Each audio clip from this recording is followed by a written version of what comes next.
Yuan City. Before the altar, silhouettes bustled as people summoned their beast companions. The summoning formation on the altar glowed with a white light, reflecting the anxious yet eager faces of each student. Wow, excellent. It's actually an excellent rank. Mine is only common. Oh no, this is bad. The students around alternated between gasps of shock, expressions of joy, and others of disappointment and gloom. The teacher overseeing the ceremony remained expressionless, his eyes slowly scanning across the students. The summoning of beast companions is entirely random. The odds of getting something above excellent are less than 1 in 10,000. Even if your result isn't ideal today, you can still grow stronger through hard work. His voice wasn't loud, but everyone heard him clearly. Among the crowd, a handsome young man looked around in confusion. This was a completely unfamiliar world, strange words, strange rules. He first looked down at his palms, then raised his gaze toward the altar, glowing with mysterious energy. Finally, one fact became clear. He was Gu Xing, and he had been reincarnated. Fortunately, as a transmigrated soul, he quickly absorbed this body's memories. However, after sorting through the information in his mind, his lips involuntarily twitched. Invasion from another realm? A world of beast companions? Parents both dead? In his previous life, although he was poor, at least his life was never in danger. But in this world, one misstep could leave not even ashes behind from being devoured by monsters from other realms. Thankfully, this body still had an older sister who was absurdly beautiful. Next up, Gu Xing. Suddenly, the teacher's voice rang out from the altar, snapping him from his daze. Gu Xing inhaled deeply and stepped forward onto the platform. The teacher checked off his name on the list and gave him a nod of acknowledgement. Standing before the summoning formation now, Gu Xing couldn't help but feel his heartbeat quicken. This altar connected to another realm and was used to summon beast companions. For a common beast tamer, this was the only chance to defy fate and change one's destiny. If he could summon a beast companion with high potential, he would soar into a new life. Place your hand on the summoning circle and relax. Following the instructor's guidance, Gu Xing slowly raised his hand and pressed his palm onto the magical formation. In an instant, a pillar of purple light shot straight into the sky. Immediately, the entire area fell into a silence so deep it felt like the air had been sucked out. The next moment, Purple. Are you kidding me? Is that actually an epic rarity beast contract? Didn't the last epic rarity beast appear in Lin Yuan City over a year ago? Gu Xing, this guy's luck was supposed to be terrible. No. Wait, this is actually insane luck? Even the usually composed instructor's pupils sharply contracted in shock. An epic rarity beast contract. What did that even mean? It meant his summoning record would be written into the annals of Lin Yuan City. His name would spread across the entire city along with the appearance of this beast. He quickly lifted his head, eyes locked tightly on the center of the altar. But what came next shocked him even more. A humanoid beast companion? What? How is that even possible? Beasts came in all shapes and forms, but humanoid beast companions were among the rarest and most valuable of all. Because humanoids represented higher intelligence, greater potential, and superior combat compatibility. Only true prodigies could ever obtain such beasts. As the purple glow gradually faded, a slender figure stepped forward slowly. It was a girl. Her skin was as white as snow, and a pair of small bat-like wings gently flapped behind her back. Her every step exuded an irresistible charm. A succubus. The word immediately popped into the instructor's mind. He took a deep breath, suppressing his shock, and whispered the explanation. Succubus, a dark-type epic rarity beast. Although its raw combat power may slightly lag behind other beasts of the same tier, its intelligence far surpasses ordinary beast companions, and its growth potential is enormous. Cultivate it well, and you'll have a real shot at making it into the top 10 geniuses of Lin Yuan City. But at that moment, Gu Xing wasn't even listening to the instructor's explanation. Because a semi-transparent status panel had suddenly popped up in front of him. Succubus, unnamed. Status, unbound. Rarity, epic. Rank, 0 stage. Attributes, dark type and psychic type. Skills, includes desire drain and charm eyes. Cultivation suggestions, Use items like nightshade crystals and fallen feathers to enhance this beast companion's potential. Gu Xing stared at the status panel in front of him, his heart churning like a raging storm. Could this be the author's privilege, the so-called golden finger? As far as he knew, no one in this world could directly view a beast companion's detailed stats, let alone see its cultivation plan laid out so clearly. What did this mean? It meant that, as long as he followed the guidance of this panel, he actually had a real shot at raising this succubus to epic 9-star status, or even pushing her all the way into legend rank. Just as excitement surged within him, the succubus quietly approached and leaned gently against his side. The teacher beside him seemed to suddenly recall something and quickly warned in a low voice. Gu Xing, hurry up and sign the contract with your beast companion, otherwise there'll be trouble later. Gu Xing was about to nod in agreement. Scree! A sharp, piercing bird cry split the sky. Everyone looked up. A massive azure bird with a wingspan over 5 meters came diving down. A powerful gust of wind kicked up as it landed, causing the flags around the altar to snap violently in the air. As the bird touched down, a middle-aged man in an extravagant brocade robe lightly leaped from its back. His face bore a fake smile, but his eyes were locked intently and greedily on the succubus by Gu Xing's side. Teacher Wang, congratulations, the man called out with a bow. The beast summoned through your ritual is of epic quality. This is truly a major event for Linyuan City. Chun Shan clasped his hands together, speaking with the warmth of an old friend. Teacher Wang let out a cold snort. Mr. Chun, busy as you are managing your business empire, what brings you to this humble little altar? Oh, come now, Chun Shan replied with a smile. This altar is the very foundation of Linyuan City. Naturally, I must check in from time to time. He spoke smoothly, his tone dripping with false courtesy, yet his feet never stopped moving. He walked straight toward Gu Xing. Young man, he said, putting on a kindly expression as he patted Gu Xing's shoulder. My son is also a senior this year, and he desperately needs a powerful beast companion. How about you let me take this epic ranked one off your hands? At that moment, the mask fell. Gu Xing's pupils contracted sharply. He saw through the man's true intentions in an instant. Chun Shan, the powerful and influential figure who controlled the largest commercial guild in Linyuan City. He actually wanted to forcibly take his succubus away. Gu Xing instinctively glanced toward Teacher Wang. The laws of Long Xia were very clear. Without the tamer's consent, no one could forcibly take away a summoned beast. In other words, as long as he refused, no one could take his summoned beast today. Reassured by his teacher's support, Gu Xing finally exhaled in relief. He took a deep breath and fixed his gaze straight on Chun Shan. Sorry, I refuse. A smile still lingered on Chun Shan's face, as if he had expected this response all along. Don't be so quick to say no. He slowly raised one finger and said calmly, 10 million. That's enough to buy a decent beast with good potential, and there'd still be resources left over for its training. He narrowed his eyes slightly, his tone carrying a hint of temptation. It's extremely costly to raise an epic rarity beast. You are just an ordinary student, why push yourself so hard? Why not take the money and gain something more practical? Someone else might actually be tempted by such an offer.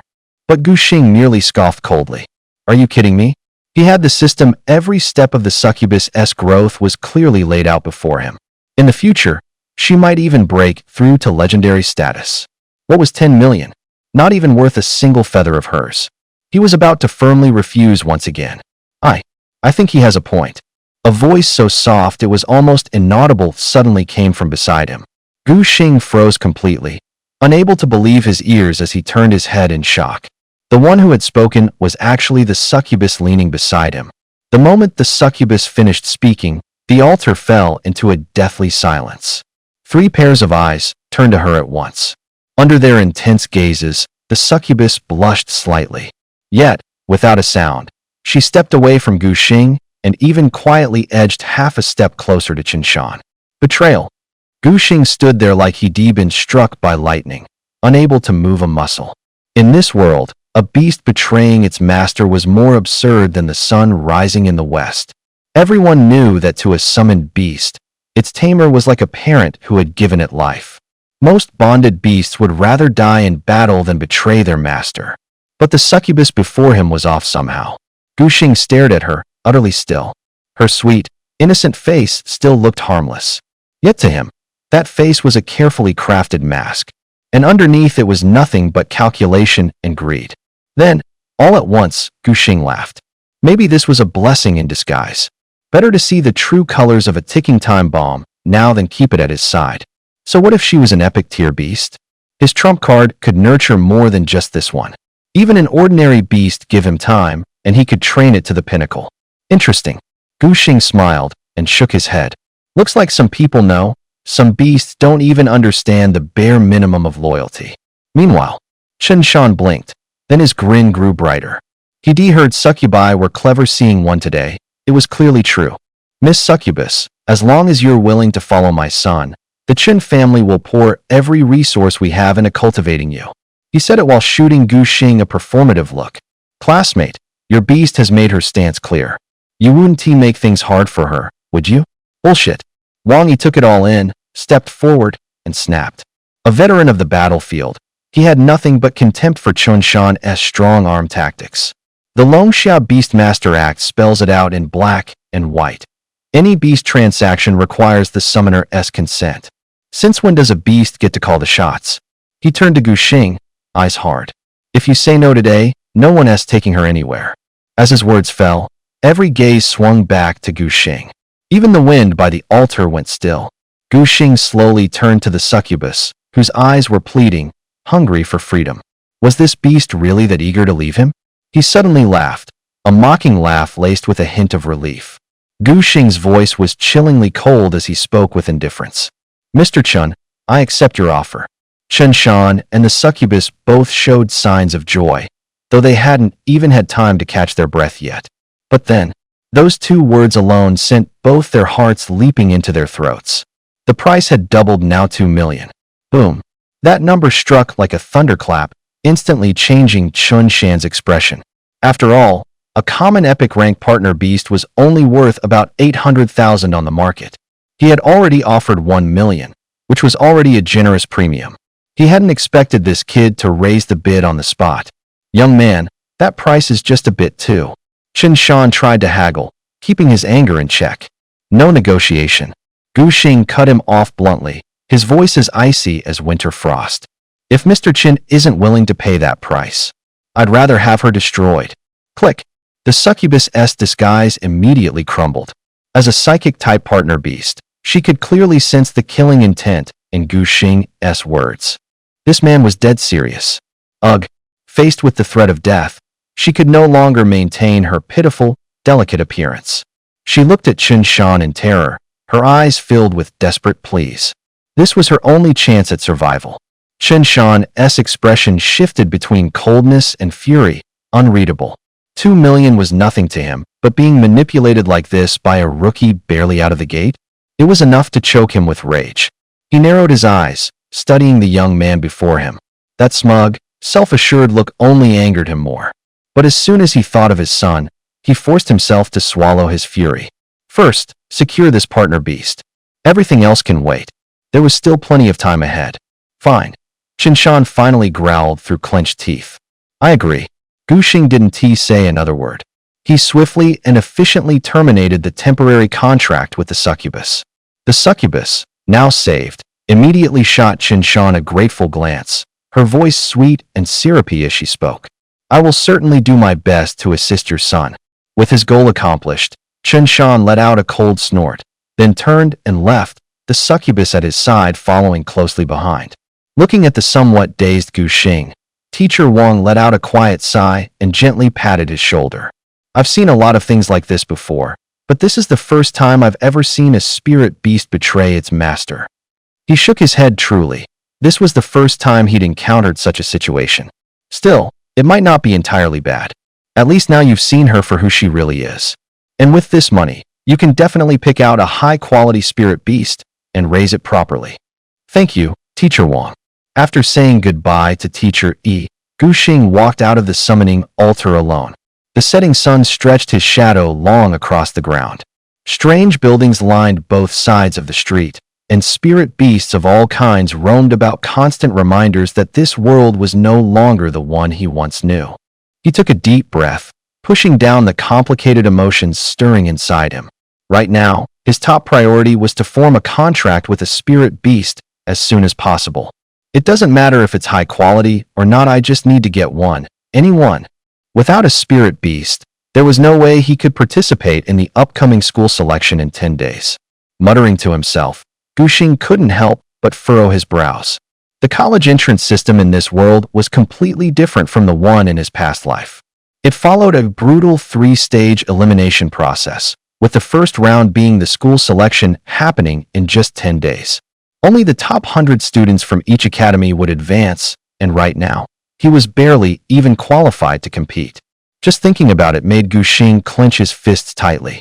If that succubus hadn't turned on him, 10 days would have been enough time to gather materials and complete the first stage of cultivation.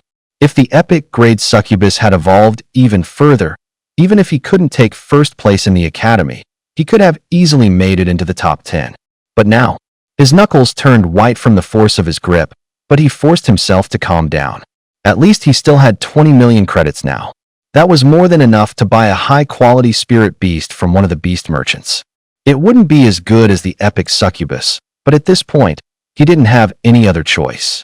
After flagging down a taxi pulled by a bipedal earth drake, Guxing slid into the cab and said in a low voice, "Driver, take me to the biggest beast taming emporium in Linyuan City." The Beast Taming Emporium was the largest trading house in Linyuan City, overseeing the circulation of resources from the other worlds. It sold not only beasts captured from those pocket dimensions, but also rare materials, evolution elixirs, and even curious treasures. Guxing stood before the Emporium's grand gate and looked up. The whole building was shaped like a pyramid, 5 floors in all, each corresponding to a different grade: common, elite, superior, epic, legendary. Of course, the legendary tier at the very top sat idle most of the year. Only occasionally would it exhibit a few rare materials from the other worlds for public viewing. Even the 4th floor epic section only had a smattering of epic grade materials, with price tags that made your jaw drop. Guxing didn't linger on the 1st floor and went straight to the 3rd. This was the section for superior tier beasts. The hall was spacious. Dozens of beasts of every shape and size were confined in special energy cages, each with a detailed info sheet and a price posted beside it. Guxing swept his gaze around, and a stat panel popped up before his eyes. Mystic Serpent. Aptitude, Superior, 3-star. Tier 0. Skill, Venomous Bite. Spirit Cat. Aptitude, Superior, 1-star. Tier 0. Skill, Nimble Dodge. Most of these beasts ran anywhere from 500,000 to 1,000,000, and the higher the aptitude, the steeper the price. Guxing finally stopped in front of a wolf-shaped beast. It had the highest aptitude on the 3rd floor. Azure Wolf. Aptitude, Superior, 3-star. Element, Wind. Tier 0. Skill, Gale Claw. Training recommendations: Wind Spirit Grass, Hurricane Crystal. Seeing beasts that only knew a single move, Guxing couldn't help but frown. Superior tier beasts were decent, sure, but compared to an epic succubus, the gap was still way too big. Besides, he had 20 million in hand, more than enough to aim for something even better. "Excuse me, are there any other spirit beasts available at this Spirit Beast Merchant Association?" He stopped a staff member and asked again, clearly unwilling to give up. The staff member replied, "Hello, sir. These are all the spirit beasts we're showcasing this year. Outstanding potential." He stared at the gray wolf. A 3-star rating was already extremely rare for ordinary spirit beast tamers. But after seeing the stats of that epic grade succubus, this kind of potential no longer impressed him. Plus, raising a spirit beast like this to the level of that succubus would probably cost more than 20 million. Yet, just as he turned away in disappointment, the staff member suddenly called him back. "Wait, there's one more place." Guxing spun around so fast that the staff member instinctively took half a step back. "Where?" The sudden movement startled the staff member. "Well, we only display the new spirit beasts we've acquired this year. Those from previous years that haven't sold get sent to the logistics department." "But," the staff hesitated, "please don't get your hopes up, sir. Those are usually rejects leftovers that others didn't want. Upon hearing this, the flicker of hope in Gu Xing's heart was quickly snuffed out again. Leftovers others had already rejected, how good could they possibly be? Still, since he was already here, Gu Xing hesitated for a moment before deciding to take a quick trip to the logistics department. Even if nothing came of it, he could always go back upstairs and sign a contract with the Grey Wolf. But you'd better hurry. If you wait too long, they'll be sent for disposal. The logistics department. The lighting was dim and yellowish, creating a heavy, oppressive atmosphere. In a corner, a silver-haired girl curled up, hugging her knees tightly, her face buried in her arms. Several spirit beasts of different shapes and sizes sat quietly around her, waiting for their fate to be decided. The shadow leopard missing a leg, the spirit fox born blind. For a full year, no one picked them. They became abandoned rejects. The final deadline had come. The metal hinges let out a piercing groan as a young man in uniform pushed the door open. Linyuan City was holding its beast summoning today. For these beasts, it was also the day of their end. The guild wasn't a charity, keeping them alive for an entire year was generous enough. After disposal, they could still reclaim a bit of material, at least nothing would go to waste. At the sound of footsteps, the beast stood up, dazed. But the most striking of all was the silver-haired girl. When she lifted her head, silver hair cascaded like a waterfall. Her features were exquisite, and those amber eyes made her look like an angel fallen into the mortal world. No, she is an angel. The staffer let out a long sigh. A year ago, when this angel with epic aptitude descended on Linyuan City, she caused quite a stir. Unfortunately, a congenital defect left her weaker than even ordinary beasts and unable to gain levels through a contract. A reject like that had almost no salvage value left. Let us go? He was about to lead the way when hurried footsteps echoed from down the corridor. Wait. Gu Xing burst in, gasping for breath, the bangs on his forehead soaked with sweat. He'd spent half an hour wandering the maze like Beast Emporium before finding this out-of-the-way back office. One sweep of the room, and his gaze locked onto that silver silhouette. A stat window popped up at once. Angel Lioli. Status: uncontracted. Aptitude: Epic, 9-star. Level 0. Skills: Holy Light Judgment, Wings of Heaven, Divine Him.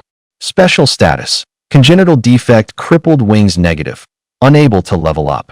Raising recommendation: use angel feathers, radiant stardust, sacred spirit stones to heal injuries. Gu Xing's pupils contracted sharply. A beast with 9-star epic aptitude. It was the highest grade beast he had seen so far. Just one step short of legendary. And while epic tier-tamed beasts usually had only 2 skills, Lioli, she actually possessed a full 3 abilities. But his gaze involuntarily shifted toward her back. There should have been a pair of holy wings, pure and radiant, but now there was nothing but emptiness. That's why no one had ever shown interest in her. However, the system had provided a way to fix that. Feather of the Angel 1, Radiant Star Dust 3, Spirit Stone of the Holy One. And coincidentally, all 3 materials were available right here at the Tamer's trading post. Gu Xing's heart pounded violently in his chest. It's her. She was exactly the tamed beast he had been searching for. Once he healed her, her talent would completely outshine that succubus. Gu Xing took a deep breath, then slowly walked up to the staff member. Hello, I'd like to purchase that angel tamer. How much is she? When he said that, Lioli's pupils sharply constricted. Slowly, she lifted her head, her amber eyes reflecting the silhouette standing in the light. Was he talking about her? For over 300 days and nights, she had curled up in this dark corner.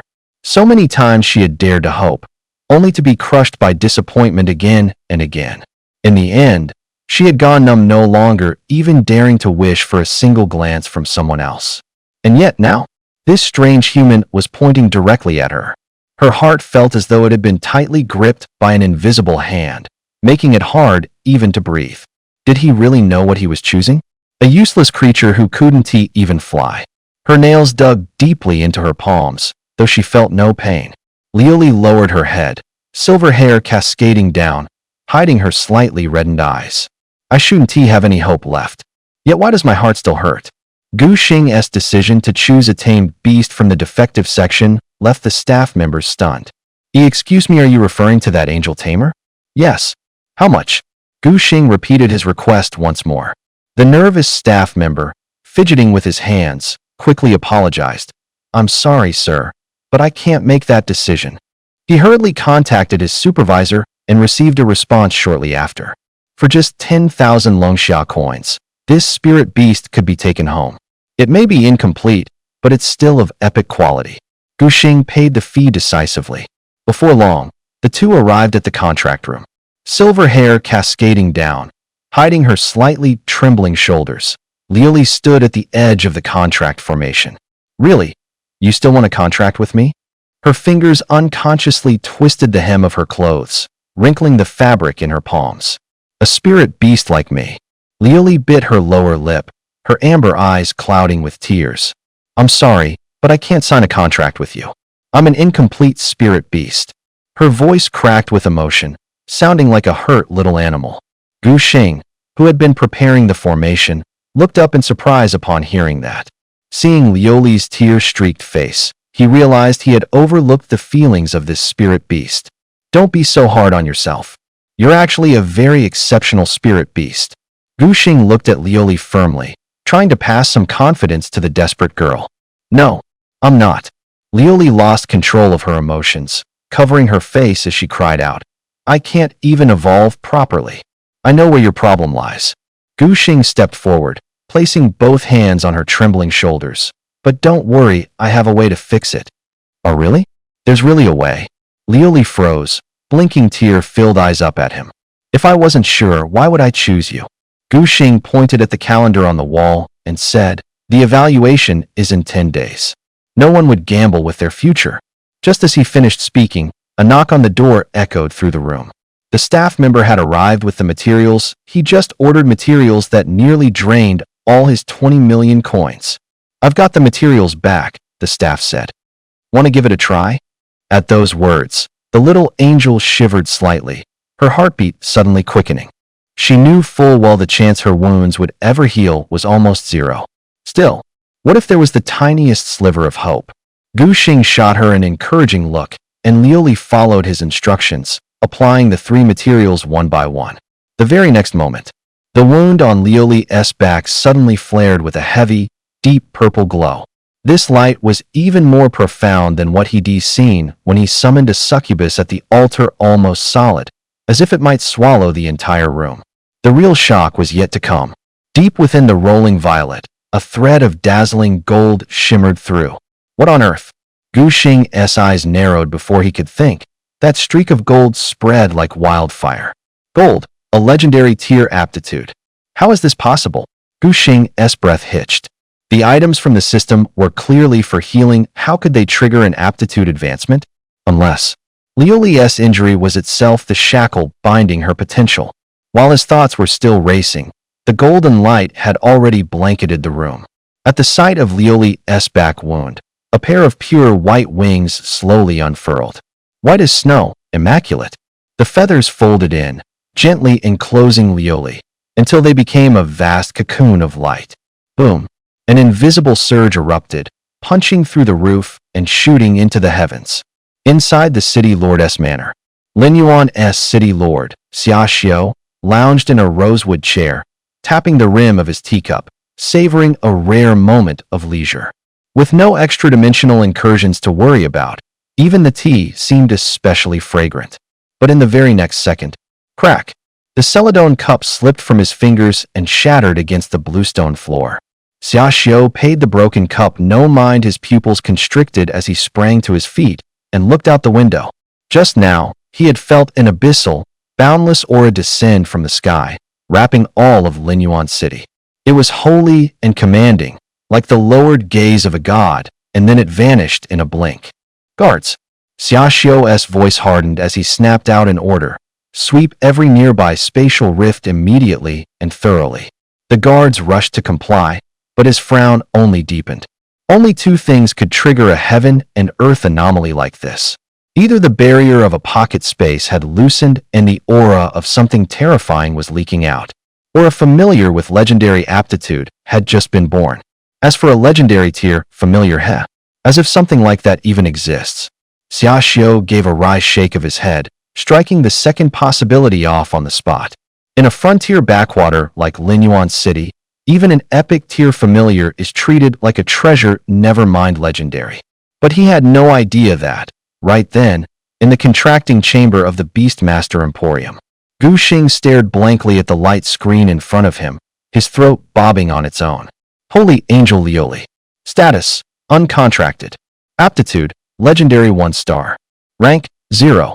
Skills: Judgment, increased damage to demons. Divine Grace, can negate 1 fatal blow.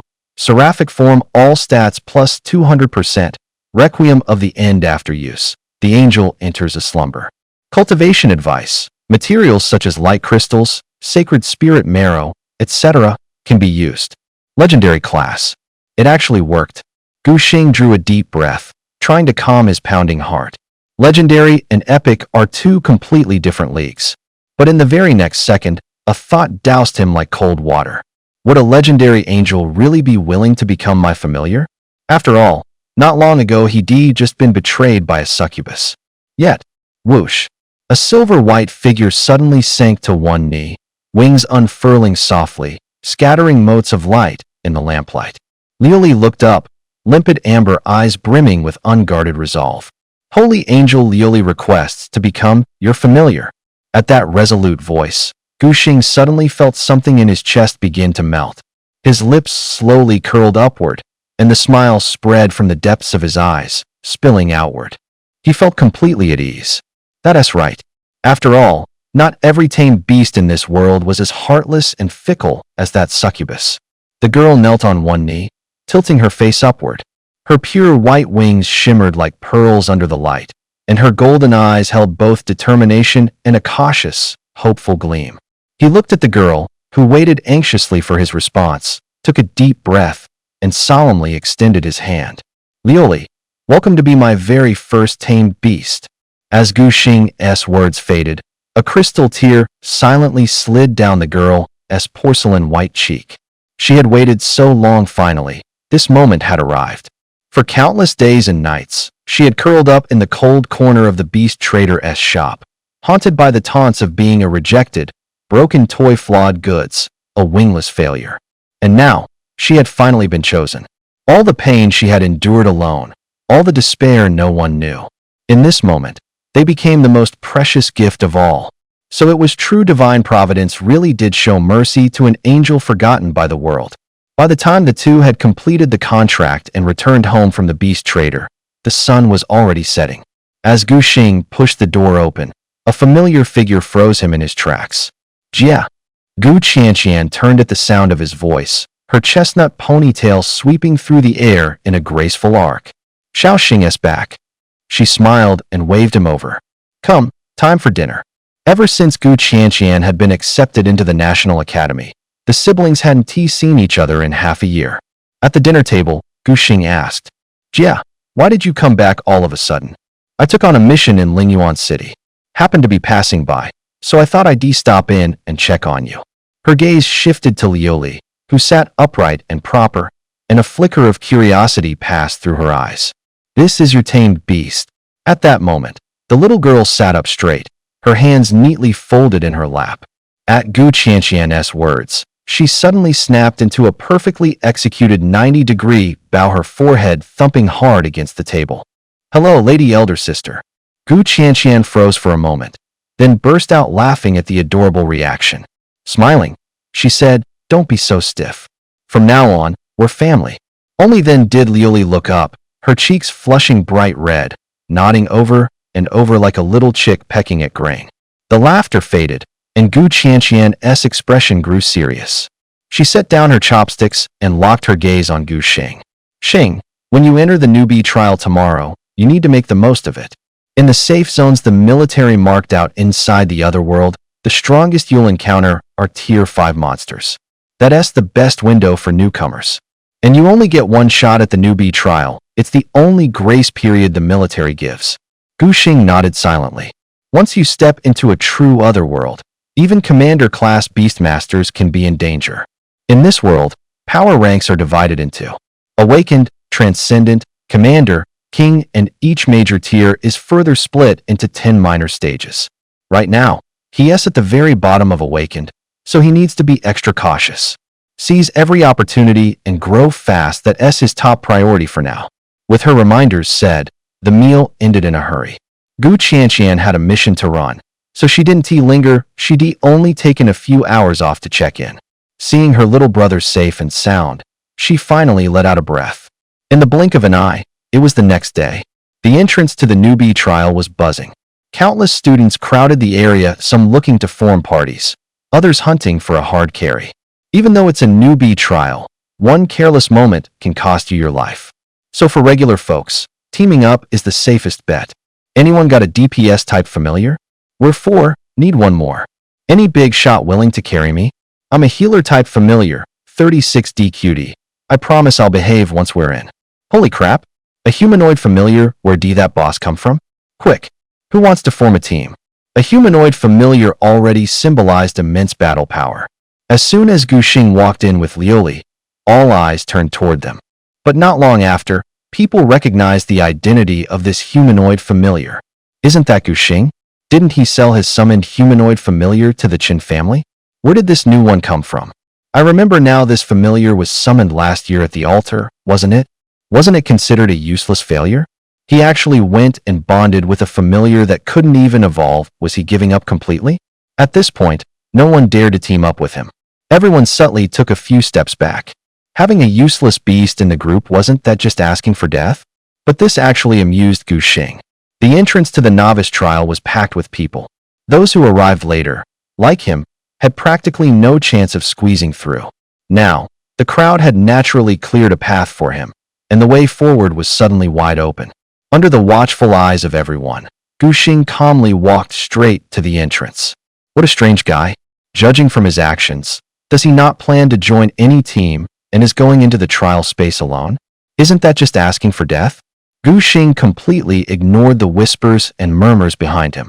He was just about to take Lioli to register for the trial space when suddenly, a sarcastic voice came from behind. Well, if it isn't him? Chen Ziming strolled over with a succubus leaning on his arm. He deliberately rubbed his temples, feigning deep thought. Gu, what's his name again? The succubus in his arms immediately caught on and sweetly continued for him. Master, his name is Gu Xing. All right, Gu Xing. Chen Ziming theatrically slapped his forehead, a flicker of disdain flashing in his eyes. Come to think of it, I should thank you. Without your generous gift, how could I have contracted such an amazing familiar? As he spoke, his hand gave the succubus waist a hard pinch. Master. The succubus let out a soft moan. Though she rolled her eyes behind his back, she quickly replaced it with a pleasing smile. Following a genius like you is the only way my true value can shine through. The surrounding crowd nodded in agreement, chiming in one after another. He's just an ordinary commoner. How could he ever compare to young Master Chen? A legendary beast tamer like that can only unleash its full power in Chen's hands. Not to mention, he's currently bonded with a useless tamed beast. There's absolutely no way he can stand next to Chen now. That's right. In this upcoming trial, Chen is definitely going to take first place without a doubt. The newcomer trial space was a high-end training arena funded by the military at great expense. Its value extended far beyond just a place for leveling up. All the monsters placed inside were implanted with special markers. Each time a trial participant killed one, points would automatically accumulate. Outside the trial space, the military had installed a sophisticated monitoring system that tracked each participant's score in real time. This system not only recorded the final scores, but also precisely assessed a participant's combat talent and growth potential based on the rate at which their points increased. All the data collected at the end would be fed into the system, serving as a basis for evaluating the participant's performance in the National College Entrance Exam. Gu Xing watched Chen Ziming and his group's performance with a calm expression, a faint smile playing on the corner of his lips. When someone's strength is far superior to others, they usually remain indifferent in the face of mockery. Only the weak would get angry from such taunts. Clearly, Gu Xing, who had bonded with a legendary tamed beast, was anything but weak.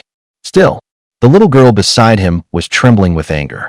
Her teeth clenched tightly, Her small fists balled so hard her knuckles turned white, and she looked ready to charge forward and confront them.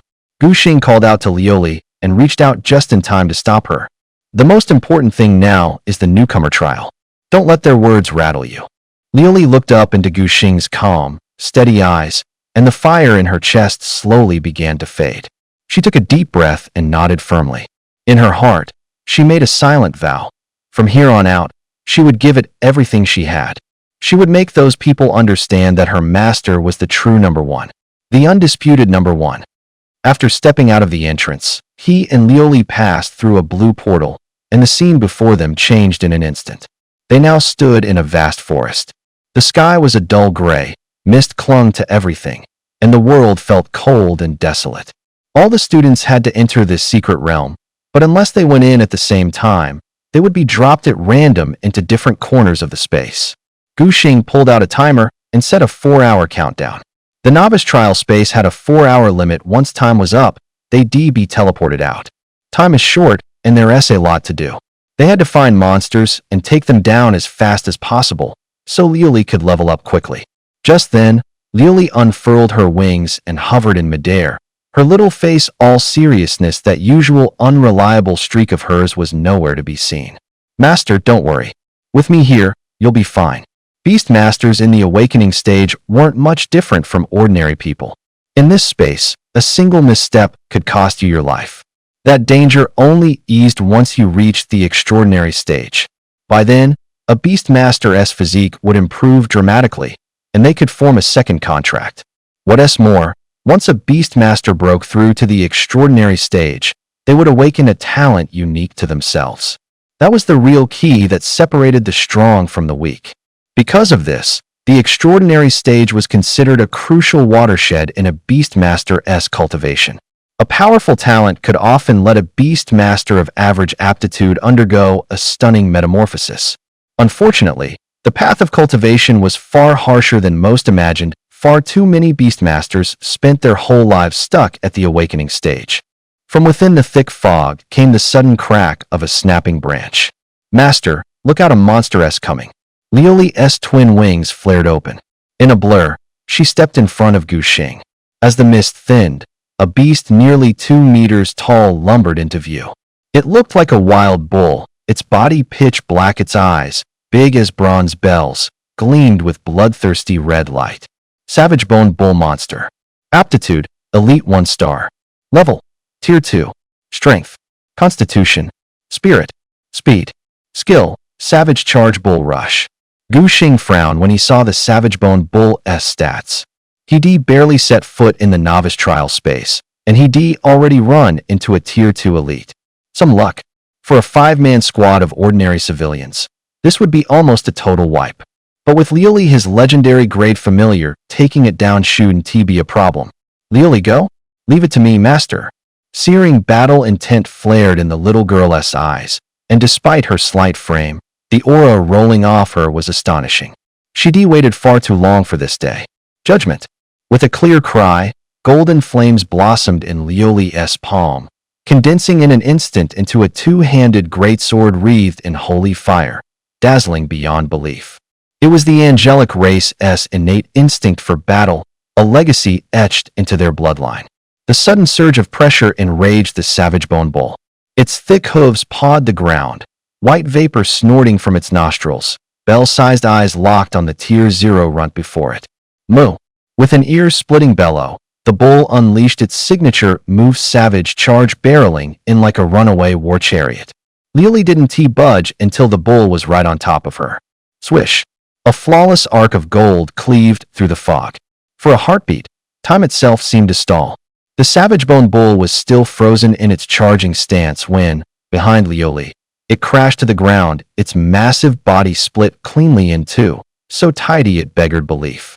The damage bonus from Heaven's Judgment against demonic races, combined with the terrifying stats of a legendary grade beast companion, quickly decided the outcome of the battle.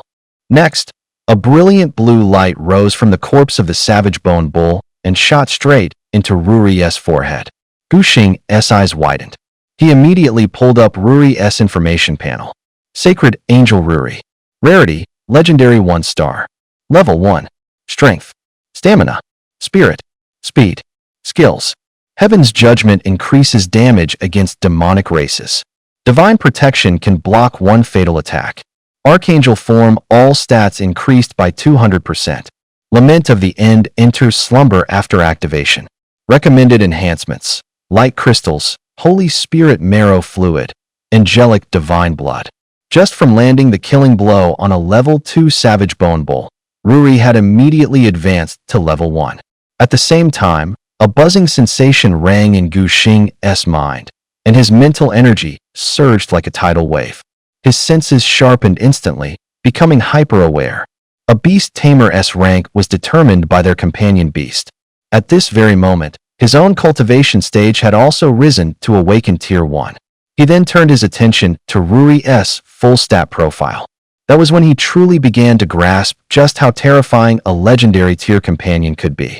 Freshly promoted to Tier 1, Ruri still completely outclassed the Tier 2 Savage Bone Bull across every single stat. Even more terrifying, the gap would only widen exponentially as they leveled up. And Master, Gu Xing looked up at the trembling voice.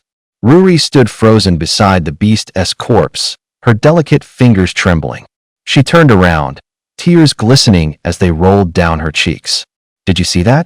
Her voice cracked, yet it shimmered with a brilliance he'd never heard before. I'm really not useless. Gu Xing understood exactly how Ruri felt. For the past year, she had lived under the weight of ridicule.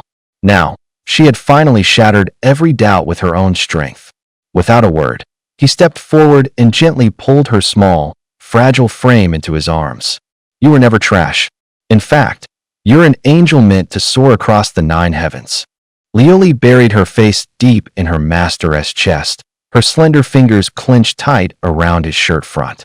All that pent-up hurt and refusal to bow turned into scalding tears, soaking Gu Xing's clothes. In that moment, time seemed to stretch, slowing to a crawl. Lioli finally lifted her head. The crystalline tear tracks hadn't yet dried, but the confusion and timidity in her eyes had already vanished. In their place burned a steely resolve, tempered like quenched steel. In that instant, the once timid girl completed her metamorphosis. Master, I'm okay now. Lioli wiped the tears from the corners of her eyes and hurriedly said, Let us not waste time, let us level up. Gu Xing gave a small nod. With Lioli's current strength, ordinary Tier 3 beasts were no match for her. Even Tier 4 beasts posed only the slightest threat, and barely at that. Once she broke through to 2nd tier, even some Tier 5 beasts might not be able to withstand her. So what limited their leveling speed now wasn't the beast's strength, but in this trial space shrouded in thick fog, the key was finding beast traces quickly and accurately. The entire novice trial area spanned dozens of square kilometers, with beasts evenly scattered throughout. Worse yet, those high-tier beasts that yielded a ton of XP were pitifully few. Meanwhile, in the monitoring room for the trial space, the supervisor, Su Feng, stared at the glowing central screen, his frown deepening. On it, the participants' scores were updating in real time, along with the system's potential ratings calculated from those scores. Was this really all the students from Linyuan City could manage? He shook his head in disappointment. Aside from Chun Ziming barely holding an A rating, the others couldn't even reach B. Just as he was about to look away, something at the edge of his vision snagged on an anomalous data point. Gu Xing. The points next to that name were shooting up at an almost unbelievable pace. 200, 500, 2,000. And right before everyone's eyes, it blasted past the 5,000 mark. What? Su Feng's pupils shrank to pinpoints. Don't forget, the other students topped out at a few hundred, even Chen Ziming was just over 2,000. But this unknown student, his points had surged to 5,000. How is that possible? Su Feng slammed the desk and shot to his feet. Why were his points rising at such a terrifying rate? A staffer nearby ventured cautiously. Could he have lucked into a windfall? Like stumbling on 2 beast packs mauling each other, and he happened to scoop up the spoils. Clearly, that explanation did nothing to convince Su Feng. Absurd. Su Feng cut him off sharply and barked, Bring me Gu Xing's file. The staffer didn't dare hesitate. He hurried to fetch Gu Xing's file and handed it over. Su Feng skimmed it, his frown tightening by the second. Gu Xing had bonded with a familiar officially deemed crippled, so how could he have results this dazzling? Then, as if something clicked, his pupils snapped tight.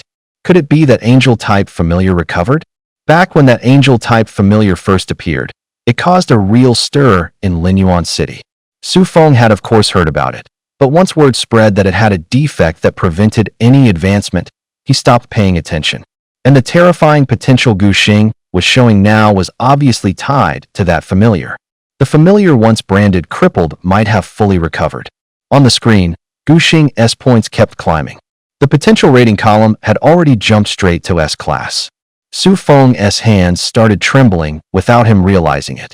A genius at this level was already beyond his authority to decide on. Quick!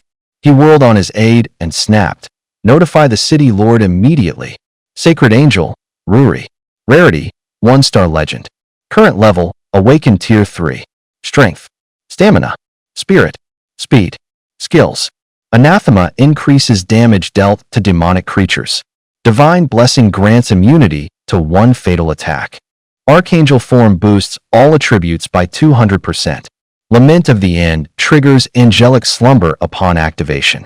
After 3 hours of continuous evolution, Ruri finally ascended to Awakened Tier 3, nearly reaching the threshold of Tier 4. Her stats had nearly tripled those of a typical Tier 3 beast companion. A golden arc of light flashed at her side, slicing through several elite Tier 3 beasts that had surrounded her, cutting them cleanly in half. Right after, Gu Xing shuddered as a surge of mental energy coursed through his mind. His spiritual power had risen again. That meant Ruri had just evolved to Awaken Tier 4. Still, there weren't enough beasts here. Gu Xing let out a growl that barely sounded human. He thought to himself, if only there were more enemies around. With how things were going, he and Ruri might be even broken into Awakened Tier 5 by now. After all, these low-tier beasts were practically nothing to her. Once the enemies were all dealt with, Ruri gave her wings a gentle shake. After confirming not a single drop of enemy blood had stained her feathers, she gracefully stepped back to Gu Xing's side. Master, she said softly, during the fight, I sensed something massive to the east. If my instincts are right, it should be an Awakened Tier 5 beast. The moment those words left her lips, Gu Xing perked right up. In the past 3 hours, he and Ruri hadn't even encountered a single Awakened Tier 5 opponent. Now, finally, one had appeared. Ruri, let us go? We're taking it down. A Tier 5 beast would be more than enough to push Ruri's evolution to the next major level. Following Ruri's guidance, the two moved forward in silence. Sure enough, there it was, an Awakened Tier 5 beast. And judging by its aura, it wasn't just any ordinary one, it was of exceptional quality. Bloodfang Tiger Magic Beast. Talent, excellent, 9 stars. Rank, Awakened 5th Tier. Strength, Constitution, Spirit, Speed. Skills, Blood Rage Bite, Tiger Ambush Kill. Seeing a 5th Tier magic beast with excellent talent right in front of him, Gu Xing couldn't help but whistle inwardly. Compared to those lower tier beasts with elite talent, this one's attributes were clearly far superior by more than just a little. Plus, because it had been transformed, magic beasts of the same tier here were generally stronger than tamed beasts. That was also one of the reasons why leveling up was so difficult in this other world. Still, facing this awakened 5th tier beast, Gu Xing's confidence didn't waver in the slightest. With Lioli's stats all breaking 100, even against this awakened 5th tier, it would probably take no more than 2 sword strikes. As Gu Xing and Lioli were quietly approaching, however, they realized someone else had already gotten there first. No, rather than being intercepted, it seemed the beast had actually sought out its prey on its own. Deep within the dark valley below, the Bloodfang Tiger led 3 awakened 4th tier beasts, cornering a 5-member team with no escape. The strongest among them was merely a 3rd tier beast tamer, and now every face in the group had turned pale with terror. "See, Captain."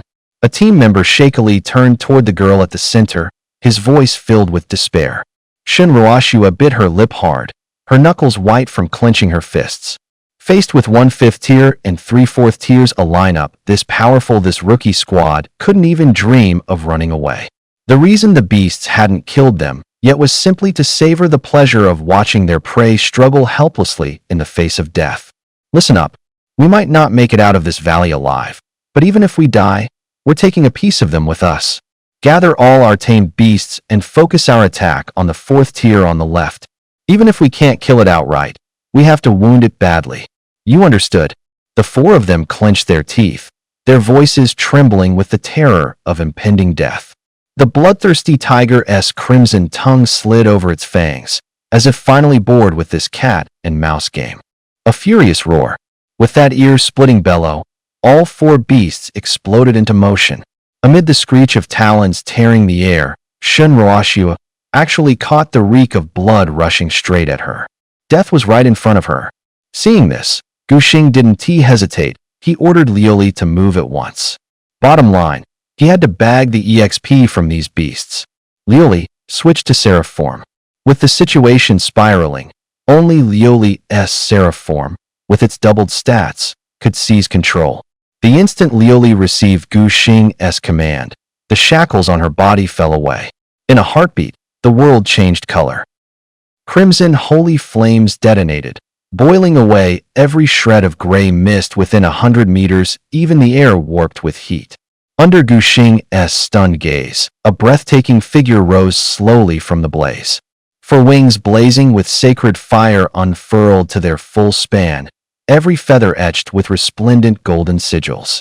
Liuli's once clear eyes had become burning golden slitted pupils, like a flame empress stepped out of myth. Under that sacred pressure, the air in the ravine seemed to congeal. A low, mournful wail. The three beasts awakened to Tier 4 keened in terror and shoved their heads deep into the mud. Even the bloodthirsty tiger, awakened to Tier 5, fared little better staring down Liuli's oppressive aura. Its pounce cut off mid-strike, that hulking body hanging oddly in midair.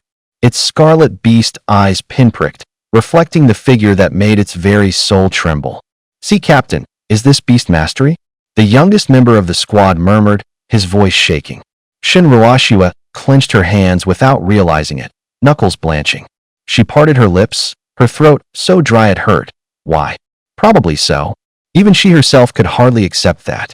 But in the novice trial space, the only ones present were rookie beast masters and monsters. Clearly, that sacred figure wasn't the latter, which left a single possibility that sounded utterly absurd. She was a beast, and the contracted beast of a rookie beastmaster, no less. Everyone stared in shock as Liuli's vertical golden pupils swept coldly over the cringing horde of monsters. She gave the holy sword in her hand a casual flick. 3 scarlet arcs of blade light ripped through the void. 3 Tier 4 awakened monsters were cleaved in half before they could even scream. Sacred flames immediately kindled along the cuts, and the remnants turned to ash in an instant. Roar! The bloodthirsty tiger let out a despairing bellow, its body erupting with a final surge of ferocity. Liuli merely raised her sword a fraction. Hist! The holy sword traced a line, its path leaving a searing afterimage in the air. The bloodthirsty tiger's proud, hardened body was like paper before the power of a legendary class beast. Terror still frozen in its pupils, its body slid apart along the smooth incision. Hum! A basketball-sized orb of cerulean light rose from the tiger's remains and slowly sank into the space between Liuli's brows. As the last wisp of holy flame faded from the air, the golden divine sigils covering her body ebbed like a tide, and the 4 burning wings scattered into drifting motes of starlight. Suspended moments ago, when that familiar figure stepped out of the shadows, everyone froze. It was Guxing. Shunruashua's pupils constricted, her voice shooting up several pitches before she could stop it. As the class monitor of Beast Taming Class 3, she naturally recognized this usually low-key classmate. She'd only just heard that his contracted beast had been taken not long ago. She'd been pretty furious about it at the time. But now, it was a whole different story. Shunruashua's gaze flicked between Guxing and Liuli, her mind going nearly blank. Only when Guxing drew close did she see that the ones Liuli had rescued were a few familiar faces. Yo, class monitor, what a coincidence. Coincidence, what a coincidence, Shunruashua replied mechanically. That student who was all but invisible on ordinary days now stood beside a legendary grade beast capable of instantly killing a Tier 5 monster. The dissonance hit so hard her temples throbbed. Gu Xing gave a polite nod, then signaled for Liu Li to move on. There was less than half an hour left. He had to use this last bit of time to push Liu Li to awakening stage 5. Liu Li obediently fell in step, pausing to give the group a slight bow before leaving. The gesture made the whole squad suck in a breath. The moment Gu Xing's figure disappeared into the mist, the squad exploded. Holy shit. Monitor, did you see that? When that beast saluted, I almost dropped to my knees. Wasn't he Gu Xing the one who had his beast stolen? Why does he look even stronger now? Honestly, I think that epic grade beast Chen Ziming snatched doesn't he even compare to the one we just saw. If we run into Gu Xing in the assessment 10 days from now, one teammate whispered. We might as well just surrender. The 5 of them shouted in unison. Inside the city lord's manor, Xiaoxiu stood respectfully off to the side, a hint of unease in his eyes. In front of him stood a middle-aged man in a dark navy Zhongshan suit, hands clasped behind his back. Though a faint smile tugged at his lips, the man's presence pressed down on the entire hall like an invisible weight. He was the man at the helm of the Southern Military District, the one truly in charge. Wei Yuan. See, Commander Wei, why did you come in person? Wei Yuan turned, his gaze skimming over Xiaoxiu and lingering for a moment. The little soldier who used to slog under his command had somehow risen to become the city lord of a city.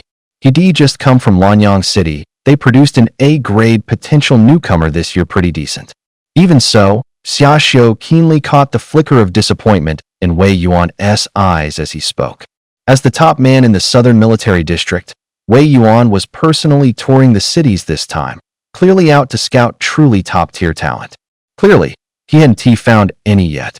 Commander Wei, I'm afraid Linyuan City's situation this year is about the same as Lanyang's. Before the trial opened, he already had every contestant's file checked one by one. Aside from that wastrel from the Qin family, who somehow bonded with an epic-grade succubus, the other's beast-taming aptitude was murky at best. Wei Yuan let out a soft sigh, disappointment faintly creasing his brow. Forget it. In the end, beast summoning comes down to fate. You can't force it.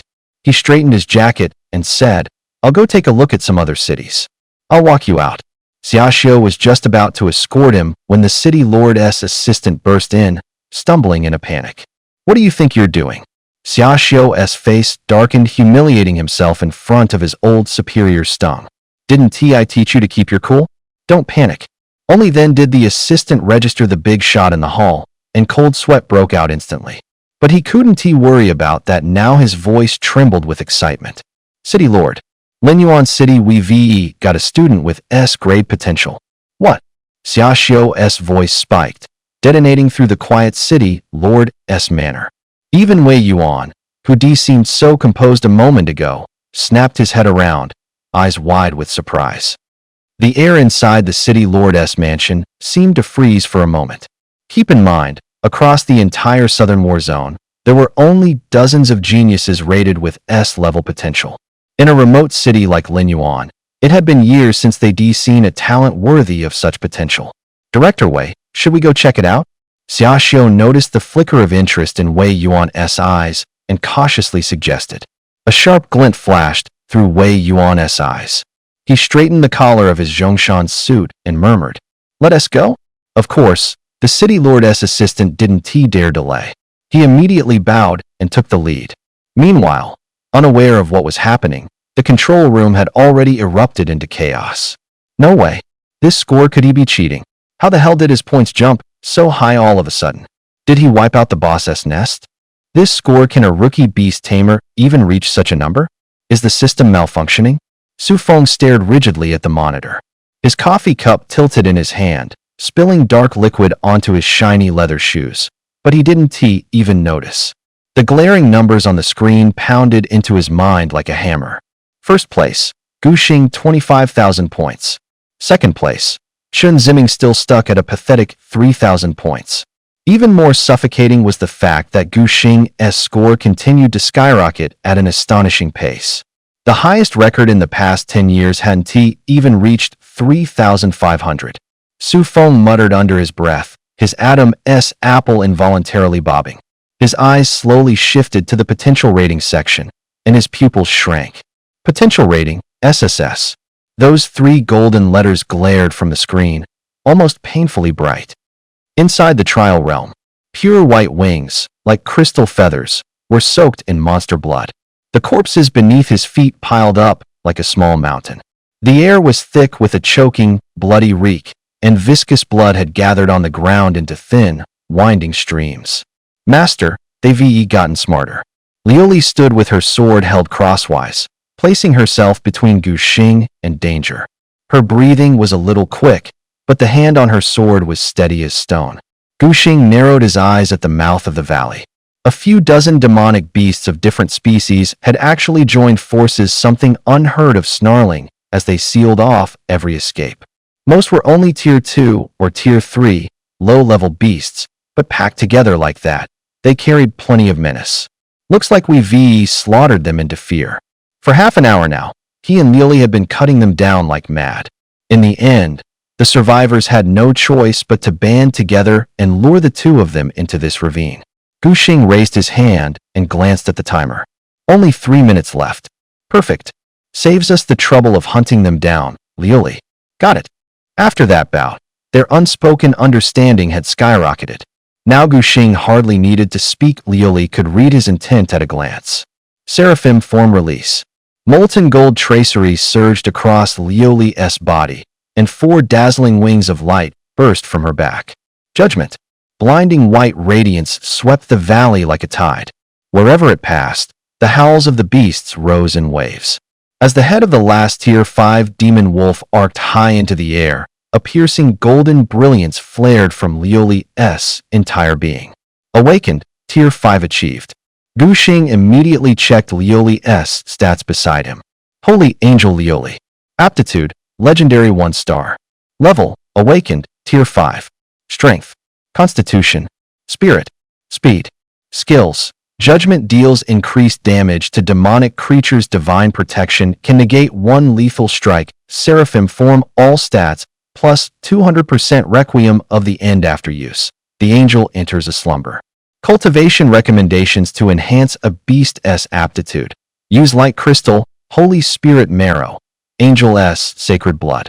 At last, a hint of the little angel's terrifying, legendary grade potential showed itself. Even at Awakening Tier 5, Liuli's stats already crushed those of ordinary beasts at Tier 7 or 8. Gu Xing stared at the training recommendations on the system interface. He had a hunch that if he could gather the Light Crystal, Holy Spirit Marrow, and Angel's Sacred Blood, Liuli's aptitude would make a quantum leap. Except, even the largest beast-taming emporium in Linyuan City didn't have the slightest lead on any of the 3 materials. Gu Xing gave a wry smile and shook his head. He'd already done his homework. At the most elite auctions in Longxia, even a damaged light crystal had gone for a sky-high price in the tens of millions. And the light crystal Liuli needed had to be a single, intact, flawless piece. As for Holy Spirit Marrow and Angel's Sacred Blood, forget it. Even the archives of Longxia's Beastmaster Association only mention them in vague terms. Sure enough, cultivating a legendary grade aptitude wasn't something ordinary people could approach easily.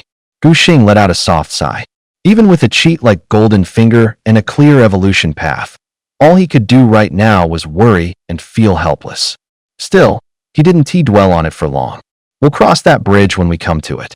He told himself that one day he would definitely gather those materials and give Liuli her first round of cultivation. By now, the restless energy coursing through Liuli finally settled. She instinctively wanted to move closer to Gu Xing, but froze as soon as she took a step.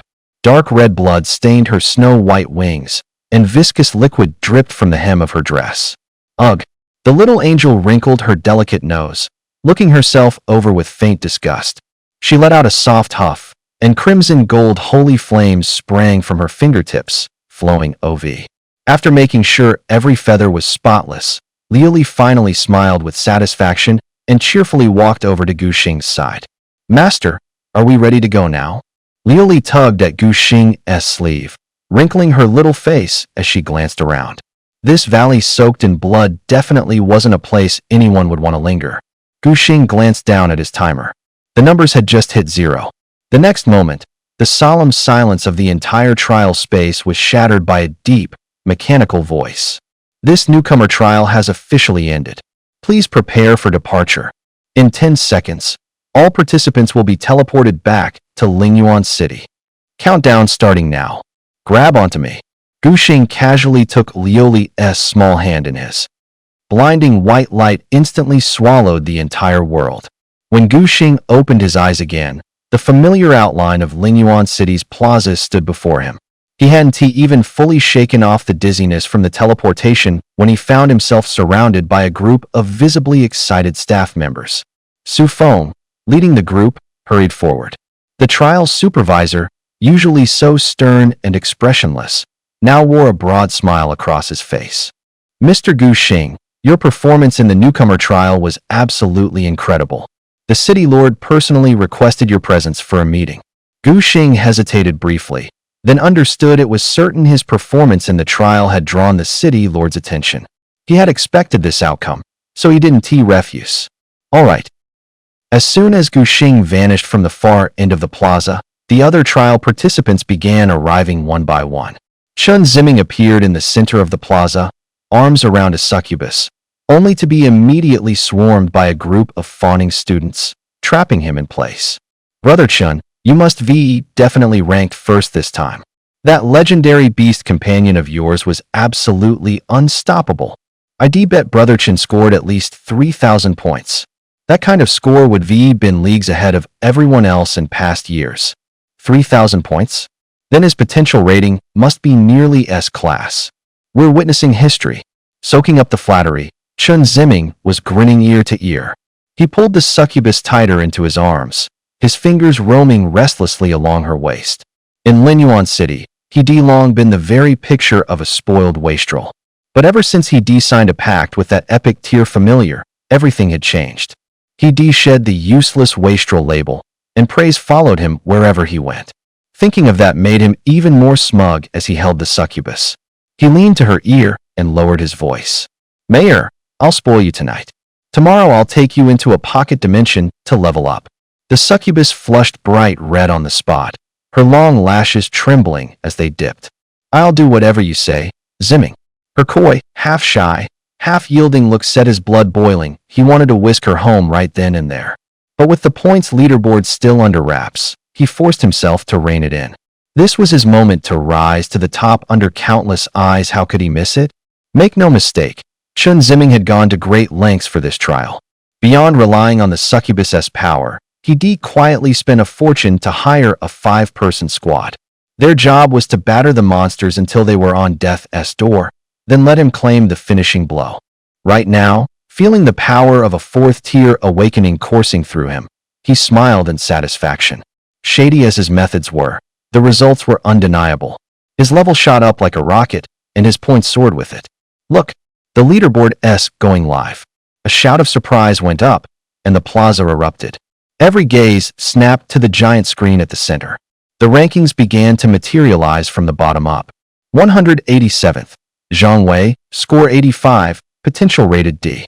163rd, Li Na, score 112, potential rated D. Bursts of cheering and sighing rolled through the crowd. As the leaderboard scrolled into the top 10, the atmosphere in the plaza grew increasingly tense. The way the top 10 names were revealed was different. Each name paused for a moment, accompanied by a unique sound effect. 10th place, Wang Hao, 890 points, potential rating B. 9th place, Lu Feng, 902 points, potential rating B. In the center of the plaza, Chen Ziming smirked smugly as he wrapped an arm around the succubus, a look of assured victory on his face. Flattering voices rose one after another, surrounding him like waves. Chen Xiao is definitely going to take first this time. Of course, who else but Chen Xiao could possibly take the top spot? Chen Ziming basked in the adulation, his fingers idly twirling the succubus's hair as he imagined the scene of receiving the City Lord's award later.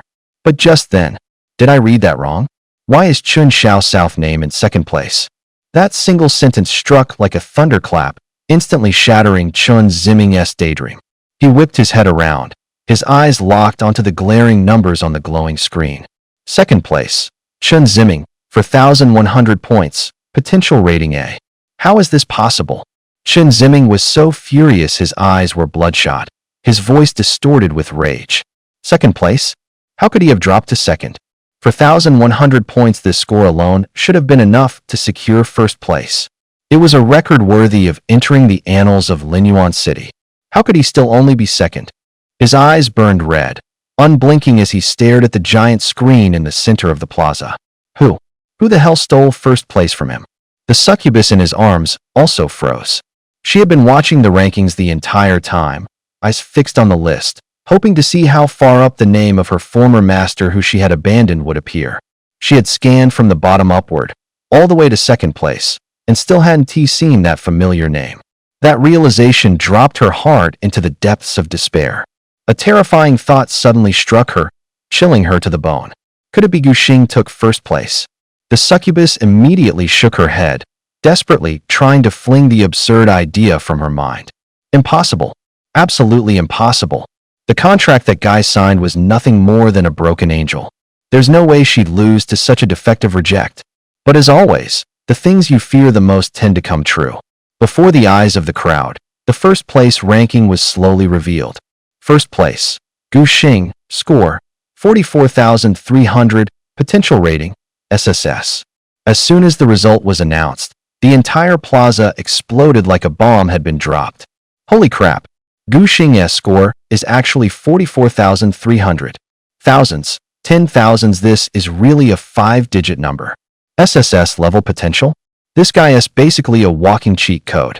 Hearing the waves of shocked screams around him, Chen Ziming stood frozen in place like he'd been struck by lightning. His eyes locked onto those two numbers. 44,300 versus 4. A full 10-fold difference. How the hell is this even possible? Chen Ziming's eyes turned bloodshot red, his veins bulging as he grabbed the staff member's shoulders with a death grip. Cheating. This has to be cheating. His voice rasped like sandpaper. 40,000 points? Are you kidding me? The staff member calmly brushed his hand away, his tone so cold it sent chills down the spine. This result has been personally verified by the City Lord, Master Chun. Are you questioning the City Lord's judgment? Those words hit Chun like a bucket of icy water dumped over his head. He staggered back a couple steps, his ears ringing loudly. Hee. He suddenly laughed in a slightly unhinged way, his nails digging deeply into his palm. I get it now. That poor bastard must have used the 2 million my father gave me to hire people and boost his score. At this moment, Chen Ziming had completely lost his mind. His handsome face twisted into something almost monstrous, the veins on his temple throbbing violently with every ragged breath. At the thought of that penniless nobody he once looked down on who had now used the 2 million from the Chen family as a tool to humiliate him, rage boiled in his chest, nearly consuming him entirely. Gu Xing, do you really think you can beat me just because you've got my family's money behind you? He suddenly grabbed the succubus's wrist with brute force, as if he were about to snap her delicate bones. The succubus let out a stifled grunt of pain, too frightened to resist as she stumbled forward, dragged along by him. Now, immediately, Chen Ziming's eyes were bloodshot, like a rabid beast gone wild. I'll hire the top monster hunting squad's 10 RNT enough? I'll get 20. In 10 days at the Academy's evaluation, I'll force that trash to kneel in front of me and beg for mercy. His words echoed across the plaza, drawing countless shocked gazes. But at that moment, Chen Ziming no longer cared about his image. One thought consumed him completely. No matter the cost, Gu Xing must be crushed beneath my heel. The succubus was roughly pulled along behind him, but as they turned the corner, her eyes flicked toward the glowing name displayed on the plaza's giant screen. Gu Xing, SSS rank. A sudden doubt flickered in her mind. Had her choice back then really been the right one?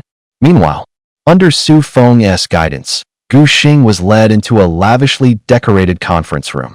After signaling Liuli to wait outside, Gu Xing pushed open the door and stepped inside. The moment he entered, his gaze was drawn to a dark blue-clad figure seated at the head of the table. City Lord Xia Xiu stood respectfully beside him. That single detail told Gu Xing everything. This dignified middle-aged man before him held a status far above even that of a city lord.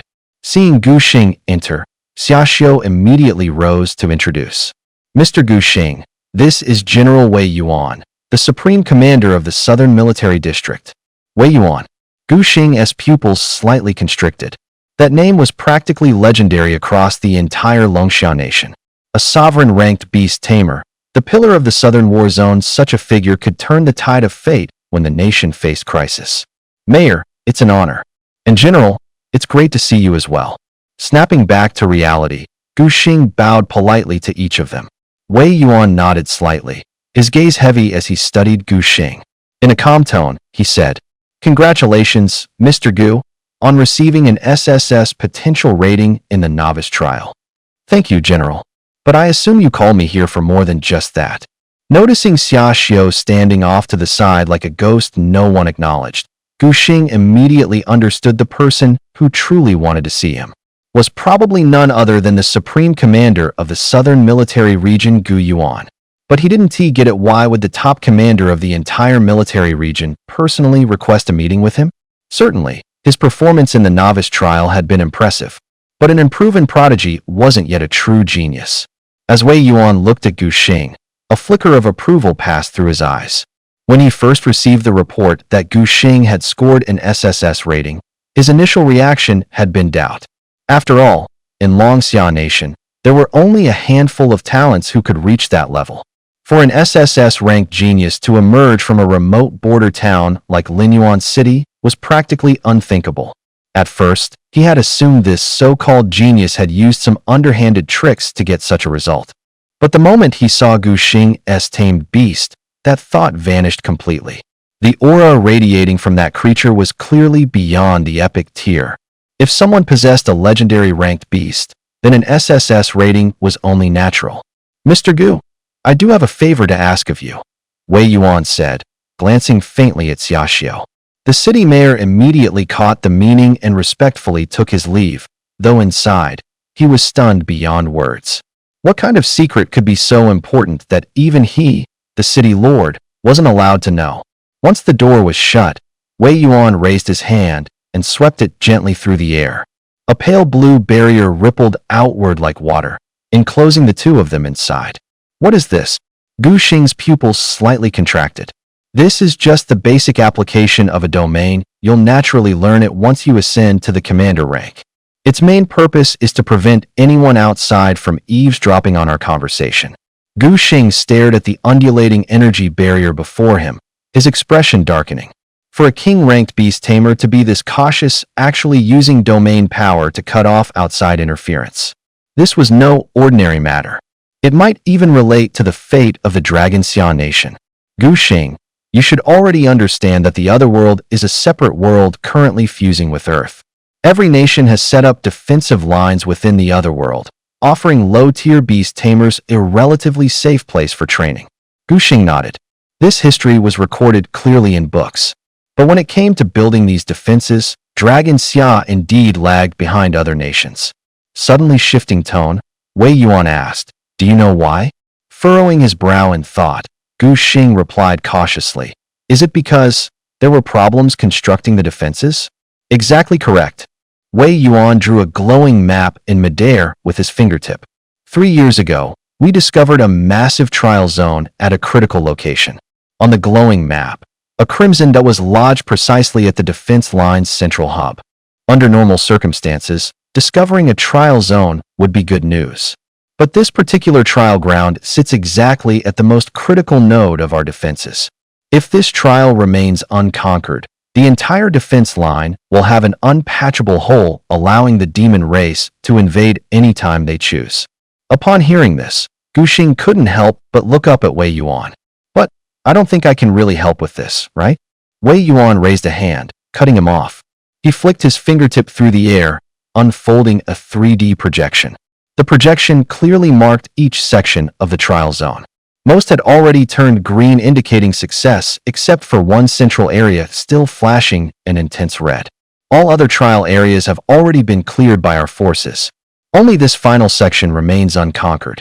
He pointed at the red glow, continuing, "This last trial requires a team of 3, each member at or below the 5th awakening tier, to attempt it together." The projection suddenly expanded, revealing detailed information about the area. Difficulty, Abyss Tier. It's a special secret realm in a pocket dimension. Anyone who clears it can claim lavish rewards. Officially, Longxia grades it into 5 tiers by difficulty: Normal, Torment, Nightmare, Hell, and at the very top Abyss. Wei Yuan met Gu Xing's gaze and said, "I need you and 2 other SSS class prodigies to take on this ultimate challenge and help Longxia build its defensive line." Only then did Gu Xing catch on.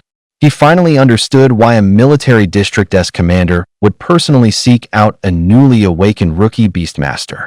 As he was still processing all this, Wei Yuan mistook his silence for hesitation. "This trial is indeed risky," he said, "but as long as you take part, you'll have the right to pick one item from the Southern Military District's vault." As he spoke, Wei Yuan raised a hand and pulled open a curtain of light in midair. Within it, the ghostly images of countless rare materials drifted and shimmered. Gu Xing glanced up without thinking, and his eyes locked onto one in particular. A light crystal, and a whole intact piece. "Commander Wei, does the military vault really have a complete light crystal?" Gu Xing asked, his voice trembling. He hadn't expected to find out here about the first material he needed to cultivate Lioli. Surprise flickered in Wei Yuan's eyes. He tapped a finger, and the crystal's image swelled larger. "Looks like this matters a lot to you." Gu Xing nodded. "All right. As long as you agree to the trial, succeed or fail, it's yours." "Deal." Gu Xing agreed without a second thought. Serving the country was something he meant to do anyway. The light crystal was an unexpected bonus. Seeing Gu Xing agree, Wei Yuan finally let out a long breath. He'd sworn a binding military pledge finish the entire defensive line within the year, no matter what. If he hadn't run into Gu Xing, he figured he wouldn't make that deadline. They had sent geniuses before, even those labeled with SS potential, but none had managed to complete even half the trial. So he had no choice but to scour every corner of Longxia Nation, desperately seeking those with SSS level potential. Now, he had finally found one. "No time to waste, we leave now. Every day we delay, the breach in the defense line swallows more lives of Longxia's beast tamers." True to form, the military district commander was as swift and decisive as ever. Before Gu Xing could even react, his waist suddenly tightened. Wei Yuan had already taken him, and Lioli soaring into the sky. Swoosh!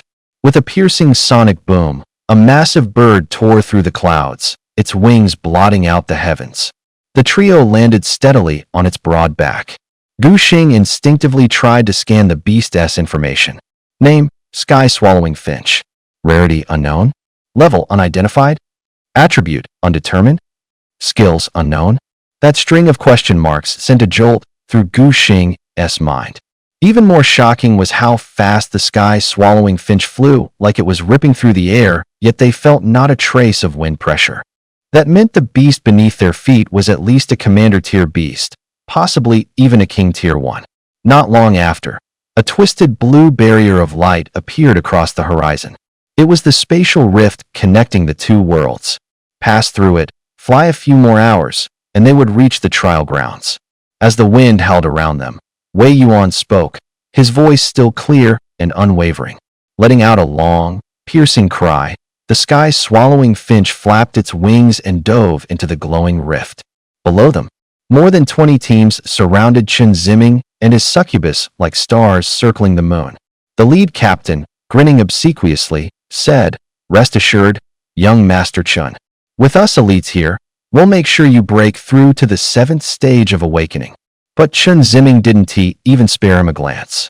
He stared at the spatial rift, eyes gleaming with cold malice. Gu Xing's vision narrowed, his fists clenched so tightly his knuckles turned white, veins bulging. He gritted his teeth inwardly.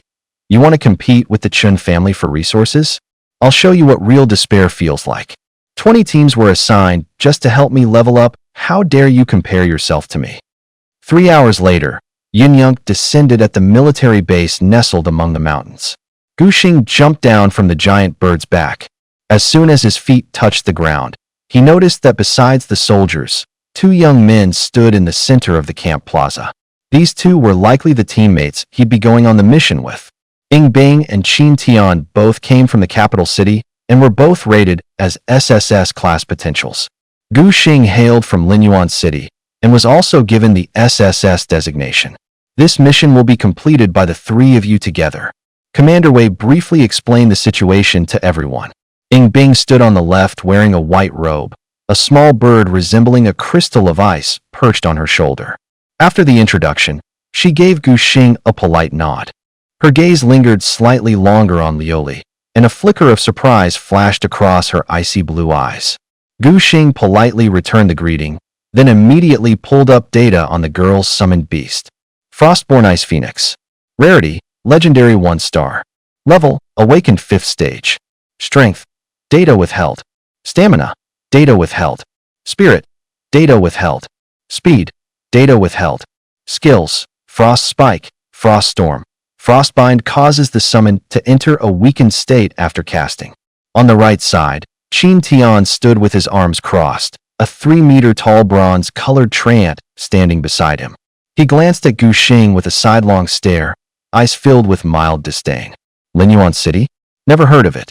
Can a backwater place like that really produce a genius? He is probably just some guy who gamed the system to get an SSS rating. But with Commander Wei present, he kept his thoughts to himself, choosing instead to maintain a cold, aloof posture. Gu Xing didn't take offense to Qin Tian's attitude. He wasn't here to make friends. His goal was the light crystalline core.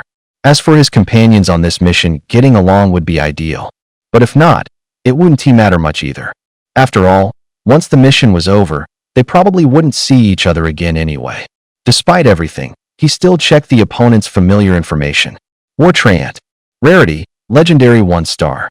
Rank, Awakened 5th stage. Stats, Strength. Stamina. Spirit. Speed. Skills, Root Bind Kill, Colossal Timber Strike, Ironwood Barrier.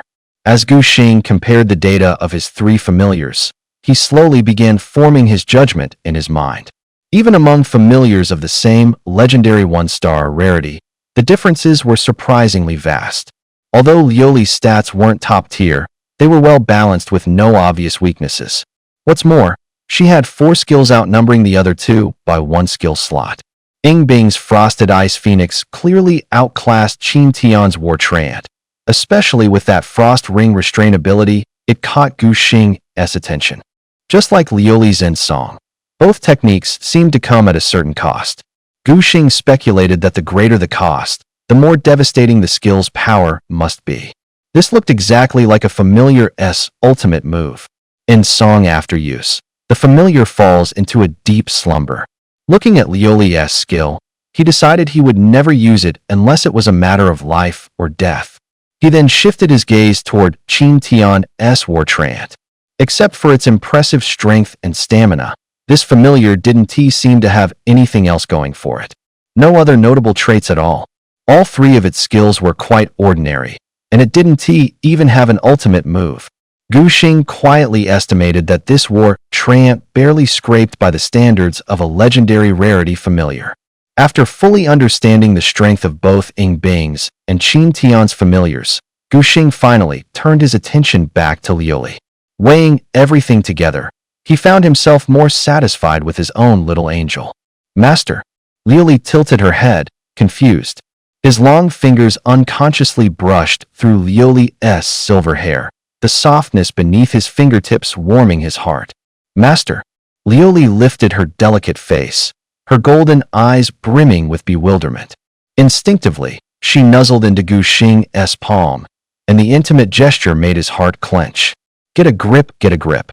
Luckily, Wei Yuan spoke up again, drawing Lioli's attention, and the little angel didn't notice her master acting strangely. Wei Yuan let his gaze sweep over the 3 of them. Do you still need to prepare anything? If not, I'll take you to the trial grounds. Gu Xing cleared his throat and quietly withdrew his hand. The silky feel of Lioli's hair still lingered on his fingertips. We can head out anytime. Beside him, Ying Bing and Qin Tian also indicated they were ready. Before long, Wei Yuan led them to an ancient grand hall. Though it had fallen into ruin, its former grandeur still showed in the details. This had once been a holy site of the elves, but for reasons unknown, the entire elven race had vanished, leaving only these trial grounds behind. By completing this trial, you should be able to earn some worthwhile rewards, he said. But if you run into danger, you must pull out in time. Your safety comes first. Don't worry, Commander Wei, Qin Tian said, thumping his chest. With me around, this trial's basically in the bag. Wei Yuan gave him a long look and said evenly, I hope so. Enough talk. He pointed to the stone dais at the center of the hall. Place your hands on it, and the trial will begin. Then, at his booming command, all the soldiers snapped to attention and saluted. Return victorious. Under everyone's gaze, the three of them pressed their hands to the dais at the same time. In an instant, a blinding white light shot toward the sky and swallowed their figures whole. Once their figures were completely consumed by the white light, the adjutant stepped to Wei Yuan's side and asked in a low voice, Commander, do you think they'll succeed this time? Wei Yuan kept his eyes on the empty dais, his knuckles unconsciously tapping his trouser leg. After a long while, he finally spoke, slowly. With that girl from the Ying family here, the odds of passing this time are about 50-50. After all, this is the highest tier trial. Even if all three of their beast companions are legendary, Wei Yuan still wasn't confident. Last time, the entrants were a prodigy with SSS potential and two with SS. They didn't even make it past the second stage. He sighed, gave the stone dais one last glance, then turned and walked out of the great hall. We've done everything we can. From here on, it's up to fate. In the trial grounds, the soil was black as if soaked in ink. Ruins lay everywhere, bleak and desolate. Hey, country boy! Qin Tian suddenly stopped. Behind him, the thick branches of his war treant rustled. However you gained yourself an SSS rating, if things get dangerous, you stay behind me and Sister Bing. He jutted his chin, smugness written all over his face. With us around, if trouble shows up, we can at least keep your scrawny neck intact. Gu Xing arched a brow, amused. The young master from the capital might be arrogant, but he wasn't a bad guy. He just hadn't been properly tempered by the world, so his confidence ran a little hot. Which suited Gu Xing fine. Killing the monsters in this trial didn't level up their beasts anyway. If someone was eager to take the lead, he was more than happy to let them. No problem. You take point, I won't steal your thunder. As he spoke, he deliberately stepped back 2 paces and made an exaggerated after you gesture.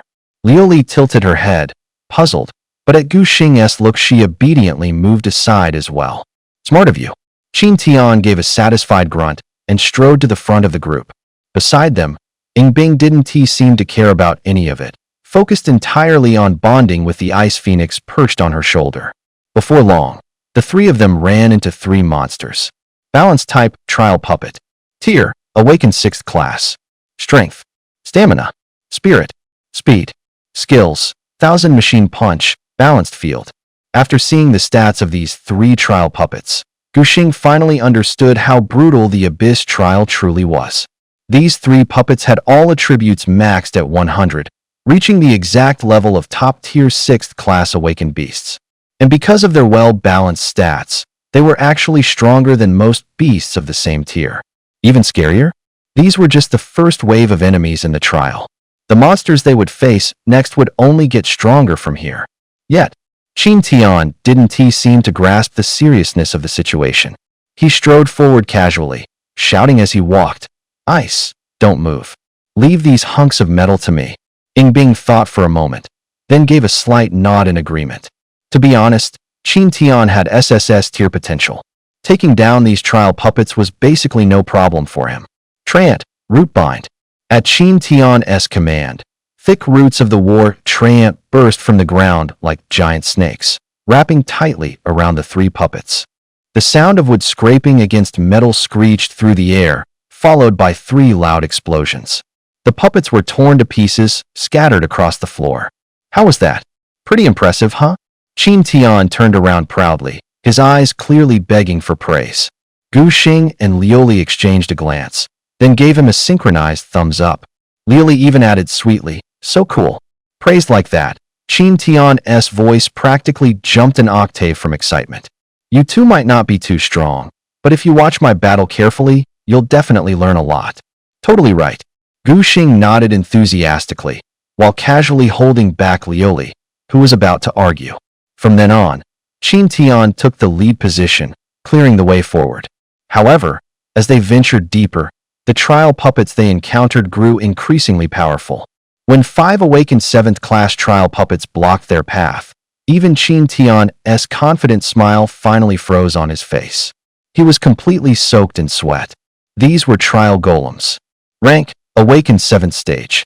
Strength, constitution, spirit, speed. Each of the 5 golems had an average stat of 120. The war treant was clearly struggling to hold them back. Qin Tian had fine beads of sweat forming on his forehead. His clenched fists trembled slightly. "Qin, do you want a hand?" Gu Xing leaned over and asked kindly. "No, I'm fine." Qin Tian clenched his molars and forced himself to keep going, though everyone could see how strained he was. Beside him, Yingbing patted the ice phoenix perched on her shoulder and said coldly, "I'll control the battlefield, you focus on dealing damage."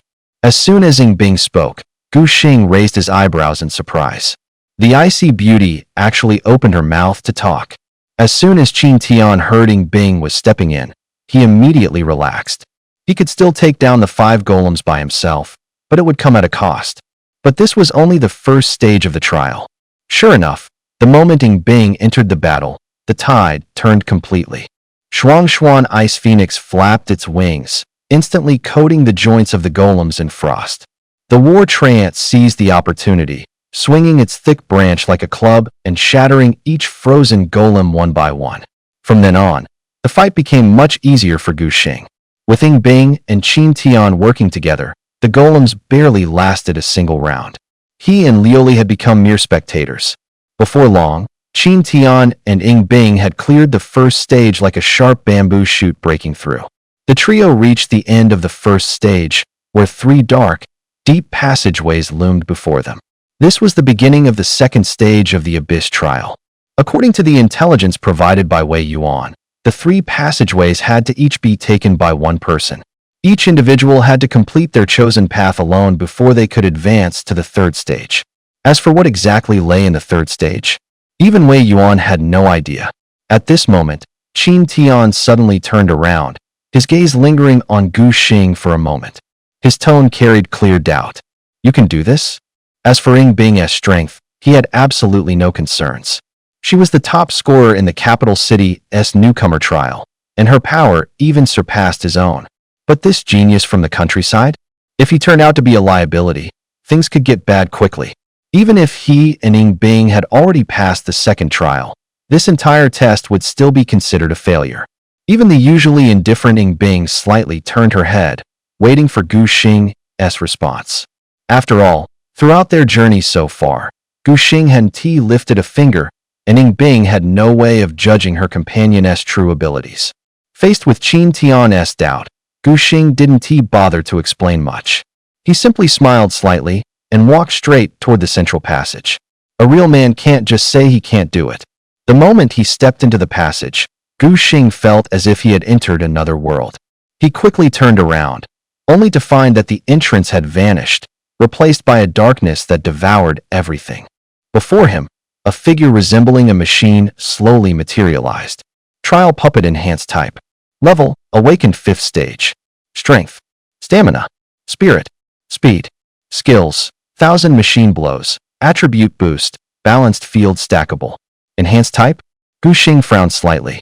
Compared to the standard balanced type puppets, this one was clearly several levels stronger. Not only did it have an attribute boost buff, the most troublesome part was the stackable balanced field. If several enhanced type trial puppets appeared at once next, the situation would get really bad. But for now it's manageable. Liuli, take it out. Before he even finished speaking, Liuli's silvery white wings were already fully spread. A blazing longsword materialized in her hand. With a flap of her wings, she instantly appeared in front of the puppet. A golden arc of sword light flashed like a crescent moon. Shwa. With a sharp crack, the enhanced puppet split in 2, its mangled halves crashing to the floor. It might have been an awakening tier 5 puppet with solid power, but up against Liuli, whose stats had all broken past 150, it still couldn't hold the line. As the puppet fell apart, the blue barrier ahead dissolved with it.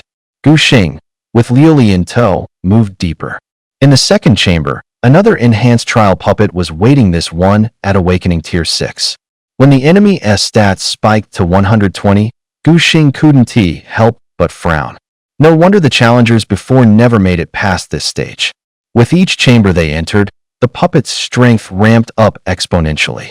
This Tier 6 enhanced puppet S attributes could even go toe-to-toe with a Tier 5 epic grade beast companion. And this was only the second checkpoint. Lioli swept her sword, light flared, and the trial puppet dropped on the spot. In the next chamber, two Tier 6 puppets appeared at once. Their balancing field kicked in, shaving roughly 10 points off Lioli's stats. Thankfully, even weakened, it didn't break her. She still held an absolute edge and cut the two Tier 6 trial puppets down in short order. From there, the trial's difficulty kept climbing. 3, 4, 5 at a time enemies, even at Tier 7, began to show. By the time Gu Xing and Lioli reached the final chamber, 3 trial puppets exuding a terrifying aura were already arrayed and waiting. Trial puppet enhanced type. Level, Awakening Tier 7. Strength, Constitution, Mind, Speed. Skills, Attribute Boost, 1000 Mechanism Heavy Fist, Balancing Field Stackable. Gu Xing stared at the 3 enhanced trial puppets squaring off against Lioli. With 3 balancing fields stacked, Lioli's stats were suppressed by nearly 30 points. Which meant that even with all her power, without activating her seraph form, taking down these puppets would be a real grind. The battle before him wasn't what occupied his mind at the moment. What truly worried him was, could those 2 actually make it through this stage? Ing Bing's Ice Phoenix had a spiritual attribute rating of 170. Not to mention her excellent skills, she should be fine. But as for Qin Tian's War Treant, that was a different story. Facing 3 awakened reinforced puppets at the 7th stage of awakening? That was probably pushing it. Shifting his thoughts, Gu Xing quickly made a decision. Lioli, switch to Archangel form, end this quickly. Understood. The little girl responded sharply, and in an instant, blazing crimson flames erupted from her body. For radiant wings unfolded from her back, spreading waves of holy yet scorching energy that filled the entire space. Her stats had doubled. A full 300 points, an overwhelming advantage. 3 golden sword beams shot across the sky like meteors. The reinforced puppets didn't even have time to react before they were cleaved cleanly in half. Their broken limbs were instantly consumed by the Archangel's flames, reduced to ashes in seconds, scattering into the wind. Only then did the glowing barrier at the end of the passage slowly fade away. At the same time, inside the central control room at the heart of the trial grounds, a massive stone platform hovered in the center, displaying real-time updates on the progress of the candidates. Commander, they've entered the 2nd stage. Wei Yuan nodded slightly, his expression heavy as his eyes remained locked on the platform. He knew better than anyone that the real test began at Stage 2. In last year's trial, aside from that SSS-ranked prodigy who barely made it to the end, the other 2 SS-ranked candidates were eliminated before even reaching 70% progress. Unconsciously, Wei Yuan clenched his fists, his knuckles turning white from the pressure. If they failed again this time, they'd have to wait until next year. Order the Border Legion to Condition 1 readiness. Once the 2nd stage was cleared, part of the trial grounds would vanish, and at that moment, demonic creatures would likely pour in through the rift. Although it was still unclear whether the trio could pass the 2nd trial, it was never wrong to prepare in advance. Understood. As the aide turned to leave, his peripheral vision suddenly caught a blinding flash of light from the stone platform. Stunned, he widened his eyes in disbelief. See, Commander, it looks like someone has passed the 2nd trial. What? Wei Yuan swiftly turned around, his gaze locking tightly onto the stone platform. Sure enough, the words "someone has cleared the trial" clearly appeared on the platform. Who could it be? After all, it had only been half an hour since the 3 entered the 2nd trial. He had learned from the last test taker that there were even 3 awakened trial puppets at Stage 7 in the final chamber. Stage 5 against Stage 7? Even if their beast companions were of legendary rank, it would still be extremely difficult to handle. Commander, maybe it's Ing Bing? The aide, now regaining his composure, cautiously offered his guess. After all, the Ying family's bloodline is unique. They can contract only 1 beast companion in their entire life. The aide's thoughts aligned exactly with what Wei Yuan had been suspecting. As one of the oldest families in Longxiao Nation, the Yings possessed an extremely rare bloodline.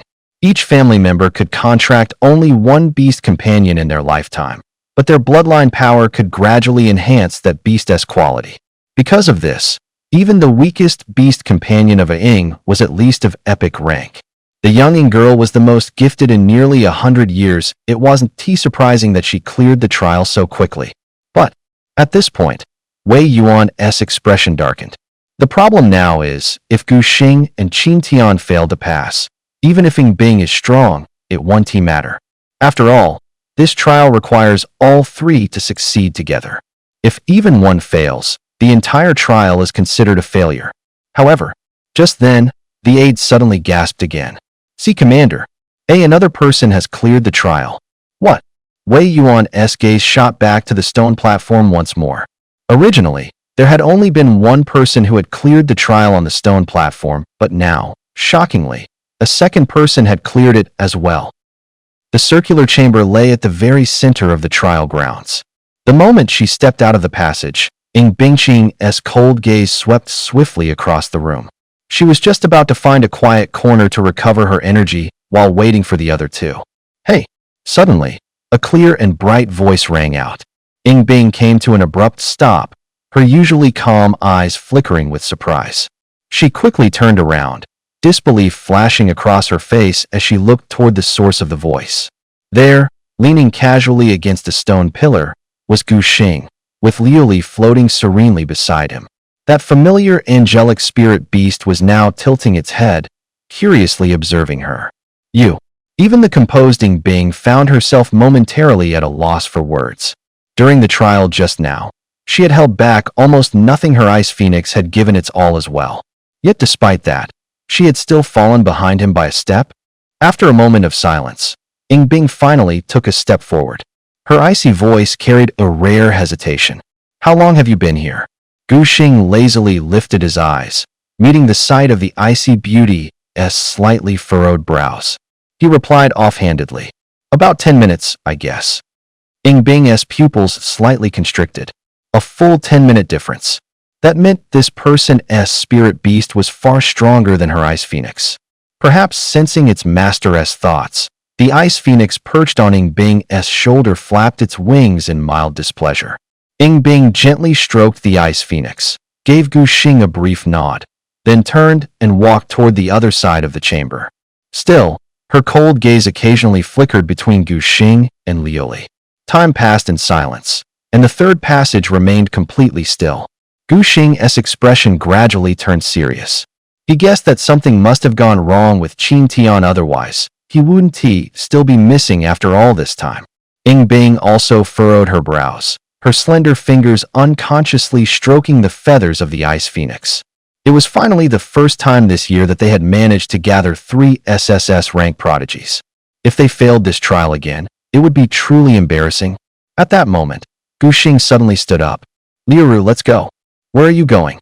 Ing Bing blinked in surprise and turned to ask. "To save the situation." Just 2 words, but they caused Ing Bing's pupils to sharply contract. She watched as Gu Xing strode determinedly toward the passage where Qin Tian had entered, instantly understanding his intentions. "Are you out of your mind?" Her usually calm voice rose sharply, uncharacteristically high-pitched this time. The second trial tests individual ability. If someone interferes, the difficulty triples.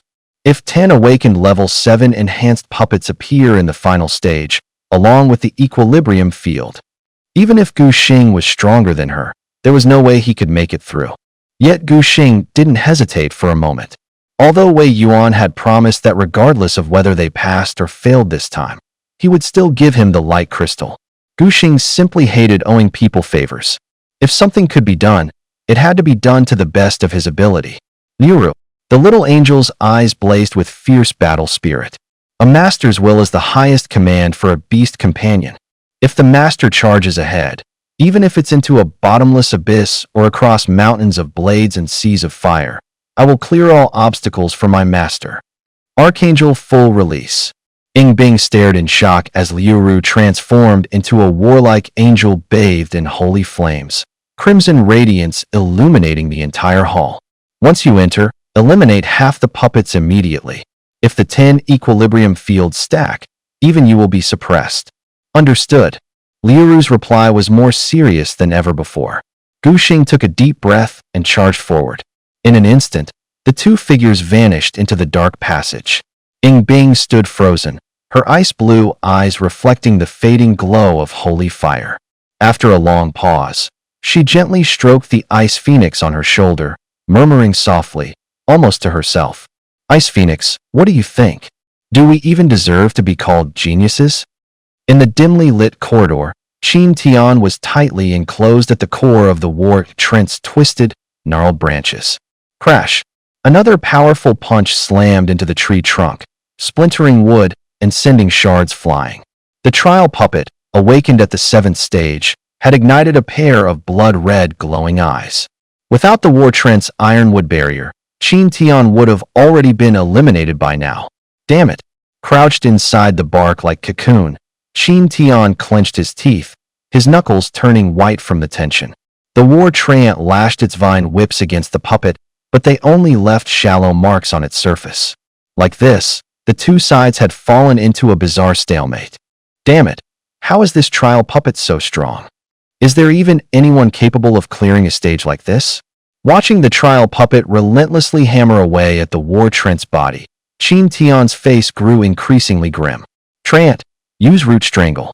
The war treant's thick roots burst from the earth, like giant serpents whipping toward the puppet's chest, but once again, only shallow scratches were carved into its metallic frame. The trial puppet staggered back a few steps, its crimson eyes flickering briefly before charging in once more. That last move had done absolutely no real damage. This trial puppet was forged from alloy specifically designed as a counter to beast companions like the war treant, which relied on physical attacks. And not to mention, even if he somehow managed to defeat this puppet in front of him, inside the next chamber, there were still 3 more trial puppets, all awakened to the 7th stage. Just thinking about it filled Qin Tian with a wave of despair. Should I really just give up? However, the moment the thought surfaced, a deafening explosion roared from deeper within the corridor. Blinding white light surged forward like a tidal wave, instantly swallowing the trial puppet whole.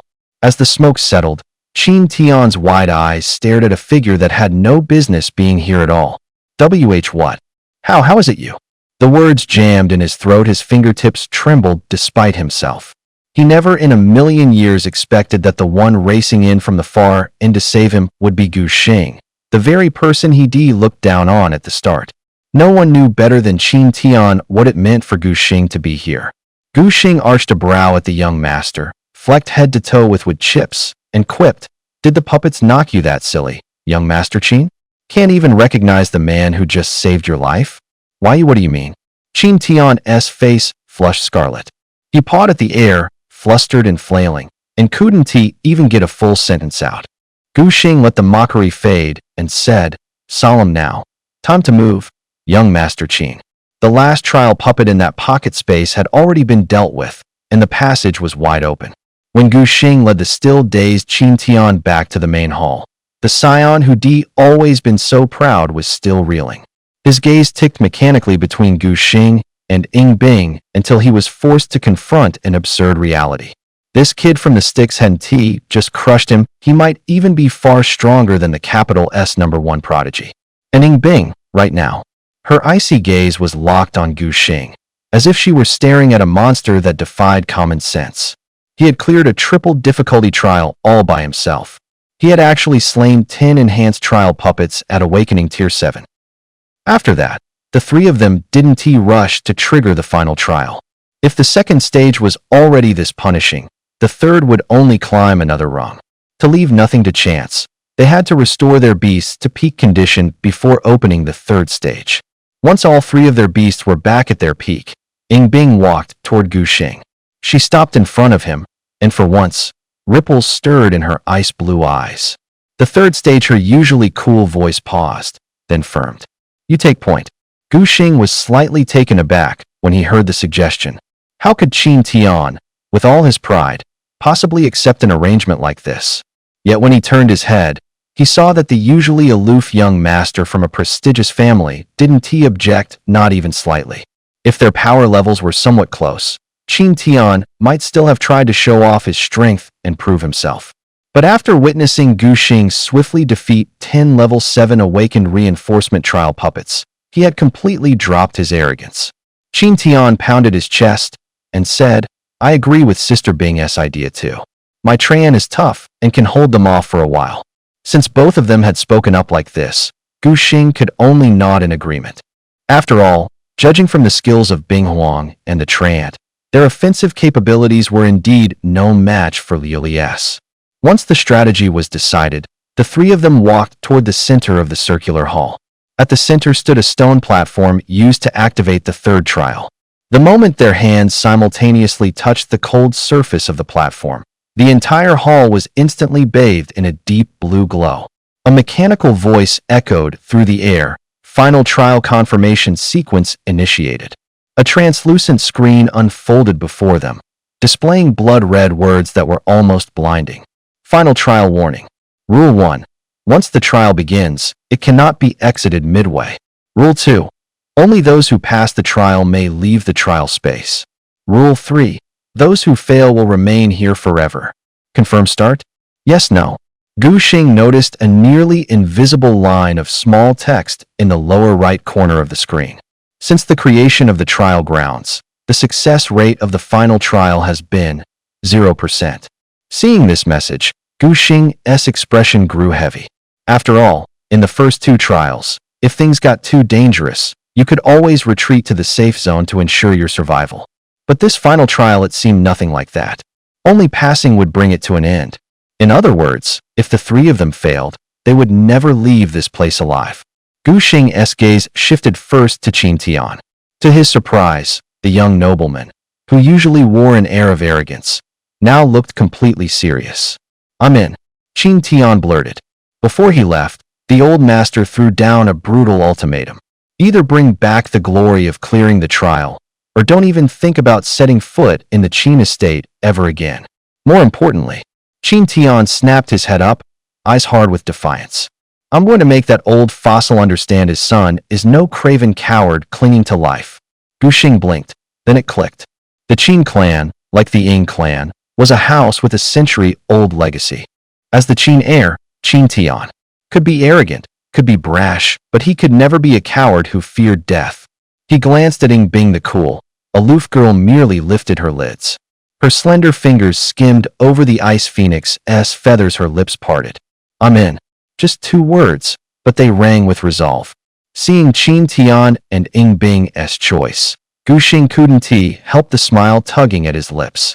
He drew a deep breath and tapped yes without a second thought. Boom. With a deafening crash, a colossal boulder slammed down, sealing off their only way out.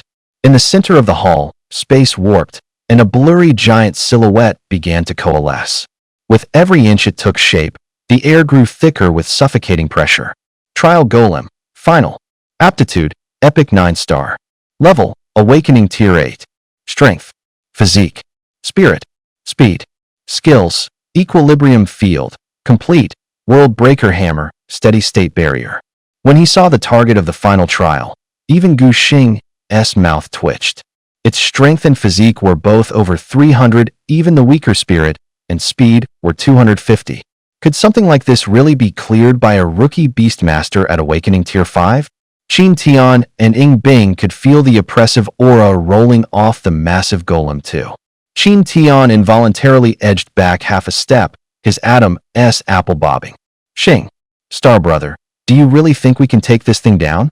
He cast his gaze toward his pride and joy, the war treant.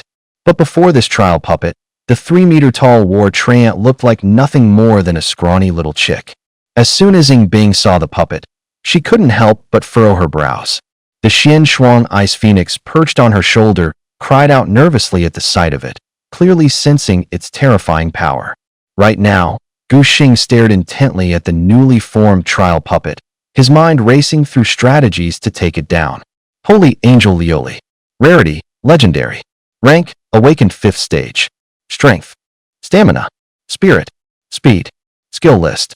Judgment of Sin increased damage against demon races. Blessing of Divinity can survive 1 fatal attack. Seraphorm all attributes plus 200%. Aria of the End after activation, the angel enters slumber. If Lioli activated her Seraph form, her stats would probably skyrocket to around 300. Though her strength and stamina were still slightly inferior to that beast companion's. With the bonus from Judgment of Sin, she should be able to cut through this puppet's massive 340 stamina. But of course, the puppet wouldn't just stand there waiting for Lioli to swing her blade. That's why they needed Ing Bing and Qin Tian's summoned beasts to buy Lioli just 3 seconds. If the plan failed, Gu Xing's eyes lingered on the little girl's ultimate skill aria of the end. If Seraph form was already this overpowered, then the even stronger aria of the end would definitely finish off this ultimate trial puppet. But Gu Xing really didn't want to use that skill unless absolutely necessary. Because once it was used, the little girl would fall into a deep slumber. No one knew how long that slumber might last. At that thought, Gu Xing shoved all his doubts out of his mind. There won't be any problem. We're definitely going to make it work. I need you two to buy at least 3 seconds for Lioli Win Ice, Qin Tian. As soon as Gu Xing spoke, both Win Ice and Qin Tian stiffened slightly. Don't worry, Star Brother.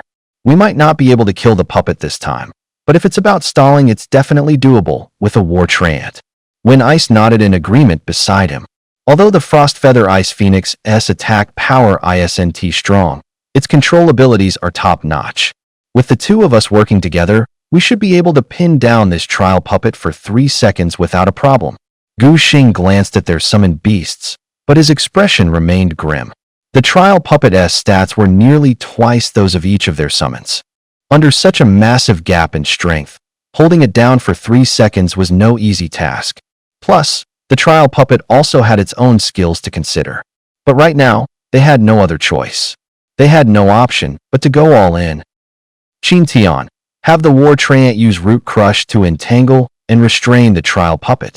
Qin Tian was, without question, one of the top prodigies in the capital. As soon as Gu Xing's order was given, Qin Tian immediately directed the War Treant into action. War Treant first. Activate Ironwood Barrier to reinforce the roots. Then use Root Crush to entangle target the puppet's limbs. Those thick, dark roots burst from the earth like giant serpents, wrapping tightly around the limbs of the trial puppet the moment it fully materialized. The metallic shined roots coiled layer upon layer, binding the puppet completely, cutting off every breath. At the same time Qin Tian acted, Gu Xing didn't stay idle either. Almost simultaneously, red-hot flames ignited around Lioli's body as her archangel form fully activated. She shot forward like a blazing streak of fire, warping the very air in her wake as she sped toward the puppet. Gu Xing turned to Win Ice and ordered in a low voice. Win Ice, have the Ice Phoenix unleash a frost storm freeze its joints. Got it. The Frost Feather Ice Phoenix let out a crisp, piercing cry before flapping its wings into the air from Win Ice's shoulder. Its wings flared, its body swelling rapidly until it regained its true form standing over 2 meters tall.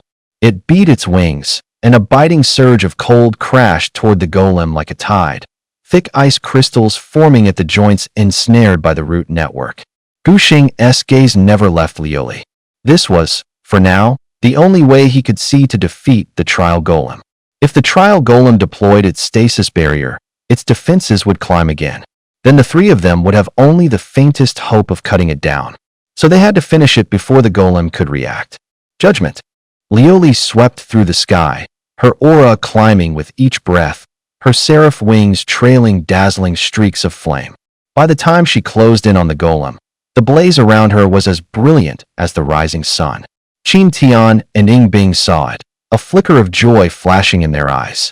They could clearly feel that the oppressive aura Lioli was radiating now was no weaker than the trial golem's. As long as their control didn't slip, they'd definitely clear this trial. However, right then, Gu Xing's expression darkened.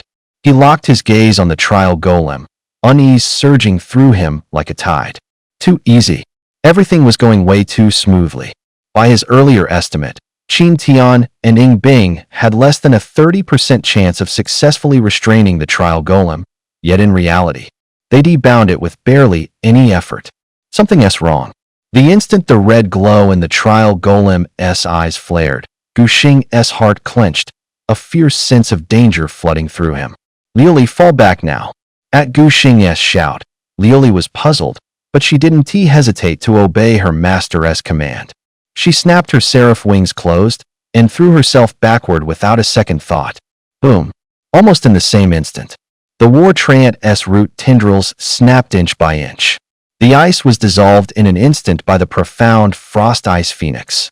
The trial golem slammed its fists together and brought them down like a falling meteor. World Shattermall. A thunderous boom. A shockwave ripped out, savage and wild. The ground split in jagged lines, shards of rocks spraying everywhere. Liuli barely dodged. Even so, the edge of her seraphic wings got grazed by the aftershock, and the searing flames wavered violently. Her heart lurched. Half a second slower, and I'd be done for. With that terrifying 340 points of strength, plus the skill S buff. Even in seraphim form, that blow would be left her gravely wounded, hanging by a thread. Seeing Liuli avoid the strike, Gu Xing let out a breath. But not for long. As he took in the field, his heart jumped back into his throat. Sure enough, he'd been right. This trial golem. It wasn't just a mindless automaton. It had combat intelligence. From the very beginning, its target had been Liuli. That was why it had pretended to be controlled by the war treant and the profound frost ice phoenix. To lure Liuli in and hit her with a sneak attack. Eliminate the biggest threat on the field first. With a roar, its blow missed, and the golem's crimson mechanical eye snapped toward the war treant. Qin Tian, pull the war treant back. But it was already too late. The trial golem moved like lightning. Gu Xing had barely spoken before it blurred into an afterimage and pounced on the war treant. World Shattermall came crashing down again. The war treant hastily raised an ironwood barrier, but the massive stat gap made it meaningless. Thud! With a heavy boom, the war treant was blasted away like a kite with its string cut, slamming into the wall of the circular hall. Whether it lived or died was anyone's guess. Qin Tian went paper white, spat a mouthful of blood, and collapsed. A Beastmaster's spirit is linked to his war treant. With the treant grievously wounded, the backlash overwhelmed him. The trial golem's gaze swung over again. This time, it locked onto the profound frost ice phoenix. Liu, save Bing Huang quick. Gu Xing shouted fiercely. If the Shinfrost ice phoenix were to suffer another critical blow, this trial would essentially be a failure. Luckily, at this moment, Liu's speed stat was nearly 50 points higher than that of the trial puppet. She transformed into a streak of crimson light. Just as the puppet's massive fist came crashing down, she yanked Bing Huang out of the danger zone at the last second. Whoosh! The archangel wings flared with a wave of scorching heat as Liu landed steadily beside Gu Xing with Bing Huang. Without hesitation, she spread her wings wide, shielding the two humans and the beast behind her as she glared warily at the trial puppet in the distance. The situation had turned completely upside down. Qin Tian was unconscious, and the war treant was also out of the fight. Their original plan to surround and eliminate the enemy had completely fallen apart in front of this mindless killing machine of a trial puppet. Ying Bing's expression turned grim. She turned to Gu Xing and asked in a low voice, Gu Xing, what do we do now? He didn't answer immediately. His mind raced, his eyes darting rapidly between the trial puppet and Liu. Awakened to 9th tier strength, its stats were almost overwhelmingly superior. Unless they used Liu's ultimate skill, there was almost no way to defeat it head-on. But if they did that, his only beast companion would fall into a deep slumber, and Liu's growth rate would definitely be severely slowed. As he was weighing the pros and cons, Ying Bing suddenly spoke up, her voice low and serious. If I can restrain it, can you finish it off in one strike? Gu Xing snapped his head toward her, surprise flashing in his eyes. As he looked at Bing Huang's skills, he instantly understood Ying Bing's intention. Bing Huang's ultimate skill. Although it would also leave the beast weakened, the cost was far less than putting Liu into hibernation. His gaze returned to Liu, and without hesitation, he nodded firmly. As long as you can keep it locked down, Liu will definitely take care of this trial puppet.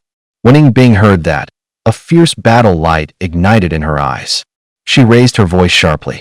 Shinfrost Ice Phoenix, unleash Frostbind shackles. When Ying Bing gave the order, the Dark Frost Ice Phoenix suddenly erupted in a blinding ice-blue radiance. Gu Xing's pupils tightened, and a brand new data panel popped up before his eyes. Dark Frost Ice Phoenix Special State. Aptitude, Legendary 1 star. Level, Awakened Tier 5. Strength, 120. Constitution, 130. Spirit, 178. Speed, 150. Skills, Frost Spike Pierce, Hoarfrost Storm, Frost Ring Bind. After casting, the familiar enters a weakened state. Right before the Ice Phoenix fired its ultimate, its spirit stat shot up like a rocket by a full 200 points, and its other stats spiked by over 100 as well. Looks like.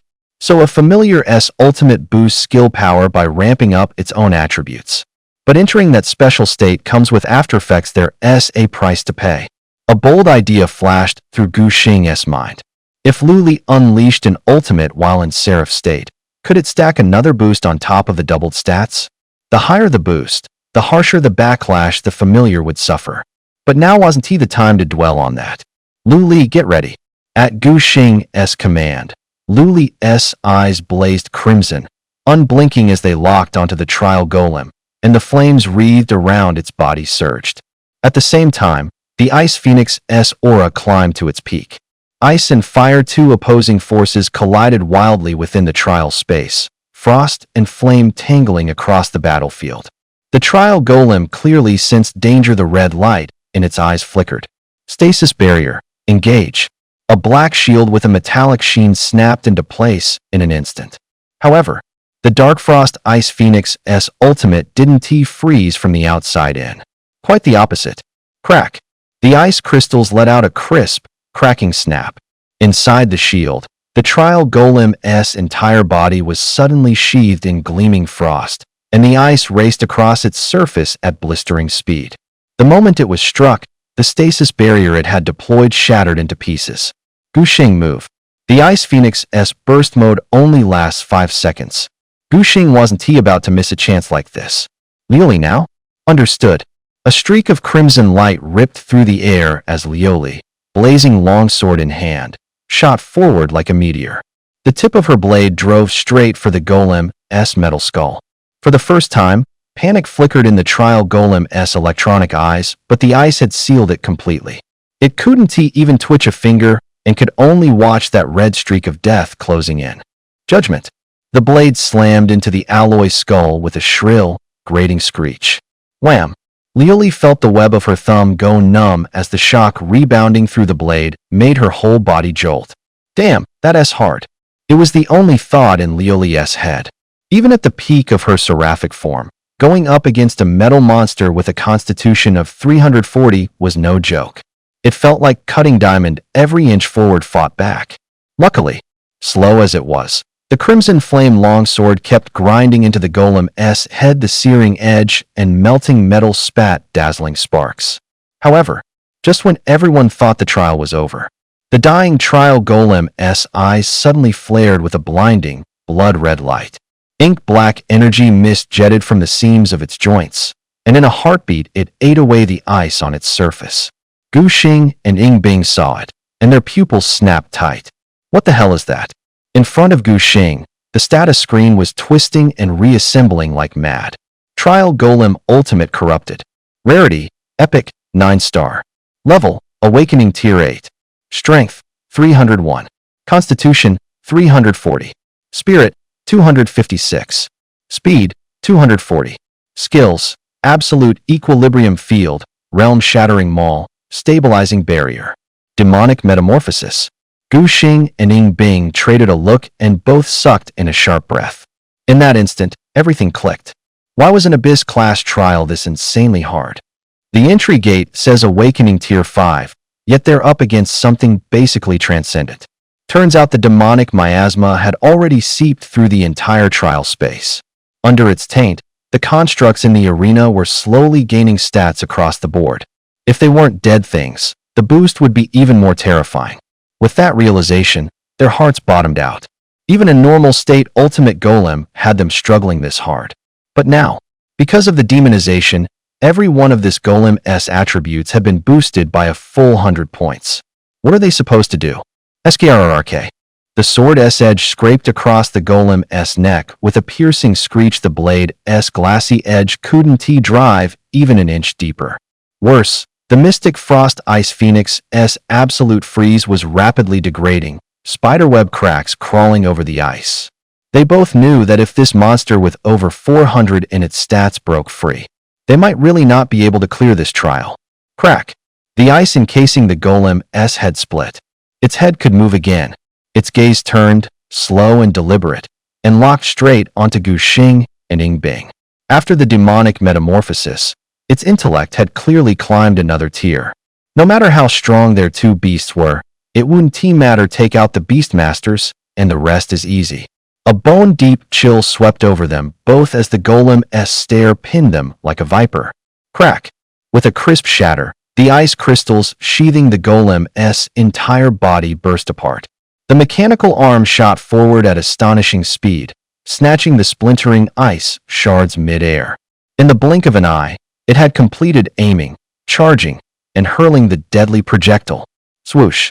A piercing, shrieking sound echoed across the battlefield as the ice spike transformed into a deadly flash of cold light, streaking straight for Ying Bing's throat. Cree! Xian Shuang Bing Feng let out a heart-wrenching cry, frantically flapping its wings in a desperate attempt to block the attack. But it had just finished using its ultimate move, struggling to even stand steady. Helplessly, it could only watch death draw near its master. Ying Bing's mind went completely blank, his entire body engulfed in the shadow of impending doom.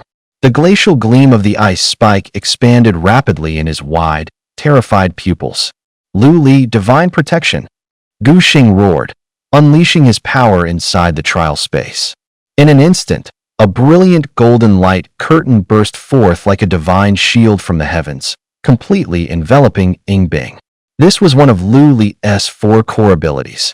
Divine protection, an ultimate defense that could absolutely block a single fatal strike. Boom! The ice spike slammed into the golden barrier, releasing a deafening explosion. Yet, it ultimately failed to break through that seemingly fragile shield. Seeing Ying Bing unharmed, Gu Xing turned his gaze toward the trial puppet. Now, facing off against this monster with stats reaching 400. There was no other choice left but to unleash Lu Li's ultimate technique. At that moment, Lu Li seemed to sense Gu Xing's thoughts. She suddenly lifted her golden eyes, her expression unwavering with determination. Master, I can do this. I will do this. Her golden pupils sharply narrowed as she locked eyes on the crack along the trial puppet's neck. The blade was just 3 inches away from completely severing it, but those final 3 inches felt like an insurmountable abyss. Just a little stronger, just a little more power. A flame of frustration burned wildly in her chest, hotter than the blazing fire coursing through her body. She would never let her master struggle for her sake again, and she absolutely refused to be that weak, powerless version of herself anymore. Trial puppet, the crimson electronic eye suddenly snapped toward Ruli, its mechanical arm screeching in a sharp metallic shriek. Since he couldn't kill the beast tamer, he'd destroy this dangerous angel first. Ruli, fall back! Gu Xing shouted until his voice cracked. But this time, the girl didn't budge an inch. Her crimson red hair whipped wildly in the energy storm as she poured every ounce of her strength into the blade. This time I absolutely have to succeed. A thunderous boom. A surge of scarlet flames shot into the sky, and 4 radiant wings instantly expanded to their maximum span. Even more shocking was the faint outline of 2 additional, ethereal wings appearing behind her. The image of a 6-winged angel flickered within the sea of fire, holy, yet awe-inspiring. Ruli in special state. Qualification, legendary class. Level, awakened 5th tier. Strength, 296. Stamina, 300. Spirit, 282. Speed, 306. Skills, Divine Judgment. Blessing of the Deity cooldown. 24 hours. Archangel form. Dirge of the End. Gu Xing stared at Ruli's stats, his pupils instantly contracting. She's in the same special state as Xian Shuang Feng Huang. But Ruli clearly hadn't activated her ultimate technique. Winning Ice, still swaying from the aftermath of battle, steadied herself. When her gaze landed on Ruli, her pupils suddenly shrank to pinpricks. Is she in a critical state? Gu Xing immediately turned his head, confusion written all over his face. What do you mean, critical state? Winning Ice took a breath and whispered in a low voice. This kind of state is supposed to be a level only beasts at the transcendent stage can reach. Beasts in the awakened stage can forcefully enter it through special abilities, but doing so causes severe side effects afterward. Only after evolving to the transcendent stage will those side effects disappear. After hearing that, Gu Xing's brows furrowed tightly. He was certain Ruli Henti used her ultimate skill, Dirge of the End. Then was there another way for a beast to enter this state? Bing furrowed his brows for a moment, then slowly spoke. There's still another possibility. There's a record in the ancient family scrolls when a beast tamer's talent and conviction reach perfect resonance. Something like this might also happen. This state is extremely rare and almost has no side effects, though the boost it gives to the beast is slightly smaller.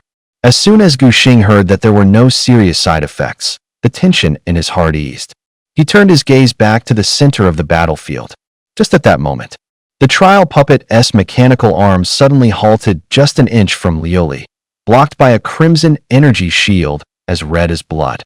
The red light in its eyes flickered wildly, and the demonic energy within its body began to tremble involuntarily. From the puppet's perception, the aura of this beast before it had now reached equal footing with itself. No, even stronger. Dangerous. Extremely dangerous. Lioli's golden pupils reflected the puppet's terrified red optical sensors. Her 6 radiant wings fully unfurled behind her, each feather seeming to flow with liquid flame. At this moment, only one burning thought remained in her mind. We must win. Die already. With that deafening roar, the previously motionless sword suddenly erupted with blinding red light. Clang!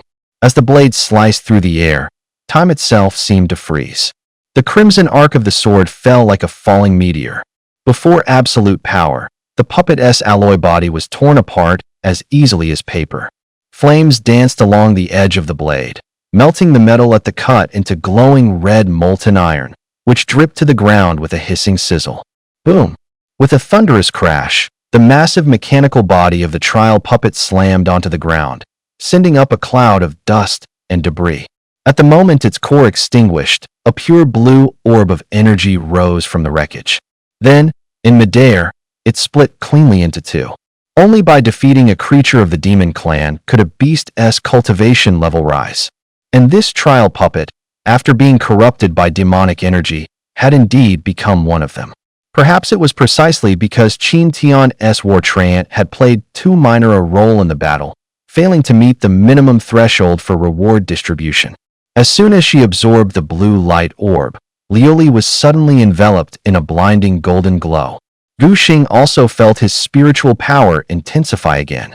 His level had risen. Sacred Angel Name, Lioli. Rarity, Legendary 1 star. Level, Awakened 6th rank. Strength, Stamina, Spiritual Power, Speed, Skills, Divine Retribution, Divine Blessing Cooldown, 24 hours, Archangel Form, Final Lament. Gu Xing stared at the skyrocketing numbers on the status panel, his fingertips involuntarily trembling. This is just too crazy. The peak stats for a regular awakened 8th rank summon usually hovered around 150 yet Lioli. Her base attributes were nearly 180 across the board. Not to mention she had even crazier abilities like Archangel Form. And to top it off, both of their rarities were legendary. Gu Xing glanced toward the war treant embedded in the wall, suddenly understanding the textbook phrase same rank, different destinies. The war treant and Lioli were both legendary. 1 star, yet the gap in strength was like heaven and earth. He shook his head and turned his gaze back to Lioli.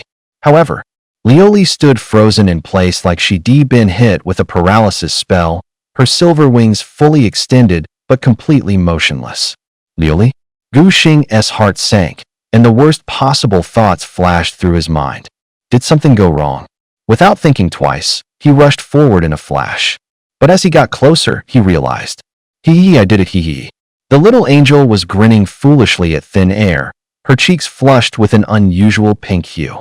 Master will definitely be so happy. Gu Xing. As Gu Xing stood there, equal parts annoyed and amused at the dazed Lioli, a sudden rumbling came from the stone wall ahead. Slowly, it began to split apart, opening to both sides.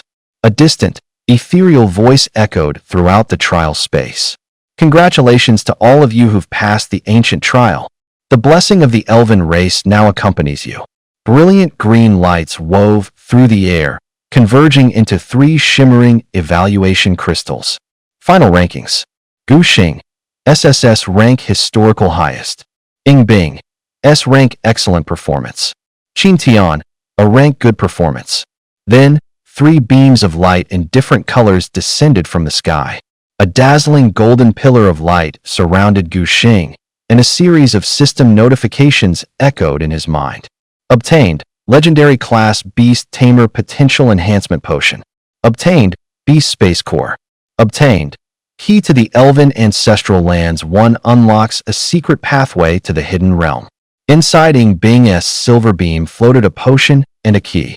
Obtained, Epic Class Beast Tamer Potential Enhancement Potion. Obtained, Key to the Elven Ancestral Lands 1.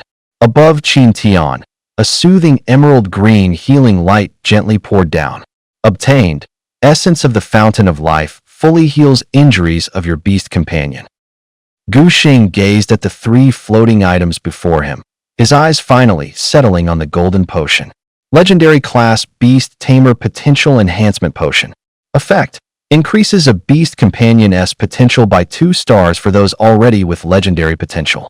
After reading the potion's description, Gu Xing's breath quickened slightly. A 2-star boost in potential would significantly increase Liuli's stats across the board. Currently, Liuli's average stat was at 180 points. If he took this potion, he might just push her stats past the 200 threshold. Such a reward truly matched the difficulty of this trial.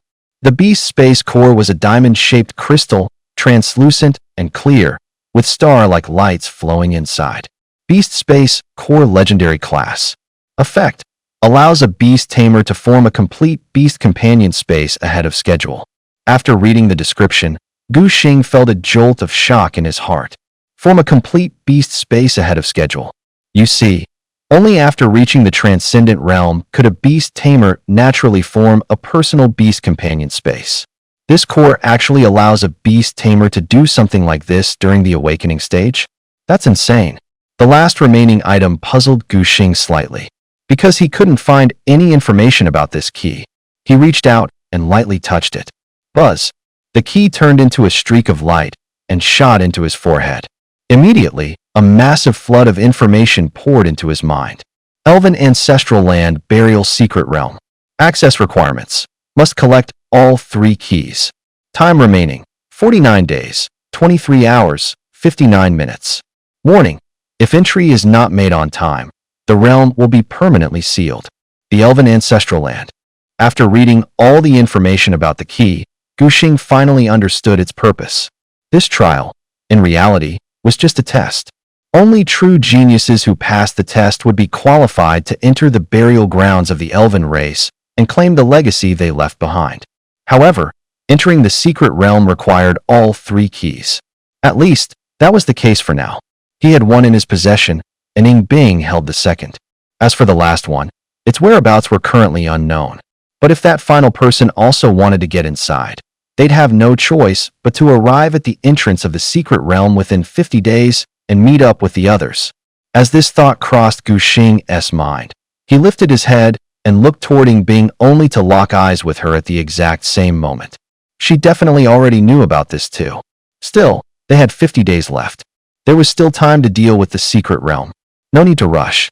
Gu Xing reached for the Spirit Beast Aptitude Enhancing Potion, intending to hand it to Liuli, but he noticed the little girl's eyes fixated on the bottle.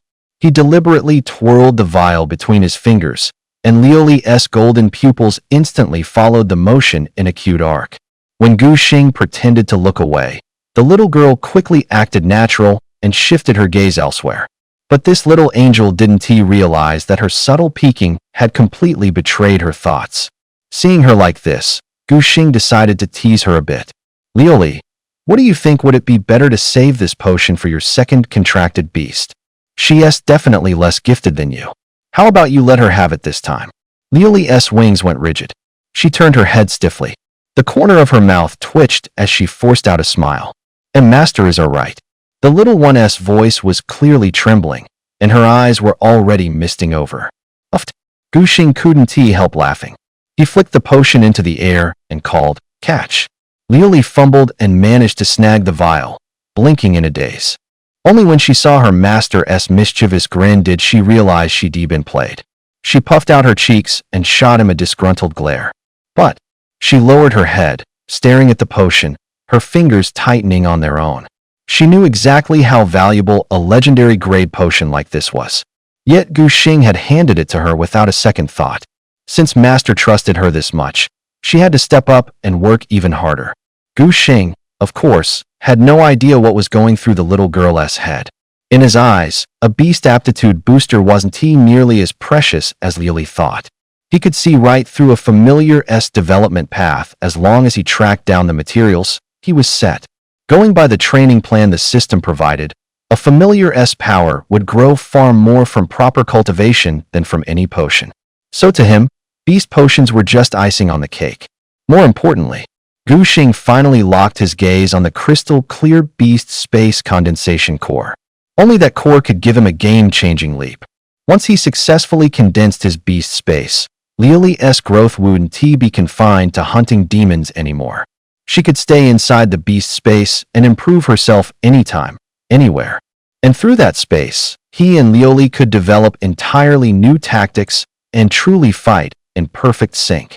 Without hesitation, Gu Xing activated the starlight suffused core in his hand.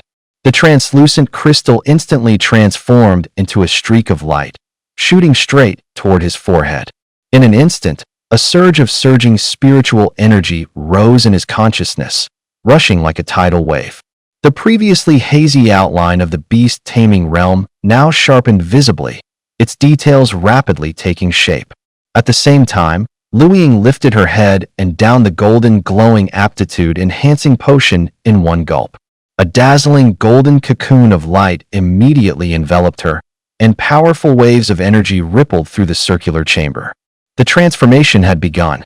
Outside the trial grounds, the evening sky bled like blood. General Wei Yuan stood with his hands behind his back at the very front of the defensive line, hundreds of soldiers standing ready behind him.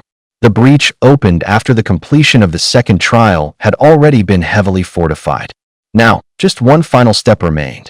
Once those three passed the final trial, the entire defensive line of Longxia Nation would be connected as one. And once that happened, the difficulty of leveling up for newly promoted beast tamers would drop drastically. "Commander, it's already been half a day. The third trial hasn't been cleared, yet could they have failed?" The aide whispered, hesitating mid-sentence. But General Wei Yuan's gaze remained steady, fixed firmly on the barrier ahead. "I believe in them."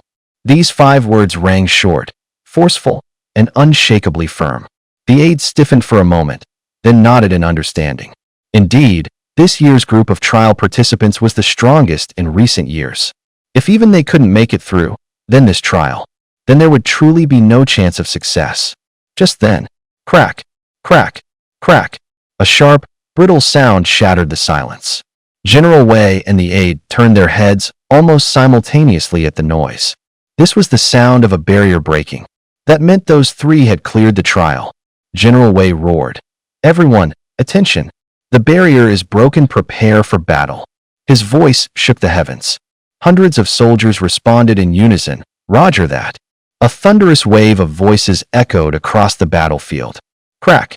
After the final sharp crack, the ward collapsed completely. From the gaping breach, countless demonkin let out ear-splitting shrieks and surged in like a tide.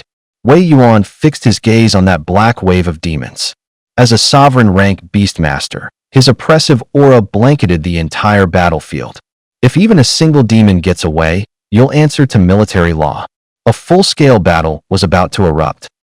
The demonkin threw themselves into a reckless charge, but the soldiers under Wei Yuan were Longxia's finest. They had to plug this breach and knit Longxia's defensive line back together. This fight had already dragged on for days. Unlike the smoke and chaos at the front, the trial grounds were deathly still. Within Gu Xing's sea of consciousness, the outline of his beast space had fully solidified, his vast spiritual power surging like a tide. This core had not only helped him complete the construction of his beast space, it had also induced a qualitative change in his spiritual power. Beside him, web-like cracks spread across the surface of the golden cocoon of light encasing Lioli, and a heart-thumping aura seeped out from within. Lioli's advancement was nearing its end. Meanwhile, nurtured by the spring of life, Qin Tian's injuries had long since healed. At the same time, catalyzed by an epic-grade aptitude enhancement elixir, Yingbing's profound Frost Ice Phoenix broke through to legendary 2-star, its strength skyrocketing. Big Sis Bing, how much longer do you think before Brother Xing wakes up? It's been 9 days. Qin Tian scratched his head, the swagger he once had long gone. Ever since he learned Gu Xing had pretty much soloed the corrupted ultimate trial golem, his pride had shattered. He'd become a full-on fanboy of Gu Xing. Yingbing shot him a cool glance, said nothing, and only lowered her head to stroke the profound Frost Ice Phoenix in her arms. Even so, her ice-blue eyes kept drifting, almost of their own accord, toward where Gu Xing lay. Feeling a bit awkward, Qin Tian rubbed his nose and was about to turn away. Vmm. The air suddenly shuddered. The psychic energy around Gu Xing suddenly erupted like a storm surging outward. That force surged into Yingbing's body. Her ice-blue eyes narrowed slightly, and her mind trembled inwardly. Sure enough, it was psychic power of the transcendent rank. Although Gu Xing was still at the 6th stage of awakening, the intensity of his mental strength was already on par with a true transcendent ranked beast tamer. In truth, the only thing separating him from a genuine transcendent beast tamer was the threshold of an innate talent. Her arm wrapped tightly around the Xian Shuang Frost Phoenix, her gaze locked firmly on Gu Xing. And just at that moment, within Gu Xing's consciousness, a pure white beast domain, woven entirely from his psychic power, finally took full shape. Now, there was only one final step left, to completely fuse his psychic energy with this beast domain. Fusion. Without hesitation, Gu Xing poured every ounce of his mental strength into the domain. Boom. In an instant, his consciousness seemed to cross a certain boundary, entering an unprecedented state of profound clarity. Even with his eyes closed and mind stilled, he could clearly sense everything around him. He could feel Yingbing's subtle fingers gently stroking the Xian Shuang Frost Phoenix, the tension in Qin Tian's knuckles as he clenched his fists, and inside the golden cocoon riddled with cracks was Lioli, her potential fully enhanced. Gu Xing's eyes snapped open as he turned his gaze toward where Lioli was. Crack! The fissures on the golden cocoon instantly widened, and crimson flames burst forth from within. The next moment, boom! The golden cocoon exploded completely. Amidst the raging inferno of flames, a pair of holy wings suddenly unfurled, and a divine figure rose into the air. Holy Angel Lioli. Rarity, Legendary.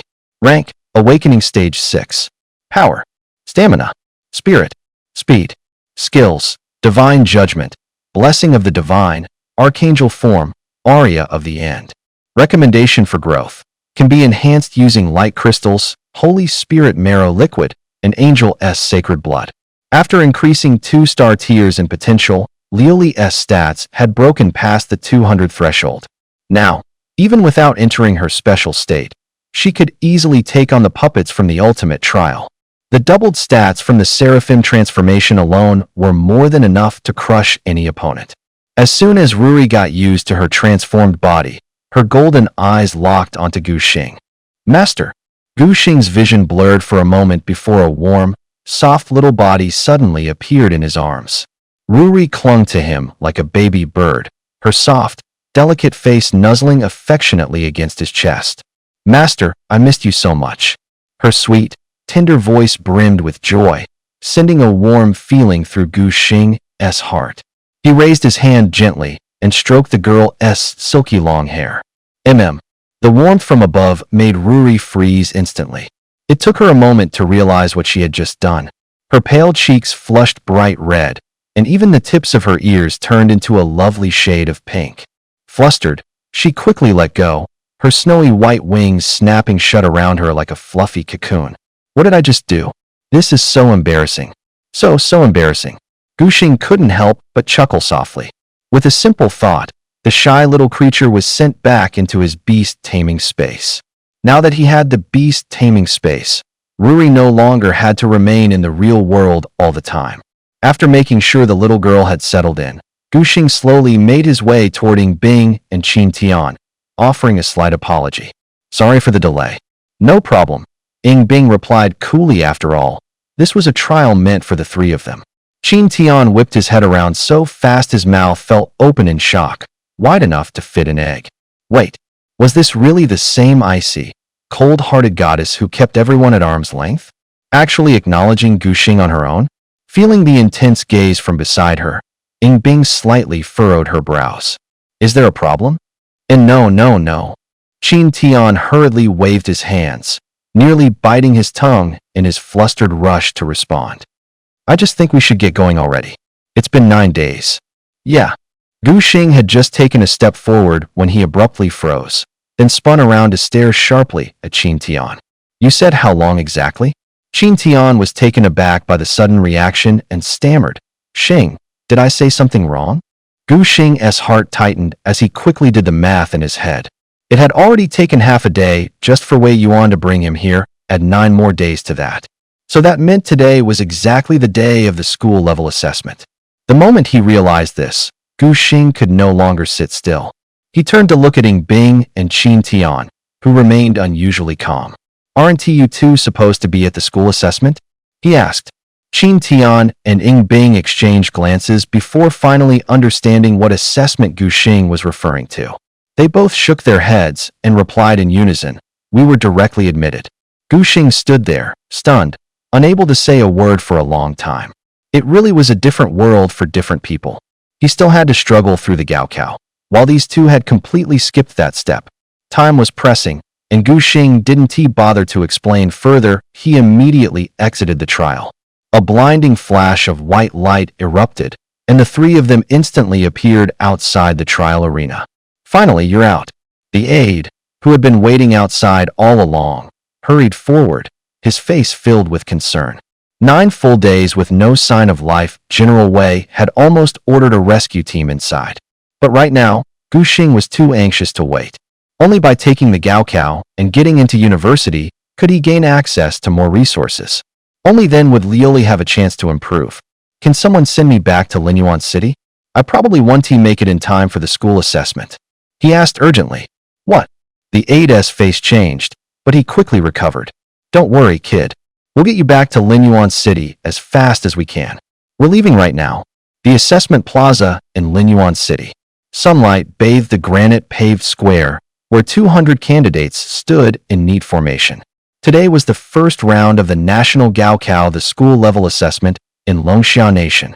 Only the top 50 would earn the right to advance to the next stage of evaluation. All candidates, please pay attention. The assessment is about to begin. Please step forward one by one according to the draw order. This assessment has 2 rounds. The top 50 contestants will advance. Those who advance will enter subsequent bouts. The final results will serve as a major reference for the comprehensive Gaokao evaluation, so take it seriously and do your best. After the event staff finished reading out the rules, the venue fell briefly silent. On the giant screen, the list of examinees started to race by. In the crowd, Shun Roashua clenched the hem of her school uniform, her gaze darting between the screen and the entrance. Behind her, in their class lineup, one spot was conspicuously empty. Class president, why isn't Gu the god here yet? He is not going to miss the assessment, is he? Someone asked, anxious. Yeah, with Gu the god's strength, taking first would be no problem at all. If he really gets disqualified for being late, that'd be so unfair. Another blurted. Class president, can you get a hold of Gu the god? Hurry and tell him to get over here. Someone urged, again and again.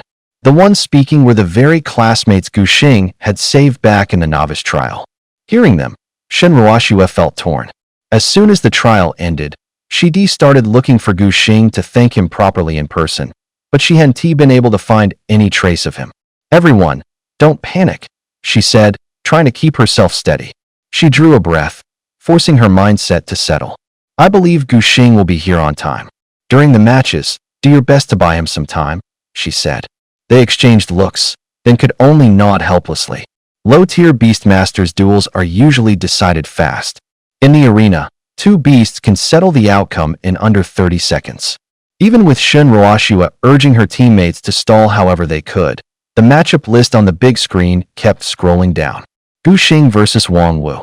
The instant that line appeared, Wang Wu, already standing in the arena, went white as a sheet.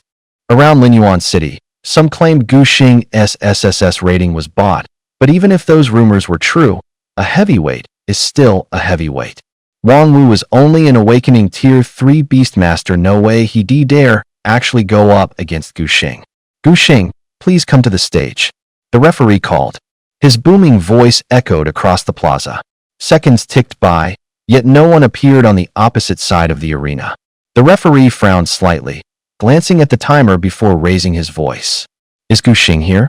If he doesn't show up, this match will be considered forfeited. No one answered from the audience. The referee frowned again, scanning the entire arena, but still saw no sign of Gu Xing. Since Gu Xing hasn't arrived, I'll now declare. Shin Roashua was just about to step forward to stop him. Hold on. Suddenly, a voice laced with a touch of flirtation cut in.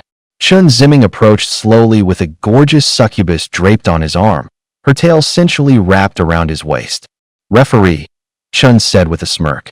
How about we move this match to the very end? After all, he deliberately dragged out the words. We're all really curious to see how our SSS rank prodigy will perform. He'd practically lived in the pocket dimension for the past 10 days, grinding his succubus level through the roof. His goal was clear: to crush the kid who stole his spotlight and stomp him into the ground today. But now, the main character didn't even show up? How could he possibly accept that? Sweat beaded on the referee's forehead. The rules are crystal clear: anyone late gets disqualified. But the one standing before him now.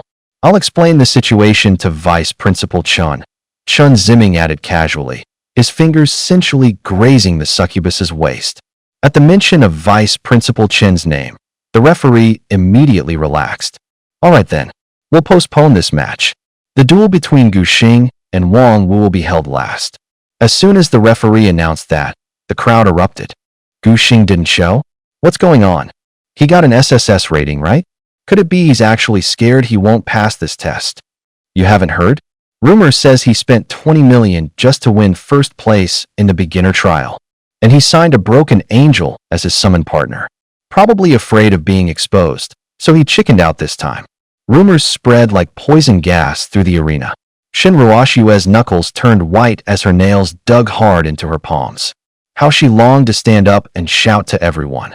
The boy who had appeared like a god and saved her during the beginner trial, that's the real genius. But in the end, all she could do was weakly unclench her tightly balled fists. Her reputation was too fragile. Even if she spoke those words out loud, no one would believe her. Not to mention, during this time, the Chen family had been deliberately spreading rumors. Almost the entire city of Linyuan had come to accept it as fact that Gu Xing's SSS rating was obtained through cheating. And besides, Gu Xing hadn't shown his face at all since the beginner trial to clear things up. So everyone just accepted this version of the story as if it were truth. Next match, Chun Ziming vs Li Si. At the referee's signal, Chun Ziming climbed onto the stage, hugging his succubus. Across from him, Li Si's face turned pale. He might be among the top-tier 4th stage awakened in this year's group, but now he looked like a helpless lamb awaiting slaughter. Chun, Senior Chun, Li Si's trembling voice begged. Please, have mercy. Chun Ziming smirked cruelly, while the succubus in his arms lazily ran her crimson tongue over her fangs. Shelled tortoise. Water jet attack. Li Si gritted his teeth and shouted his command. Whoosh. A powerful jet of water burst forth, but strangely came to a halt just 3 feet away from the succubus. The succubus lazily raised her hand, and the water jet seemed to slam into an invisible barrier before exploding outward in a violent splash. Aya! The succubus's eyes suddenly glowed purple, and visible ripples of psychic energy swept across the arena. Li Si's shelled tortoise didn't even have time to cry out before collapsing to the ground, motionless. Li Si stood frozen like he'd been struck by lightning. Blood trickled from his nose and mouth as he collapsed unconscious. SSSSS. Gasps of shock rippled through the crowd, one after another. Holy crap, a fourth stage awakened beast was taken out in one hit by Chun Ziming's monster? How strong is he now? Has he already reached 6th stage? I think it's even higher. He might already be a 7th stage awakened. No way. The beginner trial only ended 10 days ago. If he's already 7th stage, what's the point of the rest of us even trying? Chun Ziming's cold gaze swept the crowd, but the one figure he most wanted to see was nowhere to be found. Did he really run? If so, the big gift he prepared for Gu Xing would be completely wasted. Don't forget, over the past 10 days, he spent a fortune hiring 20 power leveling squads, forcing his succubus up to awakening tier 8. With an epic, grade bonded beast on top of that, he was confident he could steamroll the field. Especially Gu Xing, who only snagged that SSS rating by cheating. The next bouts were uneventful, until Shun Roashue took the stage and finally stirred things up. The awakening tier 5 girl deliberately refused to finish the fight, dragging it out on the platform for a full 10 minutes. Chun Ziming narrowed his eyes at her stalling, a dangerous smile tugging at his lips. Next up, Gu Xing versus Wang Wu. The moment the referee spoke, the arena fell silent. Gu Xing still hadn't appeared, and the smile on Chun Ziming's face grew even colder. This time, he wasn't going to give him another chance. Gu Xing is enemy. The referee never finished. Boom! A golden meteor plummeted from the sky and slammed into the exact center of the ring. As the dust slowly cleared, Gu Xing's silhouette sharpened in the sunlight. Glass-like wings slowly folded away, and his porcelain white hands lowered from his waist. A split second earlier, the ref had been about to announce his elimination. With no time to think, he leapt straight off the military war beast, escorting him back to the city, making it to the arena at the very last second.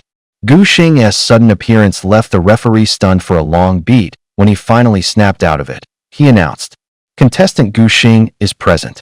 Match start." The words had barely left his mouth before the stands erupted, waves of chatter rolling across the crowd. How did Gu Xing just show up like that? He actually came to take the exam. Now this is going to be good. Chun Ziming definitely won. Let him off easy. Outside, people often claimed that Gu Xing had only gotten his SSS rating through cheating. But in reality, his abilities were no joke. He might even be able to go head-to-head with Chun Ziming. Head-to-head? Come on, don't be ridiculous. Didn't you see Chun Ziming's performance just now? He was clearly at the level of a 6th stage awakened. Do you guys even understand what that means? On the arena stage, Wang Wu's legs trembled slightly as he listened to the murmurs from the crowd, sweat beading on his forehead. At first, when Gu Xing hadn't shown up, he thought he could easily advance with just a bit of luck. But who could have possibly predicted this? In the end, Gu Xing still arrived at the arena, and he made one hell of an entrance. Ji Gu, Gu Gu. Wang Wu's voice trembled, the words of begging stuck in his throat. No matter what rumors spread outside, the truth was that Gu Xing was indeed a genuine SSS tier talent. That meant Gu Xing's rank was at least at the 5th stage of awakening. And what about himself? Out of fear of dying in the other world, he hadn't even entered it for the past 10 days to level up. So right now, he was barely at the 3rd stage of awakening. Don't panic. It'll be over soon. Before Wang Wu could even grasp the meaning of those words, a white blur suddenly shot past his eyes. Roar! His 3rd stage awakened beast gave out a single pained cry before crashing heavily to the ground. I surrender. Wang Wu raised both hands without hesitation, his face instantly pale with terror. In the audience stands, Chun Ziming narrowed his eyes slightly. He lazily ran his fingers through the succubus's hair. "Mayor, tell me," he said casually, "how strong do you think your former master's contracted beast is now?" The succubus looked at Liuli for a moment, hesitated, then slowly answered. "Ziming Gidge, judging from that beast's performance just now, at most, it's only a 6th stage awakened." Chun Ziming's lips curled into a cold smirk. 6th stage awakening? In front of his 8th stage awakened succubus, that was nothing more than an ant. The competition moved quickly after that. 2 hours later, the list of the top 50 students was finalized. Only students who ranked in the top 50 were eligible to participate in the second assessment, which was organized by the military. This national exam consisted of 3 total assessments. The first one was handled by the school, which would evaluate students based on their performance in the novice trial space and the internal school exam. The second assessment was hosted by the military, and again, scores were given based on each student's performance. The final assessment was organized by universities nationwide, and, once more, scores were determined by student performance. Once all three scores were combined, a final comprehensive evaluation and ranking would be determined. Right now, the 50 students who had advanced were about to begin the school-level ranking tournament. The arena immediately fell silent. At the referee's command, the plaza became completely still. The top 50 ranking match still used a draw-based matchup system. In the first round, the 50 competitors would draw their opponents, with 25 advancing. In the second round, 24 would draw, with one person receiving a bye, resulting in 13 qualifiers. In the third round, 12 would draw again, one would receive another bye, and 7 would move on. In the fourth round, 6 would draw, 1 would get a bye, and 4 would earn advancement. Only after that would the draws lead into the semi-finals and finals. The competition officially began. The battle was fierce, with every contestant fighting tooth and nail to move forward in their own way. Some advanced with sheer overwhelming strength, while others barely scraped by thanks to sheer luck. But Gu Xing's path to advancement quickly became the hottest topic in the arena. His luck was just insane, right? Out of the 3 total bye opportunities in the tournament, he had drawn 2 of them himself. From the spectator stands, murmurs spread constantly, and many had already started calling him the chosen one. Even more surprising, in the next 2 matches, Gu Xing ended up facing members of squads he had saved back in the novice trial space. Brother Gu, we forfeit. If it weren't for you saving us back then, we'd have been finished long ago. Without hesitation, the 2 players chose to withdraw, their eyes filled with pure gratitude. After 4 rounds of competition, Gu Xing hadn't even lifted a finger, and yet he advanced to the semi-finals with effortless ease. Also advancing alongside him were Chun Ziming, who radiated unstoppable momentum, Shun Ruoxua, whose strength was no joke, and Li Yan, the dark horse beast tamer, who had just awakened to the 5th stage. Early the next morning, the entire city of Linyuan was awakened by the commotion. The examination plaza was packed beyond capacity, with even the rooftops surrounding the arena filled with curious onlookers. Look, isn't that President Chun? The vice principal is here too. Goodness, even Lord City Ruler has come in person. In the VIP section, the most powerful figures of Linyuan took their seats one by one. Chun Shan Chun Ziming's father, and also the head of the largest merchant guild in Linyuan City. Right now, he was engaged in quiet conversation with the vice principal, a faint but meaningful smile playing on his lips. I heard your son as Succubus has awakened to the 8th stage. The vice principal probed cautiously. Chun Shan waved a hand, feigning modesty. Just a child's plaything. But that Gu Xing. He paused meaningfully, then continued, that SSS rating? Quite intriguing. He had assumed that poor student, the one whose beast companion he had bought away, would never stand a chance again. Yet, who could have predicted that the moment the beginner's trial ended, the boy would become the talk of Linyuan City? Still, exactly how much truth lies behind that reputation? That, he had yet to find out. Chun Shan narrowed his eyes, lightly tapping his fingers on the armrest of his chair. He had long since sent people to dig up every detail about Gu Xing. Fallen angel, he scoffed inwardly. Even if that angel truly recovered its full strength, it would still be no more than legendary class at best. Meanwhile, the succubus his son had bonded with was not only legendary, but had also awakened to the 8th stage. With such a gap in rankings, how could Gu Xing possibly win? Noticing the atmosphere turning tense, the vice principal quickly interjected to smooth things over. Come on, Brother Chun, don't be so humble. Let us just focus on the match. With that, he turned his gaze back to the battlefield. At this moment, the tension in the air was so thick it felt like it could drip. Under the watchful eyes of the crowd, the draw results for the first match appeared on the giant screen. The opening semi-final matchup, Gu Xing versus Li Yan. With a loud announcement from the referee, the 5-stage awakened beast tamer dragged his heavy steps onto the arena. Li Yan looked at Gu Xing, who stood across from him with an unreadable expression, and couldn't he help but swallow hard. Big bro Gu. He forced out a smile that looked more painful than crying. silently begging for mercy. Gu Xing hadn't even moved much, yet Li Yin, a 5-stage awakened beast tamer, could already sense that the rumors might not have been entirely accurate. This young man, who had been labeled as someone who cheated his way into an SSS rating, was clearly no ordinary opponent. The match officially began. Li Yin took a deep breath, locking eyes with Gu Xing and tightening his focus. He knew deep down that his chances of winning were slim, but as a beast tamer, he at least wanted to walk away with some dignity. Rock Turtle, activate Stonewall. A dull yellow wall instantly rose up in front of him. At the very least, I have to hold out for 3 minutes. That was the silent goal Li Yin set for himself. But the gap between idealism and reality was about to be brutally exposed. Liu Li's stats had long surpassed those of beasts at her level. If she went all out, it wouldn't just be a 5-stage opponent. Even an 8-stage defensive beast wouldn't last long against her. Gu Xing watched Li Yin preparing himself with tension, and a flicker of approval passed through his eyes. At least this beast tamer had the courage to face him head-on, despite knowing the gap. Liu Li, hold back. Before the words even faded, a white blur had already shot forward. The rock turtle, still in full defense mode, didn't even have time to react. Its heavy body crashed to the ground with a thunderous boom, instantly knocked unconscious.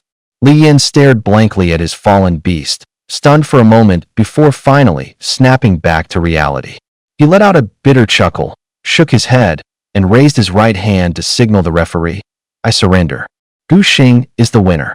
As soon as the referee announced the result, the entire arena erupted into an uproar. Li Yin is actually a rank 5 beast tamer. What the hell just happened? It was way too fast. I barely saw a flash of white light, and it was already over? Gu Xing's strength, honestly, it doesn't seem any weaker than Chun Ziming's. The murmurs in the audience never stopped, and many began re-evaluating Gu Xing's true strength. Down below, Chun Ziming's lips curled into a cold smirk. Others might have missed what happened in that split second, but his succubus, as a psychic-type beast, had already seen through everything. Ziming Gidge, the succubus whispered in his ear, I've confirmed that the angel's mental fluctuations have indeed awakened to rank 6. After hearing that, a glint of confidence flashed through Chun Ziming's eyes. The second match would be Chun Ziming versus Shun Ruoxue. The referee's voice rang out just then, pulling everyone's attention back to the arena. Chun Ziming adjusted his collar and walked steadily toward the stage. As he passed Gu Xing, he deliberately slowed his pace and shot him a meaningful glance. Gu Xing furrowed his brow slightly at that look. What was Chun Ziming trying to say? But his gaze shifted toward the succubus. Succubus. Rarity, 2-star epic. Level, awakened rank 8. Type, dark, psychic. Strength, stamina, mental power, speed, skills, desire drain, enchanting gaze. So it was an awakened rank 8. No wonder Chun Ziming was so confident he had actually trained his succubus this far. But still, did Chun Ziming really think a rank 8 awakened succubus could take him down? Interesting. Master, later I'm totally gonna teach that bad guy a lesson.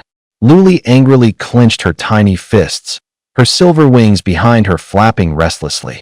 Ever since she found out about the succubus betrayal, she'd been holding a grudge. Gu Xing smiled slightly and reached out to ruffle her soft silver hair. All right then, I'll leave it up to you.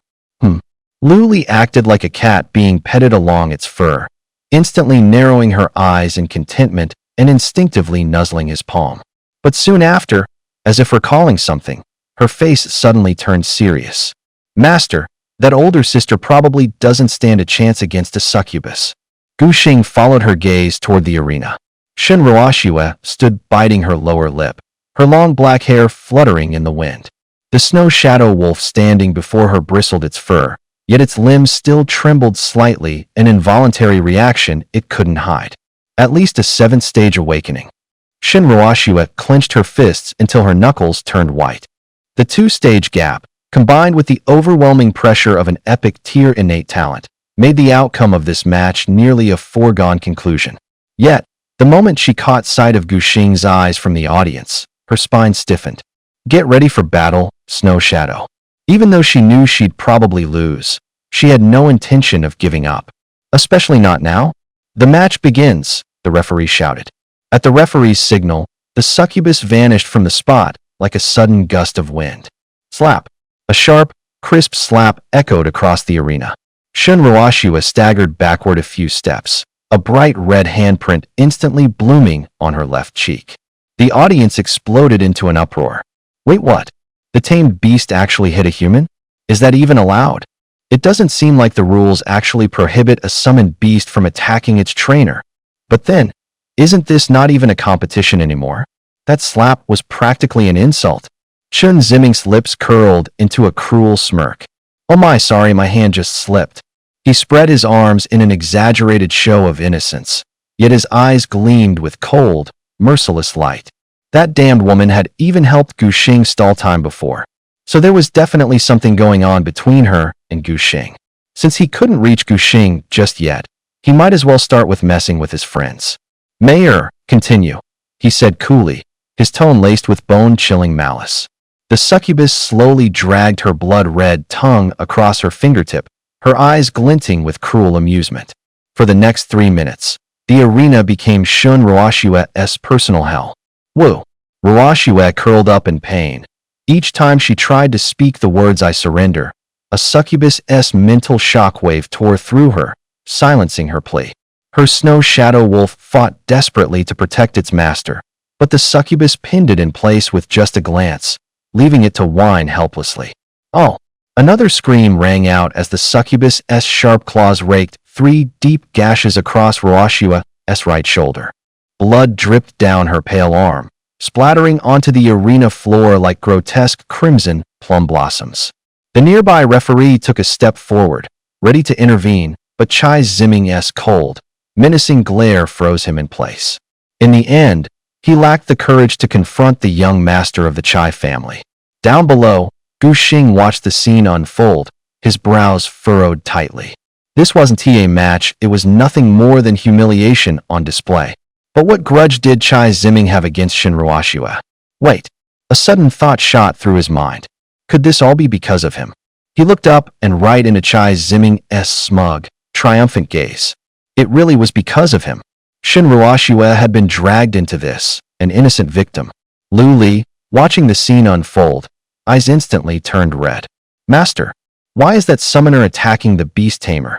In a battle, shouldn't the summoned beasts fight each other? Why hasn't the referee stopped this yet? That older sister clearly has already lost. Faced with Lu Li's furious questions, Gu Xing found himself momentarily at a loss for words. After a moment's hesitation, he pulled Lu Li into his arms, his eyes locked coldly onto Chai Ziming on the arena stage. Want to provoke me with this kind of stunt? A dangerous smirk curled at the corner of Gu Xing's lips. Congratulations. You succeeded. But, can you handle what comes next?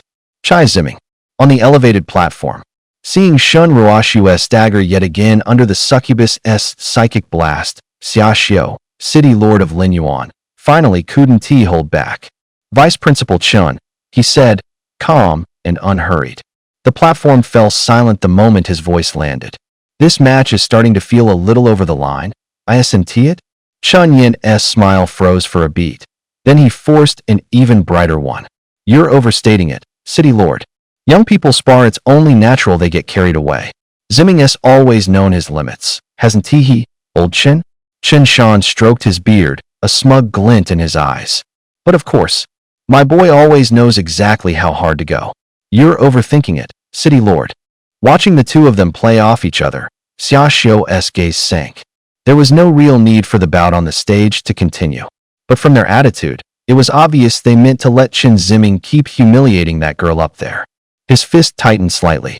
He meant to step in, but in the end he held his tongue. It was the iron law of Longxia. The military and government stayed separate, and the education system ran independently.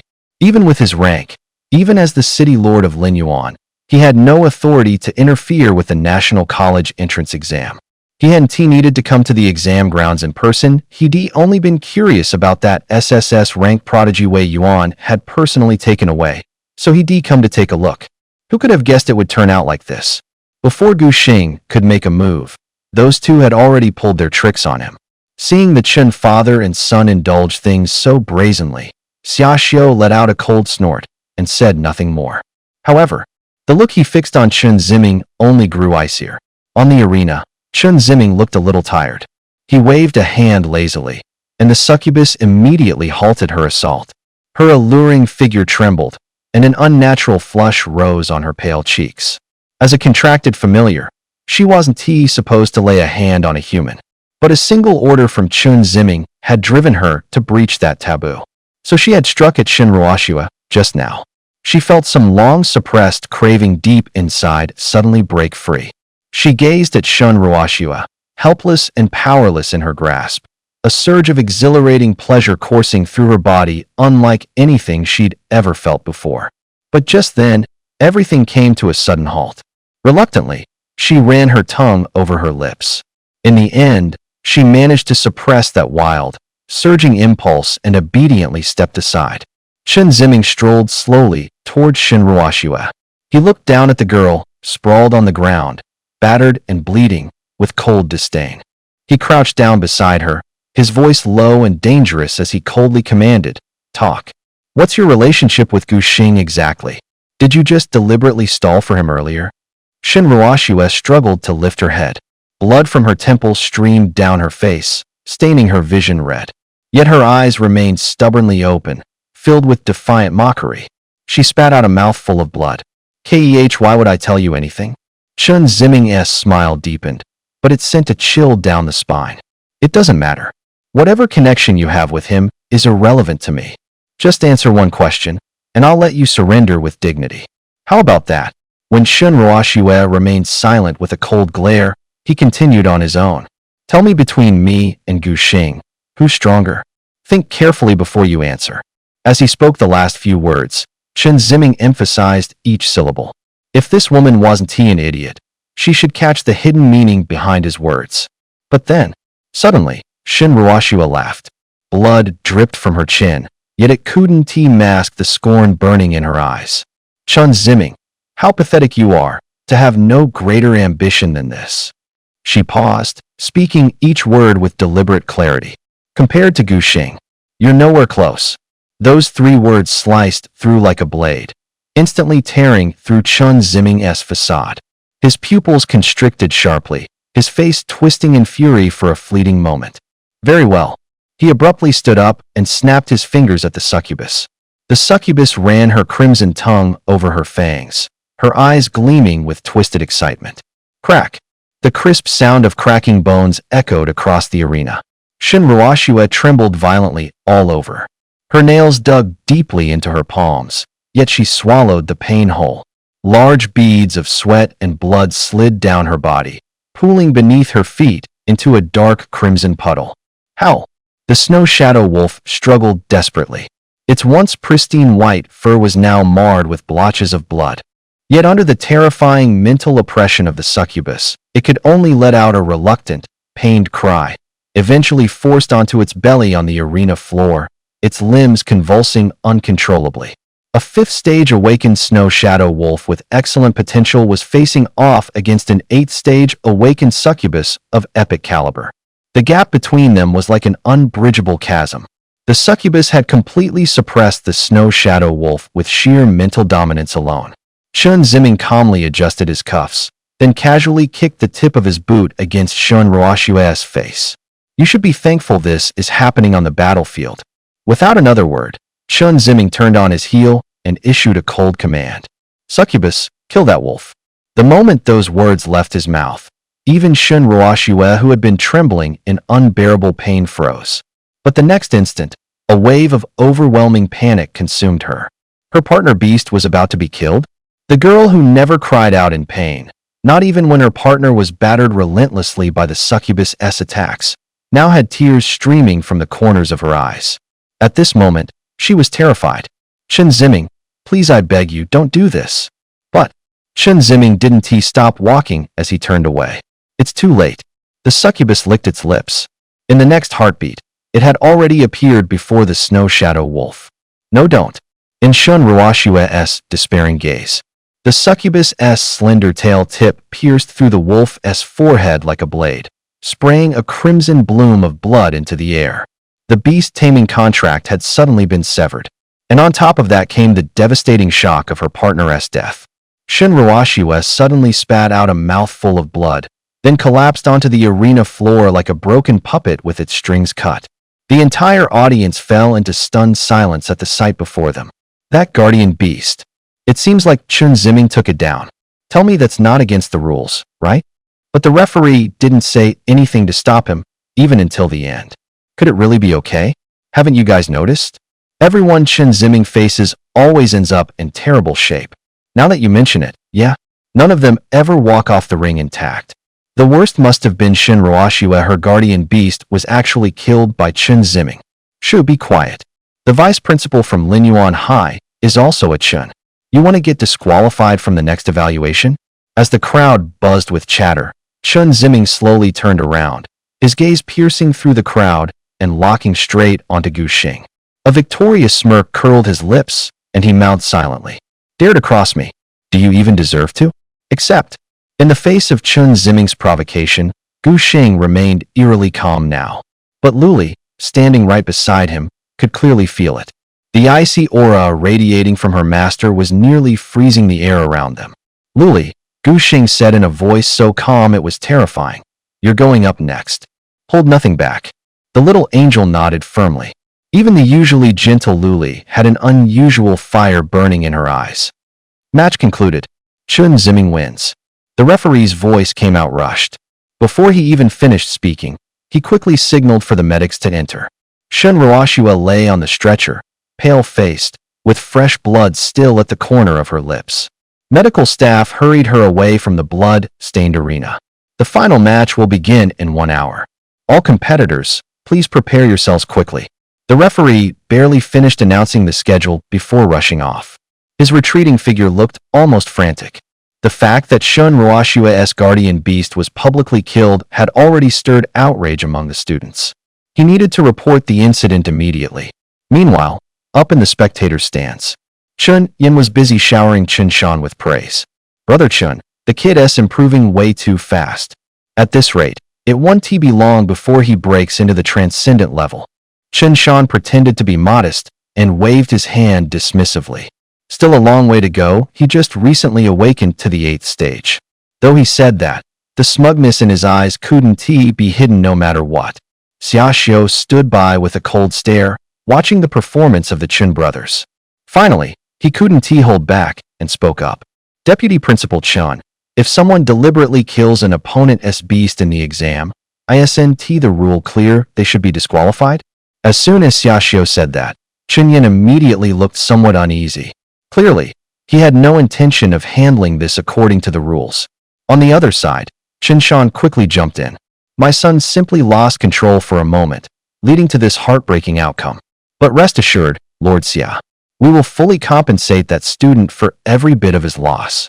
After all, Lord Xia, when young people spar, there are always some unfortunate accidents. Xiaoxiu's eyes grew colder. What a convenient accident. In front of everyone, they killed a beast that had already lost the ability to resist an open and brutal act. Yet they called it a simple slip of judgment? Were they calling the city lord a fool? Or were they calling every citizen of Linyuan City a bunch of idiots? At that moment, the referee who had left earlier hurried back. He respectfully bowed to the three of them. Lord City Master, President Chun, Deputy Principal. Chun Yin lazily lifted his eyelids. What is it? The referee glanced around, swallowed hard, and struggled to speak. The thing is, many students have raised complaints about the previous match. Chun Yin and Chun Shan exchanged a glance, their expressions loaded with hidden meaning. After a moment of silence, Chun Yin pretended to suddenly realize something and slapped his knee. Indeed, the rules before the exam had some loopholes, which led to this accident. All right then, he said, smoothing out imaginary wrinkles on his robe. Let us add 2 new rules for the next match. 1. Beasts are not allowed to attack their trainers. 2. If a situation arises that may lead to a beast's death, the referee has the authority to intervene. The referee opened his mouth as if to speak, but swallowed his words back. He desperately wanted to make one thing clear: the students weren't protesting the rules themselves, but rather Chun Ziming's blatant act of slaughter. Yet, under Chun Yin's cold, piercing stare, he finally gave a deep bow instead. I'll make the announcement right away.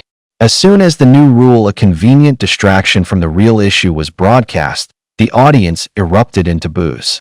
There is something going on here, right? They can't just sweep this under the rug like it's nothing.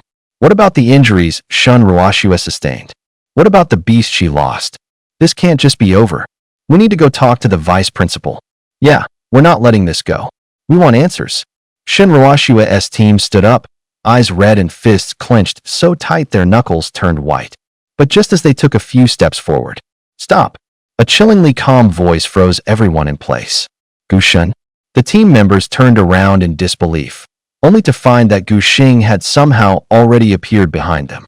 The boy's dark eyes seemed ready to summon a storm, yet his voice was oddly gentle. "There's no point going. The school is clearly covering for Chen Ziming. Even if you go, nothing will change. Are we really just going to let this slide?" Gu Xing slowly lifted his gaze, his eyes sweeping over the bloodstains still lingering on the arena stage. "No, it won't end like this. Don't worry, Chen Ziming will pay. I promise." His tone carried a seriousness unlike anything he'd ever shown before. As the final grain of sand fell in the hourglass, the referee returned to the arena. The final exam match is now officially beginning. Gu Xing versus Chen Ziming. Two figures leapt onto the stage almost simultaneously. Gu Xing's eyes flicked toward the succubus in Chen Ziming's arms. Everything started with this succubus. The demoness squirmed uneasily, her crimson eyes darting nervously away from his gaze. "What is going on?" Chen Ziming held her even tighter. "It's quite impolite to stare at someone else's summoned beast, don't you think?" He arched the corner of his lips into a teasing smirk as he lifted the succubus's chin. "This succubus may have been summoned by you, but don't forget she bears the surname Chen now." Gu Xing slowly shifted his gaze, letting it settle on the young heir across from him. "You and your kind of beast tamer are truly a match made in heaven." Chen Ziming's expression darkened, barely concealing his anger as he sneered. "Gu Xing, what matters on the arena floor is strength. Talking tough won't win you anything." Gu Xing remained silent. Arguing with someone like this was just a waste of breath. That said, his eyes slowly drifted toward Chun Yin, seated high upon the platform. This new rule had definitely tipped the scales in Chen Ziming's favor.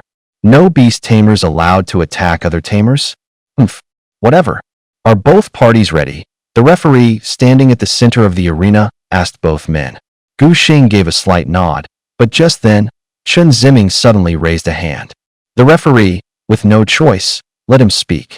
Chen Ziming stepped forward slowly, calculation gleaming in his eyes. "Gu Xing," he sneered, "aren't you even a little interested in getting your succubus back?" Gu Xing paused for half a second, then glanced sideways at Liu Li from the corner of his eye. He understood immediately. So the Chen family had their eyes on Liu Li again. "How about we raise the stakes a bit?" Chen Ziming continued. "The loser has to break their contract with their beast. What do you say? Don't tell me you're scared to take the challenge." He pressed closer, relentless. This was something Elder Chun had specifically instructed him to do before stepping onto the stage. That angelic beast, its potential was at least epic tier. He was about to ascend to the transcendent stage, and happened to be in need of a beast companion. Faced with Chen Ziming's act, Gu Xing let out a bitter laugh. How ridiculous! A companion beast being used as a gambling chip. He had originally planned to flatly refuse. But before he could speak, something unexpected happened. "Fine, we accept." A crisp voice rang out across the arena. Gu Xing turned his head in surprise. On an ordinary day, the little angel, gentle and endearing, now wore a serious expression, her amber eyes burning with an intensity of battle spirit he had never seen before. "Master, please rest assured, I won't disappoint you, not in the slightest. Besides, that traitor was always meant to be judged by you." He could feel the unshakable determination radiating from the young girl. Gu Xing let out a faint smile. Since his little angel had spoken up, how could he, a beast tamer, possibly back down? He locked eyes with Chen Ziming's provocatively smug gaze, and then said, word by word, "I accept your bet." Great. Once Gu Xing agreed to the wager, that beast would surely end up in his possession. A victorious grin spread across Chen Ziming's face, and he eagerly snapped his fingers. Immediately, a female secretary dressed in a professional suit stepped onto the stage, carrying a gold embossed document. Boldly printed on the cover were the words "Wagering Agreement," gleaming under the sunlight. Once this contract is signed, no one can go back on their word. Chun Ziming shot a glance at Lioli, his eyes brimming with greed. If I've already tasted a succubus, what would an angel be like? How exciting! Gu Xing cast a cold glance over the contract, a faint, mocking smirk tugging at the corner of his lips. So thoroughly prepared? Does that mean you're already certain I'll lose this match? His gaze flickered briefly over the succubus. Awakened 8th stage? So impressive is it? But thinking about it, he no longer hesitated, and with a swift motion, signed his name. Moments later, the referee respectfully handed the signed contract over to the city lord. Xiaoxiu casually flipped through the freshly signed agreement, his gaze shifting toward the self-satisfied Qinshan. This idiot probably doesn't even know yet that Gu Xing is a prodigy personally favored by Wei Yuan. Granted, the kid is only at the 6th stage of star devastation, but that angel's aura. Even an awakened 9th stage beast pales in comparison. Moreover, a glint of amusement flashed in Xiaoxiu's eyes. Just 10 minutes ago, his communicator had received a private message. Wei Yuan was already near Lin Yuan City, and the purpose of his visit this time seemed to be closely tied to Gu Xing. If the Iron Blood commander Wei Yuan got wind of this, the title of #1 merchant guild in Lin Yuan City might soon belong to someone else. This wager had been officially notarized by the city lord's office. The party in breach would face the harshest punishment possible. When Qinshan heard that, a wave of relief washed over him. Students secretly engaging in bets and using their spirit beasts as stakes, this was strictly forbidden under normal circumstances. But now that the city lord himself had given his endorsement, everything suddenly felt much more secure. Even if Gu Xing tried to back out at the last minute, there would be no way to negotiate. The referee soon returned to the arena. The match was about to begin. As soon as the words were spoken, Chun Ziming dropped all pretense. He threw his head back and laughed loudly on the arena platform. Gu Xing, you actually dared to sign this wagering contract? Should I call you overconfident, or just plain stupid? You really think that a Tier 6 awakened spirit beast can take first place in this exam? How naive. My succubus has awakened to Tier 8. As his words faded, a chilling aura suddenly surged outward. Dark purple energy ripples coiled around the succubus, and the oppressive force of a Tier 8 awakening spread across the battlefield like a tangible force. The students in the audience seats erupted in shock. What? Tier 8 awakening? Isn't that basically locking in first place? Damn, how can a Tier 6 even fight against a Tier 8? Gu Xing should just surrender now. Game over. Gu Xing actually got tricked into signing that wager. He's totally done for. Chun Ziming, hearing the crowd's astonished cries, let out a smug whistle. If you surrender now and hand over your spirit beast, my little angel won't have to get hurt. After all, such a pretty face would be a shame to scar, wouldn't it? He said, licking his lips suggestively as he spoke. Gu Xing's eyes immediately turned icy cold. He not only implicated the innocent Shun Ruoxue, but also dared to harbor improper thoughts about Lioli. Chun Ziming had truly pushed Gu Xing's limits to the breaking point this time.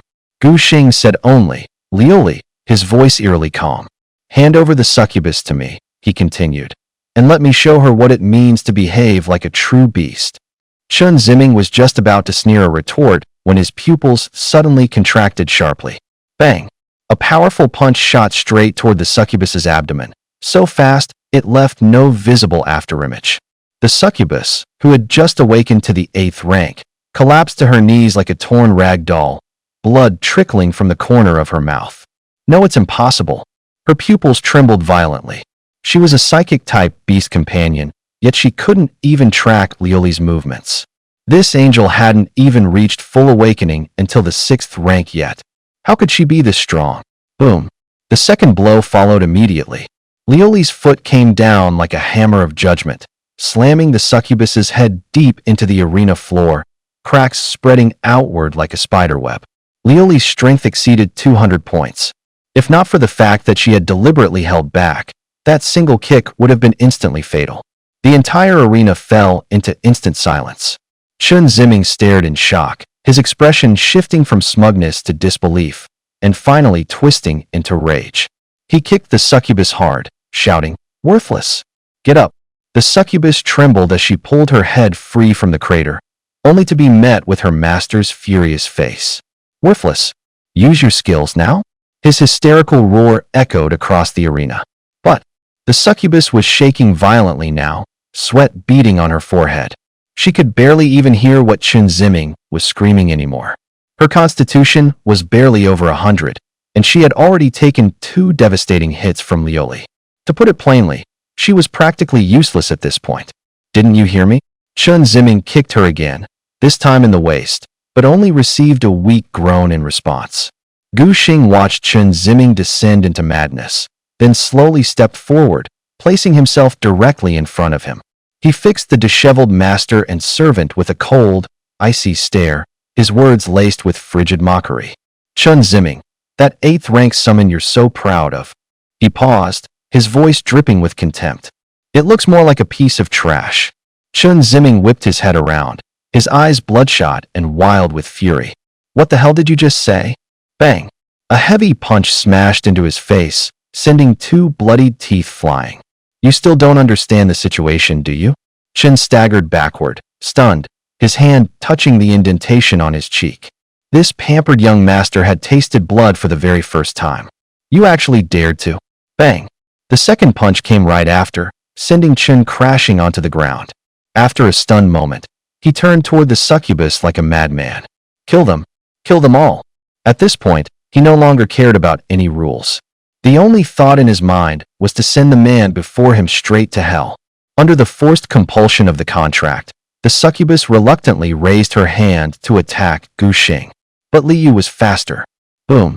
The silver-winged angel slammed one hand onto the succubus's head, driving her face first into the arena floor. Rocks shattered and scattered, and the succubus's scream was choked back into her throat. Liu's amber eyes burned with rage, her silver wings fully unfurled. How dare this summon raise a hand against its master? Unforgivable. Between her slender fingers, a glowing golden flame of judgment slowly formed. No, please. The succubus's pupils contracted in terror. She could feel that this was no ordinary fire. This was sacred flame, capable of directly scorching the soul. But Liu's gaze didn't waver for a second. The moment the succubus tried to harm Gu Xing, it had touched her absolute limit. As the succubus stared in horror, the crimson gold fire slowly descended. Aya! The succubus's soul-piercing scream echoed across the plaza. The flame that directly scorches the soul brings pain 1,000 times more intense than any physical agony. At this moment, the succubus convulsed violently on the ground, twisting and writhing like a fish out of water. She desperately tried to ease the torment of the flames this way, but alas, it was all in vain. Totally ineffective. In the stands, everyone held their breath. Chen Ziming, who had just awakened to the 8th stage, had actually lost like this? Bro, Gu is too savage. He actually went straight for the summoner. That was so satisfying to watch.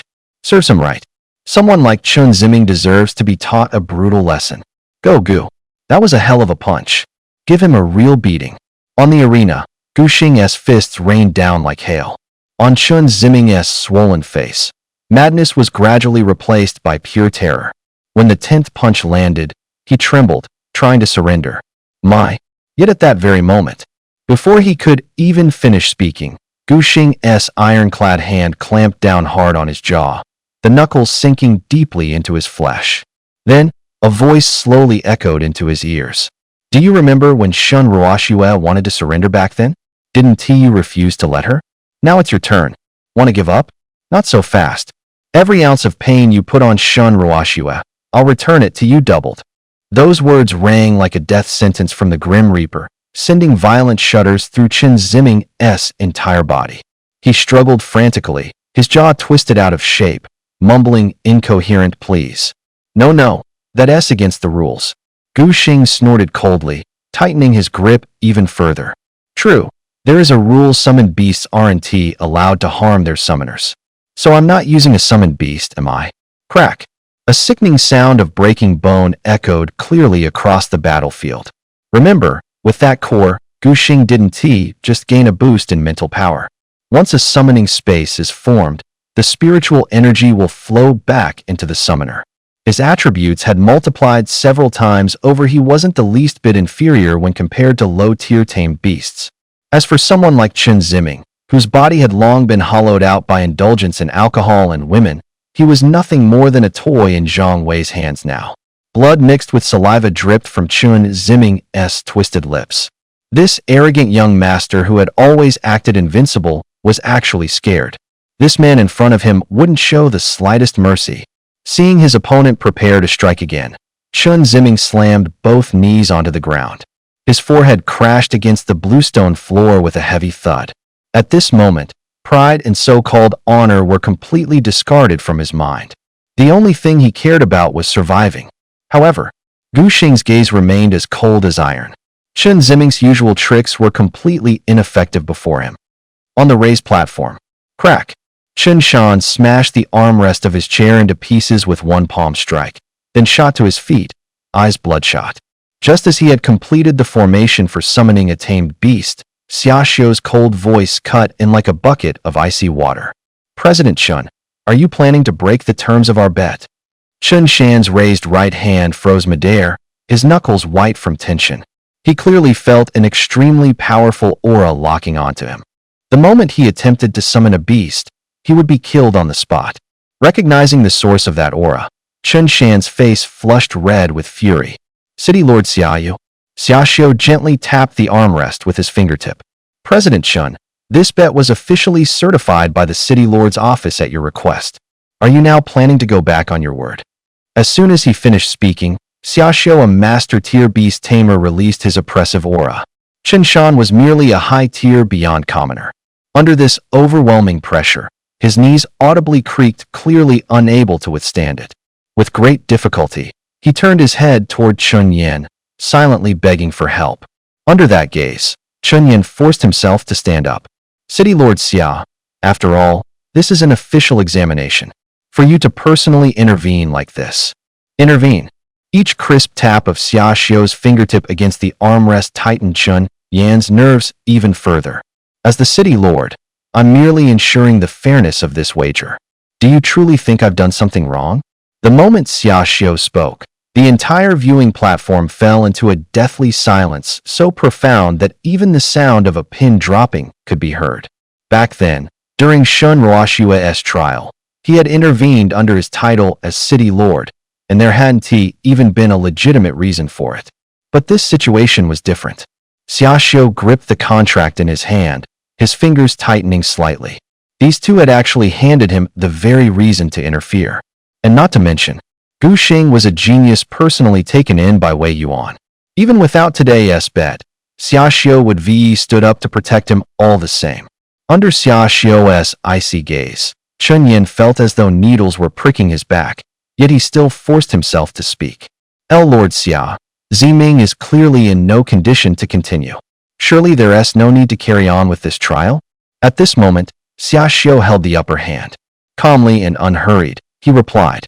He hasn't admitted defeat yet, has he? If he hasn't, then the match continues. If you have any objections, take it up with my summoned beast. Hardly had the words left his mouth when a flash of yellow light streaked through the air. With a thunderous crash, a 3-meter-tall earth-split bear materialized on the platform, shaking the ground beneath it. Its amber eyes burned with savage intent, and its claws carved deep furrows into the stone floor. Chun Yin's mouth, just beginning to open, snapped shut immediately, sweat beading on his temple. Chen Shan tried to make one last desperate attempt. Lord Xia, enough! Xiaoxiu suddenly roared, raising his hand and smashing the sandalwood table before him into splinters. The earth-split bear sensed its master's fury, locking its gaze on the two with an even more menacing glare. I've made myself clear today. If Gu Xing's actions fall within the rules, even if he punches a hole through the heavens themselves, I will stand as his shield.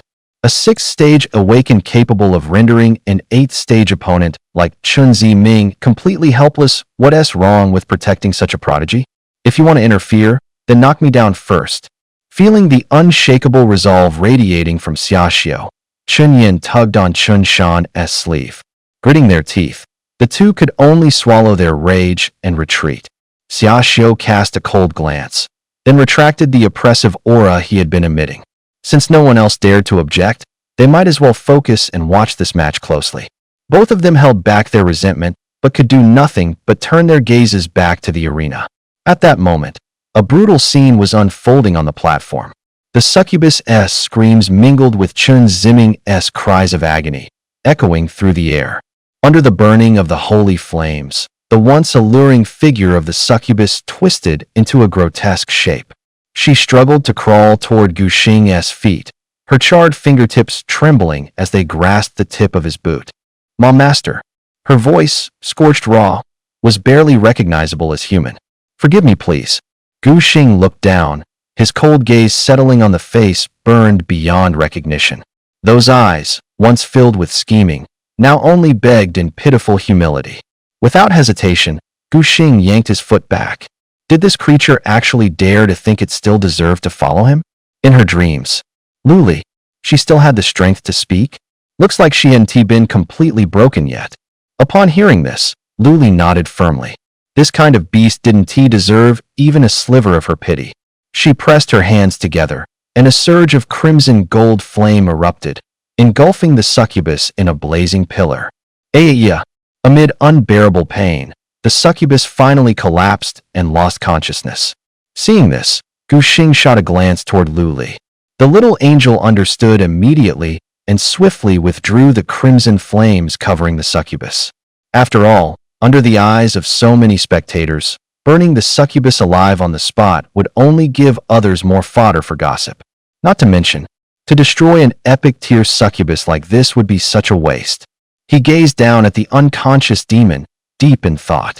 According to the wager agreement, Chen Ziming had already suffered complete defeat, so the right to decide the succubus' fate naturally belonged to him. Should he take back a summoned beast that had once betrayed him? He had no interest in indulging in such twisted sentimentality. Still, because of him, Shen Ruoxue had lost her spirit beast. Wasn't this the perfect chance to make up for it? This succubus might have questionable morals, but her talent is actually quite impressive. If Shen Ruoxue could sign a slave contract with her, it would not only compensate for her loss, but also keep the succubus' dangerous intentions in check. Normal spirit beast contracts emphasize equality and mutual benefit, but a slave contract is nothing like that.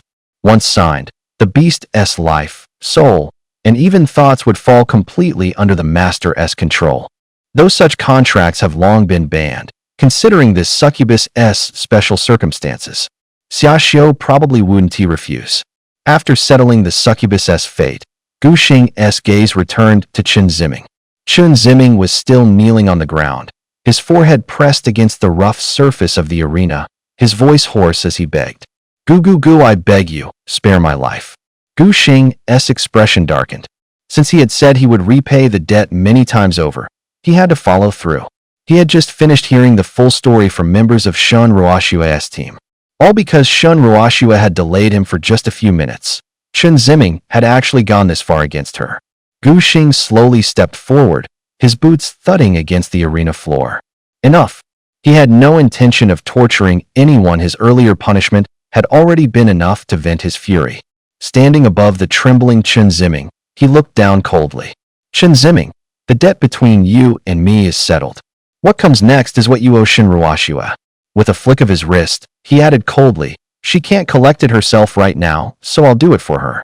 Chen Ziming lifted his head abruptly, fear flashing in his eyes for a brief moment. "You broke one of her legs? Then I'll break all four of yours." Before he even finished speaking, before Chen Ziming could react, for sharp cracking sounds rang out in quick succession. Crack, crack, crack, crack. Pain surged through him like a tidal wave. Before Chen Ziming could even let out a scream, his eyes rolled back and he passed out cold.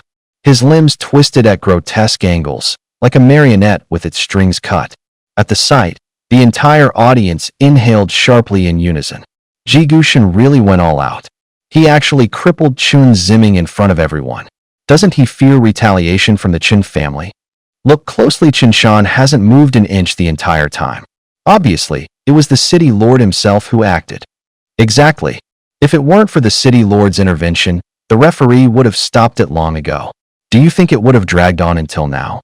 Near the arena, the referee suddenly staggered, nearly losing his balance. The terrifying aura that had gripped his entire body finally dissipated. Still dazed, he glanced toward Xiao Xia, who sat on the elevated platform with his eyes closed in apparent meditation, then quickly raised his voice to announce, "Winner of this match, Gu Xing." For a brief moment, the plaza fell into silence. Then, as if a dam had burst, thunderous cheers erupted from the crowd like a crashing wave. In stark contrast, however, the VIP section on the platform was deathly quiet.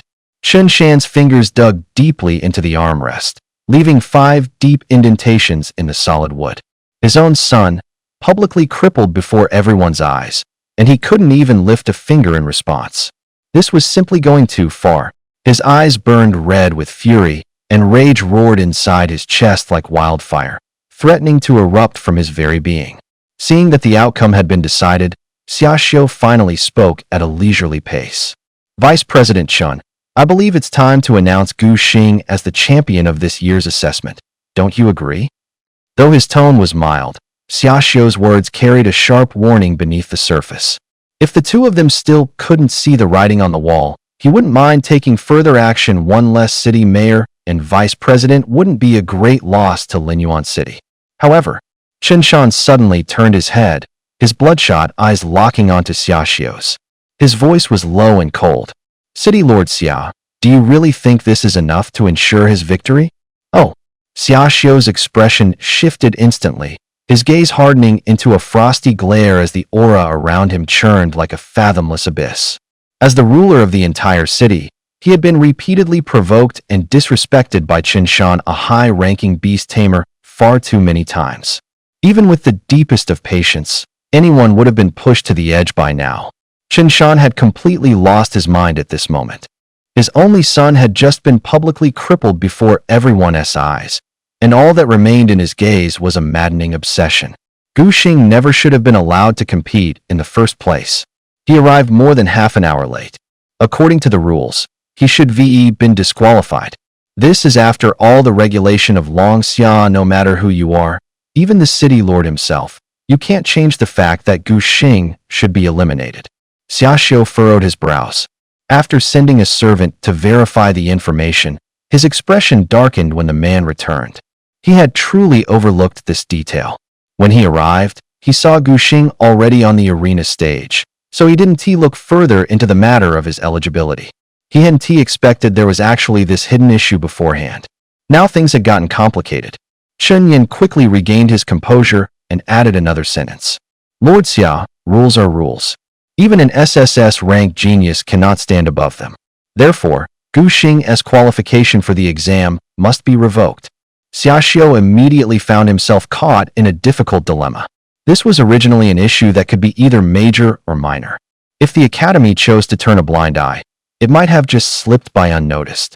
But now, the Qin father and son were holding onto the Long Xia regulation like a lifeline, escalating a simple case of tardiness into a matter of national law. Even as the lord of Linyuan City, he couldn't just pull rank or exercise any kind of special privilege. This was a huge mess. With the champion result delayed, the crowd began to stir restlessly. What is going on? Gu Xing clearly won, so why hasn't the result been announced yet? Could there have been a mistake? Gu Xing followed every rule during the match. Wait a second, Gu Xing was actually late before the match started? In the center of the arena, Gu Xing slightly furrowed his brows. In this world teeming with monstrous beasts, the Long Xia nation operated under martial law. Rules were placed above everything else. Precisely because of this, he had obediently followed every regulation during the match, leaving no room for anyone to accuse him of cheating. But now it seemed. He lifted his eyes toward the high platform and met directly with Chun Shan's twisted, sneering face. After a moment of thought, he understood exactly where the problem lay. However, a faint, cold smirk curled at the corner of Gu Xing's lips. Even if her qualification were really revoked, so what? Given Liuli's strength, there were always alternative paths like special recruitment channels or military recommendations. There were plenty of ways in. Getting into a top-tier academy wouldn't be a problem. It would just take a little more trouble. Chun Yin slowly rose from the high platform, calmly adjusting the cuffs of his meticulously tailored suit. A victorious smile played on his face as he spoke at a leisurely pace. After our discussion, he intentionally dragged out his words, waiting for every gaze in the crowd to settle on him. Candidate Gu Xing has been disqualified for severe tardiness. Before his words had even settled, a piercing sound suddenly tore through the sky. Everyone looked up. A giant bird with a wingspan over 30 meters ripped through the clouds, casting a shadow that blotted out the sun and covered the entire plaza. "You've got some guts." A thunderous roar exploded from above. "I'd like to see who dares to revoke the college entrance exam eligibility of a first-class honor medal recipient." Before the voice had even faded, Wei Yuan's figure had already appeared like a ghost in front of everyone. The overwhelming pressure of this king-ranked powerhouse instantly covered the entire square, as if the very air had frozen solid. When people saw who it was, they all froze in place. Chun Yan's pupils shrank sharply, beads of sweat breaking out on his forehead. This man was the supreme commander of the Southern Military District. He might not show much respect to Xiaoxiu, but before Wei Yuan, he absolutely wouldn't dare to act out. "Sir." Chun Yan quickly stepped forward, bowing so deeply his back nearly folded in half. "What brings you here in person?" Wei Yuan cast a calm glance at him, then strode directly towards Xiaoxiu. "Xiaoxiu, tell me exactly what happened." At that moment, everyone present was waiting for the answer. Xiaoxiu was still trying to process the weight behind Wei Yuan's words. First-class honor medal. That was a title awarded only to those who had made extraordinary contributions to Longxia Nation. He knew well after 30 years in the military, he had only ever earned a second-class honor medal. But Gu Xing, how old was he even? He forced down the shock surging in his heart and slowly recounted every detail of what had happened on the scene. And with every word he spoke, Wei Yuan's expression darkened further. So it turned out to be about stealing a beast companion? Covering up cheating, is that it? Thunderous fury was already gathering in his eyes. The moment he heard the Qin father and son wanted to strip Gu Xing of his eligibility, a terrifying killing aura burst off Wei Yuan. He just heard from Tianhe and Ying Bing that the entire Abyss trial had been cleared almost on Gu Xing's strength alone. So he wrapped up his military duties in a rush and come here to commend this young hero in person. But now, a hero insulted. You actually want to cancel Gu Xing's college entrance exam eligibility?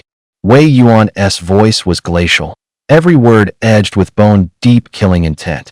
Thud! Chun Yan dropped to his knees, cold sweat pattering off his forehead like rain. "See Commander Wei." His voice shook. "We truly didn't know Gu Xing was a first-class medal recipient. We were just following procedure." Seeing Wei Yuan's face darken, he hurriedly amended. "Given the special circumstances, we'll handle it specially. Gu Xing's exam eligibility is reinstated immediately." At this point, Chun Yan didn't dare entertain even a crooked thought. After all, Wei Yuan's name had long spread throughout the southern region. On the surface, he seemed cultured and mild. In truth, his methods were ruthless and decisive. If not, he wouldn't be sitting in the commander's chair of the Southern Military District. However, Chen Shan still wouldn't let it go. So he bit the bullet and said, "Commander Wei, even someone with a first-class medal still has to follow the rules, right?" Hearing that, Chun Yan instantly jerked his gaze aside in terror. Chen Shan had been in Linyuan City too long, had grown used to living by the rulebook. He seemed to forget that some people don't have to follow the rules, they make them. "What the hell are you? You think you're fit to talk rules with me?" Boom. A whip-like kick cracked like thunder. Chen Shan flew like a torn sack and slammed into the center of the arena, blacking out on the spot. Seeing Chen Shan lick, Wei Yuan shifted his gaze back to Chun Yan. "You know what needs to be done, right?" "Why yes, Director Wei. I understand." Chun Yan's voice trembled. He forced himself to stand and announced, "The winner of this evaluation is Gu Xing." For a moment, the entire crowd fell into an eerie silence, followed by an eruption of deafening cheers. Gu Xing had clearly taken first place by defeating an opponent 2 stages above him, yet his qualification was stripped away. Then, the head of the Southern Military District arrived in person, turning the situation completely upside down once again. For everyone present, the day had been nothing short of mind-blowing. But unlike the excited crowd, Chun Yan felt as if he had fallen into a frozen abyss. He had no idea what fate awaited him next. But it wasn't over yet. Without even glancing at him once, Wei Yuan turned and strode toward the arena. Chen Yin had just begun thinking he might have narrowly escaped disaster. Then Wei Yuan's voice drifted over slowly. You're not fit to be a teacher. Go submit your resignation to the military headquarters right away. Report to the Vanguard unit tomorrow. The word struck Chen Yin like a thunderclap. The Vanguard unit. That place was also known as the Cannon Fodder Battalion. It was where hardened criminals and derelict officers were sent, a place with a terrifying death rate, around 70%. Chen Yin turned as pale as paper, not daring to utter even a single word of protest. Thank you, Director Wei, for your mercy. I'll report tomorrow. His voice was hoarse, as if he'd aged 10 years in an instant. Wei Yuan gave a calm nod. If it weren't for the old principal's sake, by his nature, he would have killed this scum with one palm strike on the spot. Soon, Wei Yuan stepped onto the arena platform. A smile immediately appeared on his face. Student Gu Xing, thank you. You've removed a major threat to Longxia. Gu Xing was still a bit dazed at the moment. After all, just moments ago, he had been counting on a military recommendation to get into university. Never in his wildest dreams had he expected everything to flip so completely. He quickly regained his composure and hurriedly asked, Director Wei, why are you back in Linyuan City again? Did something go wrong with the trial? Good one, kid. Are you saying that if it weren't for this matter, I shouldn't have come to Linyuan City at all? Wei Yuan deliberately put on a stern face. No. Gu Xing hurriedly waved his hands and denied it repeatedly. How could he possibly look down on Wei Yuan with his current status? Seeing Gu Xing's reaction, Wei Yuan chuckled and pulled something out, tossing it over. You left in such a hurry, you forgot this. I brought it over for you. Gu Xing quickly reached out and caught it. Light crystal contains pure, concentrated light attribute energy. As soon as the palm-sized light crystal appeared, Gu Xing suddenly snapped back to reality. He had come to take the trial precisely for this, but right after the trial ended, he had left in such a rush that he actually forgot it. Gu Xing sincerely thanked him, saying, Thank you, Director Wei. Don't be so formal with me. Wei Yuan laughed heartily, then quickly changed the subject. After graduation, interested in developing with our military region? One of the reasons he came to Linyuan City was to thank Gu Xing for his contribution. The other reason was to try to secure this genius for the southern military region early on. If they waited until Gu Xing entered university and started to shine, there would be more competition. Gu Xing was taken aback by the question. He hadn't even enrolled in university yet, and the director was already planning for years ahead. Director Wei, I haven't even finished the college entrance exam, yet isn't it a bit too early to talk about this now? Too early? With your abilities, aren't you practically guaranteed to be the national college entrance exam champion? Young people should plan ahead. Looking at Wei Yuan's utterly serious expression, Gu Xing couldn't help but twitch his lips slightly. For years was a long time, so many things could change. Who could predict what would happen in the future? I'm really sorry, Director Wei, but I honestly haven't made any such plans yet. Seeing Gu Xing's firm stance, Wei Yuan had no choice but to settle for second best. All right then, but if you ever consider joining the military, you must give our southern military region first priority. Of course. Only then did Wei Yuan smile in satisfaction.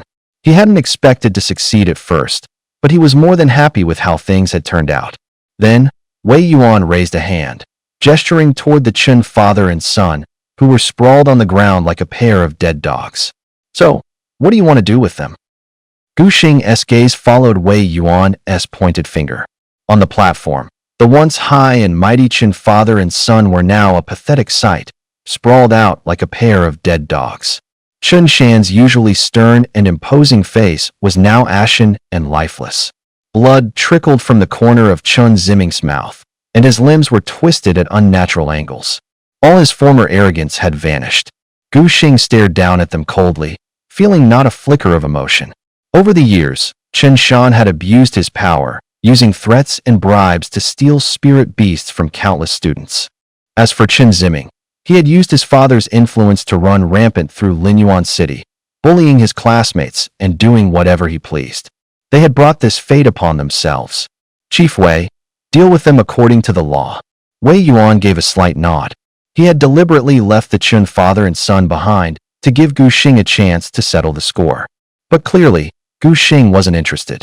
He paused in thought, his gaze sweeping over the still unconscious father and son. Chun Shan is to be conscripted into the vanguard. When he spoke of Chun Ziming, his voice slowed deliberately. As for this one guilty of intentional assault on a fellow student and the torture and slaughter of a spirit beast. Wei Yuan pronounced, each word deliberate. Take him to the Linyuan city prison. Life imprisonment. With Wei Yuan's verdict, the fates of the Chun father and son were sealed. Men quickly came forward, hoisting the unconscious pair to their feet and dragging them away. Before they were taken, a psychic-type beast tamer stepped forward. An ethereal blue light glowed from his palm as he cleanly severed the mental link between Chun Ziming and the succubus. After all, no one had forgotten that the succubus now belonged to Gu Xing. Wei Yuan surveyed his surroundings, satisfied that everything had been handled. I have military duties to attend to, so I'll take my leave now. But be sure to consider the southern military region as your top priority after graduation. Gu Xing nodded earnestly in response. Seeing this, Wei Yuan turned around and left, clearly satisfied. After taking a couple of steps, he suddenly seemed to remember something important. He stopped and said, "Oh, by the way, speaking of the second phase of the military evaluation, considering that you and Ying Bing are heading to the Elven Secret Realm, you're exempt from participating in this 1.5-month assessment. Your performance doesn't need further evaluation. You're directly ranked first in this round." As soon as Wei Yuan said that, Gu Xing's eyes lit up. Just a moment ago, he had been torn. Phase 2 of the assessment overlapped with the timing of the Elven Secret Realm mission, and he hadn't known how to handle it. Now, being excused from the military evaluation saved him a big headache. The high-ranking military officer came and went in a flash, leaving Lin Yuan City in the blink of an eye. He left behind only 2 valuable items: a piece of luminous crystal glowing with a warm light, and a first-class honor medal. These were truly top-tier items. When Xia Xiu appeared beside him out of nowhere, his eyes fixed on the medal with obvious envy. The first-class honor medal isn't just symbolic. It grants authority to command city defense forces, and in critical situations, even allows you to request a special task force. Don't underestimate the power behind that badge. Reminded by Xia Xiu, Gu Xing finally realized the true value of what he was holding and quickly and respectfully tucked it away. He had originally thought it was just an honorary medal, never expecting it to carry actual authority. After Gu Xing carefully put the medal away, Xia Xiu continued, "By the way, I've already sent the best healer to attend to that injured girl. She should recover soon." "Thank you, Lord Xia." Xia Xiu waved his hand casually. Gu Xing's gaze happened to fall on the bound succubus, and his expression turned slightly cold as he spoke. "Lord Xia, I'd like to have Shun Ruoshu sign a slavery contract with this succubus." "A slavery contract? You want her to sign a slavery contract?" Xia Xiu raised an eyebrow, then nodded as he quickly caught on. "Indeed, a master-devouring familiar should be bound by the strictest contract. I approve." After exchanging a few pleasantries with Gu Xing, Xia Xiu turned and left the arena, leaving the stage to him. At once, thunderous cheers erupted around the ring, the sound surging in wave after wave. In that moment, Gu Xing's name rang out across all of Linyuan City. Amid the cheers, the succubus slowly came to. In her dark violet eyes, the figure standing in the sunlight was reflected. Gu Xing basked in glory, wrapped in applause and praise. At his side, a silver-haired girl clutched his hand in a death grip. The two of them looked like a perfect match. Her heart clenched. A surge of unprecedented regret flooded her, like the tide. If only she hadn't betrayed Gu Xing back then, if only she kept their contract, wouldn't she be the one standing there now? But maybe it wasn't too late. As the spoils of a wager, she had already been forfeited to Gu Xing by Chun Ziming, which meant she still had a chance. Maybe she could become Gu Xing's familiar again. She might even get to enjoy everything that Angel was getting. Infirmary. "Captain, God Gu avenged you." Chun Ziming had all 4 limbs broken on the platform, and Commander Wei stepped in personally. "The Chun family is finished. Don't feel bad, Captain. The whole squad will chip and we'll get you an even better familiar." "Yeah, Captain, the second trial's still waiting for you to lead us." "Captain, pull yourself together." As Gu Xing reached the infirmary door, he heard Shin Ruoxue and the team offering words of comfort inside. Gu Xing nodded and looked at the succubus. "And master, why did you bring me here?" Her voice trembled, her crimson pupils tightening to pinpricks. A sudden sense of foreboding rose in her chest. "Except, you damn succubus. Who do you think your master is?" The little girl beside Gu Xing immediately frowned with displeasure. Even if the master wanted to form a contract with a beast companion, she had to approve it first. This succubus clearly didn't meet her standards. She was obviously far from good enough. "Don't speak." Lu Li glared with puffed-up cheeks, and slowly a crimson flame ignited in her palm. At the sight of the fire, the succubus shuddered violently. Painful memories of burning down to her very bones surged back. That soul-searing agony was something she never wanted to experience again. "I'm sorry." She quickly bowed her head and apologized. Only then did Lu Li extinguish the flame, smirking smugly. Gu Xing looked at his little angel with a mix of frustration and amusement. The little girl was great in every way, except for being slightly possessive. He shook his head helplessly, then raised his hand and knocked lightly on the infirmary door. Knock, knock, knock. The voices inside the room immediately fell silent.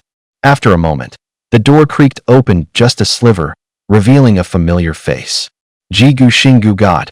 The team member at the door widened her eyes, quickly panicking and stepping aside. "Please, come in quickly." Gu Xing politely nodded and stepped into the room. As soon as everyone inside saw Gu Xing, chaos erupted. "Ji Gu God, please, have a seat here. Gu God, would you like some fruit? Let me get it for you." Most noticeable of all was Shin Ruoxue lying on the hospital bed. Her previously vacant eyes slowly regained life upon recognizing him, and even her pale cheeks flushed slightly. Inside the infirmary, a sharp-eyed female team member quickly snapped back to her senses and started ushering everyone out. "Everyone out, out." She pushed the others toward the door like she was shooing chickens. "Don't crowd in here and cause trouble."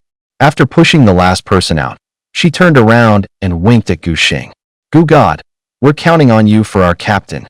Right after she spoke, she gave him a thumbs-up gesture and gently closed the door behind her. As the door shut, the room instantly fell into silence. Shin Ruoxue gripped the edge of the blanket, her fingertips trembling slightly. Gu Xing, what are you doing here?" She had always wanted to find Gu Xing and properly express her gratitude. But now, seeing him standing right in front of her, she was so nervous that her voice quivered. Gu Xing calmly grabbed an apple and began peeling it without a word. "The injury was my doing.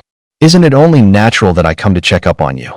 Shin Ruoxue hurriedly replied, Everyone's in the same class. Helping each other is just what we should do."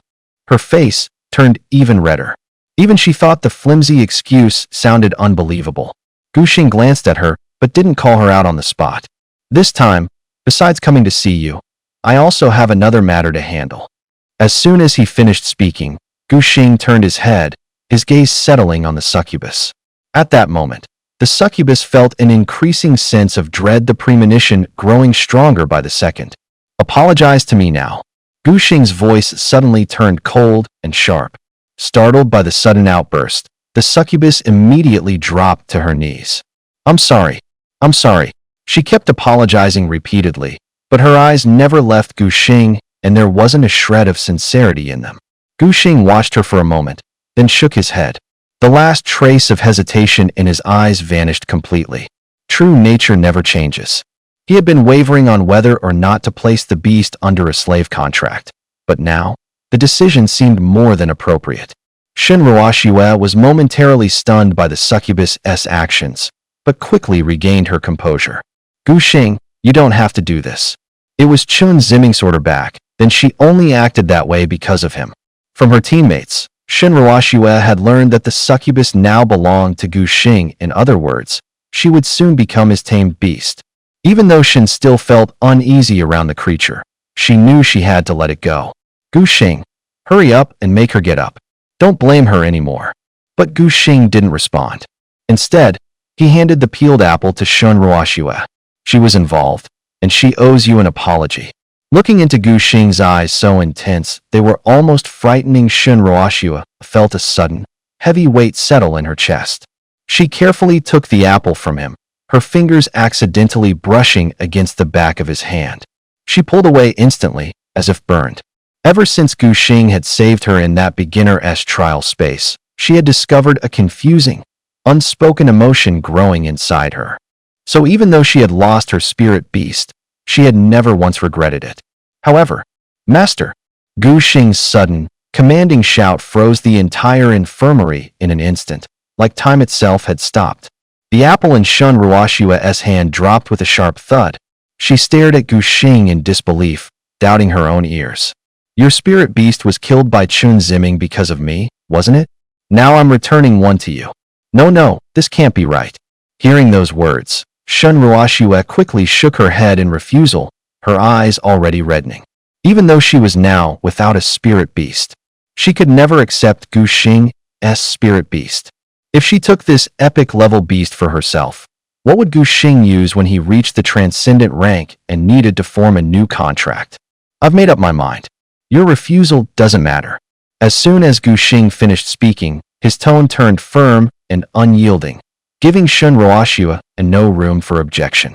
Meanwhile, the succubus kneeling on the floor trembled, a cold dread spreading through her body. She could accept defeat, even death, perhaps, but there was one thing she absolutely could not accept: being given away to an ordinary human. No way. I want to go with her. The succubus shot to her feet, her dark purple eyes flashing red, filled with confusion and fury. Gu Xing, even if I betrayed you once before, you shouldn't humiliate me like this. I admit I can't compare to that angel, but I'm still a true, genuine epic-level spirit beast. And now you're giving me to.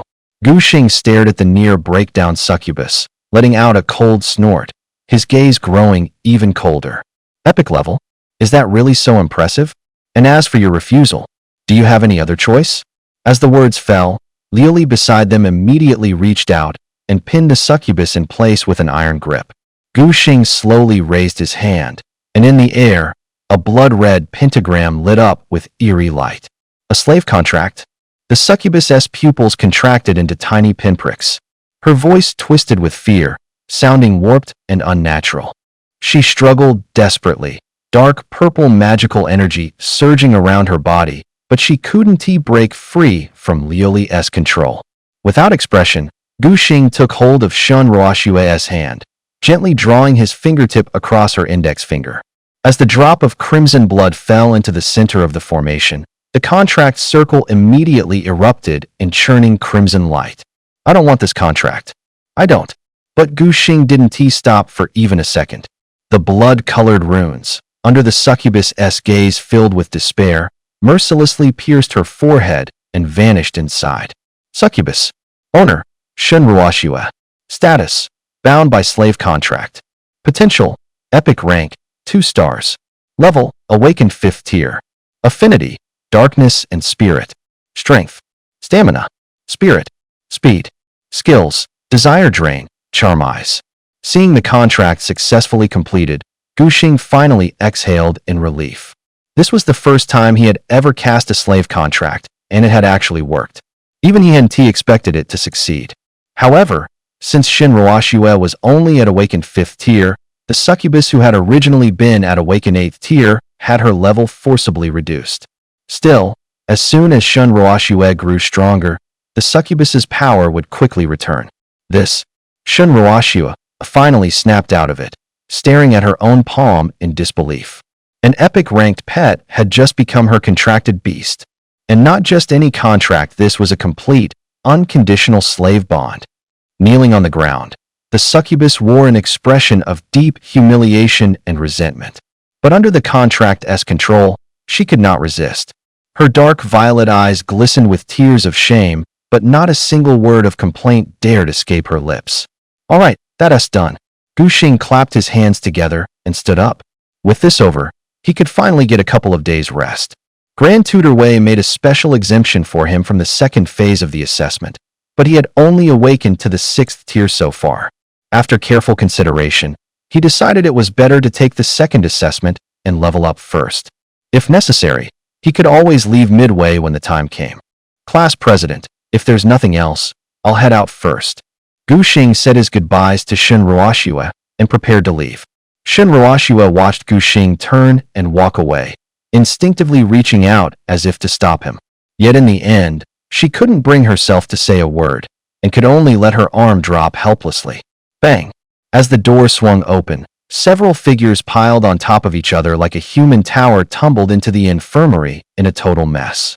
They had planned to eavesdrop on the gossip between the captain and Gu Divine, but got caught red-handed. Shinruashua's squad members scrambled to their feet, their faces twisted into awkward smiles. Gu Xing, however, didn't mind. He simply gave a light nod and left with Liuli. Yet, the moment he stepped out of the infirmary, a chill ran down his back. Master, was that lady's hand soft? I've never even gotten to eat an apple that you peeled for someone else. Finally, after hearing Gu Xing's repeated reassurances, the little girl slowly returned to her normal self. In the next couple of days, Gu Xing surprisingly took Liuli around Linyuan City with unusual leisure. From street food to local customs, he introduced everything to the little girl one by one. He waited until the day of the second assessment finally arrived. As Gu Xing arrived at the assembly plaza with Liuli, he saw someone completely unexpected. Bing. A girl dressed in snow-white robes approached gracefully, accompanied by a spirited old man. Why are you here? Upon seeing Gu Xing, Bing's steps hesitated slightly, and for a fleeting moment, panic flickered in those cold, clear eyes of hers. She pursed her lips, hesitating for quite a while before finally speaking softly. The secret realm. Her voice was so low it was nearly inaudible. Gu Xing didn't notice anything different about her. In his memory, Bing had always been the quiet, reserved type. But beside him, Xinghe narrowed his eyes. Having watched Bing grow up, he, as her guardian, naturally sensed something was off about his young mistress. Back in the days, she had always been fully focused on taming beasts, rarely distracted by anything external. But now, Xinghe's gaze sharpened as he studied Gu Xing up and down. A thought crept into his mind. Could it be that Miss came to Linyuan City on purpose? All because of this young man. Yet he quickly shook the thought off. His job was simply to ensure Bing's safety.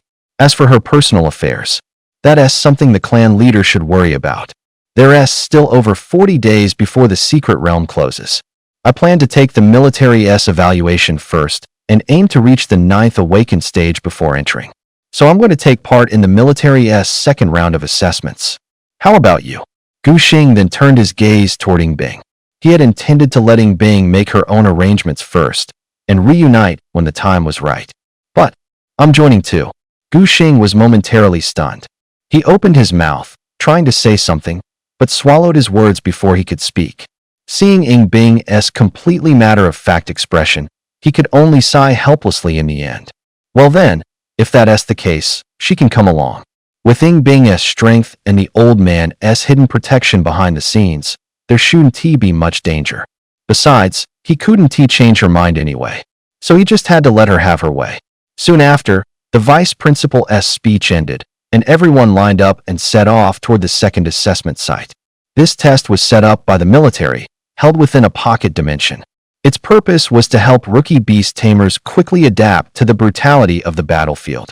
Although the military had already carried out an initial purge of the demonic creatures in the area, every year, many students still lost their lives there. The area for the second evaluation. Gu Qianqian stared at the field in front of her, slightly lost in thought. Although the military had provided the testing grounds, each university had sent its own judges to assess the students' performances. As a prodigy from the prestigious National Academy, she technically didn't need to supervise such a basic exam. But thinking of Gu Xing, she had volunteered to be a judge anyway. Qianqian, are you still worried about your brother? Tang Xinro lightly patted her shoulder, her voice pulling Qianqian out of her thoughts. She turned her head and met her best friend's concerned gaze, shaking her head slightly. Xinro knew immediately Qianqian was being stubborn again, refusing to admit the truth. Don't worry, Qianqian. With a great big sister like you, how bad could your brother possibly be? Besides, I'm here. I've already told all the juniors to keep a special eye on Gu Xing's safety. You can rest assured. Looking at her friend's sincere expression, Qianqian nodded gently. Thank you, Xinro. Seeing her friend relax a little, Tang Xinro finally let out a breath of relief. Then, She glanced around cautiously, leaned in close, and whispered into Qianqian's ear. Actually, it's not just about protection. I also gave them special instructions. Even if his performance is slightly below par, they'll still give him a good score. Qianqian smiled slightly and replied, Shinro, really, you don't have to do that. I believe he can get into the National Academy on his own strength. Tang Shinro rolled her eyes a little, clearly unconvinced. The National Academy? That's not so easy to get into. It's the top institution in the entire Longxiao nation. Even you barely made the cutoff back then until your peak level awakening and extraordinary talent finally showed. As for your brother, growing up in a small city, his chances of getting in are less than 10%. Of course, those words never left her mouth. She wouldn't say something like that out loud. All right, I should head to my assigned evaluation zone now. Tang Shinro waved her hand dismissively. Then her expression suddenly turned serious. The military said 2 transcendent class demons were missed during the previous sweep of this area. Qianqian, you need to be careful. I know. A moment of silence passed. Meanwhile, on the other side, after experiencing a familiar wave of dizziness, the 50 students who had passed the first round of the exam now found themselves in a completely new world. Towering ancient trees stood tall, and a faint mist lingered in the air. In front of the military's temporary command post in the distance, Longxiao's national flag snapped in the light breeze unique to this otherworldly space. Last time he came with Wei Yuan, he couldn't even get a clear look at what the portal to this dimension looked like. For Gu Xing, this was truly his first time stepping into another realm. As soon as their group of over 50 people entered, they immediately drew many curious glances. Besides the candidates from Linyuan City, students who had advanced from several nearby cities had also gathered here. That must be the team from Linyuan, someone whispered. Of course they arrived last again. They may always finish at the bottom in these exams, but they sure know how to make an entrance. Yeah, they don't have many people who pass this time either. Why even bother waiting for them? As murmurs spread through the crowd, Gu Xing slightly furrowed his brows. In past years, Lin Yuan's exam results had never been impressive. In fact, they were notoriously poor. But this year, with you here, maybe Lin Yuan will actually take first place, someone added. Just then, Shun Ruoxue arrived with her group, clearing up his confusion. When the succubus beside Shun Ruoxue saw Gu Xing, she immediately lowered her head submissively, too afraid to make a sound. After being disciplined by Shun Ruoxue these past weeks, she had become much more obedient. I probably won't be participating in this exam, Shun Ruoxue said. Gu Xing blinked in mild surprise, then quickly understood. Given Gu Xing's strength, he certainly didn't need to prove himself through this kind of test. Still, her gaze shifted toward the person standing beside Gu Xing. What a stunning girl. She looks perfect next to Gu Xing. Even though she'd seen this coming, she couldn't hide the disappointment. She forced a stiff smile and ventured, "And you are?" Gu Xing was about to answer. Yingbing. Yingbing gave her name, her voice cool and crisp. Shun Ruoxue nodded politely and, sensing the situation, excused herself. If she stayed here and kept getting in the way of these two, absolutely not. Then let us head out. The assessment's about to start. She kept up a proper smile, but even the usually dense Lioli could hear the disappointment in her tone. The little girl suddenly reached out and gave Gu Xing's lower back a vicious pinch. Looks like our master is unexpectedly popular. Hiss. Lioli's sudden move made Gu Xing suck in a sharp breath. He turned and met his own familiar dangerous stare, immediately shooting her a pleading look. Humph. Lioli turned her face away with haughty indignation, finally letting him off the hook. Seeing that, Gu Xing could only shrug helplessly. Ever since he met Shun Ruoxue that time, his little angel seemed to have unlocked the jealousy attribute. And when the little angel got jealous, the victim was always that soft spot at his waist. Sai, the once well-behaved little angel, was gone now. She even learned to lay hands on her master. Just as Gu Xing was lamenting, a military officer stepped out. Assessment begins. The moment the order was given, the cadets shot toward the testing grounds like arrows loosed from a bow. The earlier you entered, the better your chances of advancing to a higher rank.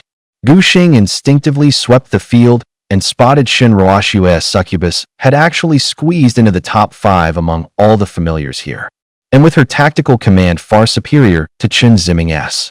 Even if he sat this one out, Linyuan City had a very good shot at taking first place this time. After the students gradually entered the assessment area, Gu Xing finally turned his gaze toward Ying Bing. "Are you coming with me?" "Yeah." Seeing Ying Bing practically cling to him, Gu Xing couldn't help but feel slightly exasperated. If he hadn't known that Gu Xinghe was lurking nearby, he might have actually felt like some creepy pervert luring away a young girl. Gu Xinghe had said clearly he wouldn't intervene unless Gu Xing's life was in danger. But Gu Xing knew, deep down, that Gu Xinghe was probably hiding nearby. Even though Gu Xing now possessed supernatural-level spiritual perception, he couldn't sense Gu Xinghe's presence at all. After briefly weighing the situation in his mind, Gu Xing simply accepted Ying Bing's company. After all, with her Ice Phoenix's help to control the situation, Liu Li's evolution efficiency would likely increase dramatically. Once he made that connection, he stopped hesitating and headed straight into the assessment zone with Ying Bing. The testing grounds were divided into 3 levels: low tier, mid tier, and high tier. Gu Xing led Ying Bing directly toward the high tier section. The demonic creatures here were mostly at least 6th-stage awakeners. This area was originally meant to be opened only in the later stages of the assessment, yet the 2 of them just walked in like they owned the place. Coincidentally, this section was under the supervision of Tang Xinro. Right now, she was munching on potato chips while boredly playing with her summoned beast. She was a transcendent ranked beast tamer. If it weren't for accompanying Gu Qianqian, there was no way she'd be here. Besides, the assessment had just begun. Logically, no one should have come to this area yet. How was she going to survive this whole month? As she muttered to herself, suddenly her summoned beast sent out an alarm. 2 students had entered the high-tier zone. What? The potato chip in Tang Xinro's hand dropped to the ground with a sharp snap. Who the hell is so desperate for death that they charge straight in here at the start? She complained out loud, but her body moved like lightning. As both an examiner and safety officer, she had to rush over immediately to check what was going on. Her figure blurred as she shot toward the 2 of them at speed. Right then, Gu Xing and Ying Bing had barely stepped into the high-tier zone when 3 hulking ogres blocked their path. These awakened Tier 9 demons reeked of a nauseating rot-twisted demonic sigils crawled across their dark purple skin. Ogre. Level, awakened Tier 9. Aptitude, Demon General Class. Strength, Constitution, Spirit, Speed. Skills, Mighty Smash, Frenzied Bite. Gu Xing's eyes narrowed. Demons weren't nearly as simple as magic beasts. Magic beasts were creatures corrupted and demonized by miasma. Demons, on the other hand, were born directly from that miasma. No one knew where they truly came from, only that they were the enemies of every intelligent race. By aptitude, demons were ranked in 6 tiers: Demon Soldier, Demon Lieutenant, Demon General, Demon Lord, Demon King, Demon God, corresponding to the Beastmaster grades of Common, Elite, Excellent, Epic, Legendary, and Mythic. All 3 ogres in front of them were Demon General Class. Still, the sight actually made Gu Xing quietly pleased. His reason for entering the high-tier zone was to hunt demons and rank up. Now these things were delivering themselves to his doorstep, just what he wanted. However, when Tang Xinro arrived and took in the scene, her pupils constricted hard. 3 Demon General Class ogres at awakened Tier 9. There was no way a freshly graduated Beastmaster could handle that. Her gaze flicked to the young man in the clearing, and something about him seemed familiar. She hurriedly pulled out the photo Gu Qianqian had given her to compare. Wasn't he that Qianqian's little brother? Tang Xinro sucked in a sharp breath. How had this kid ended up in the high-tier zone on the very first day of the trial? She snapped into a fighting stance at once. If her best friend's little brother got hurt right under her nose, she'd never be able to face Gu Qianqian again. But just as she was about to make a move, something unbelievable happened. On the battlefield, instead of fleeing, the 2 of them actually took on an offensive stance. Just then, Gu Xing and Ying Bing exchanged a knowing glance. You handle the crowd control, I'll handle the damage. Got it. Before Ying Bing even finished speaking, Xian Shuangbing foam flapped its wings and let out a long, piercing cry. Frost Tempest. A bone-chilling frost swept across the field. The 3 ogrins were instantly encased in ice crystals and slowed to a crawl. Gu Xing naturally didn't miss such a golden opportunity. Lioli, Senya. A streak of crimson sword light flashed like a thunderclap. The middle Ogren hadn't even broken free from the frost when it was cleaved in two. The remaining two monsters let out furious roars, but in the blink of an eye, Lioli's ghost-like figure had already closed the distance. Though she was only a rank 6 awakened, her stats had long surpassed these rank 9 monsters. With a flash of her blade, the two Ogrens collapsed to the ground. As 3 balls of blue light were absorbed into her forehead, Lioli's aura surged dramatically. She had leveled up again. Holy Angel Lioli. Rarity, Legendary. Level, Awakened rank 7. Strength, Stamina, Spirit, Speed. Skills, Senya, Divine Blessing, Archangel Form, Final Aria. Recommendation, use light crystals, Holy Spirit Marrow Liquid, and Angelic Sacred Blood to enhance the companion's potential. After reaching Awakened rank 7, Lioli's overall stats had once again improved. Gu Xing roughly estimated her new stats. Even ordinary Awakened rank 9 companions couldn't match her. Meanwhile, Xian Shuang Bingfeng had also used this battle to successfully ascend to Awakened rank 7. Not far away, Tang Xinro, who had witnessed everything, rubbed her eyes in disbelief. She had once joked with Gu Qianqian that her genius younger brother must be no slouch either. But now, seeing it with her own eyes, she realized just how wrong she had been. Wrong by a mile. This wasn't just no slouch, this was a monster. 2 Awakened rank 6 companions working together had just cut down 3 Awakened rank 9 demon generals like slicing vegetables. Back then Shidi only awakened to tier 6, even handling a single awakening tier 8 demon general had been incredibly hard. Gulp. Tang Xinro couldn't help swallowing. She owed an apology for her earlier judgment. With strength like this, the Nation Guard Academy would probably fight to recruit him. Watching the two of them walk farther and farther away, Tang Xinro suddenly really wanted to know what expression Gu Qianqian would wear when she saw her little brother's strength. Over the next few days, Tang Xinro felt her entire worldview get rewritten. In front of these two, no matter what awakening tier a demon had reached, it crumpled in their hands like paper. Because of that, their power skyrocketed in just 2 days, both of them pushed to awakening tier 8. When the two finally walked out of the area under her supervision, Tang Xinro was still standing there, stunned, too shaken to come back to her senses. She stood dazed for a long while, then solemnly marked a full score on Gu Xing's evaluation. What she didn't know was, at that very moment, at Southern Military District Headquarters, Wei Yuan was handwriting a recommendation letter. With strength like Gu Xing's, taking the college entrance exam would be a total waste of time. And on that still wet letter, the addressee actually read, to Principal Long Jinghua of the Nation Guard Academy Personnel. Meanwhile, in the deepest part of the assessment zone, Gu Qianqian knitted her brows, tension in her eyes. As the strongest student in this cohort from the Nation Guard Academy, she was responsible for guarding the most dangerous sector. Right now, her senses clearly picked up the aura of a transcendent class demon. Stair-tier butterfly, jade-faced fox. She called out, and her 2 contract beasts appeared in response.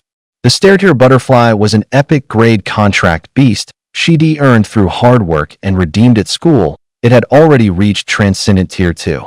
The other was the very first contract beast that had accompanied her since awakening, currently only at Awakening Tier 9. She glanced at the 2 beasts beside her and knew in her heart that she had to take down that transcendent rank demon before the candidates arrived. Otherwise, the consequences would be catastrophic. If this transcendent level demon turned its sights on these newly awakened examinees, it would be nothing short of a massacre. Thinking this, she immediately rushed toward the direction from which the ominous aura was emanating. What she didn't know, however, was, at that very moment, Gu Xing and Ying Bing had already quietly stepped into that area. At this rate, they soon reached the 9th stage of awakening. Gu Xing tilted his head, glancing at the icy beauty beside him, and said, "We'll head straight to the secret realm afterward." These past few days of constant companionship had slowly helped him understand Ying Bing's temperament. Rather than calling her cold, it was more accurate to say she was indifferent toward nearly everything. That is. Still, he couldn't quite tell if that was just his imagination. This girl, as frost-like as she seemed, appeared slightly warmer toward him than toward others. Bing gently stroked the wings of her ice phoenix perched on her shoulder, almost imperceptibly nodding. These past few days had left her in a daze from time to time. This was the first time in her life, from childhood to now, that she had spent such a long time with a member of the opposite sex her own age. She stole a glance sideways, her gaze brushing across the young man's sharp profile. This strange, inexplicable emotional fluctuation left her somewhat confused. Unable to figure out the reason, she turned her attention back to her ice phoenix. Perhaps it was just because they were about to head into the secret realm together, so she was paying extra attention to him. However, in that very instant, watch out! Gu Xing's warning had barely left his lips when Luli flashed into existence in front of Bing. Her snow-white wings slashed through the air, sending a black bone spike flying away with pinpoint accuracy. Bing's pupils constricted sharply, a cold bead of sweat sliding down her temple. Had Luli not intervened in time, that spike would have pierced straight through her chest. Screech! The Xian Frost Ice Phoenix shrieked in fury, its icy blue wings fully unfurling as it locked its piercing gaze onto the dark shadow deep within the forest. At this moment, Gu Xing's gaze also turned grave. That attack had come in at an incredible speed. Even with his extraordinary grade spiritual power, he had only barely managed to perceive it in a blur. By the time it reached Bing's vicinity, he finally caught sight of its outline. In that split second, he could only shout out on instinct to warn her.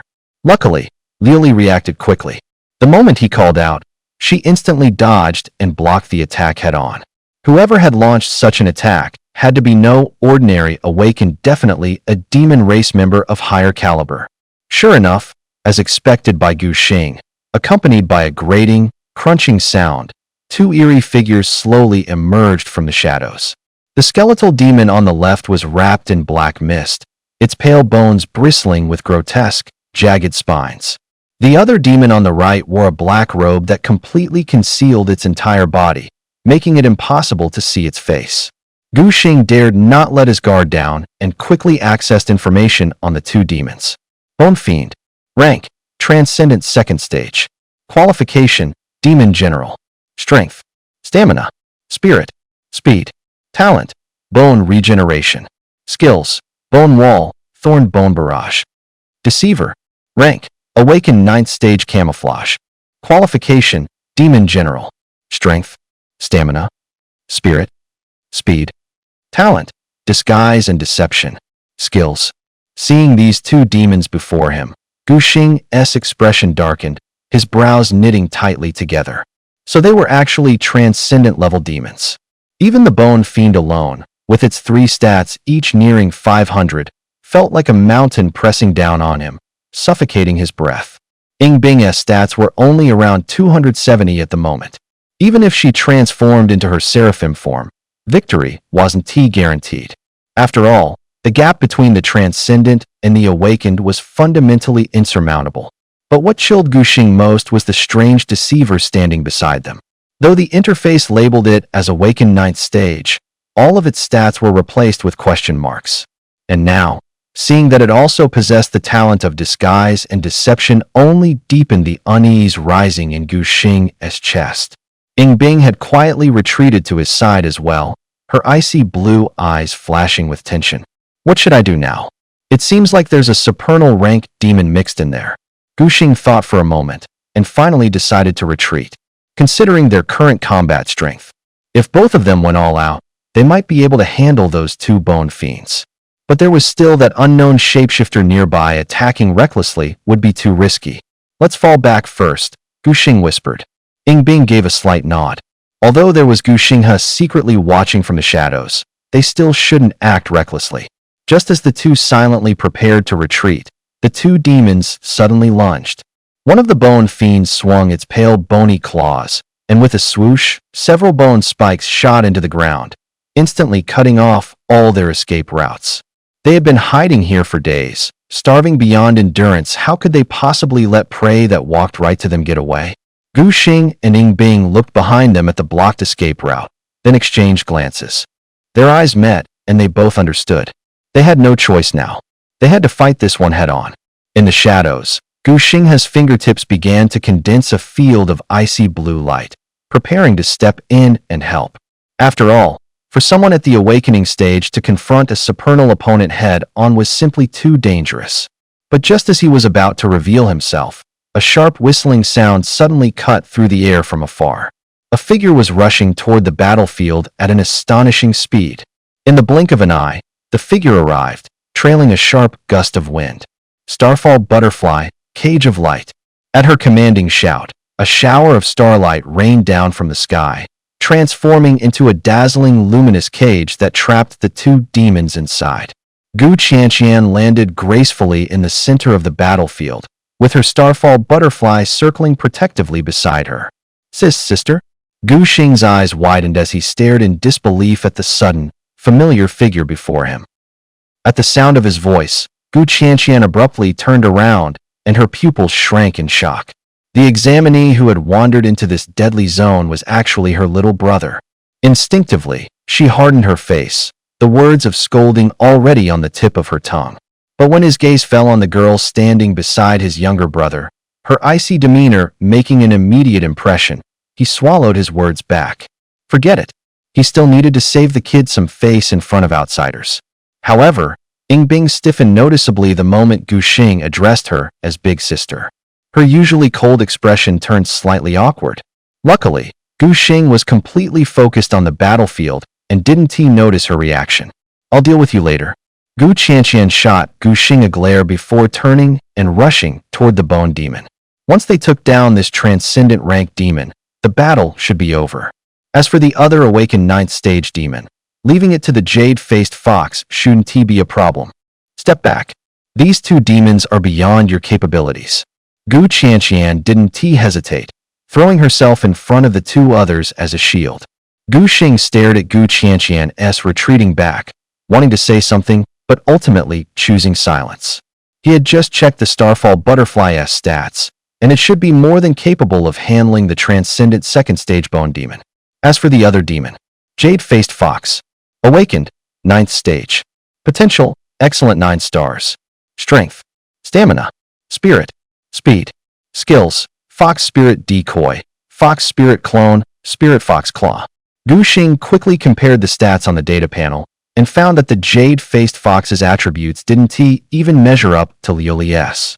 And as for the other demon's strength, it was completely unreadable, which made him secretly wary. He subtly shifted his body and whispered into Lioli's ear. Lioli, if something feels off later, don't hesitate, jump in and fight. Lioli's small face was tense with determination as she nodded seriously. After all, this was in front of Big Sister. She had to show off her skills. The battle was about to erupt. The Starfall Butterfly struck first. Its dazzling wings fluttered, gathering the light of 1,000 stars into razor-sharp blades that poured down like a storm. The bone demon shrieked piercingly, its skeletal body glowing with an eerie black aura that actually deflected most of the incoming blades. Starlight chains. Gu Qianqian cried out sharply. The star-tier butterfly instantly erupted in a blinding glow. 7 chains forged entirely from pure starlight shot through the air like living serpents, wrapping tightly around the bone demon's body. The shimmering light flowing along the chains continuously corroded the skeleton's ivory bones, producing a high-pitched, nauseating sizzle that made one's teeth ache. Meanwhile, the jade-faced fox leaped lightly, leaving behind 3 flickering afterimages, some real, some illusory.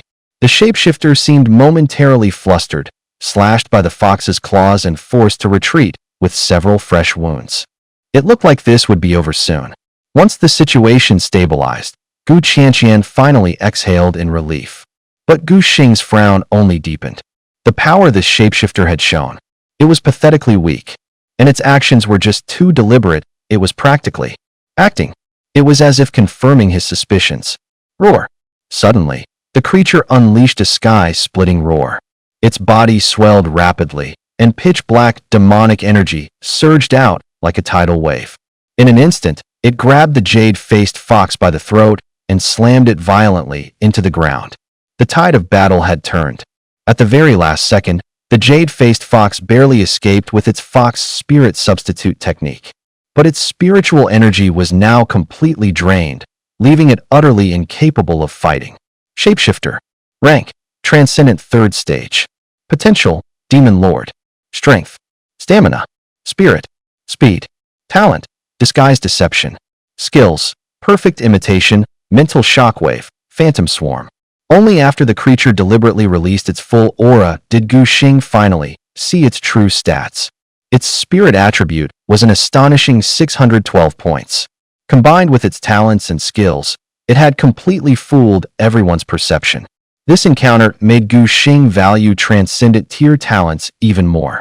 When this demon used its talent, even the system display would spike to Awakening 9th Stage. After seeing the creature's true strength, Gu Qianqian's face turned deathly pale. It was a Demon Lord class shapeshifter at the Transcendent 3rd Stage. Her voice trembled slightly from shock.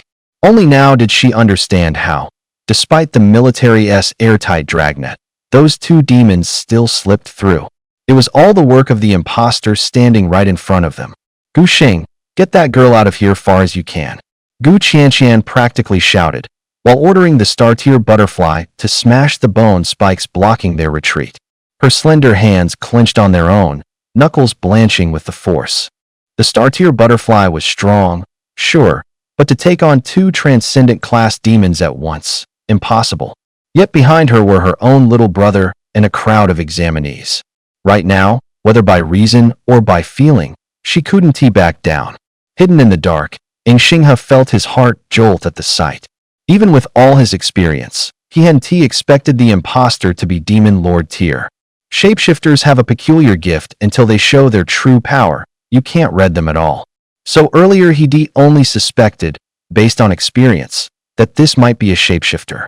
Who could guess the thing wasn't just Demon Lord class, but actually Transcendent Tier 3, which meant that little girl from the National Guardian Academy probably wouldn't be able to handle what was in front of them either.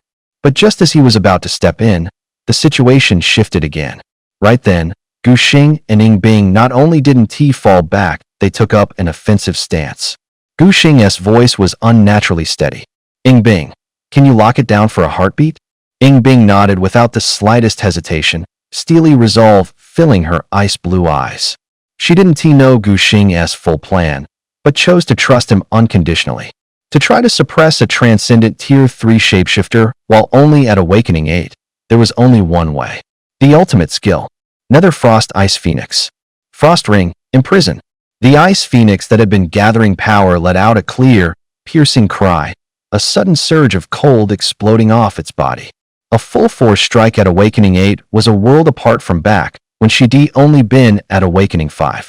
Crystalline frost snapped across the Pretender's body in an instant, and its movements slowed at once. 3 seconds, tops. A fine sheen of sweat beaded at Ing Bing's temple. Even bound in ice, a flicker of contempt flashed in the Demon Lord's eyes. It was bottom tier among Demon Lords, sure, but with Transcendent Tier 3 power, how could a mere Awakening level hope to shake it? And yet, right then, Gu Xing poured all his mental power into the beast space. It was a special technique he worked out after acquiring the beast space. Namely, use the beast space to forge deep resonance, helping Lioli hold steady at the threshold. Lioli's seraphim form, activate. Silver-white wings flared open, crimson flames erupted like a volcano, instantly swallowing her maiden-like figure. For burning wings slowly unfurled behind her. For winged seraphim form, engaged. But Lioli's transformation wasn't over. Gu Xing's mental power, through the beast space, resonated completely with Lioli. The two fused perfectly on the soul level. Threshold state, online. With Gu Xing's steady influx of mental power, the holy flames around Lioli suddenly surged. New light veins traced the edges of her 4 wings with a sound that split the air. Another, even more resplendent pair tore through the blaze and took shape. The 6-winged seraph descends. Divine Angel, Lioli. Status, 6-winged seraph, threshold. Aptitude, Legendary, 3-star. Level, Awakening Tier 8. Strength, 252. Physique, 253. Mind, 259. Speed, 260. Skills, Judgment, Divine Blessing, Seraphim Form, Aria of the End. Riding the Seraphim formed a punch into the threshold. The spike in attributes was so massive it shocked even Gu Xing. A full 400 points to every attribute, which meant that at Awakening Tier 8, Liuli's battle power was already crushing lots of low-aptitude, transcendent-class beasts. But that power doesn't come without a price. Gu Xing could clearly feel his spiritual power bleeding away at a terrifying rate. Even with his transcendent-grade reserves, he could last 60 seconds at most. At the same time, Gu Qianqian, who had been locked on the battlefield, suddenly went rigid. She felt an utterly terrifying ripple surge up behind her. That aura, once it flared, actually overpowered the star-tier butterfly, another Demon Lord-class powerhouse. She whipped around. A crimson six-winged angel burst into her sight. When she saw clearly the figure wrapped in holy flames, Gu Qianqian's pupils snapped tight. Liuli, how is that even possible? How could my little brother's contracted beast erupt with a presence this terrifying? Isn't at only awakened level. Hidden in the shadows, Xingha's aged eyes bulged in shock, and his bony fingers trembled despite himself. 8th stage awakened, yet nearing 3rd stage transcendent combat power. Even if it was a shortcut taken through a critical state, talent like this was still unheard of. At the center of the field, the imposter's mind reeled. Under Liuli's pressure, it felt an unprecedented threat of death. If it let that beast make a move, it would die. It was definitely going to die. The imposter's pupils' pinprick demonic aura surged across its body like boiling black magma. Driven by a savage will to live, it thrashed with everything it had. The ice crystals crusting its body finally gave a brittle crack under the strain. Crack. Right then, psychic shockwave. A torrent of spiritual power erupted from within like a tsunami, blasting the ice to glittering shrapnel in an instant. The frost ring was torn apart by brute force. The Xianfrost Ice Phoenix's aura weakened at once, and the icy blue glow on its wings dimmed rapidly. Bing let out a muffled groan, face going ashen. The backlash hit. Trying to forcibly bind a 3rd stage transcendent demon with the power of an 8th stage awakened was still pushing it way too far. After breaking free, the shapeshifter didn't hesitate not even for a second and immediately activated its life-saving ability. Shadow Surge. Thick, pitch-black mist, alive like a writhing creature, surged and swallowed it whole in an instant. Within this dark fog, it could shift its form at will and vanish completely from sight. Gu Xing frowned, a sense of unease creeping into his gut. If the shapeshifter hadn't managed to break free earlier, there was a chance, just a slim one, that with Liuli in her current critical state, she might have landed a one-hit kill. But now, big trouble. Not to mention, it was still a Tier 3 supernatural being. If it really didn't want to fight, even with Liuli's current stats, finishing this quickly would be difficult. The biggest problem was, Liuli couldn't afford to waste time. She was at her limit. Whoosh. Liuli's holy sword sliced through the mist, but it only shattered an illusion. Physical attacks were practically useless. Just as Gu Xing was about to tell Liuli to switch to Holy Flame to burn away the fog, Shaoxing, Gu Qianqian's cool, clear voice suddenly rang out. If I can restrain it, can Liuli land a killing blow? Gu Xing instinctively nodded. But as soon as he came to his senses, he couldn't hide the confusion in his heart. The jade-faced fox was already out of the fight, and the starfall butterfly was still locked in a stalemate with the bone wraith. What exactly did Gu Qianqian plan to use to restrain a Tier 3 supernatural shapeshifter? After receiving confirmation from Gu Xing, Gu Qianqian's eyes sharpened. A sudden, powerful surge of spiritual energy erupted from her body. Reappear. Star Chain Bind. Under Gu Xing's stunned gaze, the golden chains, which should have still been on cooldown, shot forth once again from the starfall butterfly's body. Like falling stars, they pierced through the black mist and bound the shapeshifter tightly. Could a beast tamer skill actually be used a second time? This completely defied the basic rules of beast taming combat. Normally, every skill a tamed beast used had to fully resolve its effects, then go through a cooldown period before it could be used again. But what was happening now? Gu Qianqian's starfall butterfly had somehow activated Star Chain Bind twice at the same time. Gu Xing's pupils contracted slightly, but he quickly regained his composure. This was exactly Gu Qianqian's talent. Only now did he finally understand why the National Academy had awarded her an epic-grade beast companion. Double cast ability. This kind of talent was practically tailor-made for a control-type beast tamer. Gu Xing abruptly turned his head, his gaze piercing through the black mist, locking eyes with the shapeshifter. In those crimson eyes, he saw nothing but the creature's paralyzing terror reflected back at him. Earlier, when it had broken free from his binding, it had thought it had narrowly escaped death. But who could have predicted? In the blink of an eye, it had become nothing more than helpless meat on the chopping block. Lioli, finish it. The little angel's holy flames suddenly erupted violently, and a wave of self-reproach surged in her heart. She had actually missed her attack right in front of her older sister. Unforgivable. This time, she had no choice but to go for an instant kill. Her crimson figure transformed into a blazing meteor, instantly tearing through space and appearing directly in front of the shapeshifter. Judgment of the Heretic. With a crisp, commanding cry, the holy sword erupted in dazzling radiance. Golden chains wrapped tightly around the shapeshifter, rendering it completely immobile. It could only watch helplessly as the holy blade descended, without even time to resist. A flash of sword light, and the earth trembled. A terrifying shockwave carved a 10-meter-wide crater into the ground. Within the roaring flames, the demon's body disintegrated piece by piece, finally turning into drifting black ashes. Meanwhile, Lioli, now bathed in golden light, felt her power surge once again. After defeating a demon of the superb 3 rank, her level had risen again. Holy Angel Lioli. Rarity, Legendary, 3 stars. Level, Awaken 9. Strength, Stamina, Spirit, Speed, Skills, Judgment of the Heretic, Divine Blessing, Archangel Form, Final Aria. After advancing to Awaken 9, all of Lioli's basic attributes had surpassed the 300 mark. This level of stats far exceeded that of beast companions at the same tier, even approaching some of the lower tier's superb beasts. Boom! A sudden roar filled his mind, and Gu Xing felt a surging tide of mental power flood in.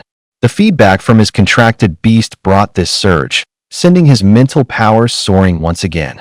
On the far side of the battlefield, after the imposter fell, the skeleton fiend's whole frame was shaking. Having burned everything and torn free of the chains of stars, the demon didn't hesitate. He turned to run. Trying to run? Gu Qianqian's eyes went cold. The star-tier butterfly became a streak of silver light, and, in an instant, lanced straight through the skeleton fiend's body. Struck by the blow, the transcendent rank 2 skeleton fiend crashed down, scattering into a field of broken bones. That transcendent rank 2 demon perished on the spot. When the dust settled, Gu Qianqian finally turned to look at her younger brother. When her gaze fell on the little angel standing obediently by Gu Xing's side, even she, usually so composed, was taken aback for a moment. Her brother's contracted beast. This one's talent was so high it bordered on unbelievable. The moment Lioli saw Gu Qianqian approach, she dipped in a polite bow. In front of her master's older sister, the ferocity she'd shown earlier was long gone. She was as docile as a baby. Seeing his sister's face wasn't looking great, Gu Xing hurried to explain everything about the secret realm, down to the last detail. What? The entrance to the secret realm is outside the defensive line? She couldn't help but exclaim. Keep in mind, Longxia only built a defense perimeter around the portal to that pocket dimension. The area that perimeter covers is just a tiny corner of the space as a whole. And beyond Longxia's defensive line, it's extremely dangerous. Absolutely off limits. Gu Qianqian refused flatly. With the 2 of you only at the awakening stage, going there is basically suicide. Only, just as Gu Qianqian was about to lay out the risks one by one to talk the 2 of them out of it. Relax. I'll take responsibility for their safety. A vigorous, time-worn voice rang out. Ing Xinghe stood with his hands clasped behind his back. No one knew when he appeared at their side. Instructor Ing. Gu Qianqian's pupils contracted, and she hurriedly bowed with respect. Ing Xinghe. He was a veteran instructor at Jinghua Academy, commanding a cadre of high-tier beastmasters. Since he personally stepped forward to vouch for them, Gu Qianqian naturally had no reason to object. After she nodded her assent, Ing Xinghe drew a luminous blue potion from his sleeve and handed it to Ing Bing. This is a mind-restoring potion. It'll speed up your recovery. The moment she swallowed it, the pallor faded from Ing Bing's face, and her damaged mental strength rebounded quickly. She let out a soft breath, pressed down the odd, nameless feeling in her chest, then gave Gu Qianqian a polite nod. Senior Sister Gu. Gu Qianqian's gaze moved between Ing Bing and Gu Xing, a glimmer of understanding in her eyes. The way this Ing girl was looking at her kid brother was a little different. Only, she was the Ing family's heiress, after all. Gu Qianqian sighed inwardly. With a status that lofty, my foolish kid brother probably isn't worthy. It's getting late. Ing Xinghe's flowing robe stirred without a breeze, and a giant eagle with jade blue plumage appeared out of thin air. Its wings spanned over 10 meters, whipping up fierce gusts. The road is long. This old man will take them ahead. Gu Qianqian watched the three of them vault onto the eagle's back. She started to speak, then held her tongue. In the end, she only bowed. Thank you for the trouble, Instructor Ing. Scree. With a clear cry, the giant eagle beat its wings and soared up, shrinking to a black speck on the horizon in the blink of an eye. Time flew, and the 1-month assessment period was almost up. The biggest surprise of this trial was Shun Ruoshua's rise. She pushed her succubus abilities to the limit and carved a path through the testing grounds with her squad. Did you guys notice? The captain's been a little off this month. Don't tell me she confessed to God Gu and got rejected? Shoo. Still with the way she's been going full throttle, it's possible. Shun Ruoshua's cold gaze swept over the whispering teammates. Were you still chatting during the final sprint? Don't you want to level up anymore? For the entire past month, she had poured nearly all her time into hunting demons. Even the members of her squad were saying they couldn't keep up. But it worked successfully, dropping the succubus back down to the 8th stage of awakening. Finally, just before the trial ended, Shun Ruoshua broke through to the 9th stage of awakening. As the various teams began returning to the gathering point, the entrance was already buzzing with noise and chatter. This time, the top spot must go to young Master Yi from Blackstone City. Yeah, within just this month, young Master Yi's power level has already reached the 9th stage of awakening. With that kind of strength, who among the younger generation could possibly rival him? Just as Shun Ruoshua's squad stepped into the assembly area, they saw a group of people gathered around a young man in fancy robes like he was the center of the universe. A student from Lingyuan City who had arrived early quietly explained. That's Yi Tao from Blackstone City. Among those who VE returned, his level is the highest. Of course, if Gu Shun from our Lingyuan City had shown up, there's no way someone else would VE take in first place. Though the student spoke softly, the people from Blackstone still caught every word. The news quickly reached Yi Tao's ears. At that moment, the pride of Blackstone City slowly lifted the corner of his lips. The dark serpent coiled around his neck flicked its blood-red tongue as he strolled leisurely toward Shun Ruoshua's group. As the focal point of the gathering zone, all eyes were soon drawn to him. Yi Tao came to a stop right in front of Shun Ruoshua, the black serpent around his neck continuously flicking its tongue. That guy you were talking about, he said, his tone lifting slightly at the end, carrying a teasing edge. This Gu Shun?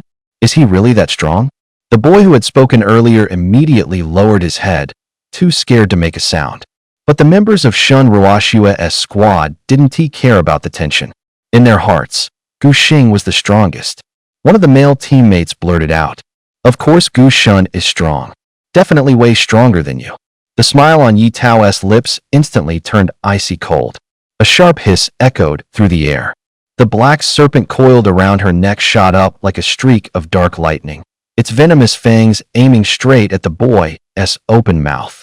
Those eyes, they glimmered with an eerie allure. Realizing the danger, he immediately ordered his succubus to act. The succubus unleashed a precise wave of psychic force, striking the serpent head-on. Mid-air, the monstrous snake's head suddenly froze, its crimson tongue drooping lifelessly. Taking the chance, Shun Ruoshua swiftly pulled the team member behind her. That should be okay, right? Yi Tao gently stroked the dazed serpent, a flicker of surprise flashing in his eyes. His gaze locked firmly onto the woman standing before him. This woman, she's definitely no ordinary opponent. Seeing the growing crowd around them, He let out a cold snort, turned his sleeve, and prepared to leave. First place was his, no doubt about it. There was no way any surprises could happen. Soon, an examiner in military uniform strode onto the platform. Next, he announced loudly, "Please welcome the invigilators from the National Academy to deliver the final evaluation of this exam." The crowd immediately erupted into chaos. What? Did the rules change this year? Wasn't it supposed to rank us automatically by class? There's actually an invigilator? How come I didn't notice that from the start? Shinruashua remained expressionless. From the very beginning of the exam, she had already sensed the hidden invigilators thanks to her succubus' powerful psychic perception. So, she had already anticipated the change in rules. At that moment, Gu Qianqian, dressed in white, slowly stepped onto the stage. She scanned the audience and, in a calm, icy voice, began. Rank 150. Rank 149. As the rankings neared the top 10, the tension in the air became palpable. Rank 9. Rank 8. Second place Yi Tao. Yi Tao's pupils contracted sharply, his knuckles turning white from clenching his fists. This couldn't be right. He had awakened to the 9th tier, yet only ranked second? How was that possible? Then who the hell was first? Wait a second. A sudden thought struck him. Could it be that woman? Yi Tao's face darkened instantly. First place, Shinruashua. Boom. The entire crowd exploded into uproar. Young master, you wasn't even first? I thought he was so impressive, but he's only second place? Veins bulging on his temple, Yi Tao forced himself to swallow his rage. Losing to a woman? This is nothing short of a humiliating disgrace. When Shinruashua heard the result, she froze in place. Her eyes darted toward that succubus. If it weren't for Gu Xing giving that succubus to her, there's no way she'd have such a ranking. However, after Gu Qianqian announced all the results, an officer finally stepped forward. Correction, everyone's ranking moves down one place. First place Gu Xing. Boom. The crowd exploded into chaos immediately. Who the hell is Gu Xing? Isn't he not even here? Didn't Godly Gu skip this entire evaluation? How is he still first place? Boom. It was like a thunderclap had struck Yi Tao's mind. Losing to a woman like Shinruashua was one thing, but losing to someone who didn't even attend the evaluation. How is that even possible? With bloodshot eyes, he shoved aside a classmate blocking his path and roared. How can someone who wasn't even here take first place? The officer merely glanced at him coldly, his voice as frigid as Arctic ice. Yi Tao, disqualified. The entire venue fell into a silence so thick, you could hear a pin drop. Yi Tao stood frozen, struck like he'd been hit by lightning. From the audience, whispers immediately erupted. Just who the hell is this Gu Xing? He got first place even after questioning it. The officer swept his gaze across the crowd before speaking in a voice as resonant as a temple bell. During the evaluation, Yi Tao ignored a life-threatening situation, causing 7 of his classmates to be injured. And because of his recklessness, one student nearly died. Is someone like that even worthy of passing our evaluation? Then his tone shifted sharply, his voice growing even more commanding. As for Gu Xing's ranking, this is a direct military order signed by General Wei Yuan himself. Does anyone else dare to object? Wei Yuan. At the mention of that name, unshakable as the sea anchor in the southern military region, the entire venue fell into immediate, reverent silence. Since the commander had issued a direct order, it made sense that Gu Xing had taken first place after all. Yi Tao wanted to argue, but the moment his eyes met the icy glare of the officer, he froze instantly, as if plunged into a frozen abyss. In the next second, 2 iron-willed soldiers grabbed him by the arms, one on each side. If you made a mistake, you had to face the consequences. Unlike Yi Tao, Shinruashua didn't feel the least bit upset about losing first place when she heard the news. Quite the opposite. In her heart, she had always believed that Gu Xing was the one who truly deserved the top spot. The officer stood on the raised platform, holding the evaluation booklet. His voice was cold as steel. The following cadets are dismissed. Once the last name was called, the month-long assessment finally came to an end. What came next? All evaluations were sealed and sent directly to the admissions offices of various academies. Meanwhile, thousands of miles away, inside the National Defense Academy, in the principal's office, Long Jinghua ran his fingers over a gold-lettered letter. Seeing the name Wei Yuan at the end, he couldn't help but raise his eyebrows slightly. Interesting. This guy actually wrote a recommendation letter for a student himself? Before the words had even settled, he tore open the envelope and began reading. As he finished the letter, Long Jinghua's expression gradually darkened. A legendary grade beast tamer, capable of soloing a deep-level trial. A recipient of the first-class honor medal. These titles stacked together almost made his head spin. He hadn't paid much attention to the new student recruitment in a while. But now, even the newly awakened freshman had reached such a level? Vice Director Fu, he shouted while activating the communicator. Pull up Gu Xing's records from the previous 2 assessments now. Upon receiving the Principal's order, Fu Yinjie quickly sent over Gu Xing's files. After reviewing the data, Long Jinghua raised his eyebrows slightly. First place in both assessments? Wait, his older sister is Gu Qianqian? Like sister, like brother then. This kind of genius must be admitted into the National Defense Academy at all costs.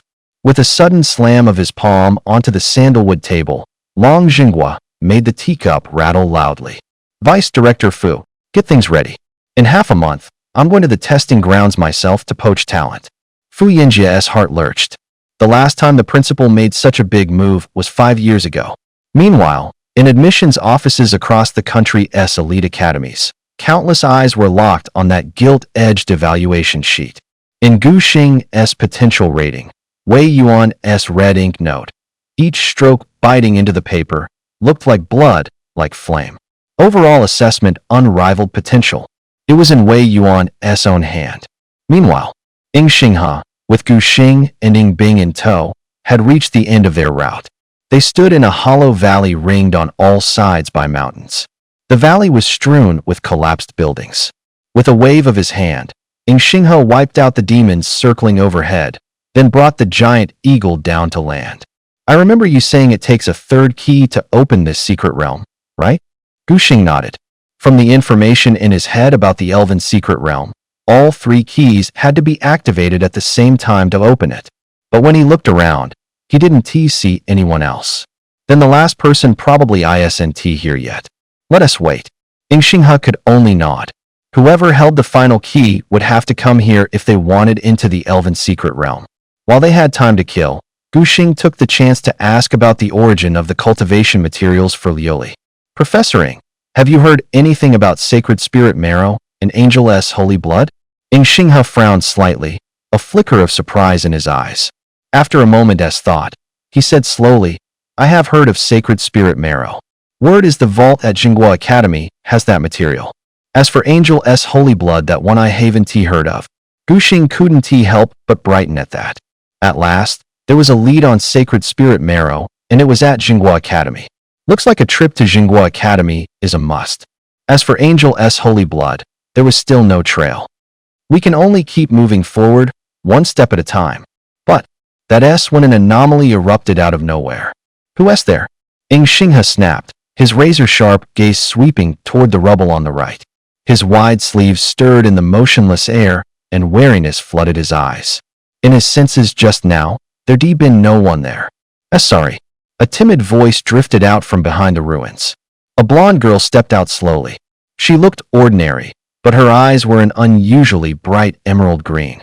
Fidgeting with the hem of her clothes, she spoke in a mosquito-soft voice. I'm the bearer of the 3rd key. My name is Lonnie, from the Council. Ever since the interdimensional incursion, the world's powers had split into 3 blocks. Longxia at the forefront, the Council, dominated by the Eagle Nation and the Western Holy See. Though there were occasional skirmishes, the 3 sides maintained a delicate balance. Ying Xinghe's brow furrowed. As a commander-class powerhouse, he hadn't sensed her at all just now. This girl was anything but simple. Gu Xing keenly noticed a pitch-black cat padding close at the girl's feet. That had to be her familiar. Umbral Spirit Cat. Aptitude, Legendary 5-star. Level, Awakened Tier 9. Strength, Constitution. Spirit, Speed. Skills, Umbral Instant Kill. The instant the familiar data flashed before Gu Xing's eyes, his pupils constricted hard. Legendary 5-star? That kind of aptitude made his chest tighten. A terrifying speed of 350 even surpassed Lioli's. The other three stats were all pushing 300. A familiar like this wasn't something an ordinary beastmaster could command. The blonde girl seemed to notice Gu Xing's stare and nervously hid the spirit cat behind her. This is my familiar. Ing Xingha's gaze flicked back and forth between the girl and the cat. After a few brief questions, the girl answered crisply.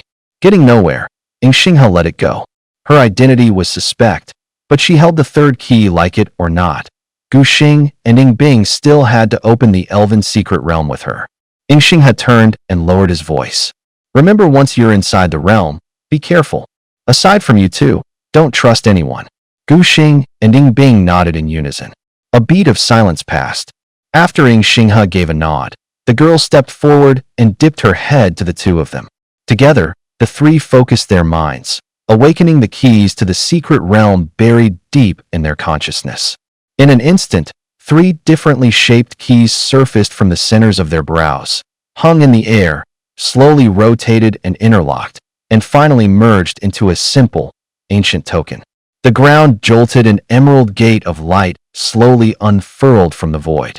The hovering token immediately shattered into three streams of light and flowed back into their brows. Just then, a golden sun disk sigil bloomed on Gu Xing's south forehead. The crescent at Ing Bing's brow gently stirred, and a star insignia lit up on Lanny's brow. The three of them stepped through the door wreathed in mystery. Their figures were slowly swallowed by green light. As the last one went in, the emerald gate drew shut. A blinding pillar of light speared into the sky. At the same time, at the angel's stronghold, atop Cloudspire summit, a blonde angel's eyes snapped open, a playful smile tugging at his lips. The elf's ancestral ground has opened? How interesting. He gave his wings a shake and, in the blink of an eye, stood in the center of the palace. The elders on watch dropped to one knee. We greet the young patriarch. Miller waved a hand dismissively. I'm heading out to my father, you know what to say. The elders exchanged looks, hesitation on their faces. One of them steeled himself and advised. Young chief, you've only just stepped into the transcendent realm. If you go out now and run into danger, I can take care of myself. Miller cut in, impatient. With something as big as the elven secret realm opening, how could I not get in on the action? The elves once stood on equal footing with the angels, yet they favored humans so much, so they said it so only humans could claim the key to their ancestral land. Except, the angels do have a way into the elven ancestral land, we just never managed to find the entrance. Now that it's finally been found, there's no way Miller is letting this one go. Besides, from what he knew, during that cataclysm the Elven Queen had paid a tremendous price to keep her daughter alive. The Elven Queen's daughter, huh? A faint smile tugged at Miller's lips. Coming back to himself, he changed tack. What's the situation with the Seraphim? Any trace of that girl? Bowing to the young chief, an elder said, those old fossils won't open their mouths no matter what. But we broke her wings back then. Even if she gets out, she won't be of much use. Miller nodded, satisfied. So long as the royal bloodline of the Seraphim couldn't grow, his father's seat as clan leader would remain unshakably secure. I'm off. Remember. Spreading his wings, Miller said coldly, don't tell my father about this. Once Miller's figure vanished into the horizon, the elders traded looks. We're really not reporting this to the clan leader? It's fine. There will be people watching over the young chief in secret. But isn't the Elven secret realm restricted to commander tier and above? An elder sneered. With the savages in that realm and a few humans in the awakening stage, do you really think they could so much as scratch the young chief? True. Keeping an eye on those Seraphim prisoners comes first. Meanwhile, in the palace dungeon, a group of ragged angels huddled in a circle. In the middle sat a female angel, stunningly beautiful, yet wan and worn. Liu Xiao, an old man asked in a low voice, where did you send Lioli? Those people from the War Angel faction probably didn't notice anything, right? The woman who called herself Liu Xia slowly shook her head. She felt like they would never find Lioli. She should be able to live a peaceful life. As soon as Gu Xing and the others stepped into the secret realm, the scene before their eyes changed abruptly. They had actually appeared right in the middle of a brutal battlefield. The land was charred black, broken walls and corpses lay scattered everywhere, and the air was thick with intense bloodshed and demonic energy. Less than 100 meters ahead of them, a heartbreaking scene was currently unfolding. 5 huge demonic beings had formed a circle, furiously attacking the small figure in the center without pause. It was actually a cat-eared girl. She was covered in blood. Her once snow-white fur had been dyed crimson red. Her left arm hung limply, clearly broken. Yet she gritted her teeth, her right hand still gripping the broken stub of a short blade. Her emerald-slit pupils burned with unyielding defiance. "Back off, you filthy beasts!" The cat girl screamed hoarsely, then swung her blade hard at the nearest wolf-like demon. The blade carved a bloody streak across the demon's chest, but this only enraged it further. The wolf demon sneered coldly, its razor-sharp claws slicing through the air with a bloody gust straight downward. "Lioli, go save her now." Without hesitation, Gu Xing immediately gave the order. Whoosh!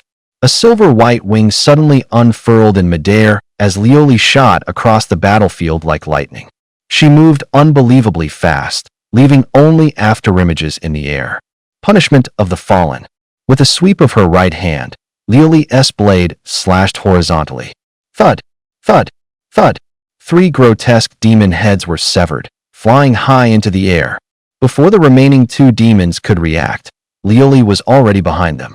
A flash of silver light cut through, instantly slicing their bodies into multiple pieces. The battlefield fell silent in an instant. The cat girl stood frozen, gaping at the angel who had suddenly appeared before her. "You are." She didn't even finish her sentence before collapsing forward from blood loss. Lioli rushed forward just in time, catching and steadying her. Gu Xing and Ying Bing walked over as well at that moment.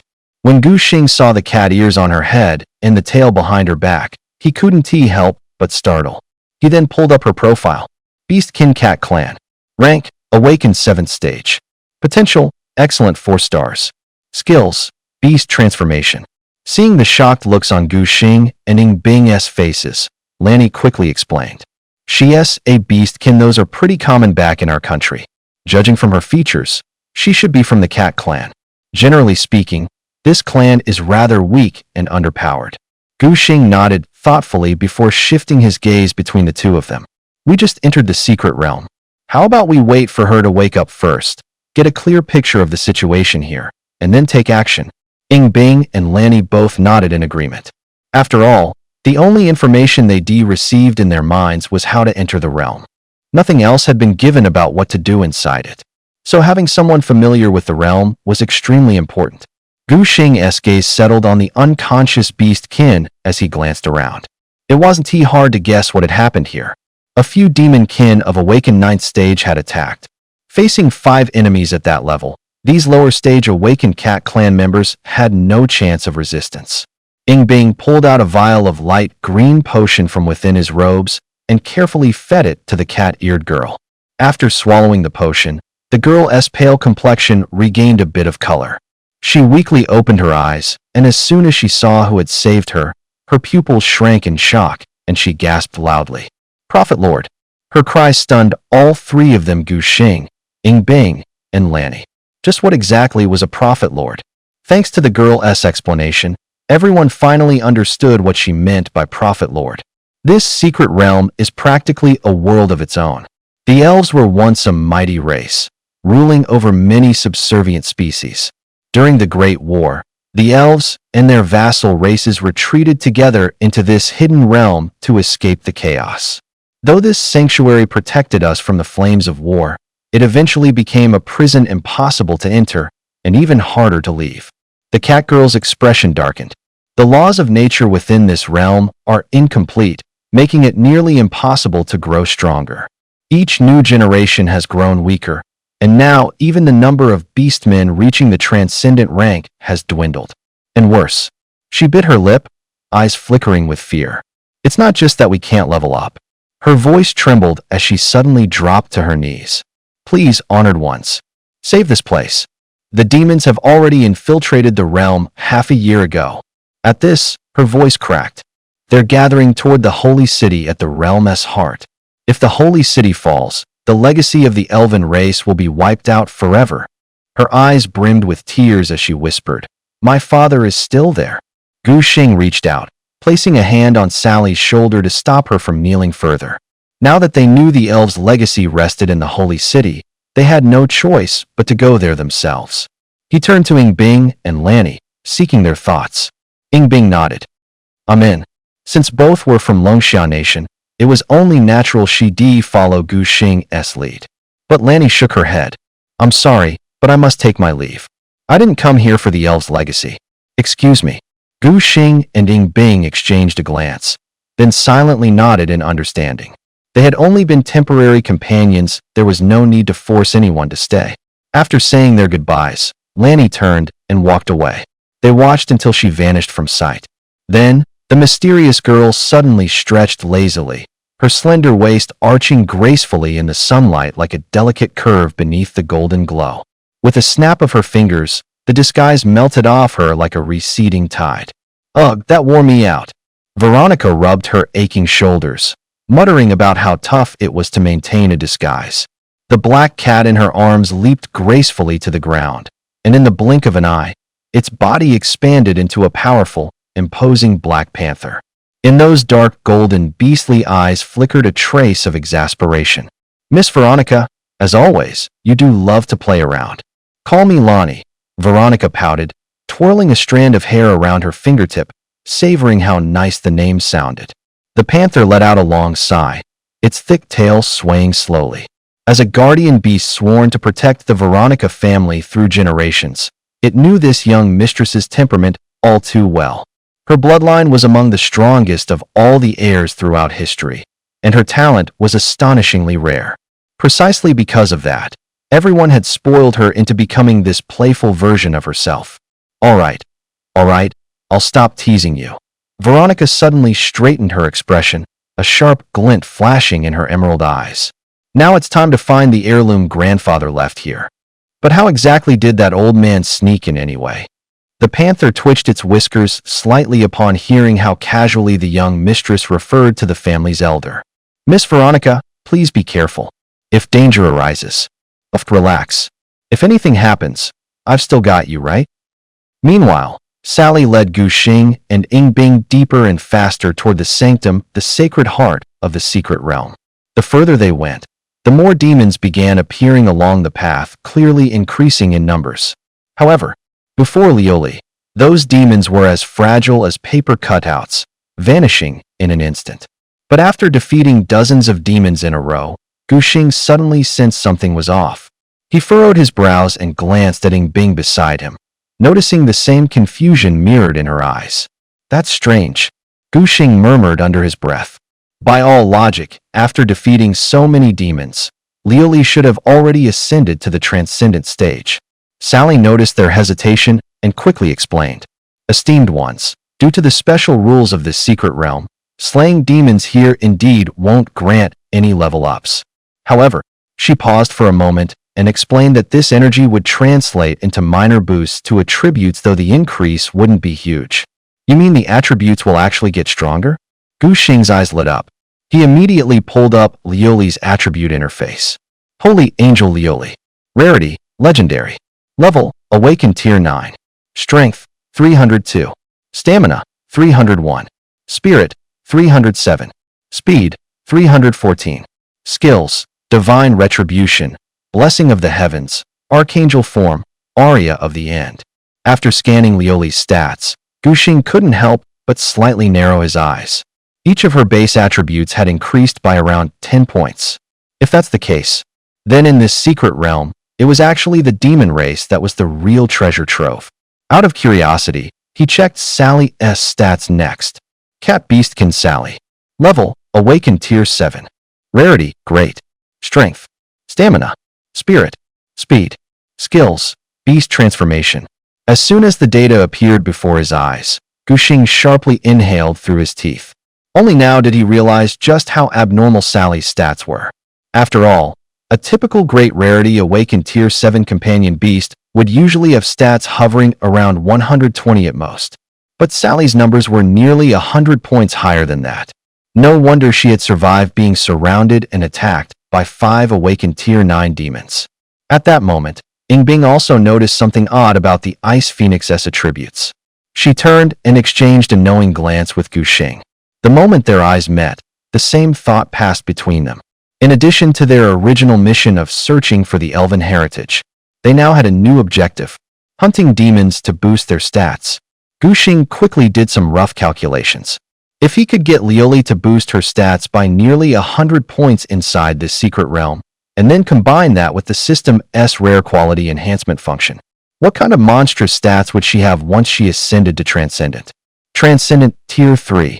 Even the attributes of a common 4-star tamer's beast might not be able to match Lioli's. If she activates her archangel form, it would probably be effortless for her to challenge a 5-star supernatural enemy far beyond her level. As soon as Guxing thought about this, his gaze toward those hideous demons became unusually intense.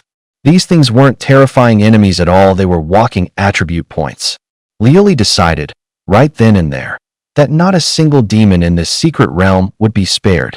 When the little girl realized there were benefits to killing these demons, her eyes lit up immediately. Becoming stronger had always been the goal of every tamed beast. And here, the path to power was surprisingly simple. Understood, Master. Once Lioli got serious, the demons along the way were all doomed. Whether they were lowly 5-star awakened foot soldiers or elite 9-star awakened beasts, they all crumbled before her like papier-mâché. Because of this, Lioli's stats skyrocketed at a visible pace. Holy City. Dark clouds loomed overhead, and demonic energy surged into the sky.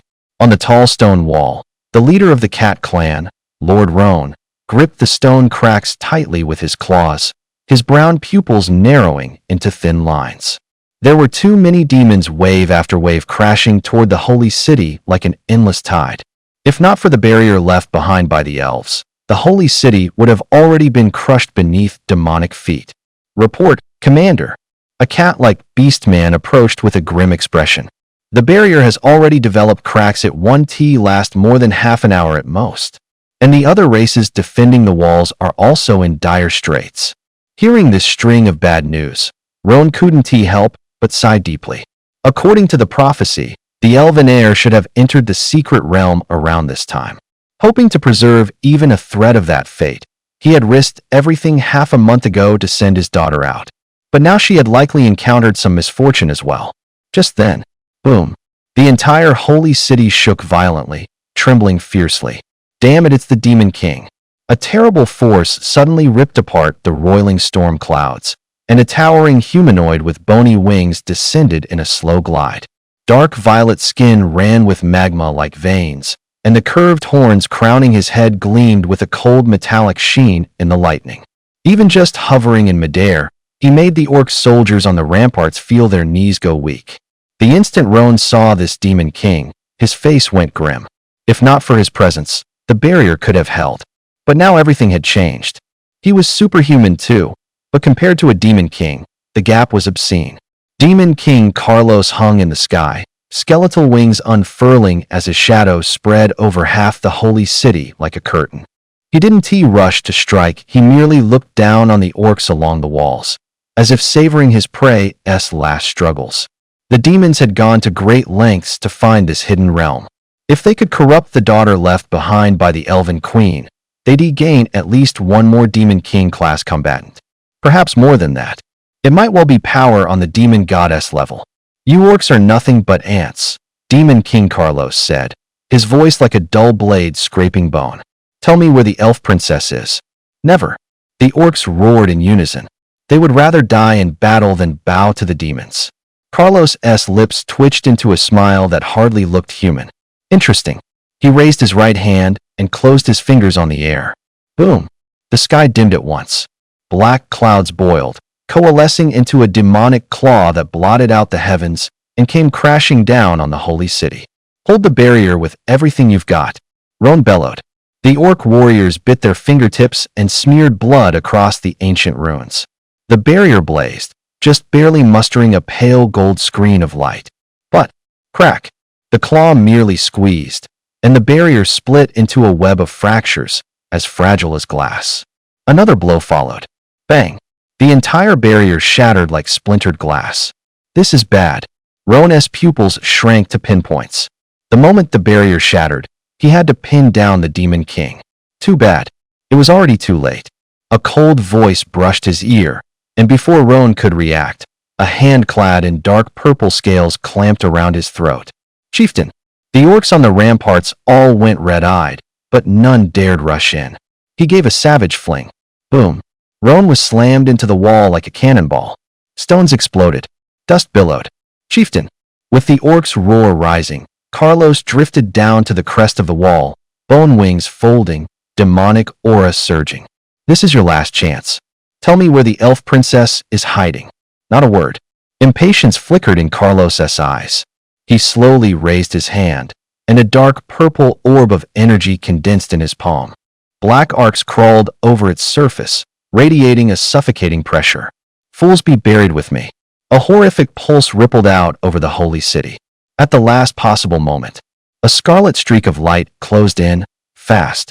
Sensing that presence, the Demon King frowned, let the orb fall away, and turned aside. And that figure was Lioli. When Gu Xing and the others arrived, they caught the Demon King in the act of breaking the city. Gu Xing didn't hesitate. He ordered Lioli to activate her Seraph mode and strike. Lioli blasted in from outside the walls, carving a path by sheer force and getting the team back inside. Right then, Gu Xing looked up at the Demon King in the sky. Carlos. Aptitude, Demon King. Level, Transcendent 2. Strength, Physique, Mind, Speed. Trait, Command of Demonic Energy. Skills, Demon King's Claw. Staring at Carlos's stats, Gu Xing's face darkened. He had to admit, within the parameters of his pact with Lioli, this was the strongest opponent yet. Though the classification flags him as Transcendent I, his attributes are already pushing 1,000 across the board. If Lioli hadn't been leveraging the demons she ran into along the way to push her attributes higher, she wouldn't be able to stand up to this monster at all right now. There would be no chance of winning. But now, Holy Angel Lioli. Aptitude, Legendary, 3-star. Rank, Awakened Tier 9. Strength, 423. Constitution, 428. Spirit, 421. Speed, 430. Skills, Judgment, Divine Benediction, Seraph Form, Requiem of the End. Thanks to Seraph Form, Lioli's stats only just managed to match this Demon Lord's. At this level with only a few dozen points between them, that gap alone can't decide the outcome. What really matters is the Demon Lord's innate talent, that is what Gu Xing fears most.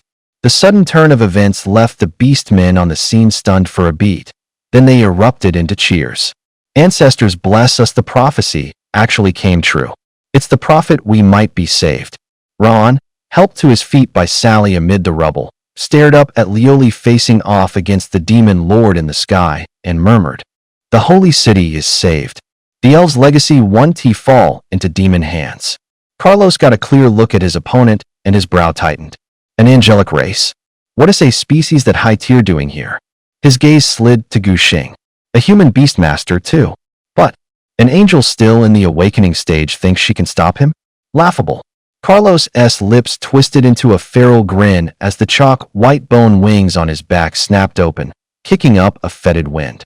His claws, plated in pitch-black scales, ripped toward Lioli at blistering speed, their tips wreathed in choking demonic miasma. Lioli slipped aside with a nimble sway, yet a few strands of hair were still shorn off by the scything wind off his claws. Charred streaks already marred her snow-white wings, clear proof the last exchange had been anything but easy. Gu Xing's pupils narrowed. He could instantly see the gap between Lioli and that demon lord. Even if Lioli had the edge on the status panel, the demonic aura boost from the demon lord's innate talent gave Carlos the upper hand on the field. Realizing what was happening, Gu Xing stopped hesitating. He couldn't afford to stall any longer. He activated his limit break. Once the limit break kicked in, the crimson flames around Lioli surged. Her six-winged seraph form burst into view. It was the strongest form Lioli could muster right now. The numbers on the status panel skyrocketed, finally blasting past the 4-digit mark. Strength, 1 point. Constitution, 1 point. Spirit, 1 point. Speed, 1 point. In the ruins, Ron felt that pressure and his face only darkened. Even though the prophet's familiar aura had suppressed the demon lord, the gap between the awakening stage and the transcendent tier wasn't something you could just leap across. Besides, this demon lord's talent was top tier even among demonkind. If the prophet didn't have another card to play. Sure enough, just like Ron had guessed. Sensing Lioli's rising momentum, Carlos's lips curled into a crooked smile. Having that kind of power at the awakening stage does mean you're no ordinary foe. But transcendent is transcendent, there's still a gap. Before he finished, demonic aura roiled, and Carlos's figure darted like a wraith straight to Lioli. Lioli, whose stats had broken 1,000, snapped to, the holy sword flashing into her hand as she chopped down at the demon lord's head. Clang! The holy blade slammed into demonic aura with a crisp metallic ring. Her strike was stopped cold. I told you awakening is still just awakening. Carlos's bone wings swept out, smashing into Lioli. Her petite body fell like a meteor, slamming into the ground right in front of Gu Xing. Cough! The little angel knit her brows. Her white wings were streaked with dust, yet she stubbornly pushed herself up. Master, I'm fine. Gu Xing stared at Lioli's pale little face and the slight tremble in her wings. This was the first time he truly felt the terrifying power of the demonic race. A demon lord class demon was practically on par with a legendary talent beast tamer. Luli, with her awakened 9th stage strength, could still hold her own against a demon lord, but she was already nearing her limit. The surrounding beastmen watched as Luli was gradually overpowered, their faces filled with despair. Was even the prophet unable to deal with this demon lord? Damn it, if only the prophet weren't just at the awakened stage, this demon lord wouldn't even be his match. Damn those detestable demons. 1,000 years ago, they wiped out the elven race. Now is it our turn? At that very moment, Sally bit her lower lip hard, gripping her father's arm with all her strength until his skin turned pale. Her nails dug deeply into her palms, yet she felt not even a hint of pain. Why was that? She had already found the prophet, yet still couldn't stop the beast race's destruction or save the holy city from falling. Ron felt his daughter trembling and managed to force a faint smile from the corner of his mouth. Sally, you've done your best. Even the queen couldn't have predicted that demons would break into this hidden realm. His rough, calloused hand gently stroked his daughter's hair as he murmured, "Later, I'll gather all the beast warriors to hold the demon lord back. You and the prophet should evacuate first." Looking at his daughter's young, innocent face, a flash of determination flickered in Ron's eyes. To him, death wasn't terrifying. As long as Sally survived, dying today was worth it. Yet, just as despair was enveloping everyone, Gu Xing stared intently at the dark energy swirling around the demon lord, his knuckles white from clenching his fists. Was the gap between awakening and transcendence really this insurmountable? Even if Luli unleashed her ultimate technique, as long as they couldn't counter that deadly trait, victory remained uncertain. An overwhelming sense of helplessness surged from his head down to his toes. But just then, Gu Xing suddenly felt strange energy surging from every part of his body, flowing like rivers converging into the sea, rushing into his beast-taming space. Those familiar blue orbs of light, his eyes widened in shock as he stared at them. This was the energy obtained after defeating a demon. Within the secret realm, every time Lioli absorbed demonic energy to strengthen herself, a portion of it had silently seeped into his own body. Buried deep within his bloodline, that energy now awakened at last. Buzz. The moment the energy fully unleashed, the world suddenly fell into an eerie stillness. Time stretched out, everything slowed down, becoming slightly unreal. Gu Xing slowly lifted his head. The Demon King's grotesque grin froze on his face. The Beastman's expressions of despair were frozen in time as well. In his eyes, the Demon King raised his hand slowly, forming a pitch-black energy sphere in his palm, inching closer toward him. He saw Lioli struggling to turn her head, her lips moving desperately as she tried to rush forward to shield him. Her golden eyes brimmed with panic, his reflection clearly visible in her pupils. This girl, who held only him in her heart, was now worrying not about her own safety, but whether she could protect him. "And Master," Lioli's voice came as if from underwater, muffled and distant.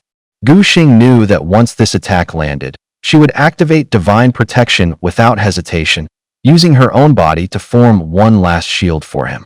But what about herself? His heart felt as if seized by an invisible hand, crushed tightly. Pain, regret, intense emotions churned violently in his mind. Boom! A surge of silvery white spiritual energy violently erupted within his consciousness. A vast, overwhelming tide of spiritual power surged forth like a broken dam. Gu Xing slowly lifted his head, revealing a pair of eyes glowing with silvery light. Golden patterns, like sacred brands, stretched from the corners of his eyes down to his neck. His gaze was hollow yet deep, as if capable of piercing through everything before him. And Master, the moment Lioli met that gaze, her body stiffened instantly, her mind going completely blank. In a haze, she seemed to glimpse a monarch seated upon his throne, a sword in hand that embodied supreme sovereignty. In that brief glance, an emperor-esque gaze. It all happened in the span of a heartbeat. The demon lord's assault was still closing in, yet Gu Xing was calm enough to make your heart tremble. Sovereign-esque descent. With that low command, an invisible chessboard seemed to unfurl before him. Lioli was the most crucial piece on that board, and he was the king who controlled it all. Bestow. Slaughter. A vast tide of spiritual power turned into a crimson stream of light, surging out of him and winding around Lioli. As the force poured in, an unprecedented trait began to manifest across her body. Divine Angel Lioli. Aptitude, Legendary 3-star. Special status, Slaughter ignores all defenses. Rank, Awakened Tier 9. Strength, 1. Constitution, 1. Spirit, 1. Speed, 1. Skills, Judgment, Divine Grace, Seraphic Form, Final Dirge. A crimson aura of slaughter wrapped Lioli like a blood-red cloak, staining her 6 wings scarlet. She could hardly believe the power roaring through her whole body trembled. This the Master's innate gift.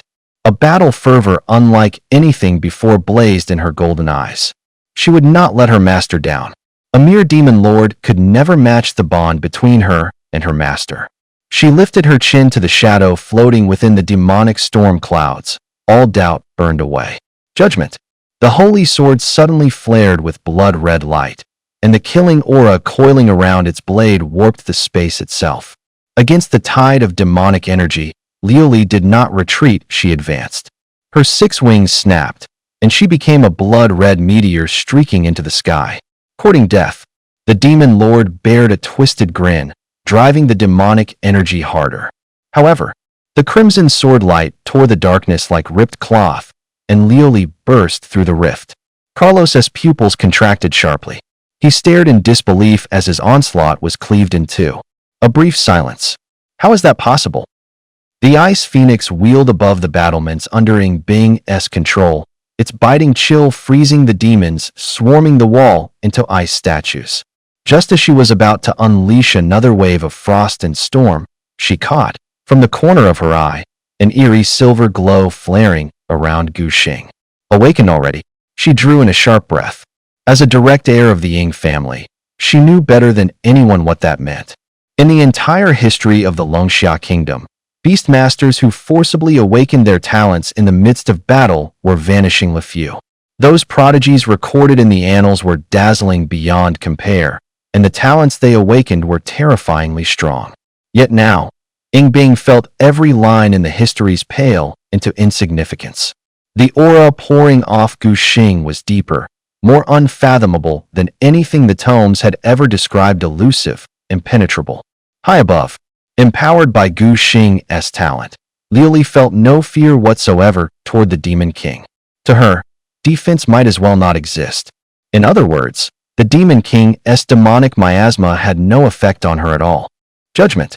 With a clear, ringing sword cry, the holy sword in Lioli's hand burst with an unprecedented blood-red radiance. Killing intent braided with blazing fire wherever the blade swept. Even space seemed to warp. Shrip. The demonic barrier Carlos had hastily condensed was torn apart layer by layer like paper. His scarlet demonic pupils snapped tight. No, this can't be. His bone wings beat in a frenzy, dozens of demonic barriers blooming in succession. But with the lightest beat of Lioli's 6 wings, a sonic boom cloud blossomed behind her, and in that instant, the blood-red sword light was already upon him. At the last possible instant, Carlos managed to twist aside one pitch-black bone wing, snapped with a crack. Demonic blood spurted as he roared, unleashing every ounce of his demonic energy just to put a little distance between them. Why? You're actually unaffected by my talent. Still snarling, Carlos's gaze slid to Guxing off to the side, and when he took in those silver-white eyes that looked down upon all living things. So it was you. Carlos's face twisted in a mask of rage, the dark aura around him suddenly retracting. In the next instant, his body lunged violently toward Guxing. You deserve to die. Yet at that very moment, how could Lioli possibly give him another chance? With a light flutter of her 6 wings, a crimson streak of light already stood between the Demon King and Guxing. Without the enhancement of demonic energy, Carlos was now no more than a helpless lamb before Lioli. Ice-cold fury burned in Lioli's eyes. After all, beast tamers were known as the untouchable taboo, the one line you never crossed. And this Demon King had clearly stepped over it. Scarlet flames roared higher, and Lioli's momentum surged to its peak. Then, her figure suddenly vanished, and in the blink of an eye, she reappeared behind the Demon King. Carlos's body froze unnaturally midair. His lips trembled slightly, as if trying to speak, but only a jet of black blood spurted out. SSSSH. A thin red line slowly emerged from his forehead, perfectly straight, slicing downward. It first cut across his brow, then followed the bridge of his nose, finally reaching that ever-sneering mouth. The crimson line continued down his neck, pierced through his chest, and ended at his abdomen. Carlos looked down at himself. His trembling hands lifted, as if trying to touch that deadly line. Just as his fingertips were about to make contact, his body split in two like shattered porcelain. The pitch-black, demonic blood barely had time to spray before being instantly vaporized by the scarlet flames, turning into wisps of black smoke that vanished into the air. The two halves of his corpse slowly fell, crumbling into fine black ash before even touching the ground. His bloodshot eyes remained wide open until the end, frozen in disbelief. Even in death, he couldn't accept the truth that he had fallen by the blade of an angel still in her awakening stage. For a moment, the battlefield fell into a deathly silence. The beastmen stared blankly at the scene, forgetting even to breathe. Then, at that exact moment, we won. Sholi's trembling voice was like a stone dropped into a still lake, instantly sending ripples of shock through the stunned crowd. The next moment, a thunderous cheer erupted like a tidal wave into the sky.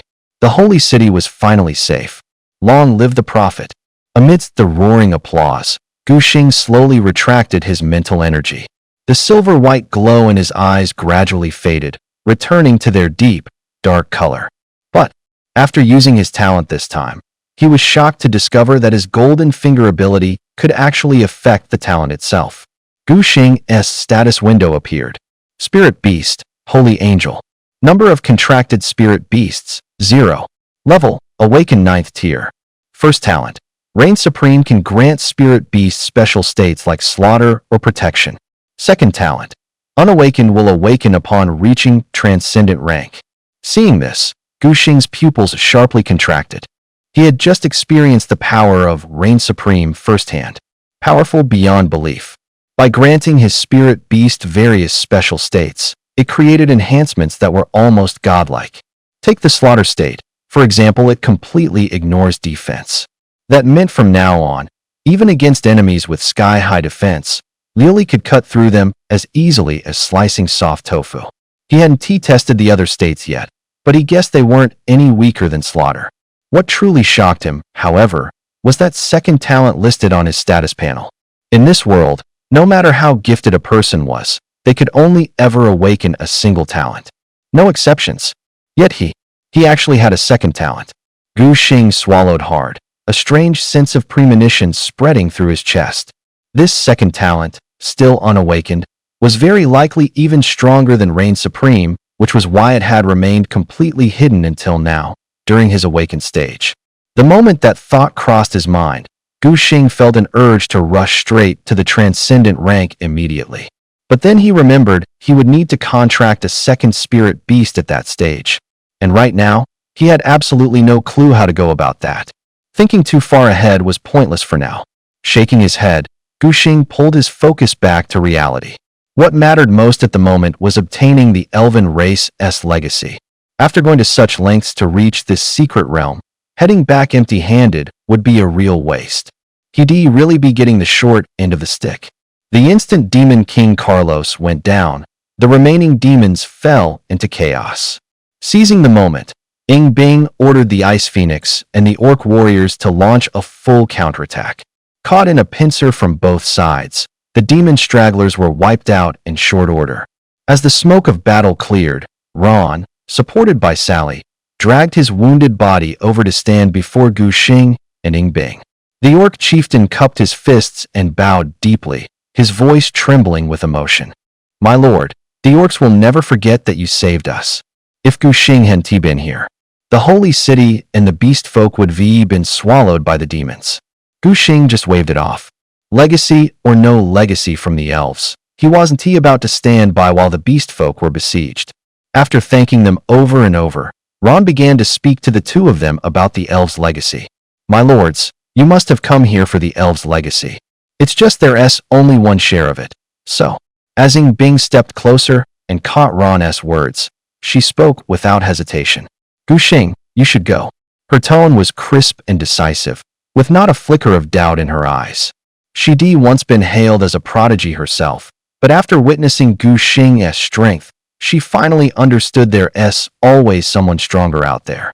Taking down a Tier 2 Transcendent Demon King, while still in the awakening stage now, that was hard to believe. Don't forget, demons are stronger than beastmasters of the same tier, and yet Carlos still fell to Gu Xing. Thinking of that, a touch of awe crept into Ing Bing's gaze when she looked at Gu Xing. When Gu Xing truly steps into the transcendent realm, just how powerful will his beasts become?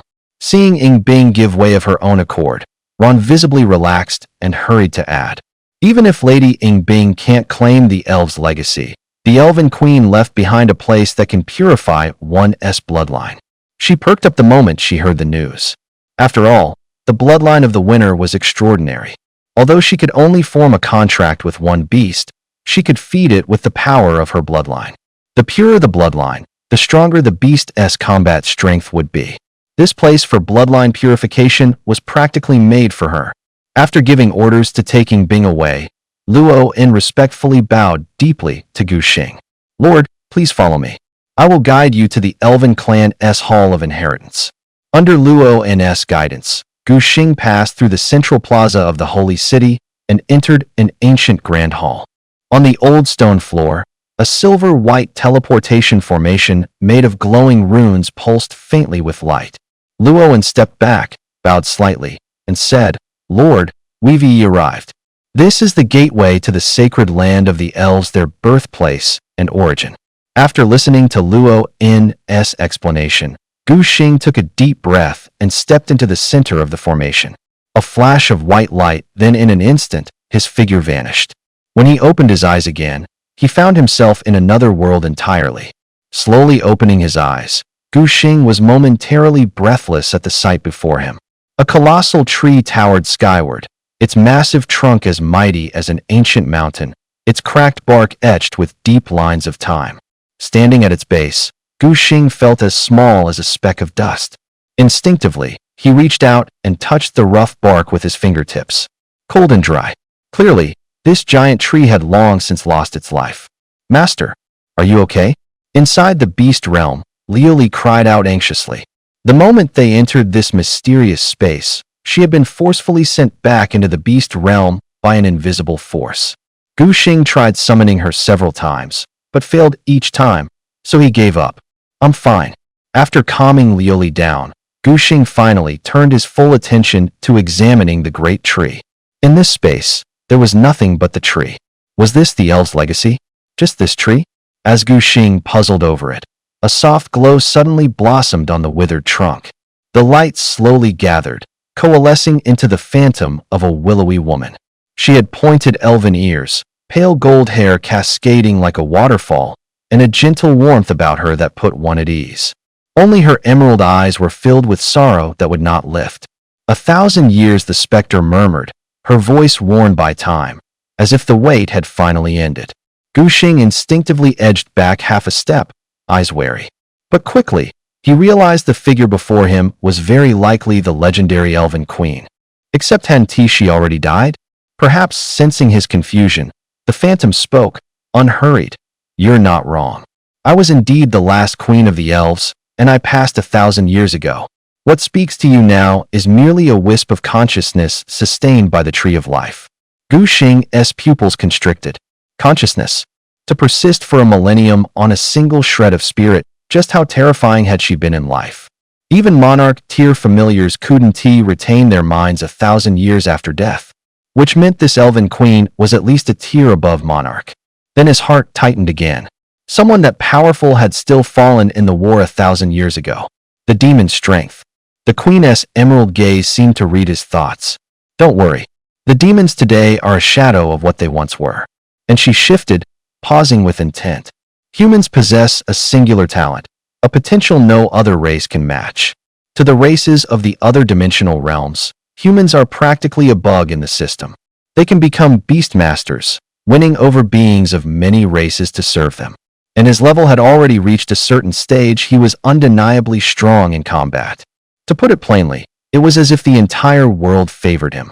But it was hard to say exactly why. Even until now, the human race had yet to produce a single being who surpassed the rank of king.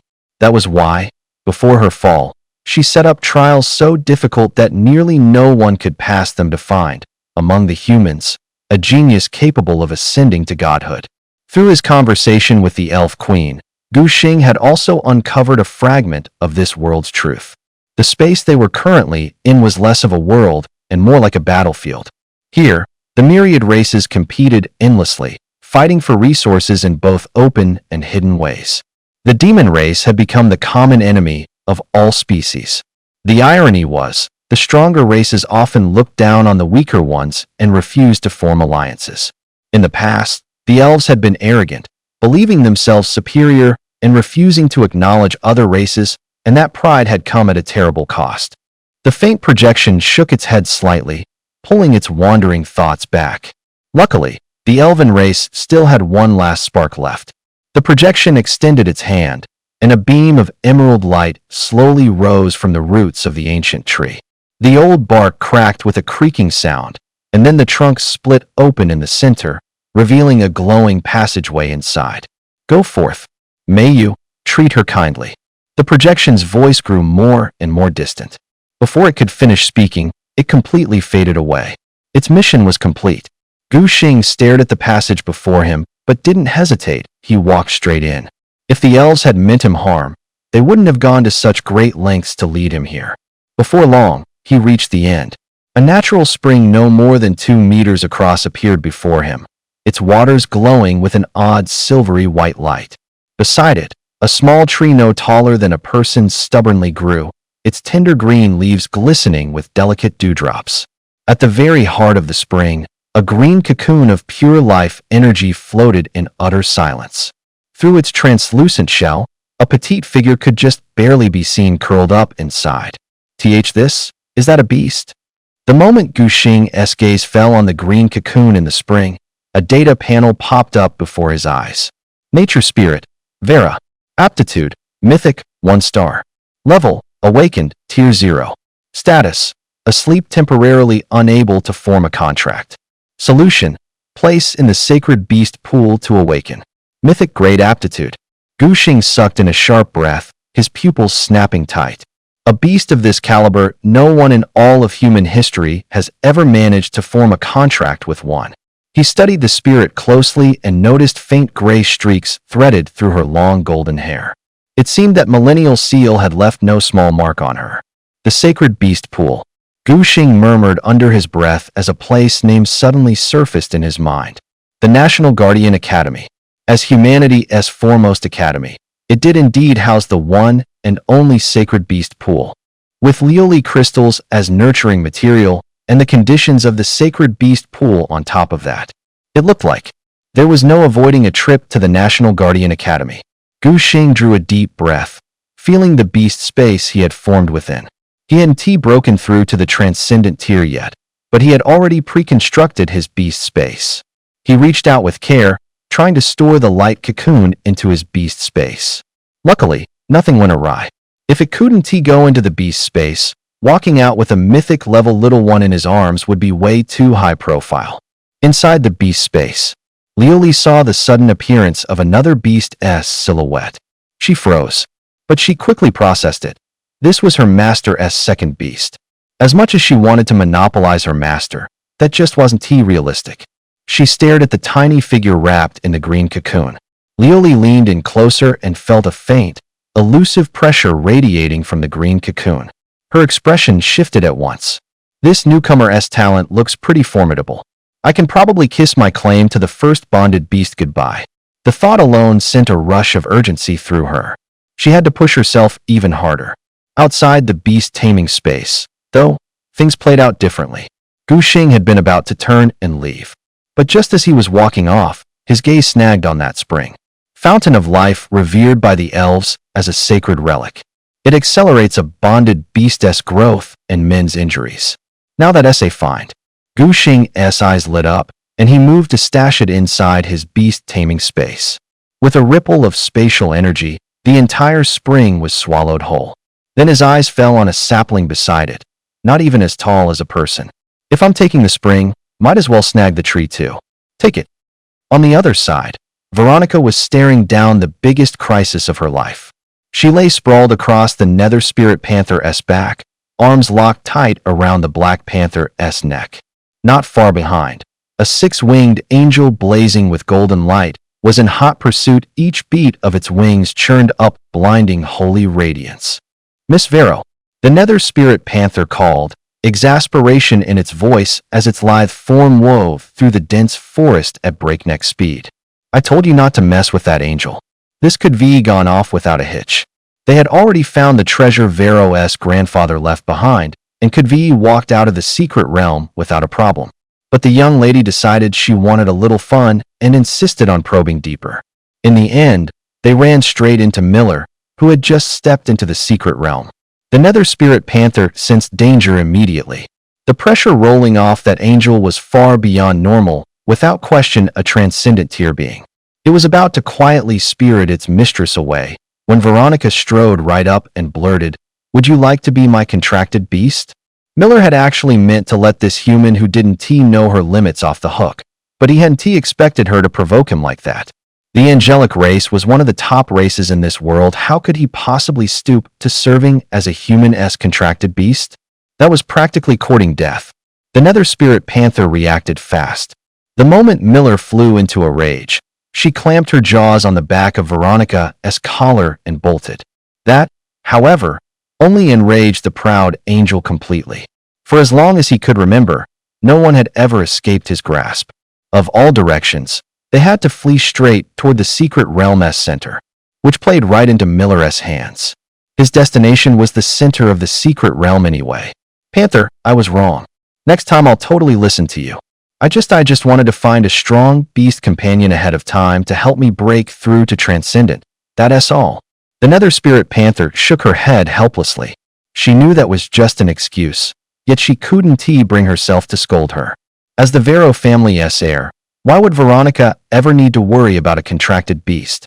The family already had people lined up to handle everything for her. But what was done, blaming her now wouldn't help. The Nether Spirit Panther twisted aside to slip past the strike from behind, then suddenly poured on more speed. If it were any ordinary awakening stage beast, getting run down by a transcendent class angel would have been as good as a death sentence. But because she had willingly contracted with Veronica, her current rank was only awakening tier 9. Even so, leaning on years of real combat experience and her own blistering speed, she barely managed to open up a little distance from the angel behind them. My lady, hold tight. A glint of grim resolve flashed in the Panther's eyes. Her limbs coiled, and her speed kicked up another notch. Veronica wrapped her arms tight around the Black Panther's neck. The wind whipped her long hair up behind her, snapping like a banner. Suddenly, The silhouette of a towering city rose on the horizon. At the sight, the panther's eyes lit with a trace of delight. A city meant people, maybe they could stall that angel for a while. But, as she looked at the city, Veronica hesitated. Wait, Panther, are they really all innocent? The fact that an angel was able to push Panther this far means that angel must be extremely powerful. If we rush into the city, we might bring total disaster upon it. But Black Panther didn't slow his pace, though his tone was unusually serious. Young lady, if you're going to inherit the Vero family one day, you must learn to make decisive choices at critical moments. But we clearly have ways to save ourselves. Miss, Black Panther snapped sharply, cutting her off, his tone as strict as a stern elder. Those last resort moves always come at a cost. If we have a chance to avoid using them, why waste them for nothing? Before Veronica could fully process his words, Black Panther had already charged straight toward the holy city. At the same time, the beast tribesman, who had just finished a battle, noticed something unusual. Look at the sky. What the hell is that? A new demon race? No, that's not right. That's not a demon, it looks like an angel. An angel? Could it be an ally of the prophet? Just then, Black Panther carrying Veronica came into view. The leader of the beast tribe suddenly narrowed his pupils. No, the angel is chasing and trying to kill the one in front of it. Wait, that looks like another prophet. Everyone, get ready for battle. The barrier cracked open, and Black Panther seized the moment, leaping through with a powerful bound. He landed safely inside the city with Veronica on his back. Before either of them could catch their breath, they were surrounded by a group of heavily armed beast tribesmen. This wasn't a threat, it was protection. Veronica blinked in surprise. As she heard the beast tribesmen calling her prophet, she pointed at herself in disbelief. Me? Black Panther was equally confused, his ears perking up in confusion. They had rushed straight to their destination after entering the secret realm, completely unaware of everything that had happened inside during their absence. Outside the city walls, Miller hovered above the holy city at this moment. From his vantage point high above, he looked down at the rising protective barrier, a sneer of disdain curling his lips. This is the best they can do? Humph, truly, nothing more than savages. Just as he was about to casually shatter the barrier, a strangely familiar presence suddenly rippled through the air. That aura. His pupils constricted to pinpricks. Could it be an archangel? Impossible. His father had locked the entire Archangel clan away in prison long ago. Miller was almost certain, aside from the Angel clan's homeland, there shouldn't be any Archangels wandering free outside. Wait a second. A sudden realization hit him, and wild excitement flashed in his eyes. The former clan leader's daughter. That little girl who had been desperately smuggled out by the remnants of the Archangels. Lioli.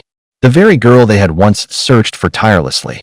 A cruel, twisted grin stretched across Miller's face. His father had always been terrified of her, afraid that this young Archangel would grow up to be a threat. After all, even though Archangels matured slowly, once they reached adulthood, their combat power far surpassed that of the warrior angels.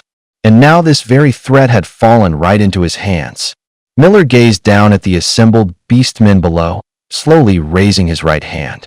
In his palm, a golden longsword materialized, its blade wrapped in ancient runes of the warrior angel clan. Crack! With just the tip of the sword, he sliced through the barrier, tearing open a jagged, gaping wound as if it were nothing more than paper. It was with this very blade that he had easily breached this hidden sanctuary. This sword was one of the treasures of the Angel clan. It could bypass all restrictions and barriers. When the beastmen saw how effortlessly Miller had entered the holy city, they immediately felt as though a great enemy had arrived. The beast warriors quickly surrounded Veronica and Black Panther, shielding them tightly. Everyone, escape now. I'll hold them off, just get out of here, quickly. Seeing the orcs do or die resolve, Veronica shot the Black Panther a fierce glare. Those people had planned to use the orcs as shields, but the orcs turned around and used them as. Even the Black Panther, who lived for years, felt a little embarrassed. Panther, still trying to run? Doesn't your conscience bother you? The Black Panther held her tongue. She didn't want Veronica to pay the price, but she herself was only willing to pay a little, nothing more. Seeing Veronica refuse to back down, the Black Panther slowly stepped forward. It's just an extraordinary tier angel. Back in the day, something like that wasn't even fit to carry her shoes. She took a step, ready to make her move. Right then, Gu Xing stepped out of the land of inheritance. The moment Gu Xing emerged, he sensed something was off. The entire city was under martial law, and every orc was on a war footing. You inferior races, hand over the angel hiding in the city. If you don't blame me for raising this place. Riding his spiritual power, Miller's voice rolled across the holy city. An angel? Hearing the word angel, Gu Xing realized the intruder probably wasn't he from the demon race. And besides, there was only one angel in the holy city right now, Yuli. Which meant the enemy was here for him. Gu Xing thought it through. He hadn't provoked anyone since entering the secret realm. So this guy? Despite his doubts, he immediately summoned Lioli. Since the enemy outside was here because of him, backing down wasn't an option. And he gained benefits from the elves, of course. He had to protect the elves' vassal tribes. After Lioli stepped out of the beast space, she shot her master a withering look. Fickle. He could let her out ages ago, but he waited until now. Sure enough, men are the kind of creatures who catch feelings the moment they lay eyes on someone. Still, though resentment simmered in Lioli's heart, her movements were anything but slow. She wrapped both arms around Gu Xing's waist and charged straight toward the battlefield with him in her arms. Just then, Miller looked down from above at the beast folk, his gaze turning colder by the second. Across the entire pocket realm, the beast folk were already considered a rather frail race, let alone that the ones blocking his path now were among the weakest branches of them all. Hand over the angel and the elven princess, and I might spare your lives. Yet not a single beast folk showed a hint of fear. They might have been weak, but their loyalty ran deep. Per the orders the elves had left behind, encountering the prophet was to be treated the same as meeting an elf. Besides, that prophet had only recently saved them from the demon's clutches. Trying to make them betray. Not a chance. That's a death wish. Miller's face darkened at once. As one of the higher races, the fact that he deigned to stop and warn these natives was already the height of mercy. But not only did they spurn his kindness, they even dared to imagine defying him. Bow bow. Veronica turned her head toward the nether spirit panther. She had no wish to see these adorable beast folk come to harm. Got it. The nether spirit panther went taut from head to tail, its eyes locked unblinkingly on Miller. Going up against a transcendent tier angel with an awakening stage body, there's no getting through today without shedding some blood. Except, before Miller could make a move, Gu Xing and Lioli were the ones who reached the scene first. As soon as Lioli set Gu Xing down, she fixed her gaze on Miller suspended in the air. It was her first time seeing one of her own kind. But why did one of her own harbor killing intent toward her? Gu Xing eyed the angel and frowned slightly as well. Holy Angel Miller. Aptitude, Legendary, 7-star. Level, Transcendent 3. Strength, 1 point. Constitution, 1 point. Spirit, Speed, 1. Skills, Angelic Holy Shield, Angelic Holy Sword. Where angel form boosts all attributes by 1.5x. She and Ruri were both members of the Holy Angel race. That was all. Ruri was a seraphim, while he was merely a war angel. Judging from their skills alone, the advantage clearly leaned toward the seraphim side. After all, Ruri's seraphim form could double her own attributes. Still, despite that, the base stat gap between them was undeniable. After Ruri had defeated that demon king, all her attributes had increased by an additional 50 points. But as of now, Holy Angel Ruri. Potential, Legendary 3 stars. Rank, Awakened 9th stage. Strength, Stamina, Spirit, Speed, Skills, Final Aria, Divine Blessing, Endless Dirge, Seraphim form. Even if Ruri had activated her Seraphim form ahead of time, and even with Critical State activated, her stats couldn't be more than around 1,200 at most.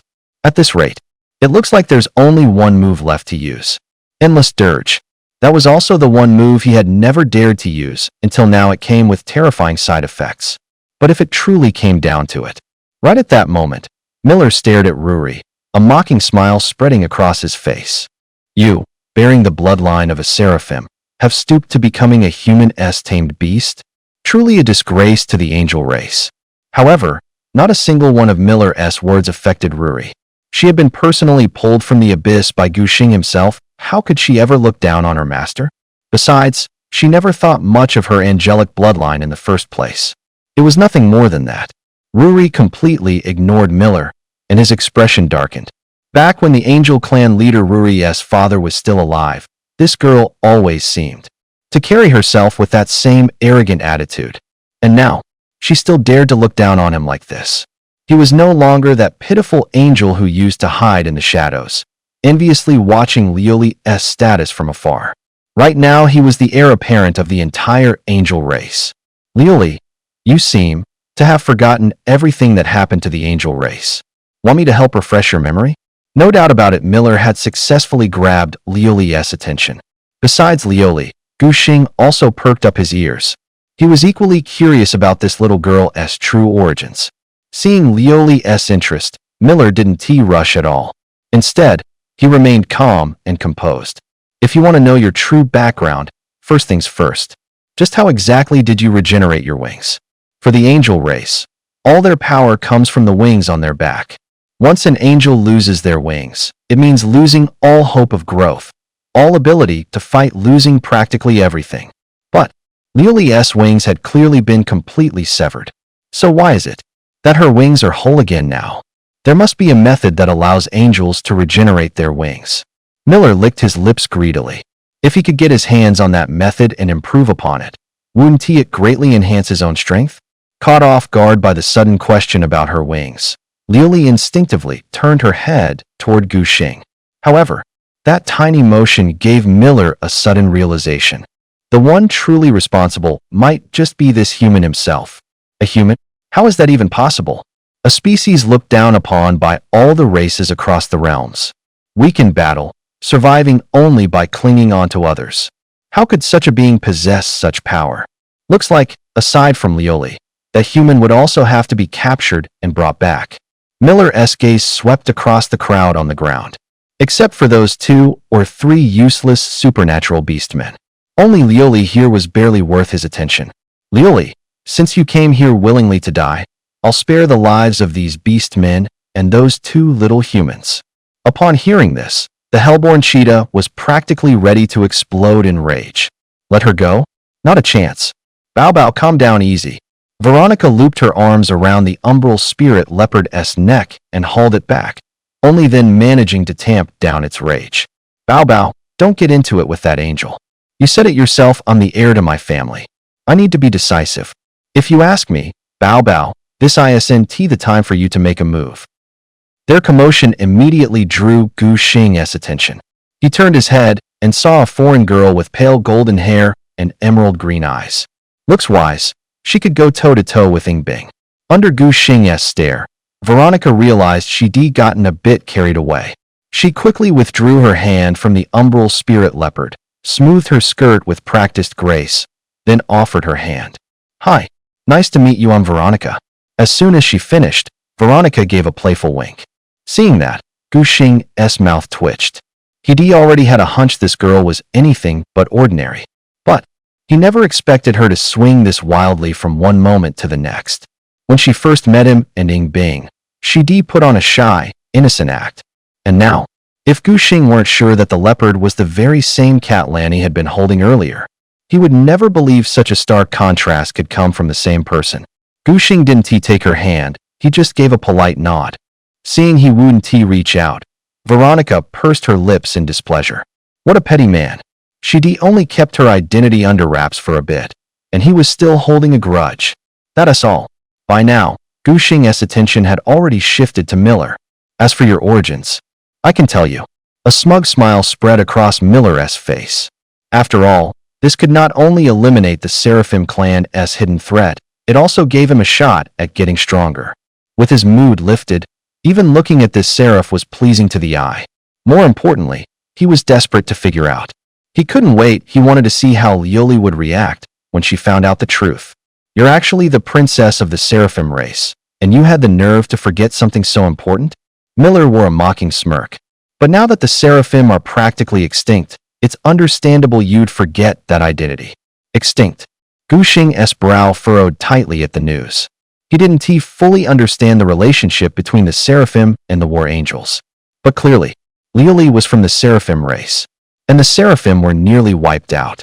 At that moment, Veronica, standing nearby, suddenly spoke up. The Seraphim and the War Angels both belong to the angel race. The Seraphim, in particular, are the royal bloodline extremely rare to begin with. It's just that not too long ago, the Seraphim king vanished, and the War Angels took the opportunity to seize power. Anyone with Seraphim blood probably didn't end up in a good place. Of course, this is all secondhand info. I'll leave it to you to decide what is true and what is not. Veronica added with a shrug. Gu Xing had barely acknowledged her earlier, but Miss Veronica didn't seem to take offense. After hearing Veronica's words, Gu Xing finally understood everything. Now he knew why Liuli had lost her wings. It was all the doing of the War Angels. Immediately, Gu Xing turned his gaze toward Liuli with concern. Right now, the little girl was clearly hurting the most inside. Liuli stared blankly at Miller. Looking at the wings behind his back, memories slowly surged back into her mind. The massacre of the Seraphim, her wings being torn apart. One by one, the images flooded her thoughts. Unable to hold back, tears slipped from the corners of her eyes. Seraphim? Princess? Seeing Liuli like this, Miller was practically bursting with smug satisfaction. Huh? Starting to remember now, huh? Everyone connected to you is suffering, and you didn't even know. You call yourself the princess of the Seraphim. You dare. Those words struck right into Liuli's heart. At this moment, the little girl was staring at her own hands, trembling all over. Her entire clan was suffering. And what about her? Was she truly worthy of this identity? Seeing Liuli's expression, Gu Xing's brow furrowed tightly. At this rate, Miller wouldn't even have to lift a finger. Liuli would break down on her own. This couldn't go on any longer. Kneel. Without hesitation, Gu Xing decisively activated his innate ability. The Emperor's gaze appeared once again. At this moment, trying to talk sense into Liuli would clearly be the least effective approach. Since words had failed, then he would make the little girl feel his heart directly. His spiritual energy surged outward, tightly connecting with Liuli's. Spiritual energy wasn't only for battle, it could also be used to peer into another's soul. Inside the spiritual realm, Gu Xing saw a small figure curled up in the corner, hugging her knees. This was the true reflection of Liuli's inner self. Even though Liuli was strong, having fought countless battles, in the end, she was still just a little girl. Looking at the child burying her face in her knees, desperately trying to escape reality, Gu Xing's heart clenched painfully. This was all far too cruel for her. Taking a deep breath, Gu Xing slowly stepped forward and firmly extended his hand. Liuli, stand up. No matter what happens, I will face it with you. The little girl lifted her head, her pale face streaked with tears. Master. Liuli raised her tear-filled face, her golden pupils reflecting Gu Xing's determined expression. Liuli, no matter what happens, I will always choose you without hesitation. If the Seraphim clan dares to stand in your way, then I will crush them with you side by side. Through her tears, Liuli saw that outstretched hand just as firm as the day he made the covenant with her in Lingyuan City. Yes, right now, she finally had a master she could truly rely on. No matter what happened, her master would always choose her without hesitation. Over the holy city, Miller was already growing impatient. Now it's time to end this. Liuli, I'm sending you back to meet your subterranean kin. A long sword slowly materialized in Miller's hand. The next second, he suddenly lunged forward, stabbing viciously at Liuli. But just then, inside her inner world, a slender hand tightly gripped Gu Xing's palm. How much longer could she keep running away? She was an angel chosen by the divine. How could she fall like this? Bestow. Slaughter. Cherubim form activate. Almost simultaneously, two voices rang out. In the very next instant, a crimson aura of slaughter and blazing infernal flames intertwined, engulfing Liuli completely. Miller's attack was effortlessly repelled. Gu Xing stared at Liuli, whose stats had now surpassed 1,000, eyes narrowing slightly. Still not enough. This level's still not enough. At this strength, they still couldn't defeat this warrior angel. Liuli. Without Gu Xing even speaking, their minds merged, their spirits in perfect sync. His thoughts instantly echoed within her. If they wanted to take it further, there was only one path left. Final aria. A harmonized chant echoed across the battlefield. Suddenly, the four wings behind Lu Li erupted in blazing golden flames. As the fire surged, four new radiant wings burst forth from the flames. An 8-winged seraphim. What? Miller's pupils contracted violently. Even the holy sword in his hand involuntarily trembled. Impossible. Without reaching godhood, how could she become an 8-winged seraphim? That's absolutely impossible. This has to be an illusion. Miller's eyes turned blood red, his gaze filled with madness. How could a crippled angel reach such a level? Warrior angel form. 6 radiant wings unfurled in an instant. Even if you are an 8-winged seraphim, today you die. In Gu Xing's eyes, Miller's stats suddenly skyrocketed. Holy Angel Miller. Rarity, Legendary 7-star. Rank, Transcendent Tier 3. Strength, 1054-1. Translation, Vitality, dropped from 1063 to 1. Spirit, fell from 862 to 1. Speed, decreased from 1024 to 1. Skills, Battle Angel form increases all attributes by 1.5x. Angelic Holy Shield, Angelic Holy Sword. As soon as the Battle Angel form was activated, Miller's stats skyrocketed to shocking levels. Strength, Vitality, and Speed all three shattered the 1500-point mark at the same time. Seeing this, Gu Xing instinctively clenched his fists. Liu, today you will die. Miller's 6 wings flared violently, and in his grasp, the golden holy sword materialized in a flash of radiant light. A golden glow erupted from his body, instantly turning the clouds within 100 meters into a brilliant golden hue. Holy Sword Judgment. Without hesitation, Miller shot forward like a bolt of golden lightning. The space around his holy sword warped slightly as he slashed through the air. Meanwhile, Sacred Angel Liu. Rarity, Legendary. Rank, Awakened 9th Stage. Strength, dropped from 473 to 1. Vitality, dropped from 478 to 1. Spirit, dropped from 481 to 1. Speed, dropped from 490 to 1. Skills, Divine Retribution, Divine Protection, Seraphim Form, and Final Lament. Activating the Seraphim Form doubled Liu's stats, and on top of that, she unleashed her ultimate technique. Liu's stats surged by another 500 points. As a result, each of her attributes now hovered just below 1500. Though her stats still fell short compared to Miller's, she was ready. Grant, Protection. Gu Xing gritted his teeth as his spiritual energy surged out like a flood breaking through a dam. A crystalline, icy blue protective force coalesced around Liu, solidifying into a tangible armor of radiant light. If destruction was the sharpest spear, then this defense was the unbreakable shield. Grrgh. Gu Xing grunted, his temple throbbing as veins bulged at his temples. Maintaining 2 top-tier states simultaneously was pushing his spiritual core to the brink of collapse. But as he looked at the small, determined figure standing before him, he gritted his teeth, his eyes burning red with fury and resolve. He held on, no matter what. No matter what, Liu can't afford to lose this fight. Liu, that roar was like flipping a switch. The last hint of hesitation vanished from Liu's golden eyes. Boom. Her 8 wings unfurled. Liu became a streak of crimson fire, shooting into the heavens.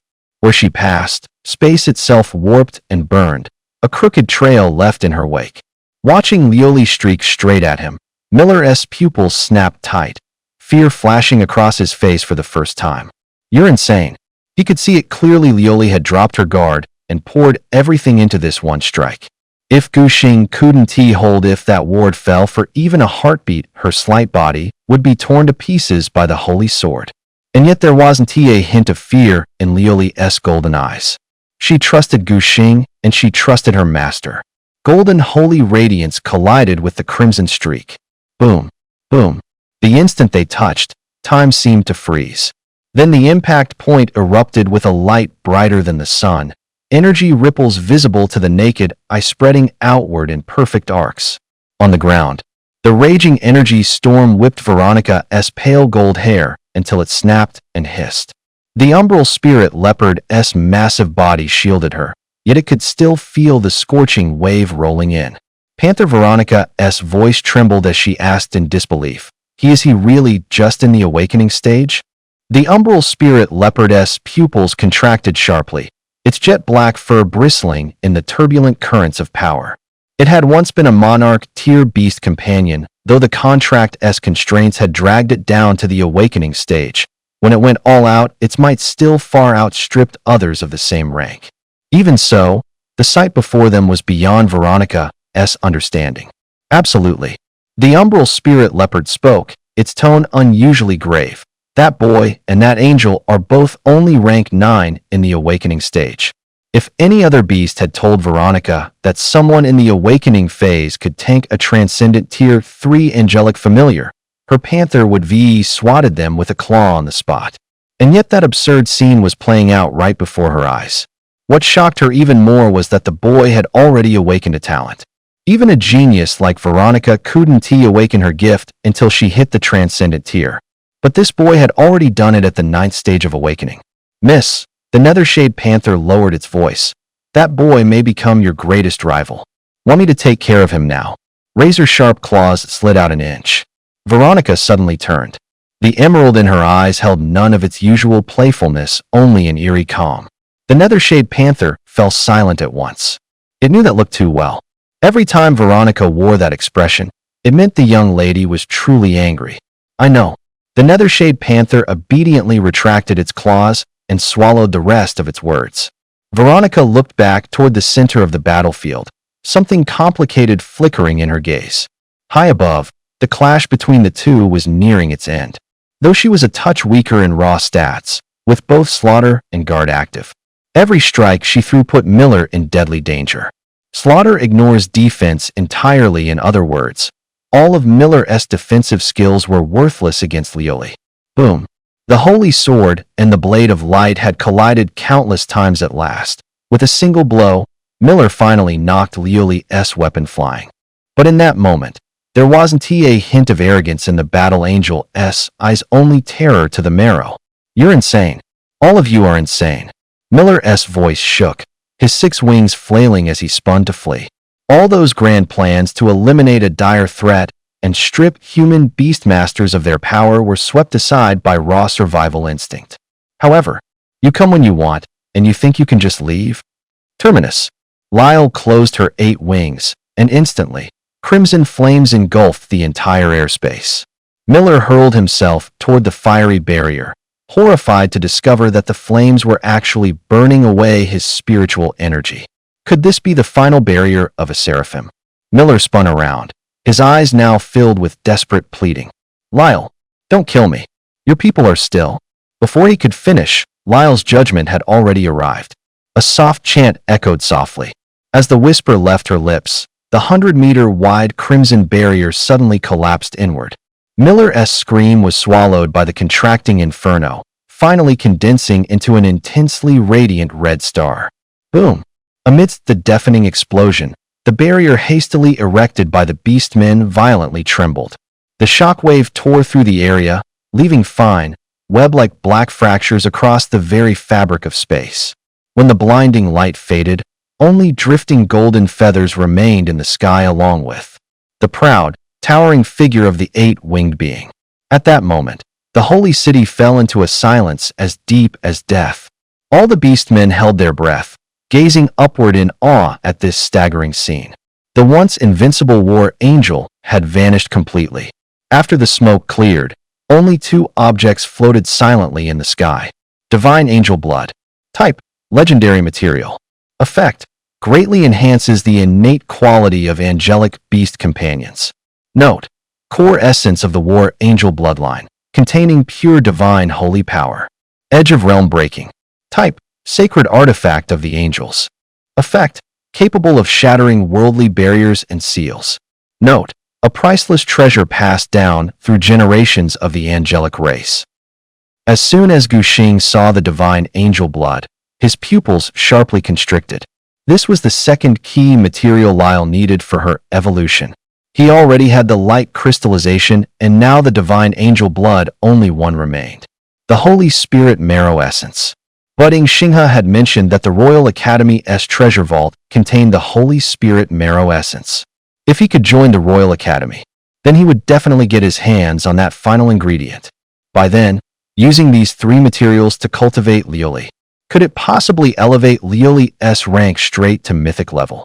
As for that other item, since it's a sacred relic of the angelic race, let Lioli, the angel princess, keep it. Yet, just at that moment, the figure of the eight-winged angel in the sky suddenly trembled violently. The crimson flames visibly receded at an alarming rate, and the 8 radiant wings began to shatter one by one. Lioli seemed to have all her strength drained at once, plummeting helplessly from the sky. This was the aftermath of using an ultimate ability. Guxing's heart clenched. He didn't have time to think about anything else. His body instinctively rushed forward. But, as soon as he took a step, a sudden wave of vertigo crashed over him, twisting his vision. His overextended spiritual energy had finally reached its limit. The world before his eyes instantly plunged into darkness. Unable to steady himself, he collapsed forward, but just before hitting the ground, he was caught firmly in a pair of soft, strong arms. In his daze, a faint, orchid-like fragrance drifted into his nose.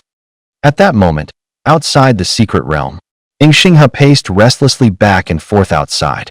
After all, this was an uncharted realm. No one knew what dangers lurked inside. If Yingbing and Guxing met with any misfortune, how could he ever explain that to the Ying family and the nation? Just thinking about it soaked Xinghe's back in cold sweat. One was the heir to the Ying family, and the other was still a prodigy of beast taming unseen in Dragon Summer for 100 years. Such a loss he simply couldn't afford it. Just then, the space before him rippled like the surface of water. They're out. Xinghe shot his head up, only to freeze on the spot. Before him, the empty plains suddenly swarmed with a massive, marching army of beast men. Hundreds of beast warrior troops marched out in formation, their bodies bearing the scars of battle, yet standing tall and proud. At the very front of the line was Yingbing, holding Guxing, who was unconscious in her arms. Looking at the massive group before him, Xinghe's lips twitched slightly. These people, right now, though, Yingbing had no time to think about that.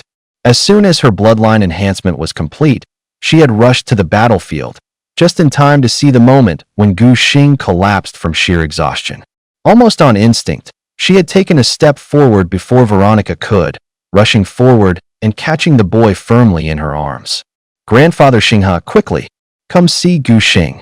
The eldest daughter of the esteemed Ying family, always so calm and collected, now spoke with a rare sense of panic in her voice.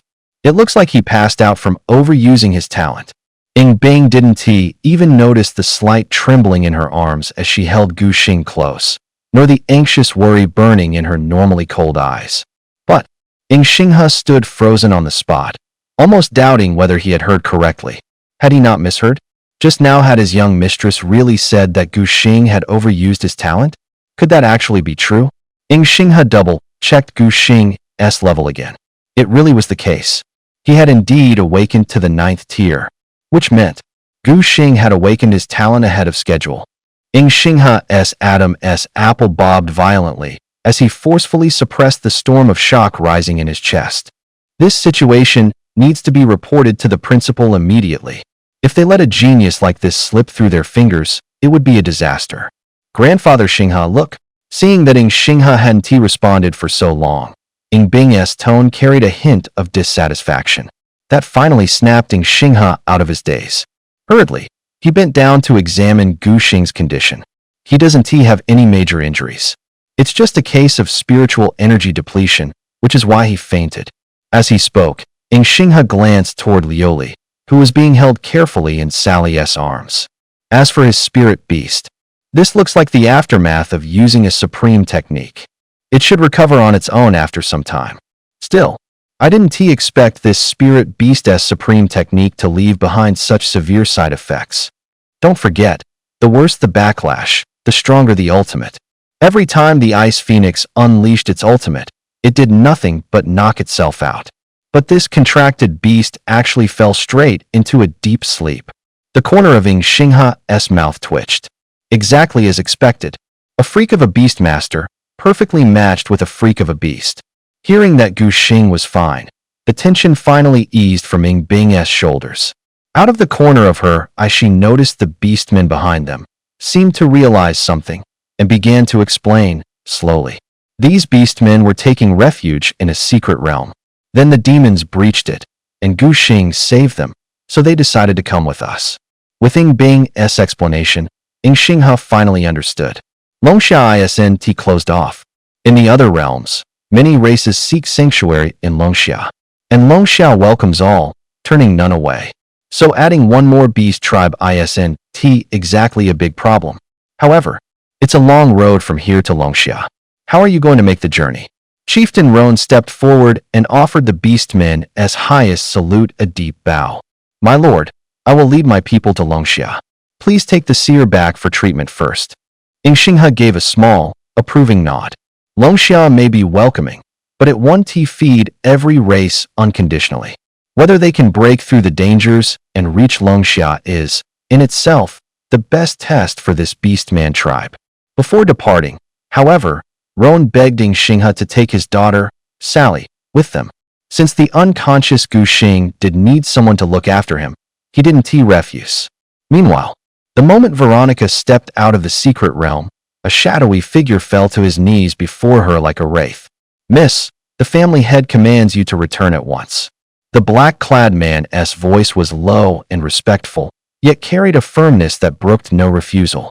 Impatience flickered in Veronica's emerald eyes. She waved a slender hand, annoyed. That old geezer, always making a fuss. She shot a disgusted glance at the beastmaster kneeling on the floor, then looked over at you.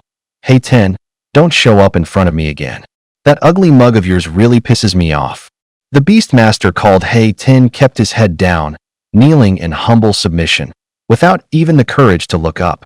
Understood, miss. Seeing him take it so meekly, Veronica immediately lost interest. She let out a soft sigh, her tone easing. Forget it. I shouldn't make things hard for you. Then she turned to the nether spirit leopard, a spark of thought flickering in her eyes. Leopard, tell me, should I go study in Longxia? Would that work?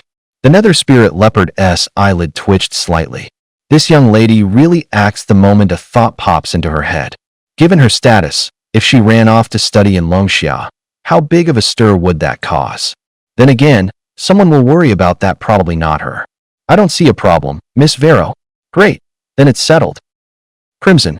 Gu Xing's spiritual world was flooded in blood red. The color, like fresh blood, pressed down on him until he could barely breathe. Yet even as the sea of blood closed in around him, his spiritual power was rocketing upward. In the room, sensing something off about Gu Xing, Ying Xinghe hurried to warn her. Miss, it looks like Gu Xing is about to step into the transcendent realm. Transcendent. Ying Bing's pupils shrank. She snapped her head toward the boy on the bed. The youth's entire body was starting to emit an eerie blood-red glow. Even the sound of his breathing carried a searing heat. He is actually breaking through to transcendent. But why is it blood-red? Ying Bing remembered that when Gu Xing awakened his gift, it was silver.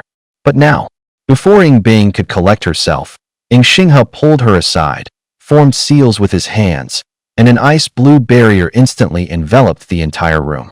Ying Xinghe fixed his gaze on the blood-red light, shrouding Gu Xing, his brows knitting slightly. If he wasn't mistaken, as Gu Xing breaks through to transcendent this time, there is something else changing as well. And he awakened a talent at the same time. Even so, hadn't Ying Bing already said Gu Xing had awakened ahead of schedule? Then what is this? Ying Xinghe's heart lurched. A wild guess shot to the forefront of his mind. A second talent. Right then, Gu Xing's Beastmaster space was undergoing an earth-shaking upheaval. The surge of mental power from breaking into Transcendent nearly doubled the size of his original space. Inside, the long, silent green light cocoon suddenly trembled violently. It drew in Gu Xing's skyrocketing mental power on its own, sketching contract runes within the cocoon. A voluntary contract. As the final rune locked into place, Gu Xing distinctly felt a dormant consciousness appear in his spirit sea. The green cocoon, once the contract was complete, fell calm again as if nothing had happened. At the same time, his second talent, Soul Eater, fully awakened. Its effect was blunt and downright domineering. It unconditionally doubles every stat of his contracted beasts. Take Lioli, for example. Once she enters her seraphim form, her stats double. With Soul Eater stacked on top, they double again, which means Lioli's final combat power surges to a staggering fourfold. Only, when Gu Xing tested it, he found he couldn't activate Dominion and Soul Eater at the same time. Otherwise, if both were stacked, Dominion form combined with Soul Eater, Lioli would be able to run rampant across the Transcendent tier. When Gu Xing fully mastered the freshly awakened power and slowly opened his eyes, he was met with the infinitely complicated expressions on Ing Bing and Ing Xingha's faces. You too, Gu Xing touched his face blankly. Why are you looking at me like that? Ing Xingha's facial muscles twitched. But in the end, he didn't let the word slip. He didn't ask whether Gu Xing had really awakened a second talent. After all, he already reported everything about Gu Xing up the chain. This matter was decided by the principal long ago. How long have I actually been asleep? Ing Bing calculated for a moment, then slowly opened his mouth.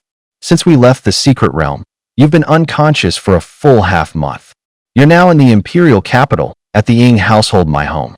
Upon learning he had been unconscious for half a month, he felt a jolt in his heart. Gu Xing's eyebrows knitted slightly. So the after-effects of completely exhausting one's spiritual energy were this severe. Still, the outcome was ultimately pleasing. Looking at the two materials inside his beast-taming space, he had nearly gathered everything needed for Lioli's evolution. Wait a second. Lioli. She used her ultimate skill. How is that little girl doing right now? Gu Xing immediately reached out through their contract to sense her condition. At this moment, it felt as if the little girl were in the next room. Moreover, she seemed to be about to break through from the awakening stage to the transcendent, completing her transformation. Just thinking about it made his heart tighten. Without hesitation, Gu Xing leaped off the bed. After advancing from the awakening stage to the transcendent, the fatigue from lying in bed for half a month had completely vanished. Right now, he felt great, energetic, and full of vigor. He rushed to the room next door in a few quick steps. As soon as he pushed the door open, a surge of blazing crimson flame rushed out. Lioli's small frame was entirely engulfed in holy fire, her four wings spreading wide through the flames. Under Gu Xing's gaze, the flames suddenly collapsed inward, condensing into radiant streams that melted into Lioli's body. Holy Angel title, Lioli. Talent rank, Legendary. Level, Transcendent Tier 1. Strength, Stamina, Spirit, Speed. Skills, Divine Judgment, Blessing of Divinity, Archangel Form, Final Aria. Evolution Materials, Angelic Holy Blood acquired, Light Crystal acquired, Sacred Marrow Elixir not yet acquired. Lioli's overall attributes had undergone a qualitative leap. The moment she entered the Transcendent Realm, her stats soared from under 500 to over 800. Feeling the surge of power through their contract, Gu Xing couldn't help but smirk. With Lioli's current strength, if she were to face the Battle Angel Mila again, she probably wouldn't even need to use Final Aria to cut him down. To his even greater surprise, he had actually formed a contract with the nature spirit, Vera. Although she fell asleep again after the contract was sealed, there was no doubt this was a legendary grade beast companion, straight out of myth.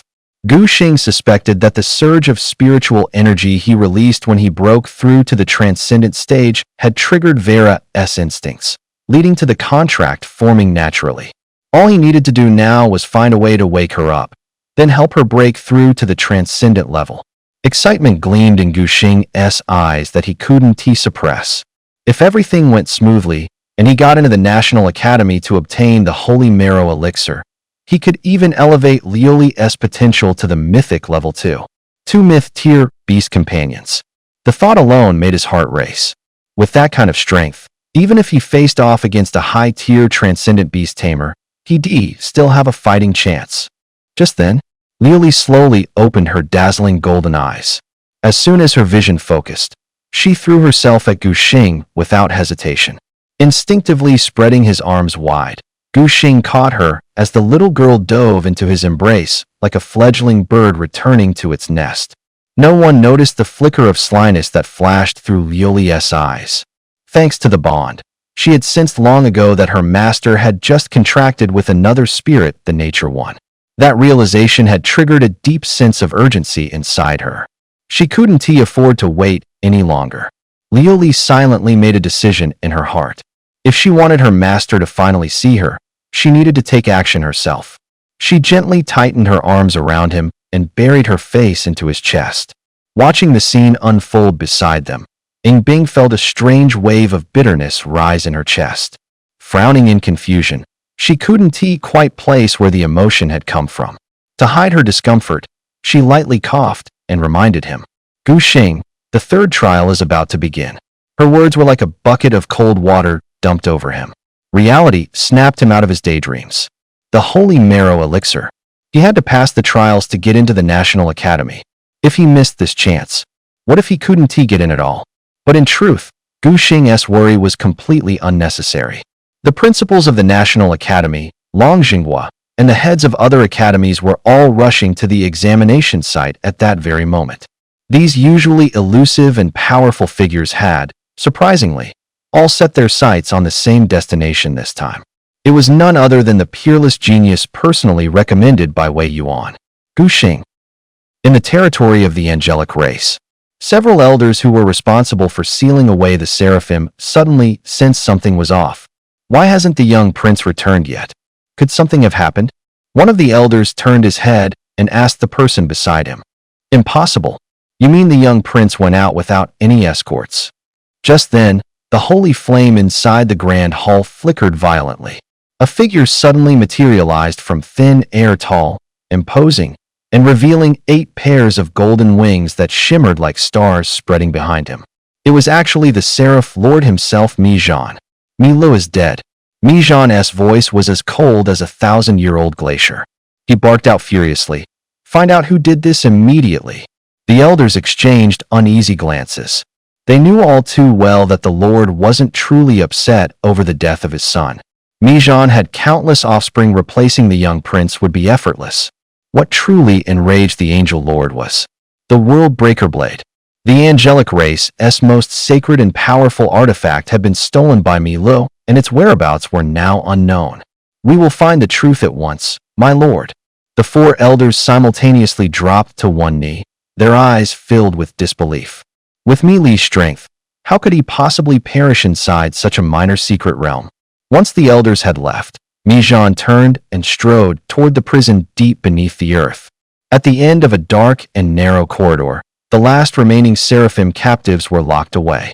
"Mi Zhan, traitor!" An elderly seraphim shouted furiously the moment he saw him. "The Lord has shown your seraphim clan nothing but grace and kindness, and this is how you repay him." Mi Zhan ignored the outburst completely. His icy gaze pierced through the crowd straight to the center to Liu Xia. The princess of the seraphim bore visible wounds all over her body, yet she stood tall and unbowed. "Liu Xia," Mi Zhan said, his voice as sharp and venomous as a serpent's hiss. "This is your final chance. Tell me where Liu Li is, or else." Ru Xia suddenly laughed, her voice laced with mockery. "You won't kill us. My brother is only missing, he's not dead. That's why you've been running around like a rabid dog searching for Liu Li, terrified he might come back one day." Mi Zhan's pupils contracted sharply. It was true. That very concern had kept him from killing these seraphim all along. But now, as he looked into Ru Xia's eyes and saw her scorn, his expression darkened. "You're right. I won't kill you, not yet." Slowly, he raised his hand. Moments later, several war angels approached, carrying gleaming instruments of torture that shimmered with a bone-chilling cold. "But I'll make sure you wish you were dead." As Mi Zhan disappeared down the corridor, agonizing screams erupted from the dungeon. This was the site of the 3rd and final exam. Crowds packed the venue, shoulder to shoulder, the space completely sealed off. Major media outlets had all arrived, ready to cover the annual spectacle of the National College entrance exams. Every year, these schools always pulled out something new. No one could predict exactly what this year's test would be. Who cares what it is?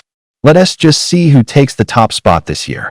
He is definitely the strongest of this batch. Yeah, right? Real geniuses get scouted by the top schools way before this. What is left here? Not much. Don't be so sure. 5 years ago, the Chancellor of the National Academy himself, came to personally recruit someone.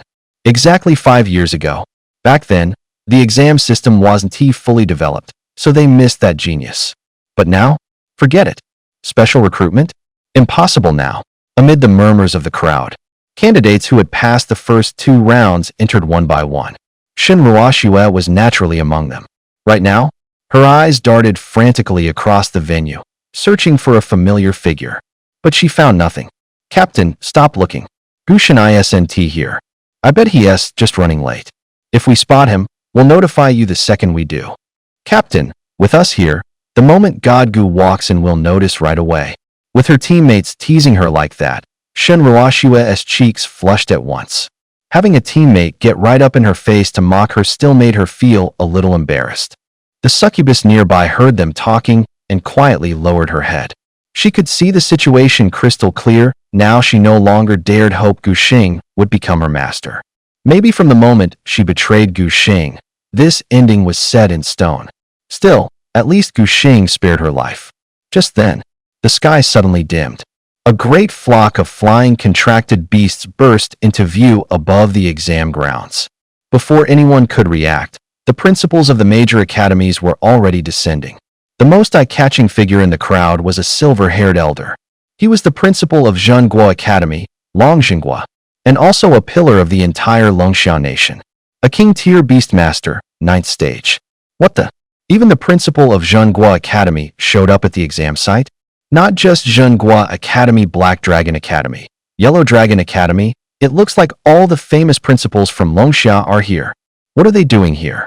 Don't tell me they're actually here to proctor? Don't be dumb. There's gotta be a real prodigy. They're here for one thing: special recruitment. Special recruitment? No way. Who's worth pulling out all the stops like this?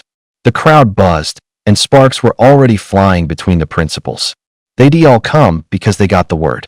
Anyone Wei Yuan called a peerless talent no matter the price. These principals had to take them back.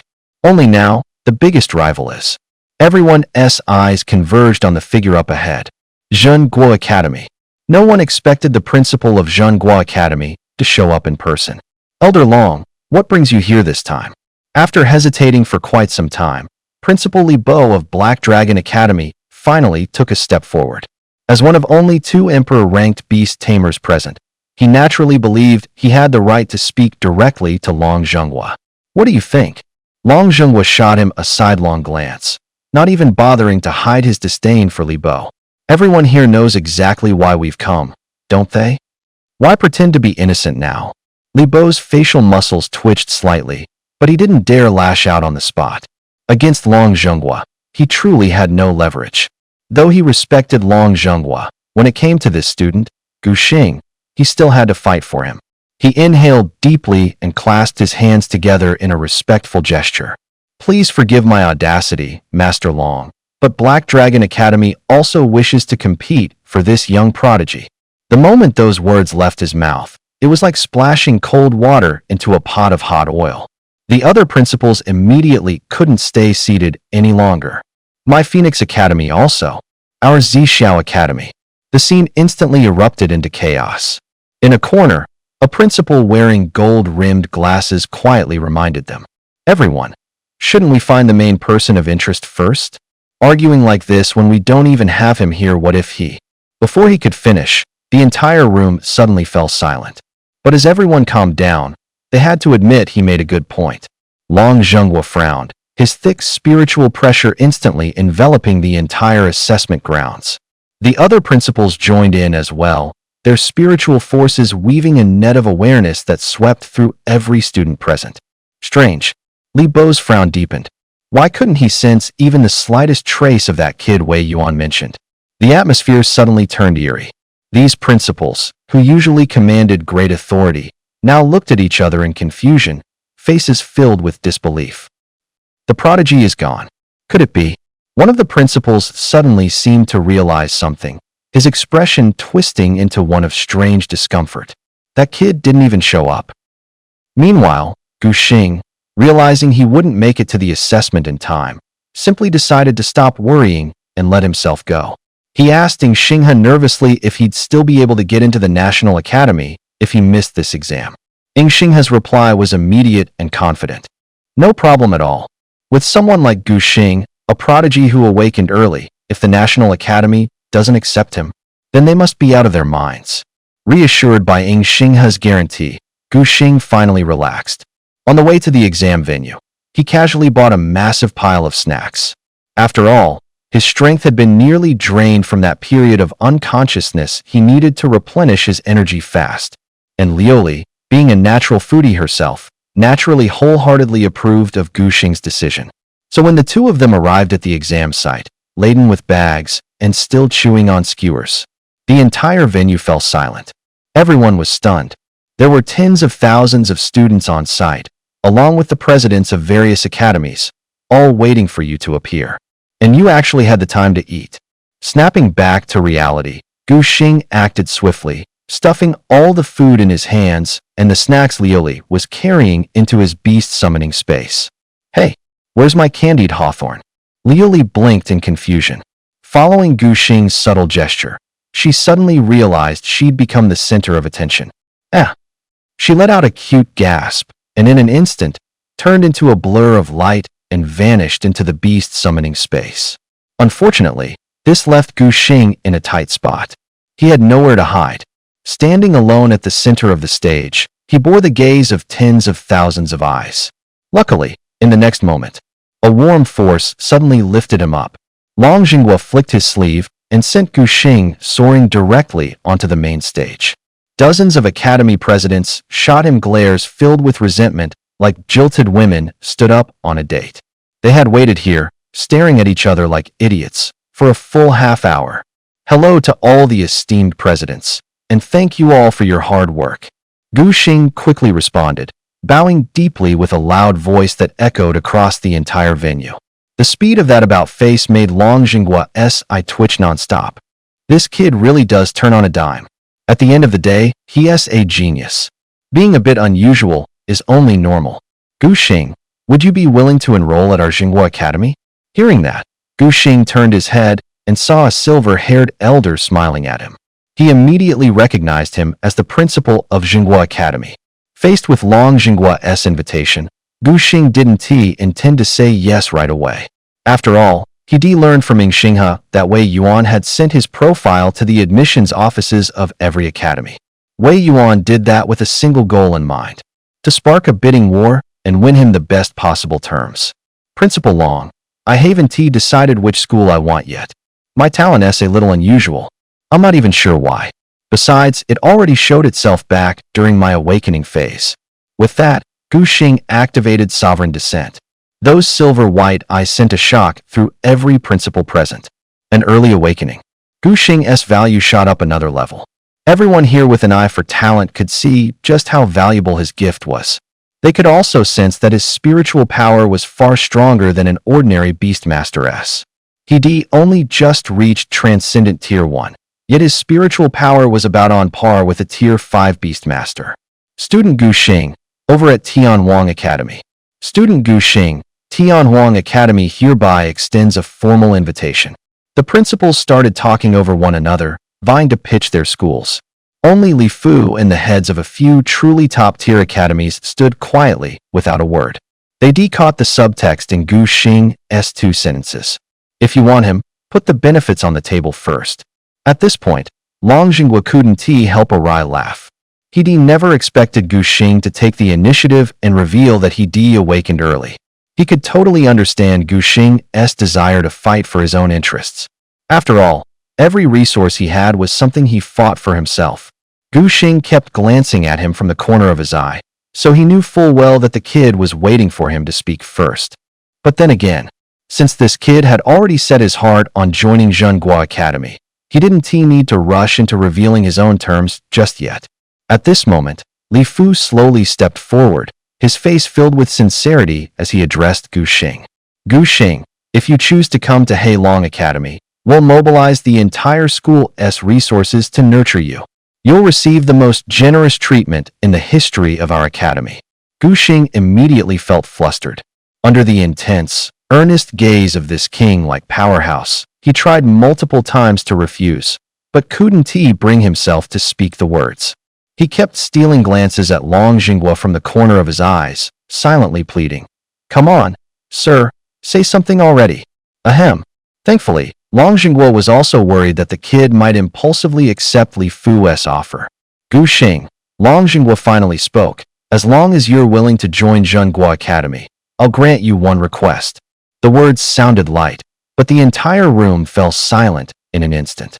Though the offer seemed meager on the surface, everyone knew that Long Jingguo was one of the strongest cultivators in the entire Longxia nation.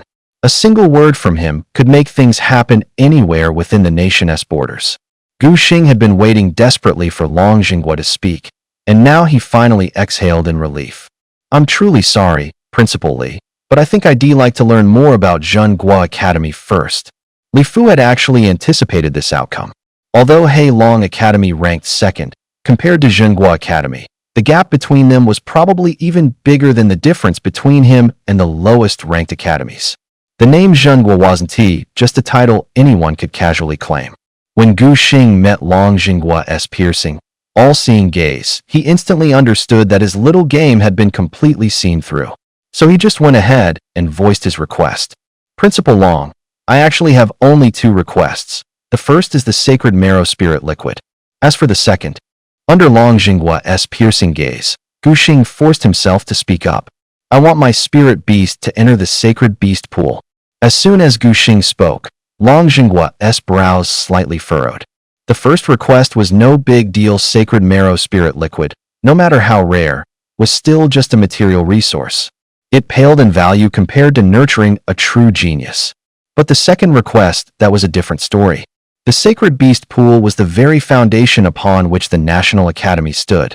That privilege was only ever granted to monarch-ranked beast tamers who had made great contributions to the academy. And Gu Xing? He was merely a transcendent ranked beast tamer right now. Staring into Gu Xing's eyes, Long Jingguo slowly spoke. Why exactly do you want your beast to enter the sacred beast pool? I have a spirit beast that needs to heal its injuries inside the pool.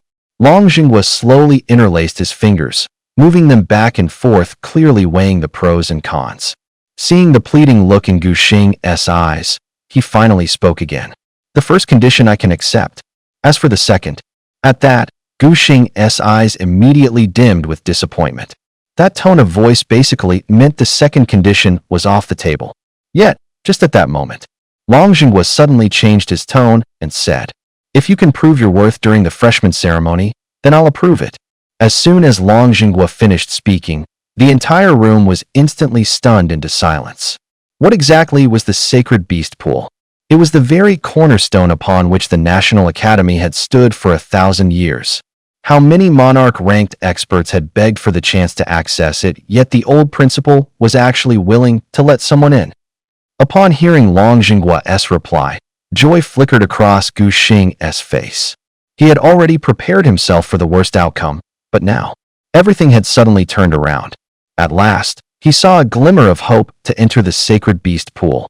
Yet the underlying meaning behind Long Jingguo's words left him deep in thought. Why did he have to prove himself during the freshman ceremony? Gu Xing raised his head slightly, as if sensing something, and met Principal Long's meaningful gaze. In that instant, everything clicked. Although Long Jingguo was the principal of the prestigious National Academy, the school wasn't his alone to control. Even if he was willing to let Gu Xing enter the sacred pond, the other elder monarchs, those at the king level, would never easily allow a mere freshman to step into such sacred grounds. There was only one way to silence those royal-level beast tamers. He had to prove it himself. He had to prove his potential, prove that he truly had the strength to dominate his entire generation. Now he understood why Principal Long had emphasized the freshman ceremony. Because only during that ceremony would all the new students who had joined the National Academy gather in one place. What he had to do was show off right in front of everyone. Defeat every single one of the 1,000 or so freshmen who had joined the academy. I understand now, Principal Long. Gu Xing gave Long Jingguo a firm, decisive nod. When Long saw it, a flicker of satisfaction passed through his eyes. That kid really gets it at a glance. Gu Xing's reasoning wasn't wrong. In principle, not even a sovereign-level beast tamer, let alone an extraordinary level, could ever dream of accessing the sacred beast pond. But if Gu Xing, if he could subdue every student in his year, then what harm would there be in granting him access? For a genius unparalleled in history, a few special privileges were only natural. What fool would dare to object? Especially not when he, this old man, had fists that didn't pull punches. I'm looking forward to your performance at the freshman ceremony. As for the divine marrow spirit liquid, someone will deliver it to you shortly. With those words, the old principal flicked his sleeve and turned to leave. The other principals, seeing that Gu Xing's path had already been decided, wore expressions of regret. To miss out on a prodigy like Gu Xing, no one could say when such a talent would appear again. However, since these principals had come all this way, they naturally wanted to take the opportunity to scout the scene for some promising students of their own. Even if they couldn't snag Gu Xing, picking out a few brilliant prodigies wasn't bad at all. It didn't take long before their gaze was drawn to a girl. With just an epic tier succubus, she squeezed into the top 10 among the many examinees. That control is insanely precise. Li Fu couldn't help but voice his admiration. To push Beastmaster potential this far meant her combat talent was outstanding. She had a high chance of awakening a powerful gift in the future. The principals traded looks, then hurried over to make their pitch. But when they warmly extended an olive branch, the answer they got was unexpected. Sorry, principals.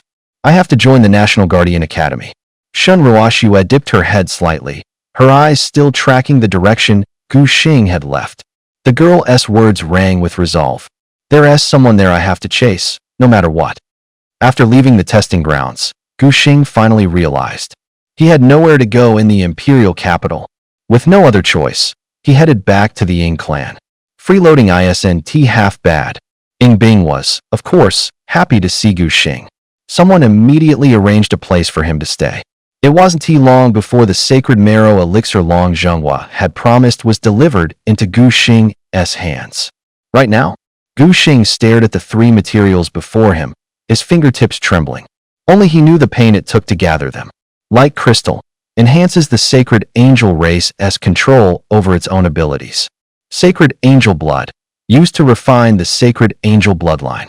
Sacred marrow elixir, brimming with vast energy, providing what's needed for the sacred angels to evolve. Each item shed a golden halo, playing off one another in the dim room. Out there, any one of them would spark a frenzy. But now, all three had to be spent on nurturing Lioli. Gu Xing's heart gave a painful lurch. It hurt, but there was no helping it. Controlling a beast companion is something you've got to handle yourself. Luli, come out for a second. With a flicker of contract light, the little angel slowly materialized. As soon as she saw the items on the table, her golden pupils immediately constricted. She clearly remembered Gu Xing had used those exact three things before to repair her wings. And now, sitting right in front of her, were those same three items again. It was obvious what her master intended this time. The little girl looked at Gu Xing, her heart brimming with gratitude. Thank you, master. Gu Xing waved it off casually. Over the past period of time, Luli hadn't shown much on the surface. But Gu Xing had noticed whenever she had free time, she would dive into the beast-controlling space to train and improve herself. Her strong desire to grow stronger told Gu Xing that what Miller had said about the Seraphim clan had truly struck a chord deep within her. Luli, close your eyes. Obediently, Luli shut her eyes. Her long lashes cast delicate, fragmented shadows under the soft light. Gu Xing took a deep breath, slowly lifting the three treasures and causing them to float above the little angel's head. In an instant, pure, holy light poured down like a waterfall, enveloping Luli's small figure completely. The three items transformed into dazzling streams of light, spinning rapidly around the angel like orbiting planets. A low hum filled the air. Then, with a sharp, clear ringing sound, Luli suddenly transformed into a seraphim. Four pairs of radiant wings burst open, each feather radiating a blinding crimson glow. The three treasures, as if drawn by an unseen force, precisely embedded themselves into the four primary feathers of her main wings. Boom! A blazing, golden-red divine flame erupted skyward, forming a brilliant pillar of light stretching from earth to heaven. A pressure so pure and divine like that of a myth spread outward like a tidal wave, and within a radius of hundreds of miles, birds and beasts alike dropped to the ground, trembling in fear. Inside the National Academy, Long Jinghua's teacup shattered in his hand with a crack. He shot to his feet, his king-level aura exploding outward like a storm. Myth-level, he reacted with lightning speed. In an instant, his vast spiritual power wove an all-encompassing net and locked that mythic aura down tight. A few other Monarch-level experts had just tried to probe it when the pressure forced them back several steps. Only after he was sure the aura was completely shrouded did Long Jinghua finally let himself relax. Even so, his pupils were still slightly constricted. From that aura just now, he had sensed something eerily familiar. It was Gu Xing's bonded beast. Mythic rank. Long Jinghua murmured under his breath, his fingertips unconsciously brushing the cuff of his sleeve. A mythic-grade bonded beast, something never once recorded in all the annals of Longxia, had just appeared. Even more staggering, the owner of this mythic beast had not only awakened monstrous talent ahead of time, but likely possessed the astonishing potential of a dual talent. He suddenly threw his head back and laughed. Good, good, good, this old man really didn't misjudge him. Meanwhile, under the effect of the three materials, for more wings unfurled from Liuli's back. 8 resplendent wings of light spread wide, each one burning with scarlet sacred flame. Raging energy gathered around her into a storm of fire, turning the surroundings into a blazing furnace. Under Gu Xing's gaze, Liuli's aura kept climbing. Before long, it pressed against a critical threshold. Seeing this, Gu Xing curled his fingers into a tight fist. He could feel it. If Liuli could break through that barrier, her rank would surge and ascend to mythic. If she couldn't, her potential would cap at legendary 9-star. And right now, everything rested on her shoulders alone. Boom. Crimson flames suddenly rampaged, becoming a towering tidal wave that swept through the entire room. Strangely, the fire seemed to have a will of its own just before it reached Gu Xing. It split apart and opened a path for him. Even so, the violent detonations alarmed the entire Ying clan. With a single order from the patriarch, no one is to approach. The authoritative voice of Yin Xinghe echoed through the heavens. A deep blue barrier instantly descended, locking the raging energy in place. The members of the Yin family, who were just about to go check what was happening, all unconsciously came to a stop. Who would dare to act recklessly after a direct order from the clan leader? Yet at that very moment, a slender figure darted against the crowd, swiftly rushing toward the barrier. Yin Bing bit her lip tightly, her eyes filled with worry. As soon as she touched the barrier, the deep blue light screen actually parted like ripples on water. This barrier had absolutely no effect on her whatsoever. Deep within the Yin family's ancestral grounds, the clan leader stood with his hands behind his back, his gaze as sharp as blazing torches. He naturally knew exactly what was happening inside the barrier. That young man was actually enhancing his beast-taming potential. In the 1,000-year history of beast tamers in Longxia, this was truly unprecedented. Yinger, the clan leader, murmured softly, a flicker of hope flashing in his eyes. Perhaps the weakness in the Yin's bloodline could finally be resolved through this young man. Inside the barrier, Yin Bing was so stunned by the scene before her that she couldn't utter a word. Rolling waves of crimson flames surged, yet strangely avoided the center, where Gu Xing stood untouched. As soon as Xian Shuang Bingfeng saw this, she immediately deployed an ice crystal shield. Her eyes locked onto the 8-winged angel in the heart of the inferno, filled with caution and a trace of fear. Yin Bing sensed Xian Shuang Bingfeng's emotions, and her pupils sharply constricted. Don't forget, after the bloodline purification in the spirit sanctuary last time, and her recent breakthrough to transcendent rank, with the Yin family's bloodline alone, Xian Shuang Bingfeng's potential had already risen to the legendary 7-star level. Even so, the Ice Phoenix still felt fear. Just how terrifying was that 8-winged angel's potential? At the same time, Liuli's breakthrough had reached its final stage.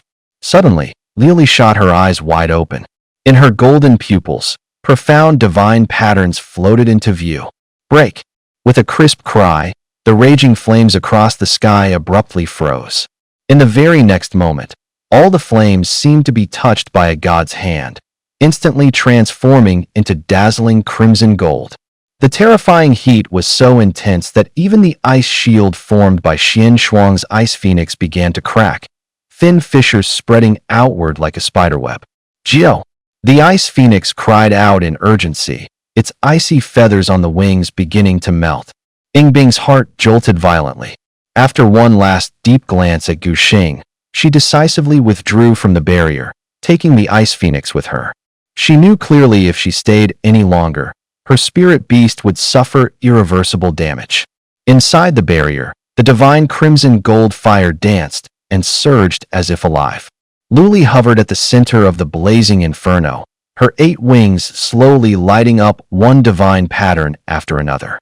The moment the final divine pattern ignited, boom, a pillar of light, piercing through heaven and earth, shot into the sky, and Luli's aura finally broke free from its shackles, stepping into a brand new realm. Gu Xing was stunned, staring blankly at the scene before him. Holy Angel Luli. Rarity, Mythic 1 star. Rank, Transcendent Stage 1. Power 1. Vitality 1. Spirit 1. Speed 1. Skills. Archangel form includes Divine Judgment, Divine Blessing, etc. Endbringer Angel form 10-winged state. Causes exhaustion after use. Heavenly Flame Domain Basic Level. Evolution traits. Angel God S Bloodline. Light Holy Crystal. Gu Xing stared at the flickering data on the floating interface before him, his pupils slightly constricting. Although Luli's stats had only increased by 200 points, her skills had completely transformed. Now, she possessed 2 distinct forms. The Archangel form and the Endbringer Angel form. And the current Archangel form had evolved to the 8-winged stage. As for the Endbringer Angel form, it allowed Luli to transcend her limits and reach the level of a 10-winged Endbringer Angel. According to what Miller had said before, Luli's father had only reached the level of an 8-winged angel. Yet now, his little angel had already touched the threshold of 10 wings. And then there was that final skill, Heavenly Flame Domain. It actually bore the word domain. Power like this is beyond what the Transcendent tier can control, all things considered. Unless a peak Transcendent Beastmaster steps in personally, with Lioli's current strength, she could steamroll the entire Transcendent tier. The little girl's aptitude has already risen to the Mythic tier, so one of Gu Xing's wishes can be considered fulfilled. Next, Gu Xing set his eyes on the green cocoon inside his beast space. The goal was to wake this little guy up and bag another Mythic tier beast. Inside the National Guardian Academy, several King tier Beastmasters rushed into the Principal's office. Principal Long, how could you agree to such an outrageous request from that student?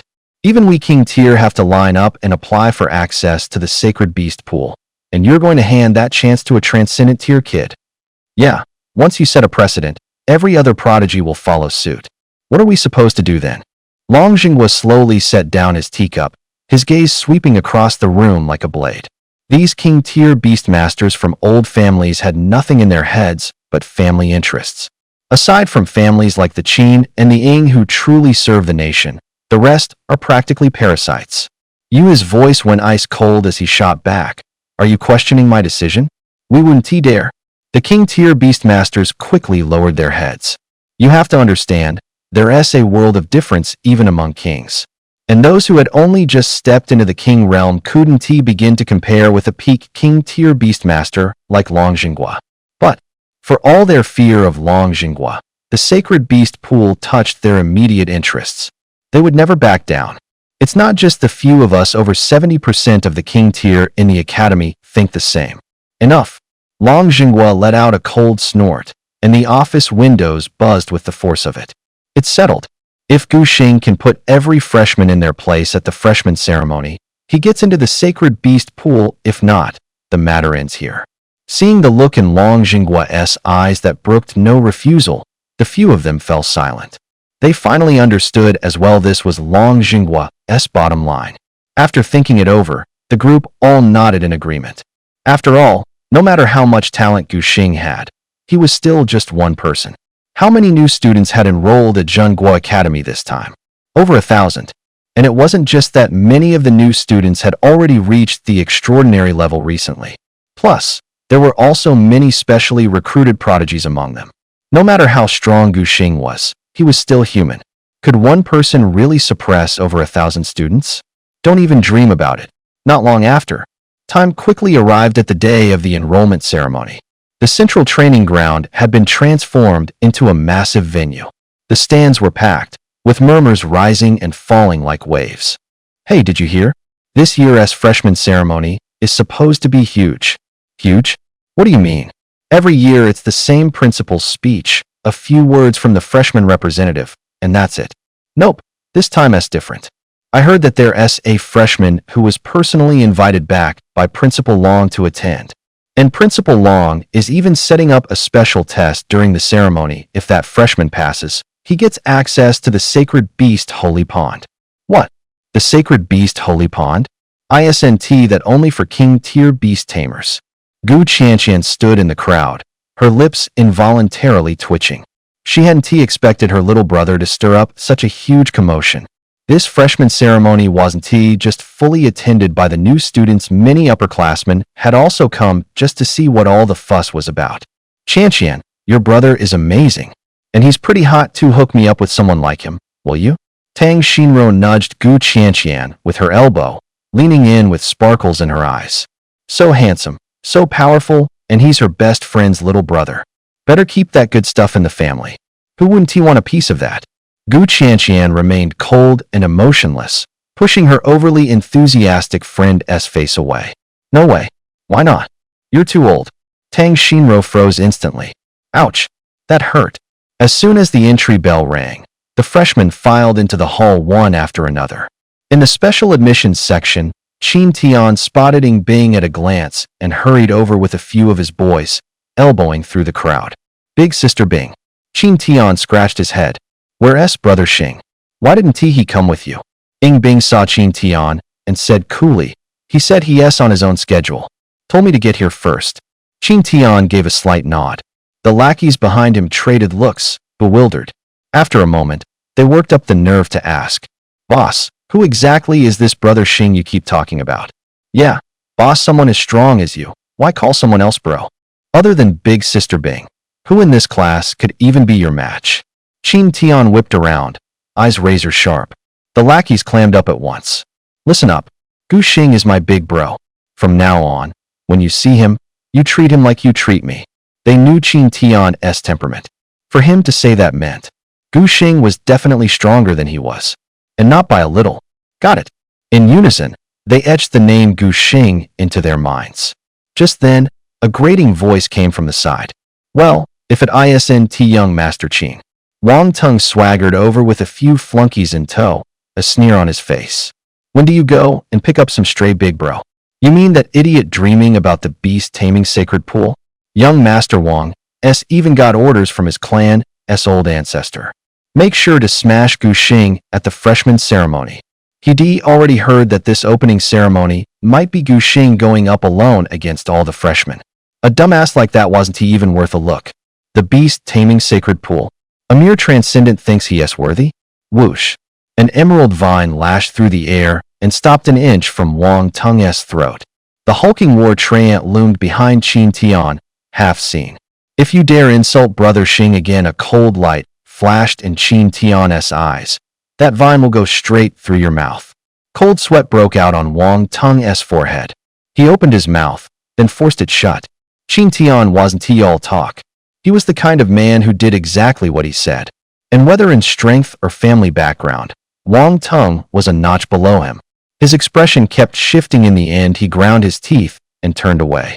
Let us go. The moment he turned, he dumped all his fury onto Gu Xing, a guy he'd never even met. He couldn't beat Qin Tian, but he couldn't handle a clown who climbed up by grandstanding. Sure, Long Jinghua had personally gone to the assessment site to give him a special admit. But that only proved the guy hadn't even met the basic pre-Gaokao special admit criteria. Special admit? Give me a break. At the end of the day, he'd just awakened a strong talent. Big deal. Talent alone wasn't enough. His beast-taming skills were lousy. No way Wang Tung could be worse than a student like that. Right then, Long Jinghua had already walked up to the stage and started talking about the origins of Jinghua Academy. But all his mental power was trained on Gu Xing, who was slipping into the venue. On the surface, it looked like he meant for Gu Xing to take on all the freshmen single-handed. But he had no intention of forcing the students to fight Gu Xing. Getting over 1,000 freshmen to willingly make a move that was a key test for Gu Xing in itself. Besides Long Jinghua, the training ground had drawn the attention of several king-tier beastmasters. They were curious too, what did this kid really have? He actually dared to ask for entry into the beast-taming sacred pool. Next, would the freshman representative, Ying Bing, please come to the stage and give a speech? The MC's voice echoed through the hall. Ying Bing was about to stand when, out of the corner of her eye, she spotted a familiar figure sneaking toward the podium. The corner of her mouth lifted, and she stopped in her tracks. Freshman representative, please come up and speak. The MC called again. But things weren't going to be that simple. The crowd had been eagerly anticipating Ying Bing's arrival, but instead, a sharp, athletic figure leapt onto the stage in one fluid motion. Before the staff could even react, Gu Xing snapped his fingers under their stunned gazes. Boom! A burst of sacred, crimson gold flame erupted into the air as an 8-winged angel hovered midair, its radiant feathers spread wide, turning the stage into something resembling a divine altar. His fingers swept across all the freshmen, and his voice, laced with psychic energy, echoed through every corner of the venue. Forgive my bluntness, but aside from me, who here deserves the title of top freshman? A smirk tugged at the corner of his lips, arrogant and defiant. Could it possibly be you useless fuck sitting here? Whoosh. The crowd froze for a split second, then erupted like a tidal wave. What the actual fuck? Who the hell is this guy? God damn it. I can't take this shit. I'm gonna kill him today. Where the hell are the staff? Drag this lunatic off the stage. In the crowd, Ying Bing heard every word Gu Xing said. She could no longer maintain her icy composure. She let out a snort, barely able to contain her laughter. Meanwhile, Qin Tian secretly gave Gu Xing a thumbs up from the stands. Man, Star Brother really knows how to make an entrance. The upperclassmen in the bleachers were stunned into silence. Holy shit. This freshman's insane. This is asking to get beaten to death, right? Wait, could this actually be Gu Xing? Tang Xinro gripped Gu Qianqian's sleeve, her face flushed with excitement. Qianqian, that's my husband. My husband. Gu Qianqian's lips twitched repeatedly. Could this really be her obedient younger brother? Long Jinghua glared at the arrogant figure on stage, so furious he almost yanked off his beard. He never expected Gu Xing to provoke the entire crowd like this. But the effect was surprisingly amazing. However, just as the group of freshmen was about to lose control, Gu Xing suddenly raised a hand in a timeout gesture. My bad. I misspoke earlier. He flashed an innocent, harmless-looking smile just as everyone began to relax. Swoosh. He suddenly thrust his finger toward the bleachers, his voice sharply rising. I mean it, whoever's sitting up there, upperclassmen included, is all trash. A heavy silence. An absolute, suffocating stillness blanketed the entire venue. The freshmen still had their mouths hanging open, unable to close them yet. But the upperclassmen in the bleachers had already risen to their feet in unison. If before there was just a small commotion in the freshman section, now the entire training ground had completely erupted. Damn it, this group of freshmen is just too crazy. God damn it, if we don't beat the crap out of him today, then he's really lucky. Principal, aren't you going to do something about this? Long Jinghua covered his forehead, both angry and amused. This kid, he actually just threw the fire straight onto the upperclassmen's heads. But then again, to prove your own worth, you can't just limit yourself to fighting within your own rank. Interesting. Long Jinghua narrowed his eyes. Instead of stopping things, he actually gave a wave of his hand. Instantly, a barrier spread across the entire training ground. At the same time, a staff member's voice boomed through the loudspeaker. After discussion, and in light of Mr. Gu Xing's outrageous behavior, all within the barrier are now authorized to act freely. As soon as the announcement ended, that staff member, a transcendent ranked official, quickly dashed out of the barrier. Are you kidding? If even one of those thousands of angry genius students messed up, he'd be dragged into it too. Gu Xing looked down at the sea of students below, crowded, glaring at him like they wanted to tear him apart. Instinctively, he swallowed hard. Though he had full confidence in Liu Li's strength, Being stared at by so many furious eyes still made him uneasy. Who wouldn't feel uneasy in a situation like this? Yet, and aside from the angry classmates glaring at him, several figures leapt swiftly onto the platform, landing in a line beside Gu Xing. Shen Ruoxue, Ing Bing, Qin Tian, as well as Gu Qianqian, Tang Xinro. Bro Xing, I give this move a full 10 out of 10. Qin Tian grinned, his war treeman standing like a guardian at his side. Let me make one thing clear first, I can only help you hold off maybe 3 or 5 freak-rank pets at most. Ing Bing's expression darkened. Although she was stronger than Qin Tian, among those present weren't just freshmen. There were also plenty of upperclassmen at freak 3rd stage, even freak 4th stage. She couldn't be sure how many of them she could hold back. But regardless, she would do her best to help Gu Xing. The little followers around Qin Tian, however, didn't have nearly that kind of mental toughness. Looking at the fierce-looking students ahead, their legs trembled like leaves in the wind. Oh God, bro Tian, are we gonna get beaten to death? We probably won die we got the principal watching, but getting half killed? That's pretty much guaranteed. Don't worry, there's a medical team here. We won die? Now I'm even more scared. But it wasn't like everyone was scared. Some people were actually thrilled by the chaos. Right now, Tang Xinro's face was lit up with excitement. Honey, this is so intense. I love you so much right now. Whoosh. Lu Li, Ing Bing, and Shen Ruoxue locked their gazes on her in an instant. She's gotta be kidding. Gu Qianqian shot forward in a flash, clamping a hand over her best friend's mouth and dragging her into a corner. Her usually gentle eyes now gleamed with cold fury as she leaned in and hissed in a deadly whisper. Tang Xinro, if you don't shut your mouth and behave, I swear I'll kill you. Tang Xinro flinched hard from the sudden killer intent, nodding rapidly like a bobblehead. Only after making sure her sharp-tongued friend had finally shut up did Gu Qianqian let go, her expression returning to normal. She then turned and walked back to Gu Xing's side. Xing, what is the plan now? With just the 5 of us taking on thousands of students, this might be a bit tough, don't you think? What Gu Qianqian said was actually being pretty modest. The real issue wasn't just difficulty, it was a total, absolute ass-kicking from sheer power disparity. As strong as Gu Xing was, he couldn't stand against that many people. With enough bodies, they'd still crush him. Needless to say, Gu Qianqian glanced at the front row of upperclassmen whose auras were especially fierce, and her heart sank. Those few Tier 5 monsters were just standing there with their arms folded, watching the show, yet the pressure they emanated was enough to make you forget how to breathe. Not to mention the dozens of Tier 3 and Tier 4 powerhouses in the stands. At any other academy, every single one of them would be a top-tier genius. And that man was her younger brother. Yet in one fell swoop, he just offended them all. But just then, Gu Xing stepped forward, putting everyone behind him. Hold it. Nobody move. This is the trial I promised Principal Long, I have to complete it myself. It's just. Shen Ruoxue was about to speak, but Gu Xing lifted a hand to stop her. Relax. I never take on something I'm not sure about. As his words fell, his gaze swept over the packed mass of students, and he said lightly, Sovereign's descent. Silver-white light blossomed in his eyes, and an imperial aura blanketed the entire field. Given Lioli's current stats, once he entered Seraph form, his offensive power could steamroll any student. In terms of offense, Lioli was more than covered. However, defense was another matter. Divine Grace could grant him absolute immunity to a single hit, but there were just too many students here.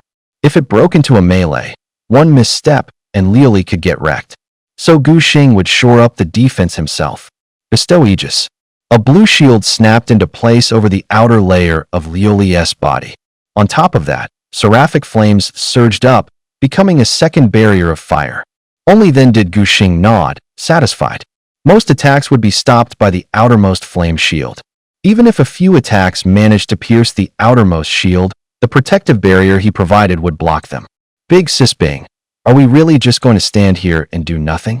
Qin Tian whispered behind Gu Xing. Ing Bing fell silent for a moment, her gaze shifting toward the angel hanging in the sky. She recalled how the Ying family and the Xian Shuang Ice Phoenix had feared the angel's aura. Don't move. I believe in him. Seeing Ing Bing so resolute, Qin Tian had no choice but to take a few steps back. As for where Bing's trust came from, he was completely confused. But for now, all he could do was watch as Gu Xing walked alone into the dark, dense crowd. Gutsy move.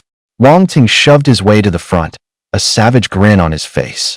If you had a few people like Bing come help you, we might have had to work a bit harder. But you just walked right into our hands alone. I can't kill you here outright, but if I cripple you half to death, the principal probably won't care too much. The lackeys behind Wang Ting egged him on. That's right. You dared call us trash, we'll show you today just what gives you the right to act so arrogant. A cold glint flashed in Gu Xing's eyes. He had been worried about finding a suitable target, and now someone had the nerve to throw himself right at his feet. Perfect. Liuli attack. At Gu Xing's command, Liuli, who was hovering midair, exploded with crimson gold radiance. 8 pairs of wings fully unfurled, and the seraphim form was completely revealed. Boom! A massive crimson gold fireball tore down from the heavens, striking precisely where Wang Tung stood. Wang Tung's beast companion, an awakened rank 1 creature, hadn't even reacted before it was instantly wiped out. The entire crowd fell deathly silent in an instant. Gu Xing stood with his hands behind his back, his silver-white eyes sweeping across the stunned crowd. Anyone else want to continue? Plop. Wang Tung dropped flat on his butt, his face frozen in disbelief. Just a moment ago, he seemed to see his great-grandmother waving at him. This is absolutely impossible. His lips trembled as he mumbled softly, sweat beading on his forehead. His beast companion had the peak epic tier talent, and its level was even transcendent rank 1. How could this happen? How could it be defeated so effortlessly? How is that possible? No one paid any attention to Wang Tung's breakdown. At this moment, the other freshmen all turned serious as they looked at Gu Xing. Wang Tung had ranked within the top 20 among the new students, yet just now, he hadn't even managed the slightest resistance before being crushed. That meant, even if they stepped forward, their fate wouldn't be much better than Wang Tung's. In an instant, everyone froze. No one dared to move. At the edge of the spectator stand, several transcendent rank 5 seniors who had been watching with arms crossed exchanged glances. They had stronger powers and could see more clearly, which was why they realized Gu Xing wasn't ordinary. The strength the angel had displayed earlier was by no means inferior to a transcendent rank 5, perhaps even surpassing it slightly. The corners of their mouths couldn't help but twitch. A freshman at transcendent rank 1 actually possessed strength rivaling transcendent rank 5. No wonder this freshman had dared to request access to the sacred beast pool from the principal. Still, this time, the new student hadn't just challenged his peers, he had also insulted them seniors. If they didn't teach this new student a lesson, how could they seniors maintain their authority? Soon, after exchanging glances, the group reached a consensus. The conclusion was simple. Absolutely cannot let Gu Xing pass this trial. Beyond the barrier, Long Jinghua had already anticipated Gu Xing's strength. Moreover, he knew the talent of that angel was actually myth tier. If even an epic tier beast companion couldn't be crushed effortlessly, that would truly be a problem. But his gaze was fixed on Gu Xing's eyes. This kind of talent. In the entire historical records of the Longxia Kingdom, there wasn't even a single mention of this. And furthermore, when his gaze fell upon those silver-white eyes, he couldn't help but sense a faint sense of threat. Let us not forget he was already standing at the absolute peak of humanity. The Emperor's throne was the ultimate limit for the human race. Yet even so, he still felt a flicker of danger. Just how terrifying was Gu Xing's talent? At that very moment, after the initial hesitation passed, these new recruits finally reached a consensus. He has only one person. We are over 1,000 strong. He only has one beast companion. How could he possibly wipe us all out? Exactly. If we all attack at once, even if his beast had 3 heads and 6 arms, it wouldn't be able to defend against all of us. No more hesitation. Follow my command and strike together. Those with ranged beast companions open fire in 3 seconds.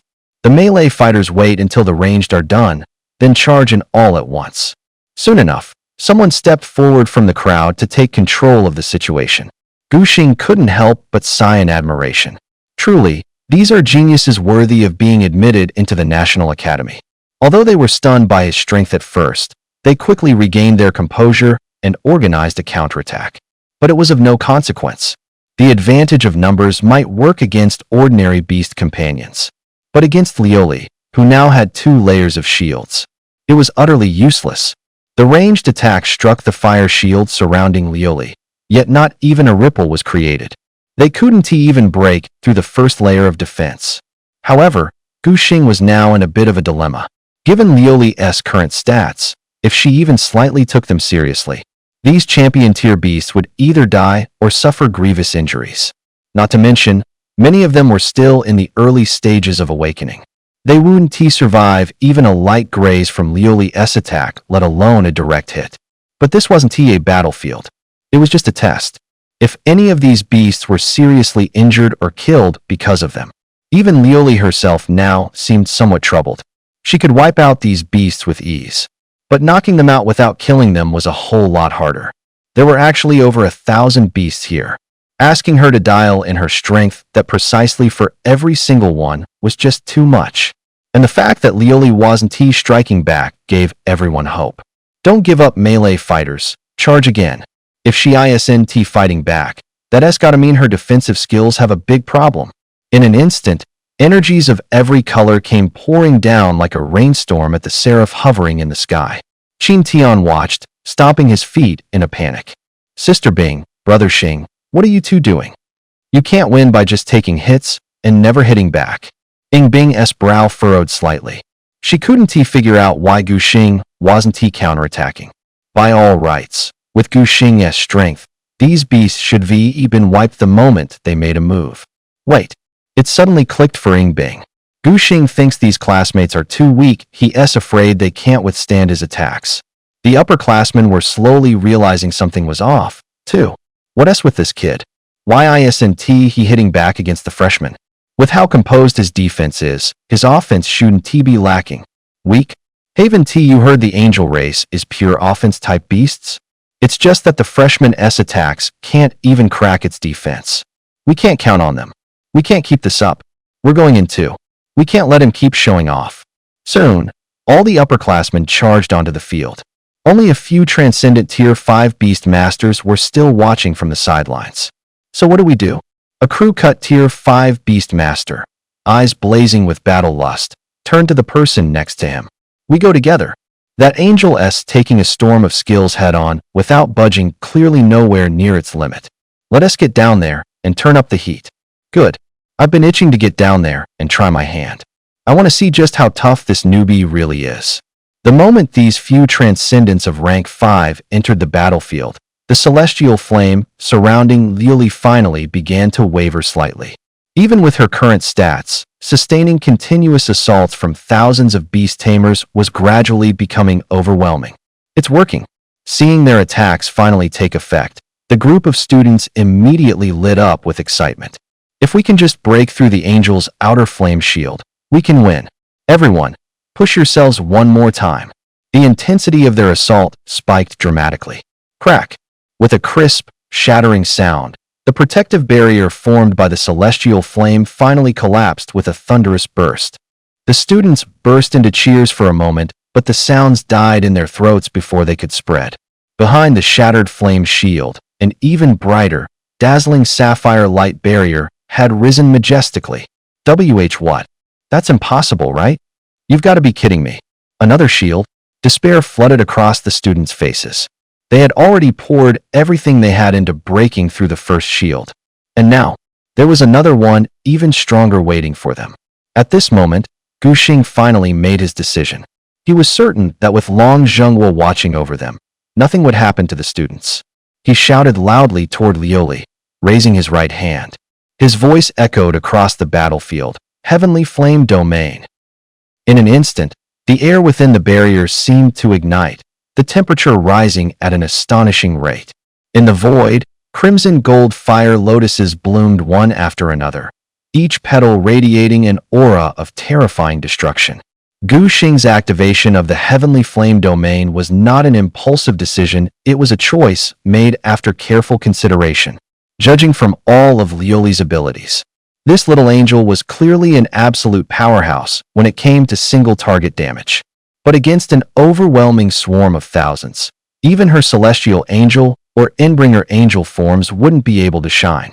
So, Gu Xing simply decided to have Lioli unleash the Heavenly Flame domain directly. The Skyfire domain seemed to be the only AoE attack method Lioli had, which was one reason. The other reason was that Gu Xing himself was also quite curious. Just how powerful could a technique named with the words domain be? Outside the barrier, Long Jinghua abruptly straightened his posture. He stared at the crimson gold flames slowly coalescing inside the barrier, his pupils contracting sharply. There's no way this is real. It's just a transcendent stage domain. Yet it's already brushing up against the true threshold of a domain. This was only a prototype. But don't forget Gu Xing had only just stepped into the transcendent realm. If this domain continues improving with each level he gains, Long Jinghua couldn't even bear to imagine how high this young man's future might rise. Perhaps he truly had a chance to break the curse that had plagued humanity for so long. That very curse not even sovereign-ranked beast tamers could overcome. Inside the barrier, time seemed to stop. Thousands of students looked up, stunned and terrified, at the slowly rotating lotus of crimson gold fire suspended in midair. This is really a skill that a transcendent ranked could unleash. Damn it! Why do I feel the aura of death coming from that flame lotus? Something's off. This clearly feels like the domain of a commanding tier beast tamer. A domain? Are you kidding me? He's only just reached the first stage of transcendent. Several fifth stage transcendent beast tamers turned pale. They had already tried to estimate Gu Xing's strength as high as they could, but reality had slapped them hard across the face. What they had previously judged was only the tip of the iceberg of his true power. What the hell kind of monster is this guy? The man with the crew cut, also a fifth stage transcendent beast tamer, swallowed hard. He now had no choice but to abandon any thought of challenging Gu Xing. Their power levels were simply not on the same playing field. Staring at that terrifying flame lotus hanging in the sky, he had a feeling that even the slightest contact would reduce his beast to ashes. Better to concede defeat. It's impossible to fight this. At this moment, the other fifth stage beast tamers were thinking exactly the same thing. Within the academy grounds, if their beasts were severely injured or even killed, that was definitely not worth the cost. As soon as a few fifth-rank beast tamers gave up resistance, the rest of the students quickly followed suit and surrendered. As long as there was the slightest hope of victory, they would have fought to the bitter end. But now, there wasn't even a glimmer of hope left. Gu Xing watched the students surrendering one after another, raising his eyebrows slightly in surprise. He had originally planned to step in and test just how powerful this domain really was. Since Long Jinghua was present, things shouldn't have gotten out of hand. But in the end, the domain wasn't even fully unleashed. Everyone just surrendered. It caught Gu Xing completely off guard. But well, winning this exam was all that mattered. He waved his hand, signaling the little girl to release the domain. For Lioli, maintaining this domain was still a real stretch at her current level. The fact that she managed to activate it at all was already a miracle. Sustaining it for so long had placed an enormous burden on her. As soon as the seraphim form was released, Lioli gently floated back to Gu Xing's side. Her bright, lively eyes showed a hint of exhaustion. To the outside world, she seemed to have done nothing, but in reality, she had precisely blocked thousands of attacks from tamed beasts. For the little girl, that level of mental strain was absolutely terrifying. Lioli, you did great. Gu Xing gently ruffled the little girl's hair, then recalled her into his beast space. Only there could she recover the fastest. Behind Gu Xing, Qin Tian was completely stunned. He slowly turned his head toward Bing. Sis Bing, have you noticed? Brother Star is like a completely different person from us now. When Bing heard that, her expression turned distant as well. She still remembered when the three of them had taken on that abyss tier trial together. Back then, although Gu Xing was stronger than her, she still felt like she had a chance to catch up. But now, even though she had definitely grown stronger in recent times, for some reason, the gap between her and Gu Xing had only widened. Gu Qianqian also stared at her brother's retinal image, slightly lost in thought. Now, her younger brother had completely surpassed her so much so that she had reached the point of looking up to him. Big sis, Tang Xinro suddenly leaned in next to Gu Qianqian. Qianqian, please, Do me a favor and introduce me to your little brother? I'm seriously smitten with him." Gu Qianqian had originally intended to scold her, but when she saw the seriousness in Tang Xinruo's eyes, she swallowed her words back. She hesitated, unable to force out a refusal that was stuck in her throat. She knew her best friend, while usually carefree and always joking around. But when she did get serious, it wasn't he just talk, it meant she truly meant it. Gu Qianqian's gaze shifted toward Shen Ruoxue and Ing Bing, and she realized they were both secretly listening in, ears perked up, waiting for her response. She twitched her lips slightly, then turned her eyes back to her own brother. So far, she had already counted 3 girls who had fallen for her brother. Wait, she suddenly thought of that little angel too. Just thinking about how flustered that girl got around him, it was obvious she had a thing for him too. That made 4 girls. Just the thought of it made Gu Qianqian feel anxious on behalf of Gu Xing. Snapping back to reality, facing Tang Xinruo who was eagerly awaiting her reply, Gu Qianqian took a deep breath. "Xinruo, you're my best friend, but I want to interfere with who Xiaoxing likes. If you two can really be together, I'll definitely wish you happiness." Hearing Gu Qianqian say that, Tang Xinruo finally exhaled in relief. At least Qianqian hadn't flatly refused her on the spot. Still, it seemed like her competition was quite fierce. Just now, she had noticed quite a few others. When Gu Qianqian said, "I want to interfere with who Xiaoxing likes," both Shen Ruoxue and Ing Bing visibly relaxed.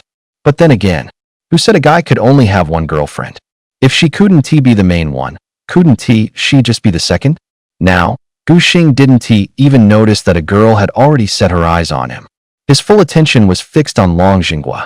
He was waiting for the principal of the nation's most prestigious academy to respond. According to Long Jinghua's words, he had already proven his worth. As for whether he would be allowed into the sacred beast pool, that was no longer a decision he could make on his own. Even so, he was going into that sacred beast pool no matter what. The previous battle made one thing clear. Relying solely on Lioli as his only sacred beast was simply not enough. If only he had contracted a group attack type sacred beast like a nature spirit earlier, would things have been so troublesome? Long Jinghua felt the intense gaze from the young man and couldn't help but smile slightly. Did this kid actually think he would go back on his word? Was he really such an untrustworthy old man? After shaking his head, Long Jinghua took a step forward, and with a commanding voice that echoed through the hall, he declared, "I approve Gu Xing's entry into the sacred beast pool. If anyone objects, speak now." The moment his voice faded, the entire hall fell into a deathly silence. The king-class beast tamers who had been watching the exam understood perfectly well. That statement was clearly aimed directly at them. But now, who would dare stand up in opposition? Everything had already been made clear by Gu Xing's performance. This young man, at the mere rank of transcendent first class, had single-handedly suppressed over 1,000 talents of the same level. More importantly, Long Jinghua's stance was now crystal clear. His message was loud and clear. He would back Gu Xing all the way. A few of the king-class beast tamers exchanged glances, and in the end, chose to remain silent. They all knew the principal's temper well. If anyone dared to oppose him at this moment, they would likely be crushed on the spot. As for the students below the stage, they had already been completely awed by Gu Xing's performance. One man holding off 1,000. With only the strength of a transcendent first class, he had nearly taken on half the academy's top experts alone. Who among them still had the qualifications to object? Long Jinghua's sharp gaze swept across the crowd. Seeing no one daring to utter a word, he finally reined in his oppressive aura. He turned to Gu Xing, his tone laced with authority. "Tomorrow, the sacred beast pool will be opened for you." Gu Xing nodded solemnly. Once he entered the pool, his second dormant sacred beast would awaken completely.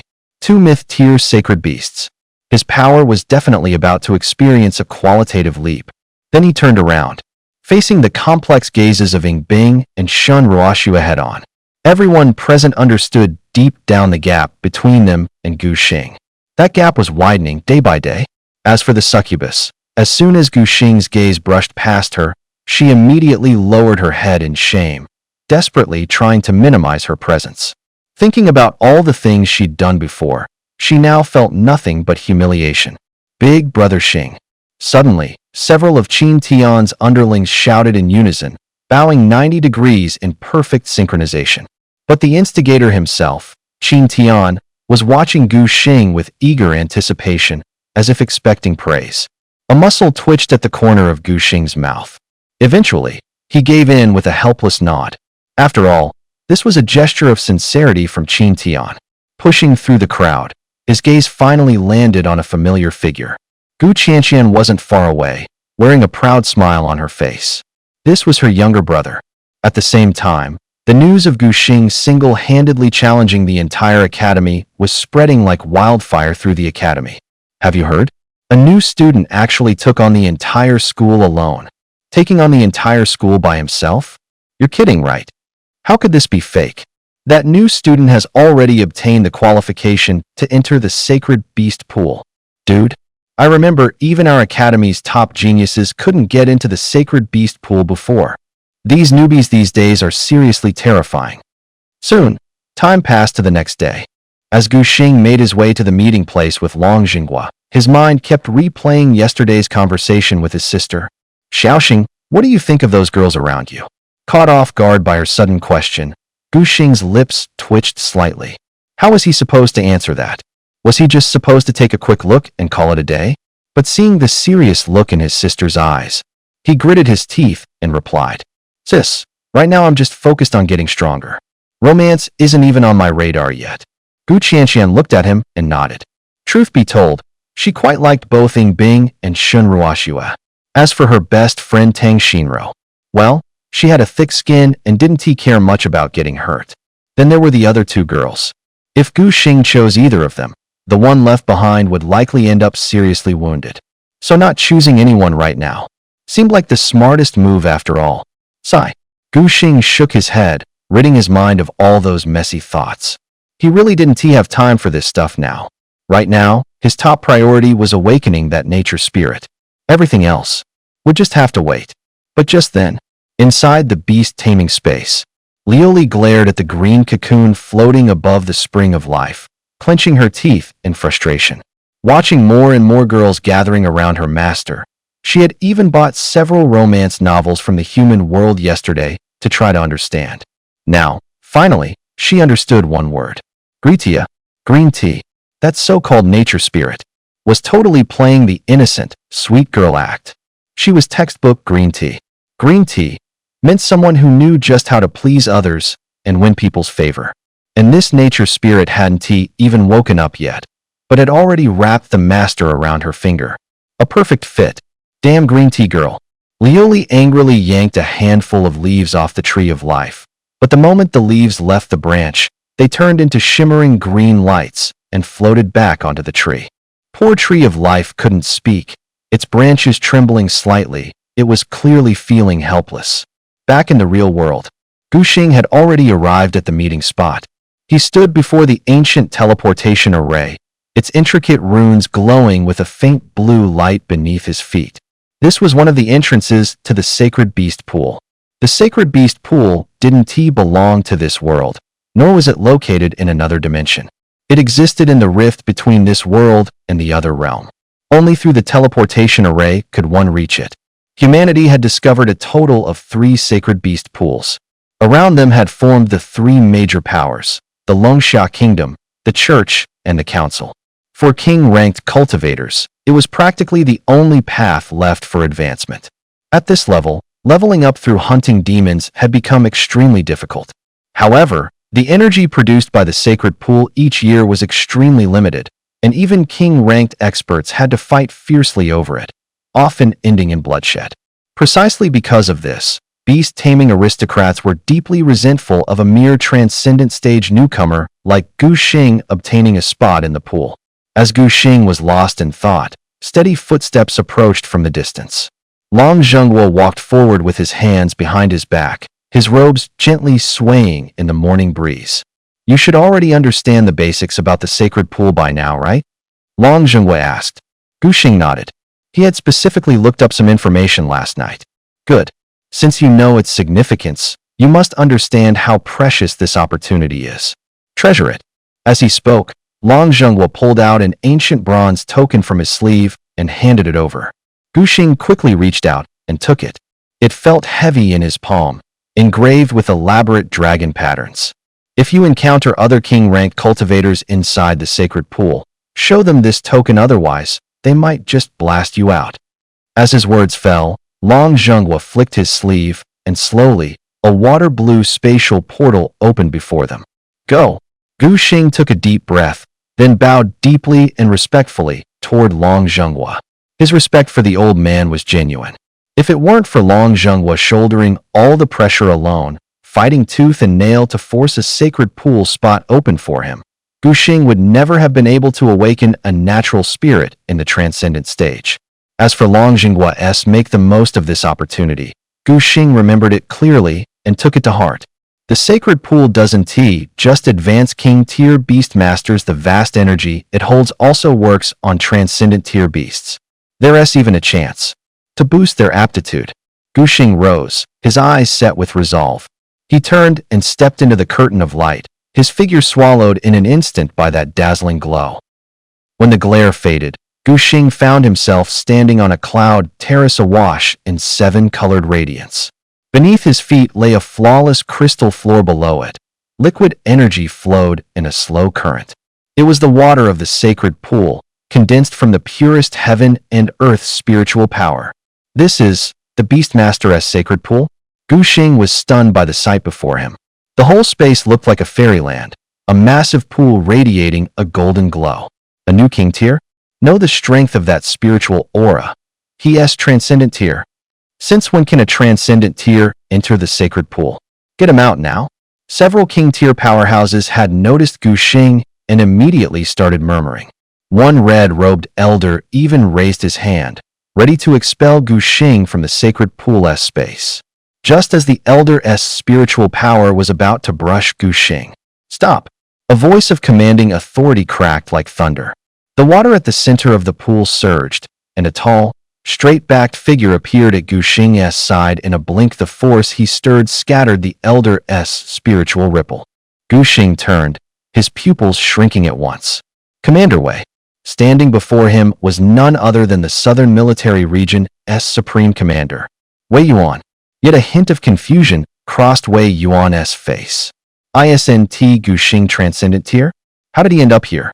Guxing caught on immediately and gave a brief rundown of the assessment Long Zhenghua had set up. Upon hearing that someone had suppressed over 1,000 opponents of the same level, Wei Yuan's usually stern face briefly showed a rare flicker of astonishment. Although he had long known that Guxing possessed extraordinary talent and strength, he expected him to be this powerful. Passing a deep abyss-level trial certainly did Guxing a huge favor. Additionally, Wei Yuan learned that Guxing had not been specially recruited into any university. So he personally wrote recommendation letters and sent them to the admissions offices of various top universities. His original intention was just to help Guxing gain some advantages. But who would be guessed? Guxing didn't just receive significant benefits, he actually qualified to enter the sacred pool. Director Wei, thank you so much for writing that recommendation back then. Guxing himself was well aware without Wei Yuan's recommendation, there was no way Long Zhenghua would have come in person to offer him a special recruitment, and even agreed to those absurd conditions. Wei Yuan shook his head, but a look of approval appeared on his face. If your talent wasn't enough, you wouldn't have received these benefits. All of this you earned it through your own efforts. But the people here aren't exactly friendly. It's better you stay by my side. Guxing nodded in agreement. He had felt it too. Those king-ranked beast tamers here were indeed quite hostile. One wrong word and they'd try to drive you out of the sacred pool. Staying with Wei Yuan was definitely much safer. Who the hell is this VIP? Not only did a transcendent level brat get into the sacred pool, but Wei Yuan is personally guarding him? Yeah, what is a transcendent even doing in the sacred pool? It's useless anyway. Does he think he can absorb the energy here? Makes sense. He'll probably just leave quietly later anyway. A few sarcastic and mocking voices came from the edge of the sacred pool. Wei Yuan's gaze instantly turned icy cold, sweeping over like a blade. And all those voices immediately fell silent. If Long Zhenghua was universally recognized as the strongest in Longxiao Nation, then Wei Yuan and the three other regional military commanders were the next tier, second only to him. In front of Wei Yuan, these newly crowned king-ranked beast tamers didn't even dare to breathe loudly. Get lost. Just one word, and that was enough to send those arrogant king-ranked tamers scurrying off like they'd just been pardoned from execution, leaving in a hurry without even glancing back. But then again, what they said wasn't entirely unreasonable. The closer you get to the center of the sacred pool, the more violent its energy becomes, given your current strength. At this point, Wei Yuan hesitated slightly before continuing. It would be best if you only allowed your beast to stay near the edges. That was already a very cautious way of putting it. The reason the sacred pool only allowed entry to king-ranked tamers wasn't just because of their strategic value. More importantly, the energy of the sacred pool was at least something only a commander-level tamer could endure, and even just near the edges. If a champion-ranked tamer recklessly made contact, there was a high chance they could be seriously injured. Wei Yuan gave this advice purely out of concern for Gu Xing's legendary beast. Given the legendary beast's constitution, it might be able to last a little longer near the edges. Although the beast could enter, the tamer themselves had better not even think about touching it before awakening their domain. Gu Xing understood that Wei Yuan was saying this for his own good, so he nodded solemnly. Then, he slowly approached the sacred beast pool. As he got closer, he realized that the liquid inside the pool was actually gaseous. It only looked like liquid due to its extreme density. But precisely because of this, it was possible to awaken the spirit of nature. After taking a deep breath, Gu Xing summoned the spirit of nature and gently placed it into the sacred beast pool. The emerald green light cocoon immediately erupted in blinding brilliance the moment it touched the spiritual energy. The energy within the pool surged like it had been drawn in by a magnet, rushing violently toward the cocoon and forming a small vortex in an instant. The king-ranked beast tamers watching the scene erupted into shocked exclamations. What is going on with this beast? It's clearly champion-ranked, so why is it absorbing the sacred pool's energy so violently? This isn't normal, right? Even with legendary aptitude, even at the transcendent stage, it shouldn't be able to withstand that kind of energy blast, right? Could a transcendent tier beast really be completely unfazed by the holy pool's frenzy? What tier is that beast? Wei Yuan's eyes flashed, and his mental power swept toward the nature spirit in an instant. The next moment, the battle-hardened general froze as if struck by lightning. Divine, could it be mythic tier? After a brief stupor, Wei Yuan moved. A pale blue barrier snapped into place around Gu Xing, the first mythic-class beast in human history. The realization made his breathing quicken. No wonder Long Jinghua agreed to let Gu Xing enter the Beastmaster Holy Pool. So it was because of this mythic-class beast. Right now his gaze was glued to that nature spirit. What a priceless treasure for humanity. But at the very edge of the Holy Pool, Gu Xing was pushing hard against the boundary of danger. At the moment, the Holy Pool had swallowed all his attention. Inside the beast space, the tree of life thrashed wildly, every leaf delivering the same message. Get in. Hurry, get in. The sheer urgency of it actually made Gu Xing freeze. Isn't a transcendent tier supposed to be unable to touch the holy pool? Yet somehow, he still slowly reached out, his fingertips lightly touched the water. The expected agony never came. Instead, an indescribable comfort welled up from his fingertips, like sweet spring water soaking into every pore at once. Stranger still, the raging spiritual energy poured along his meridians, streaming into the beast space like swallows returning to their nests. Peering inward, Gu Xing saw the tree of life greedily devouring the incoming energy, each leaf taking on a jade-like luster. What shocked him even more, Lily in the beast space was crying out with fierce hunger. Gu Xing's Adam's apple bobbed. He snuck a glance at Wei Yuan, who was still reeling. Since Headmaster Long had made an exception and let him in, then maybe it wouldn't hurt to absorb just a little more, right? He made sure Master Wei hadn't noticed his movements, and finally steeled himself. Plop! As soon as the sound echoed, Master Wei turned his head, but he found that Gu Xing had already vanished from the shore. Where did he go? Staring at the bubbling sacred pond, Master Wei instantly realized something. Does this kid even care about his life? In an instant, he flashed to the shoreline, watching bubbles rising rapidly from the water. But the moment Gushing sank beneath the surface, instead of pain, he felt an indescribable comfort coursing through his body, making him tremble all over. Pure spiritual energy surged into his meridians like a tidal wave, nourishing both his physical form and continuously flowing into his beast-taming dimension. At the same time, Liuli's strong desire was sensed. Gushing immediately summoned the little girl out. As soon as Liuli exited the beast-taming dimension, her eyes locked onto the nature spirit. Seeing the creature furiously absorbing energy from the sacred pond, the little girl's eyes widened. There's no way I'm letting that green tea bitch outdo me. Her six-winged form instantly unfolded. In an instant, two whirlpools of spiritual energy erupted from the bottom of the pond. But that wasn't all. The tree of life and the spring of life inside the beast-taming dimension refused to be outdone. A third vortex surged forth. When Master Wei saw this scene, his usual calm completely shattered. 3 spiritual whirlpools at the same time. But what shocked him even more was that the mythical grade beast companions in Gushing's possession weren't just one. They were two. 2 rare mythical beast companions, both unheard of in human history, and Gushing actually had both. A hint of envy flickered across Master Wei's eyes. Mythical beast companions. He wanted one too.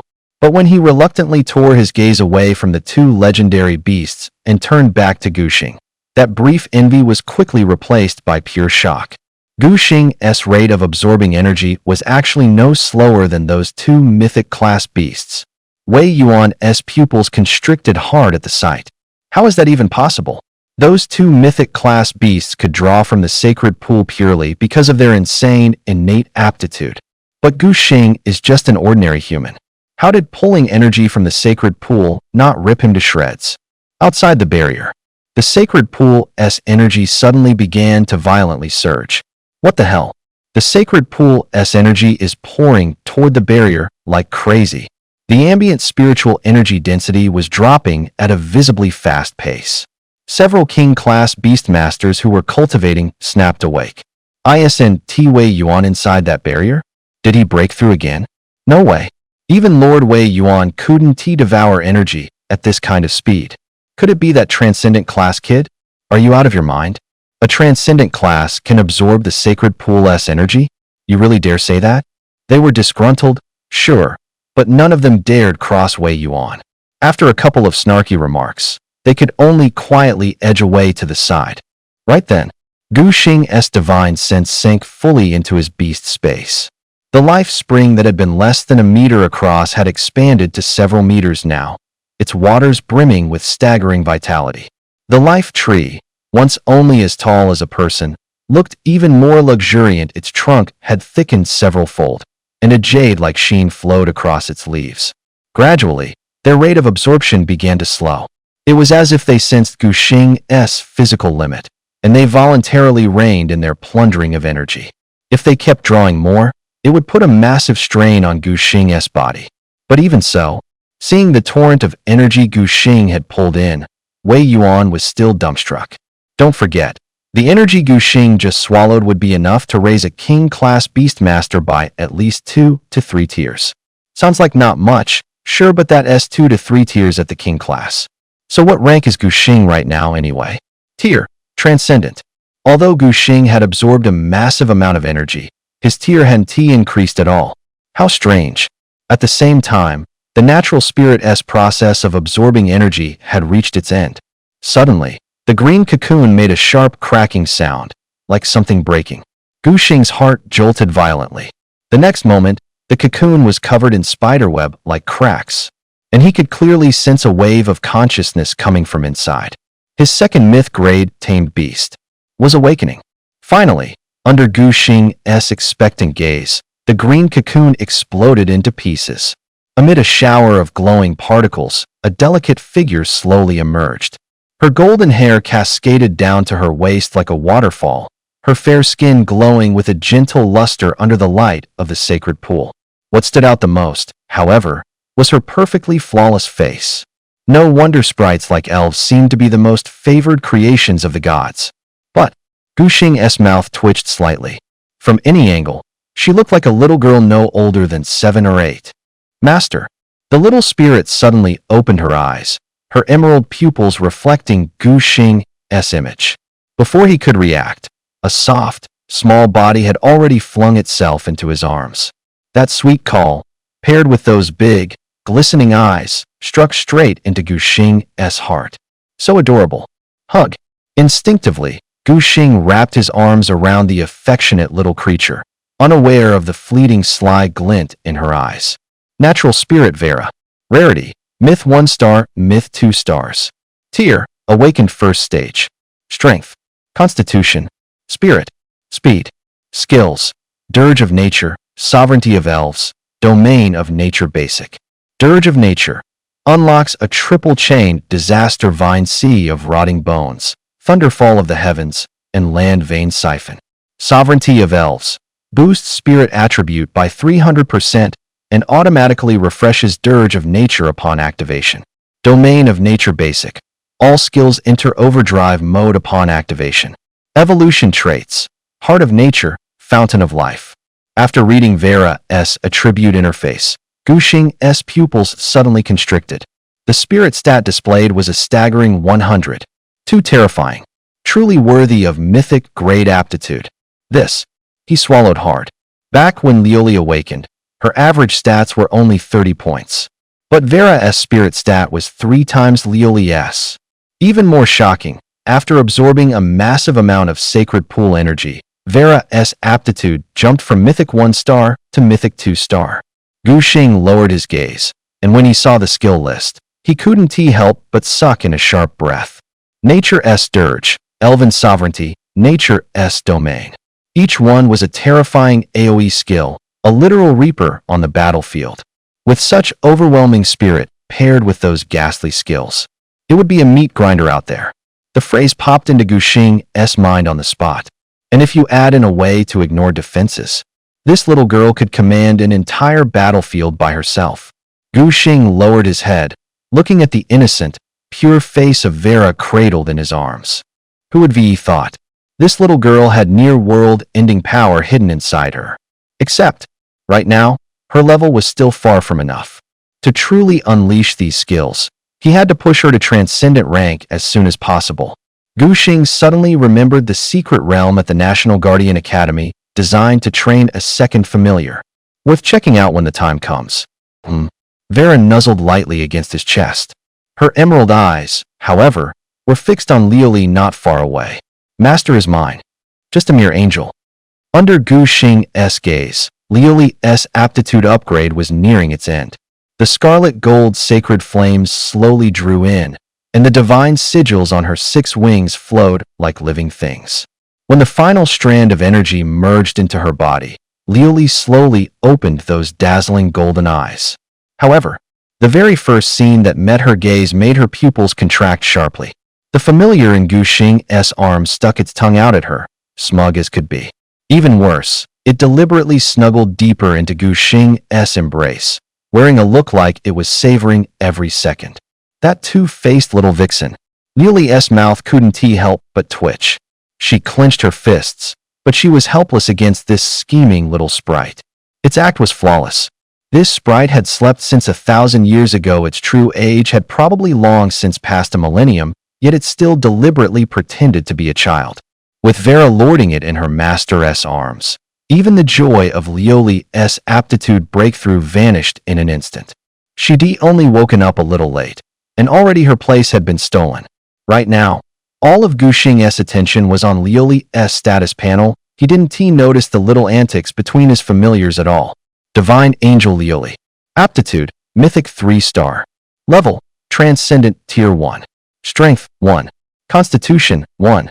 Spirit, 1. Speed, 1. Skills, Seraph Form Angel of the End Form Heavenfire Domain Basic. Evolution, Angelic Divine Blood, Sacred Light, Crystal.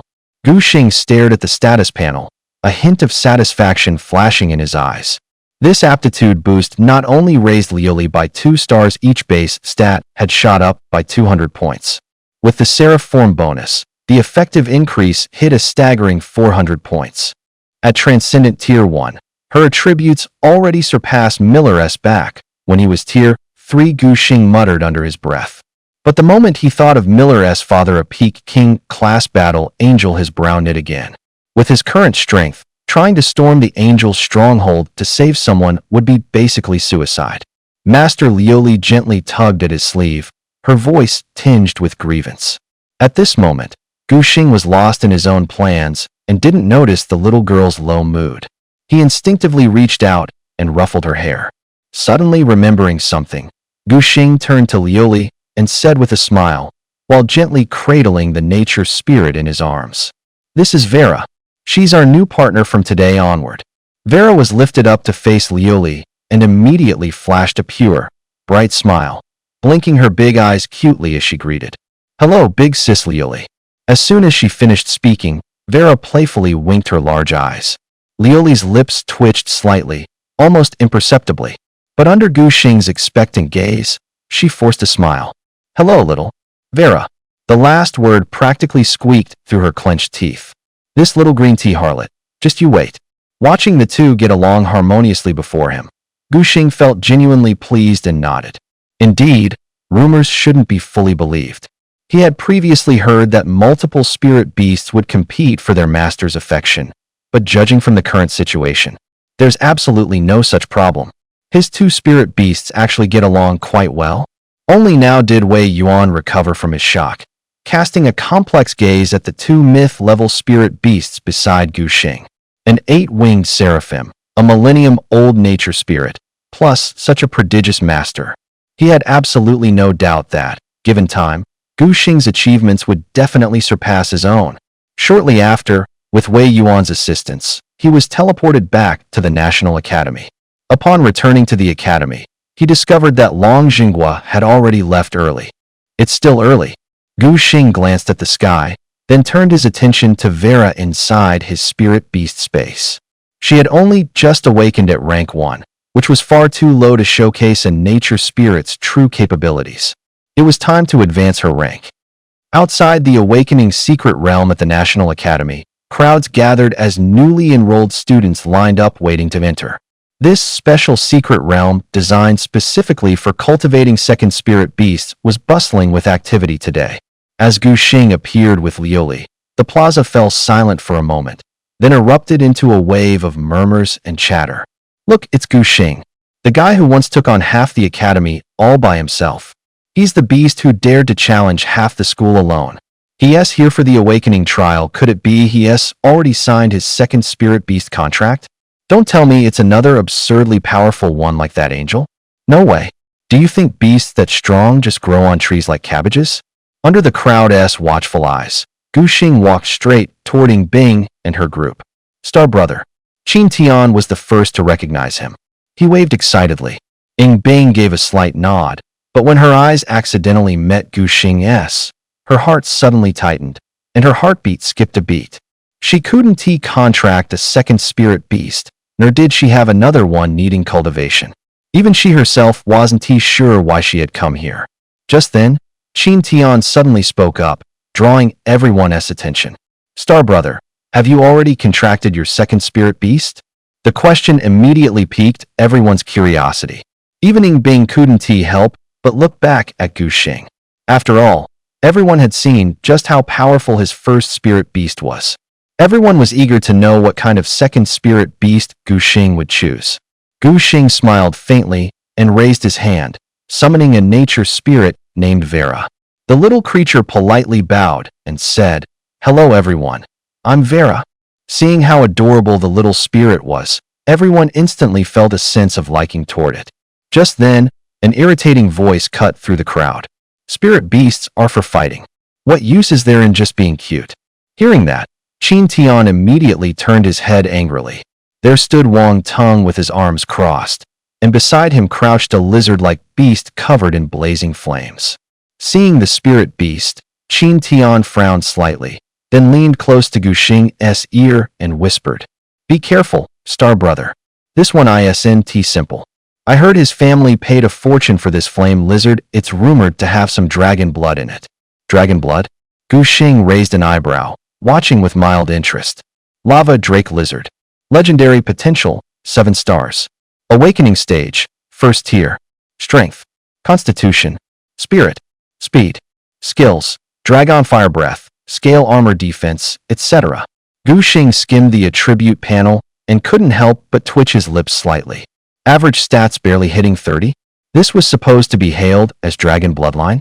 Compared to Liuli back then, it wasn't even in the same league. Now Wang Tung tilted his chin up, wearing a smug expression. He'd never forgotten his father's bold declaration. As long as you bond with this Drake lizard, my son Wang Tung will surely possess the potential of an emperor. Yesterday, he had just advanced to the supernatural stage and hadn't had time to contract the beast yet. But it was just an epic tier summon. That's exactly why he had embarrassed himself so badly at the opening ceremony. But now it's time to redeem that shame. Wang Tung clenched his fists inwardly. Although his Drake lizard could never compare to that monstrous angel, defeating this current cute little elf shouldn't be a problem, right? He cast a scornful glance at Vela, who was blinking her big, innocent eyes. A cold smirk curled at the corner of Wang Tung's lips. This time, I'm definitely going to win. Watching Wang Tung's arrogant display, Gu Xing nearly couldn't hold back a snort. If it weren't for his ability to actually see the summon stats, he might have actually been fooled. Dragon Bloodline. Gu Xing shook his head slightly in his mind. If it were truly purebred dragon, it might be worth taking seriously. But this was just a lowly lizard barely related to dragons. Forget it. But right now, Wang Tung was already surrounded by flattery from the surrounding students. Isn't that right? The one next to Wang Tung is the legendary top-tier potential lava drake lizard. I heard the Wang family practically pulled every string they had back then just to get this summon. With such a powerful summon, looks like Wang Tung is aiming to break the record in this awakening secret realm and claim the principal's reward. Hearing the murmurs, Gu Xing felt a bit surprised. What kind of record were they talking about? And what reward? As a newly enrolled student, he was still unfamiliar with many of the Academy's rules. Just then, Qin Tian pointed toward the entrance of the secret realm and said to Gu Xing, "Big bro Xing, look over there. That stone tablet records the best past results." Following Qin Tian's gesture, Gu Xing saw an ancient stone tablet engraved with golden characters. First place, Qin Chuxue, 9 hours and 15 minutes.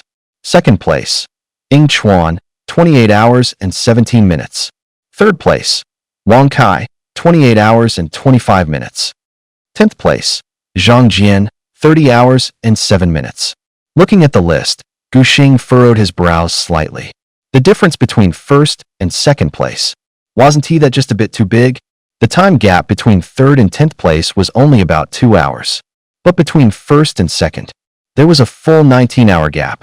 Instinctively, Gu Xing turned to look at Qin Tian. "Big bro Xing," Qin Tian whispered. "This ranking records how long it took each beast tamer to advance their beast companion from stage 1 to stage 9. The top name here was a genius recruited directly by Principal Long 5 years ago, just like you back in the day." At the word special recruitment, Gu Xing immediately recalled something. Principal Long Zhenghua had only conducted 2 special recruitments in total. One was for himself. The other was for Qin Chuxue. Because of how outrageous Qin Chuxue's record was, the Academy had long declared that her result shouldn't be considered a benchmark. And Principal Long himself had promised, whoever could beat the second place time would be allowed to enter the Zhenghua treasure vault and pick any treasure they wanted. As he spoke, Qin Tian glanced at Wang Tung and lowered his voice further. The reason Wang Tung was able to obtain this beast might be because the Wang family had their eyes on something inside the Zhenghua Academy's treasure vault. That's probably why they were willing to pay such a huge sum. At the mention of Zhenghua treasure vault, Gu Xing's pupils slightly constricted. He clearly remembered that the sacred marrow spirit liquid used during Liuli's last evolution had come from there. And now, by breaking the record, he would be allowed to enter and choose one material. Images of his 2 spirit companions surfaced in Gu Xing's mind. Right now, both of their innate talents had already reached the mythical rank. Still, who wouldn't want their spirit companions to become even stronger? If he could enter the National Treasure Vault, there might be evolution materials suitable for his 2 companions. He absolutely had to get in. Gu Xing made his decision immediately. If he missed this chance, Who knew when he'd get another opportunity to enter the National Treasure Vault? Plus, his gaze unconsciously lingered on that shining name at the very top of the list. Qin Shushua. Like him, she had also been specially recruited by Headmaster Long himself, a genius capable of dominating an entire generation. Gu Xing curled his lips upward slightly, and that long-forgotten competitive fire suddenly roared to life in his chest. He was really curious between him and this legendary senior. Who was stronger? Wang Tung burned with rage when he saw Gu Xing completely ignoring him. He was about to erupt until suddenly, through their contract, he sensed fear radiating from Lava Dragon Lizard. What was going on? He turned in confusion. His spirit companion was already on the ground, limbs trembling, its scales quivering all over. Where was the majesty of a legend-ranked spirit companion now? Could it be? Wang Tung suddenly snapped his head toward Gu Xing. Could that terrifying angel have appeared again? But then he recalled the secret realm of awakening strictly forbade any divine-ranked or higher spirits from entering. No matter how powerful that angel was, it couldn't influence the outcome of this expedition. The first place today would definitely be his. Yet seeing his lizard trembling in fear, he finally had the sense to leave with his spirit companion, retreating in a rather awkward and humiliated manner. Yingbing looked at Weilo with deep confusion. The latter possessed relatively strong spiritual power. Just now, the source of that overwhelming pressure had actually come from this cute little girl. To make a legend-ranked top-tier spirit feel fear meant. This spirit's rank was probably the same as Liuli's. Mythical rank. Vera flinched slightly as Gu Xing turned his head, his gaze landing on her. She did her best to look innocent, but just moments ago, she had been the mastermind behind scaring the Longxi. As soon as she noticed Gu Xing looking her way, the little brat stuck her tongue out playfully. Master, I just couldn't stand how arrogant he was being. Sorry. Gu Xing chuckled, his long fingers gently ruffling her golden hair. It was a minor thing. Really, of course, he wouldn't blame his own tamed beast. After all, she was only looking out for him. It's fine.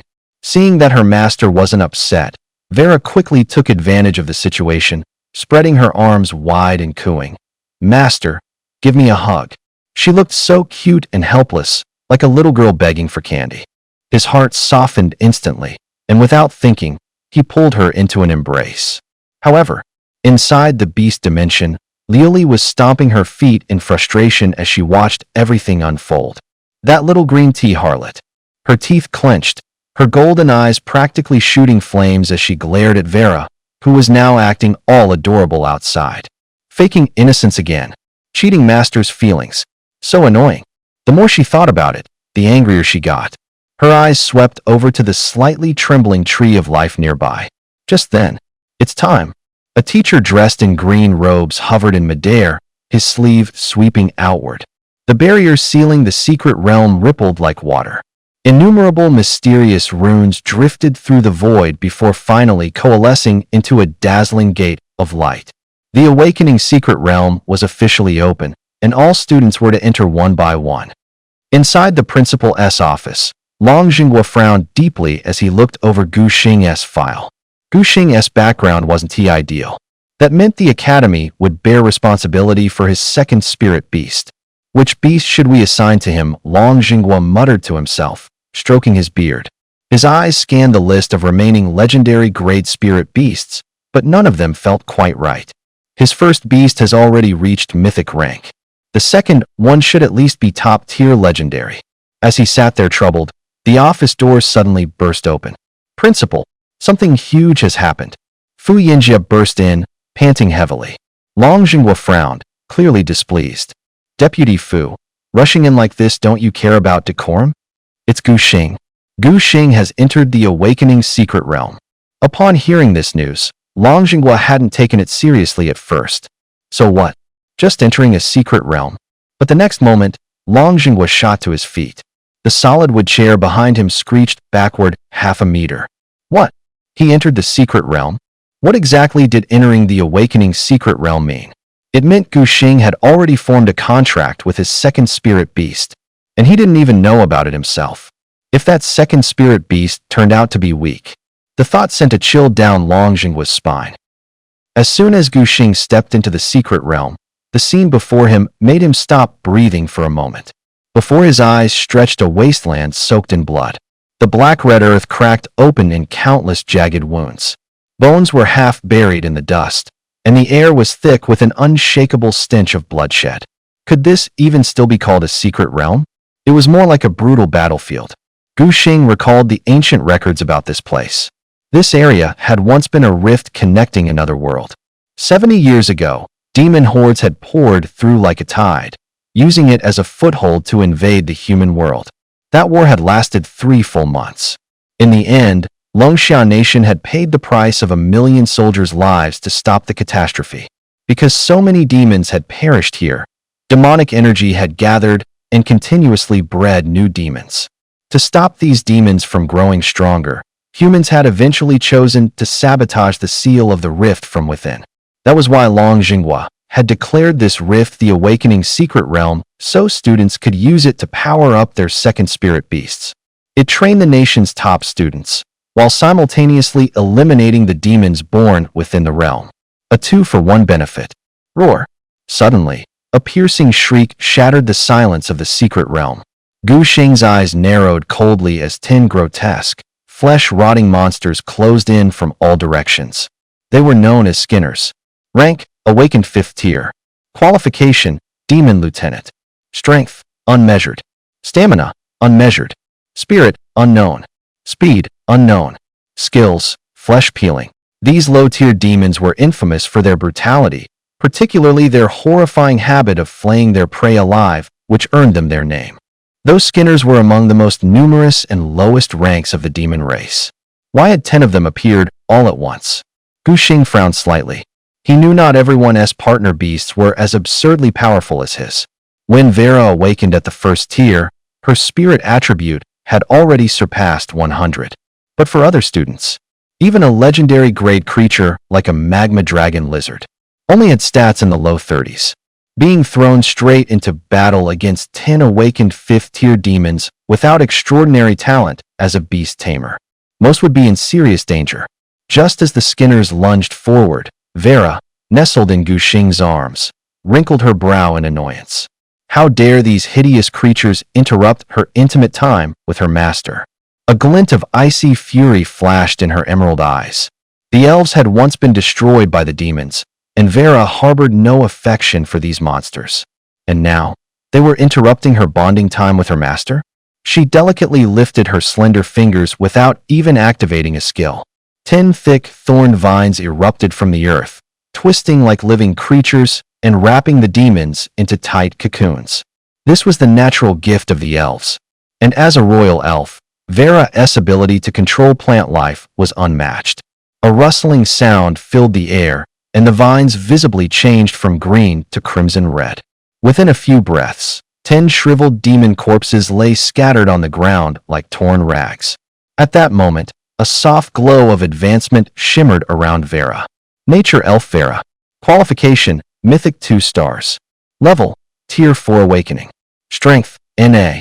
Constitution, NA. Spirit, NA. Speed, NA. Skills, Nature S Lament. Elven Sovereignty, Nature Domain Basic. Evolutions, Heart of Nature, Spring of Life.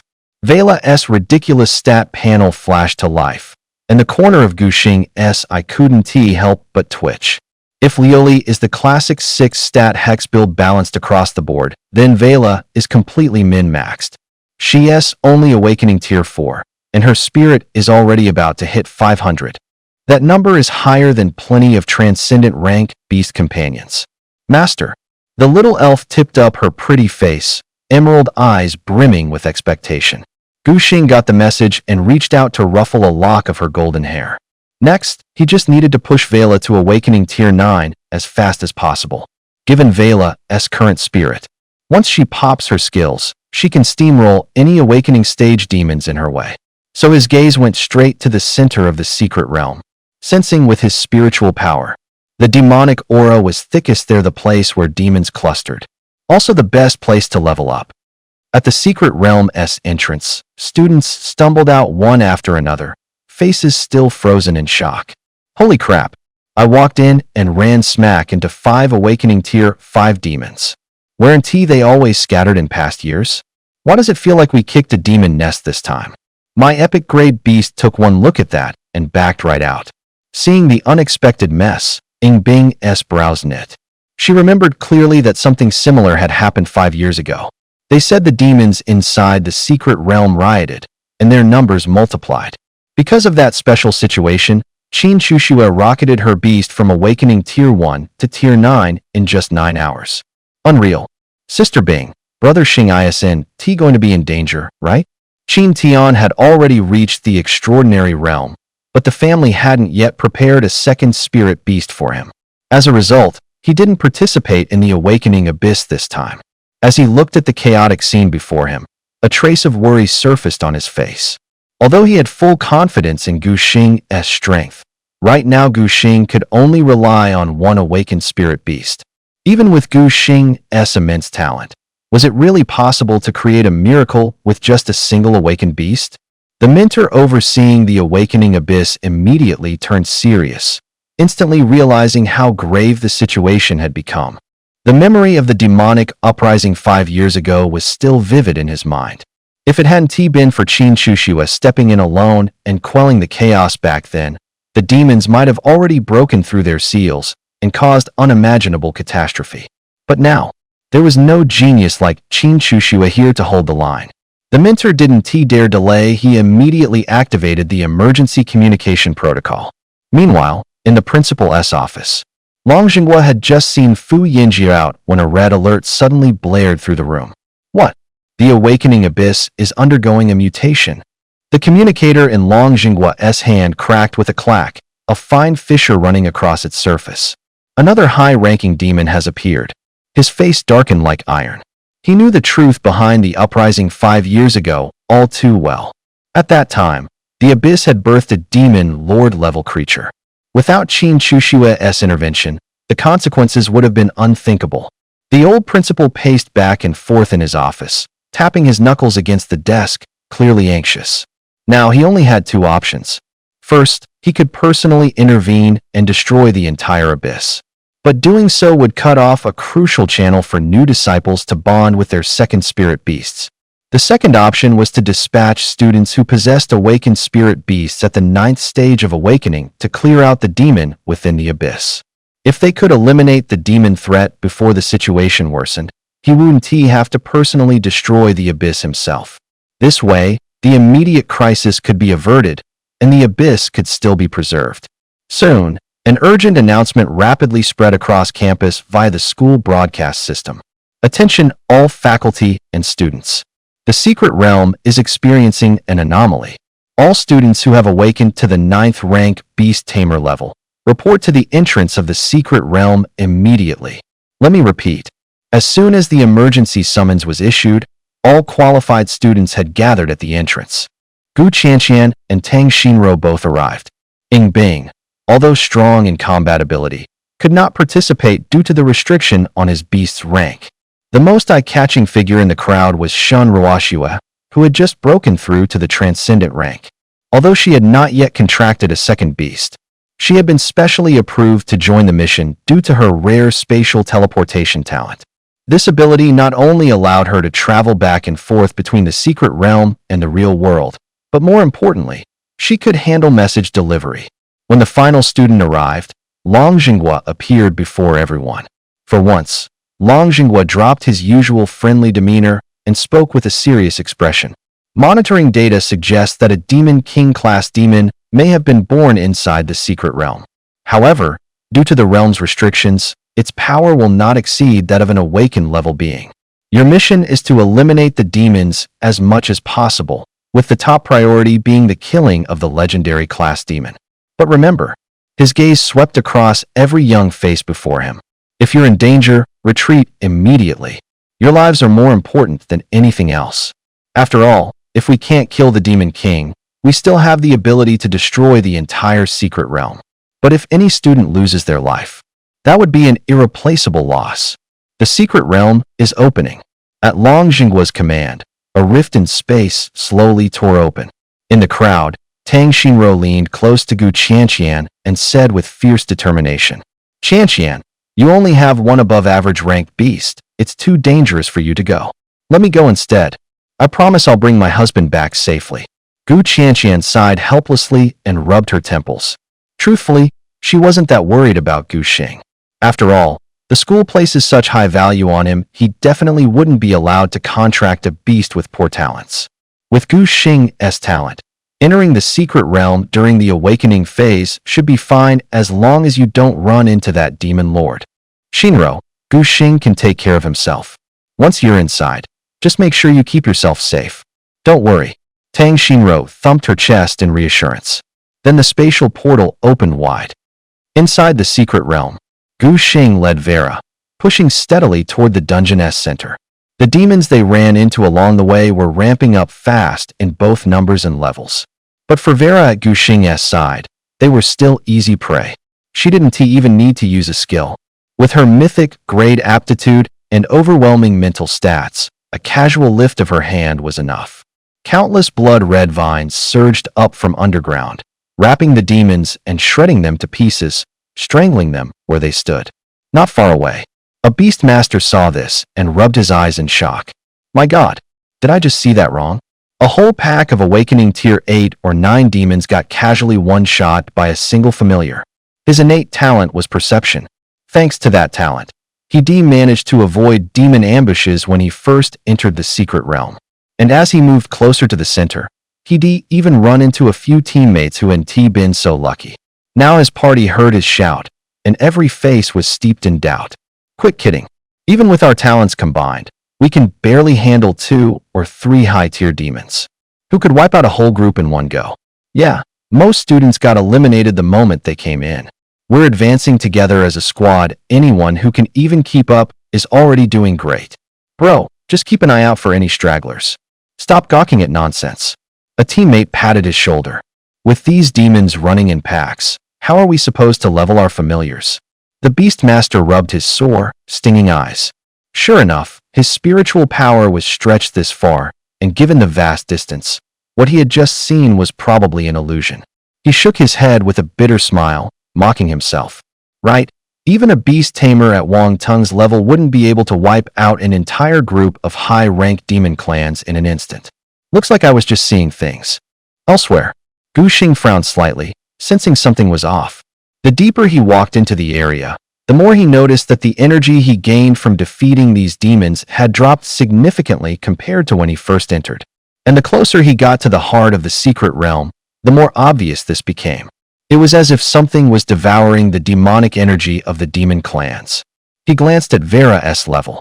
When they first entered the secret realm, after she killed 10 5th stage awakened demons, her level had already risen to 4th stage awakening. But now, half an hour had passed, and he had defeated quite a few high-level demons. Yet Vera had barely managed to reach 6th stage awakening. If those beast tamers from earlier had known what Gu Xing was thinking right now, they would have been furious enough to slam their heads into a pillar. Don't forget they had fought desperately, several of them teaming up just to kill a few demons. Yet even now, their levels were still only at 3rd stage awakening. As for Gu Xing, he had leveled up to 6th stage awakening in just half an hour, and he still wasn't satisfied. Insatiable. Absolutely greedy. At that very moment, however, Gu Xing was actually thinking about how to level up even faster. With Vera's strength, she could easily dominate every demon in this secret realm, and with her powerful AoE skill. In other words, if he could lure in a large group of demons at once. With Vera's power, she could wipe them all out in an instant. Vera, once the demons gather, unleash your full power right away. Vera turned around, looking at him with confusion. She understood as well grouping the enemies together would greatly increase efficiency. But the problem was, how exactly were they supposed to lure the demons in the first place? However, she was so shocked that her eyes froze wide open for a moment. Gu Xing sliced open her hand, and bright red blood dripped down immediately. Demons are extremely sensitive to the scent of blood.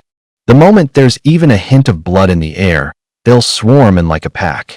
And to make matters worse, demons were already unnaturally dense in this hidden realm.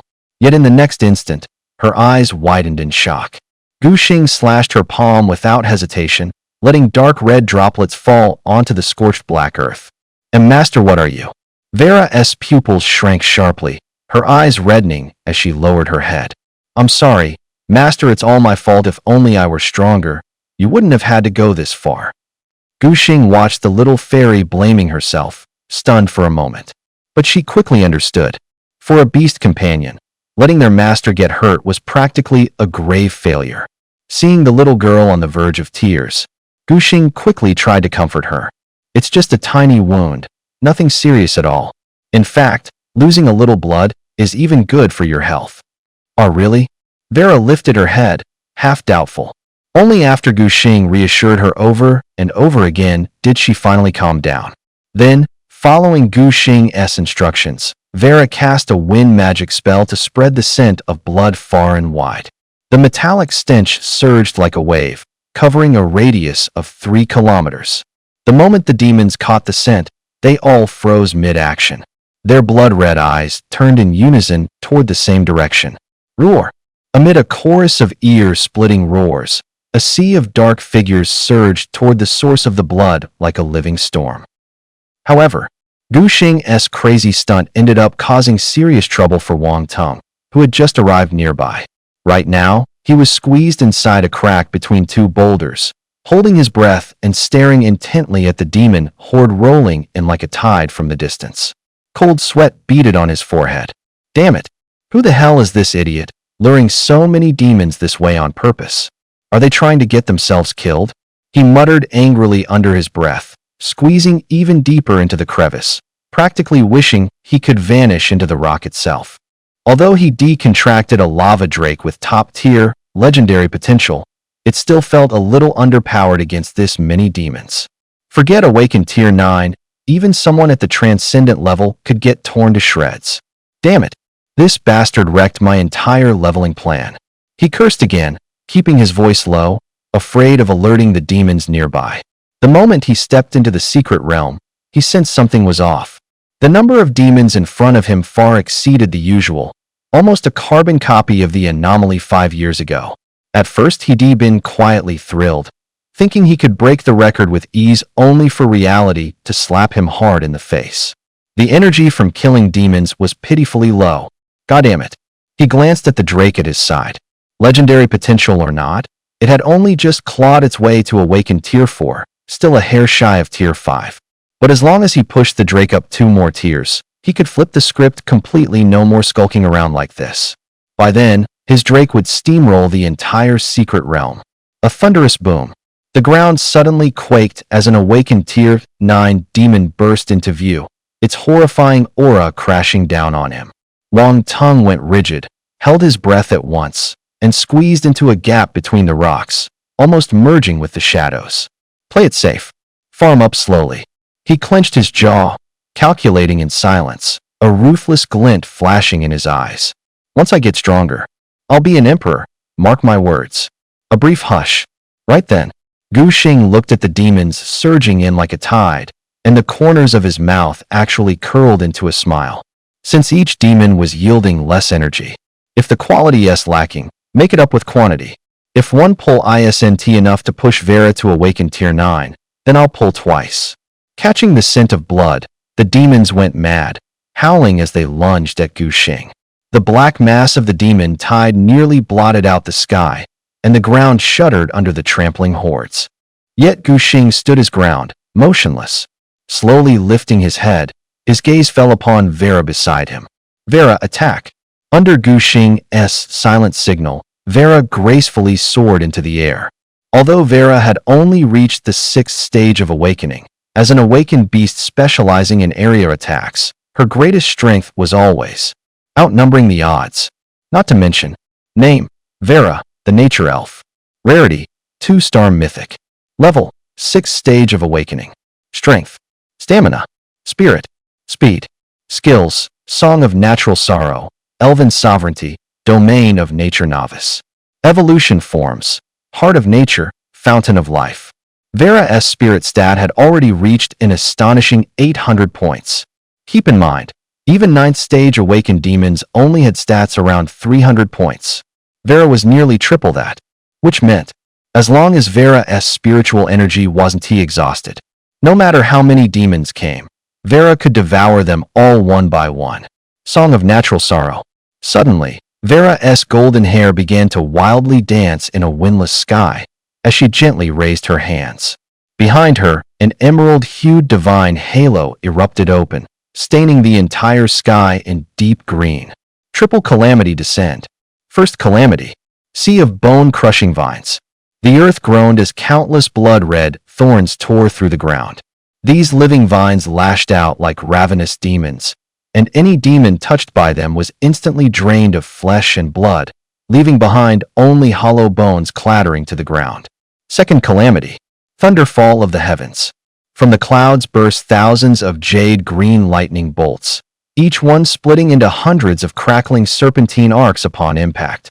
In an instant, the battlefield became a forest of lightning, and the demons convulsed within the dancing arcs, slowly turning into charred corpses. Third calamity. Land vein siphon. A massive natural sigil appeared upon the earth, forcibly drawing out the demonic energy from the remains of the fallen demons. This dark energy flowed through the sigil, then astonishingly was purified into a surge of radiant green spiritual energy, which continuously flowed back into Vera. The first two calamities were responsible for massive damage output, while the third calamity focused on maintaining Vera's sustained combat capability. Perfect synchronization. Could this be the true power of a mythical ranked beast companion? Gushing stared at the battlefield, where the heavens and earth had changed colors, and for the first time, he truly understood what it meant to be divine ranked. Although Vera was only at the 6th awakening stage, the power she displayed when using her skills was absolutely no weaker than that of the transcendent rank. As demon after demon was slaughtered, Vera's level steadily climbed. Nature Elf Vera. Rarity, mythical. Level, awakening 9th stage. Strength, stamina. Spirit, 1000 plus. Speed. Skills, Dirge of Nature, Sovereignty of the Elves, Domain of Nature Beginner. Vera's spirit attribute had broken past the 1000 threshold, and her level had directly jumped to the 9th stage of awakening. At the edge of the battlefield, the entire squad from earlier stood frozen in shock. I didn't misread it, did I? The sensing-type beast tamer's voice trembled. Could it actually be true that someone wiped out an entire group of demons in an instant? Forget your senses, the squad leader stared toward the emerald divine light in the distance. We all saw it with our own eyes. The faces of the group were filled with disbelief. How could someone who entered the secret realm with them be this strong? Hundreds of demons obliterated in an instant by a single skill. What rank is that beast companion even at? Legendary? No. Even a legendary ranked beast shouldn't have this kind of power. Elsewhere. Boom. Wang Tung, hiding in a rocky crevice, felt his eardrums nearly burst from the shockwave of the explosion. Cautiously, he peeked out, and just in time to see the emerald divine halo illuminating the heavens, countless lightning waterfalls pouring down, and a crimson sea of vines swallowing countless demonic creatures. This can't be real. Wang Tung's pupils constricted to pinpricks, his entire body frozen in disbelief, as if his blood had turned to ice. His lava Drakesor was supposed to have top-tier talent too, even if it reached the 9th stage of awakening. There was no way it could reach this level of world-shattering devastation. How is this possible? Wang Tung clutched the rock, his knuckles white. In that moment, his pride was ground to dust. Mythic tier, it has to be mythic tier. The thought made him tremble, part fear, and mostly because endless jealousy burned in his chest. Outside the secret realm. Just then, a cry erupted from the crowd. Look, the leaderboard just updated. Every eye snapped to the leaderboard. First, Gu Xing, 57 minutes. Second, Qin Shuxue, 9 hours 15 minutes. Third, Ying Chuan, 28 hours 17 minutes. After a brief silence, the place exploded. No way. Gu Xing totally hacking, right? How could he beat Senior Qin? 57 minutes. That's not even a human speed. Just the travel alone should take longer, shouldn't it? Doesn't he have to go find the demons? Ying Bing's pupils shrank, and a flash of realization lit her gaze. She remembered the strange feeling when she first saw that beast. Now it all made sense. Long Jinghua, meanwhile, kept staring at Gu Xing's name at the top. He couldn't help spacing out a little. Gu Xing cleared it in under an hour? Then what tier is his second beast exactly? Bear in mind, Qin Shushua's beast was personally chosen by him a top-tier legendary beast. And even so, her clear time was a full 8 hours slower than Gu Xing's. What does that even mean? It means Gu Xing's second beast can crush the very peak of the legendary tier. Could it be another mythic tier beast? Inside the secret realm, Gu Xing was about to lead Vera onward. Just then, a vicious surge of demonic aura swept out from the heart of the realm. Despicable human, you dare slaughter so many of my kind. With a deafening roar, a wolf-shaped demon covered in blood-red demonic sigils appeared before them. Those eyes, burning like hellfire, locked onto Gu Xing. His name was Vaughn, a legendary demon lord slain by humans 70 years ago. Except, suffused by the bloodlust and demonic miasma of the secret realm, he resurrected 5 years ago. What's more, the realm's peculiar environment gave him a boost, letting him ascend to the demon god tier. That's effectively godhood in human legends. 5 years ago, the moment Vaughn awoke, he ran into a powerful human. He only survived by cleverly using a sacrificial decoy to die in his place. But now, his level had already reached awakening, 9th tier. Within this secret realm, he was unmatched. Human, you're really out of luck. Dark violet flames gushed from Vaughn's talons. You remind me of that woman from 5 years ago. Prepare to face a goddess wrath. Vaughn had no idea the one before him was far more terrifying than that freak of a human from 5 years ago. Gu Xing stared at the demon who clearly wasn't he all there, confusion written all over his face. Does this demon have a screw loose? After what Vera just showed, he still dared to step up? Wolf God, Vaughn. Aptitude, Demon God 1 star. Level, Awakening, 9th tier. Strength, Constitution, Spirit, Speed, Skills, Body of the Demon God, Blood Escape. Kill Reward. Defeat a demon god to obtain a divine sigil, spend a divine sigil to contract 1 additional beast. After taking in the status panel, Gu Xing finally understood where the demon's confidence came from. Demon god tier. But when his gaze swept to the kill reward line, his pupils contracted sharply. In human history, no one had ever slain a demon god, so no one knew this rule. Killing a demon god actually lets a beastmaster contract 1 more beast. Gu Xing's eyes fell on Vaughn, narrowing slightly. This could very well be his one and only chance to kill a demon god. He knew full well that even demon lords were vanishingly rare in pocket dimensions, let alone demon gods.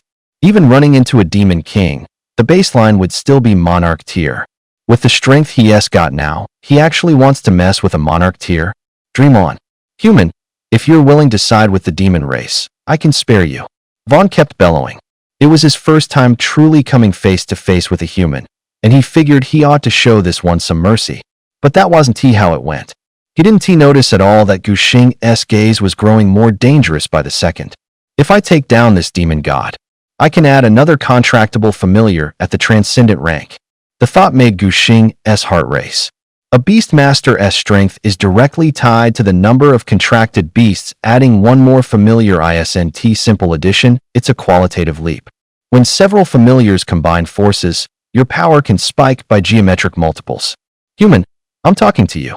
What came wasn't Gu Xing kneeling to beg for mercy, but Vaughn's rage burning hotter and hotter. Last time, waking without his power recovered was understandable. But now he was already an awakened 9th tier demon god. And this human dared to slight him. Unforgivable. By then Gu Xing had already given Vera her orders.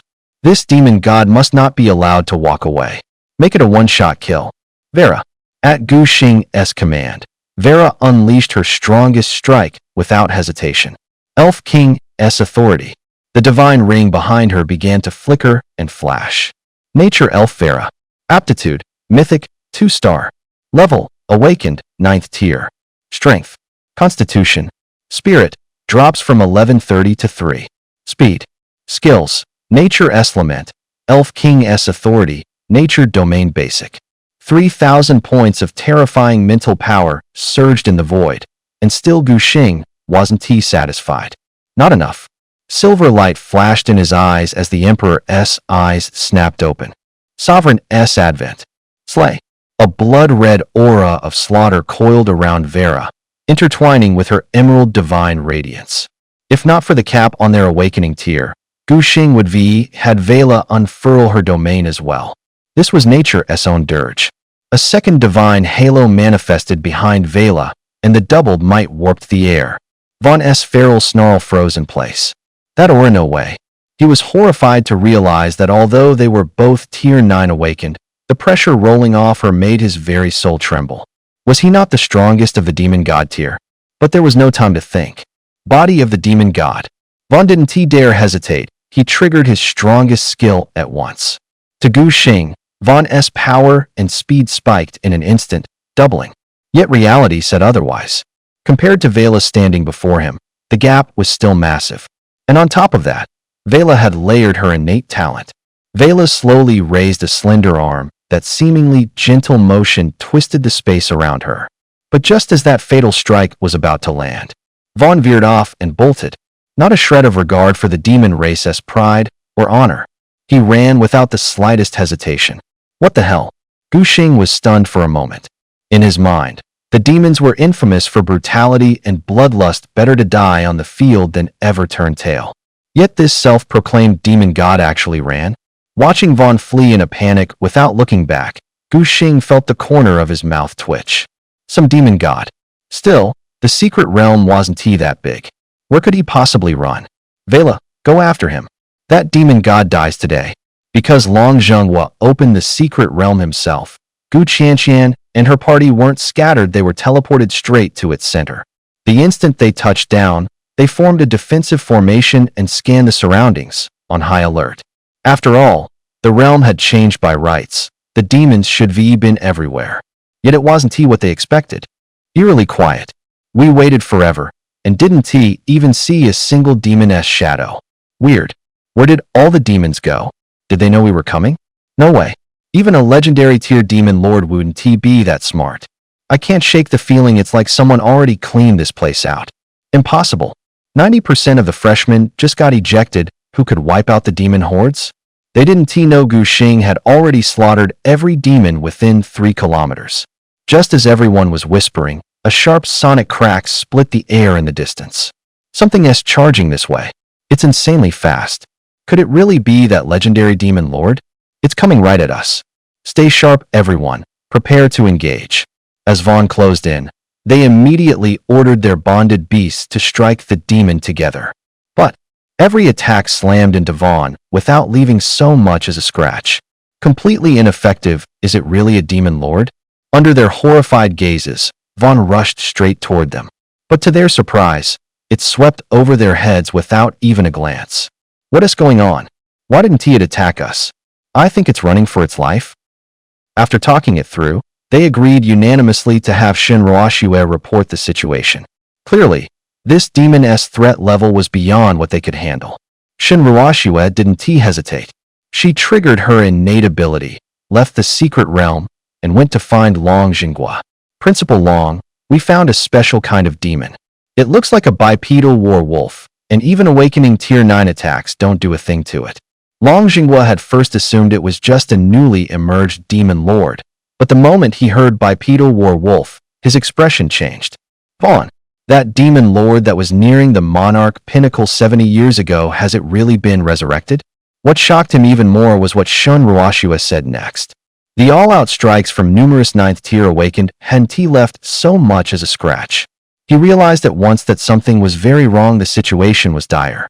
If Vaughn were still only at the Demon King level, there's no way he'd be this strong. That left only one possibility. In other words, Vaughn had already surpassed the Demon King tier. Long Zhenghua made the call on the spot, ordering everyone to pull out of the secret realm immediately. The situation inside was clearly beyond what these students could handle. Counting on this group of students to slay a demon god-level demon was almost impossible. He decided to step in himself. They might lose a secret realm, but there was no other choice. Besides, this was a demon god-level demon. If they let it escape the secret realm and return to the demon race, humanity would likely be facing yet another powerful enemy down the line. After Long Zhenghua issued the order, Shen Ruoxue immediately doubled back into the secret realm to relay the evacuation order. Inside the secret realm, Gu Xing looked at Gu Qianqian and the others standing in silence, confusion written across his face. Sis, hasn't he, your second contracted beast, already awakened to the 9th tier? What are you doing in the secret realm? Gu Qianqian's mouth twitched. Her little brother clearly had no idea what had just happened in here. After a round of explanation, Gu Xing finally realized that they actually planned to steal his target. Like hell that's happening. He'd already earmarked this demon god as his target, and he was still weighing which race to contract for his third beast. If someone snatched it first, who was he supposed to argue with? No, absolutely not. Just then, Shun Ruoshua's figure reappeared in the secret realm. Principal Long has ordered an immediate evacuation. He is going to handle this himself. Meanwhile, Wang Teng and his group arrived as well. When his gaze swept over Gu Xing, the competitive glint in his eyes was already gone. That technique capable of annihilating the demon race left an indelible scar deep in his heart. Such a gap. He glanced at his own lava drake, eyes laced with disdain. Then his gaze locked firmly onto Vera, standing beside Gu Xing.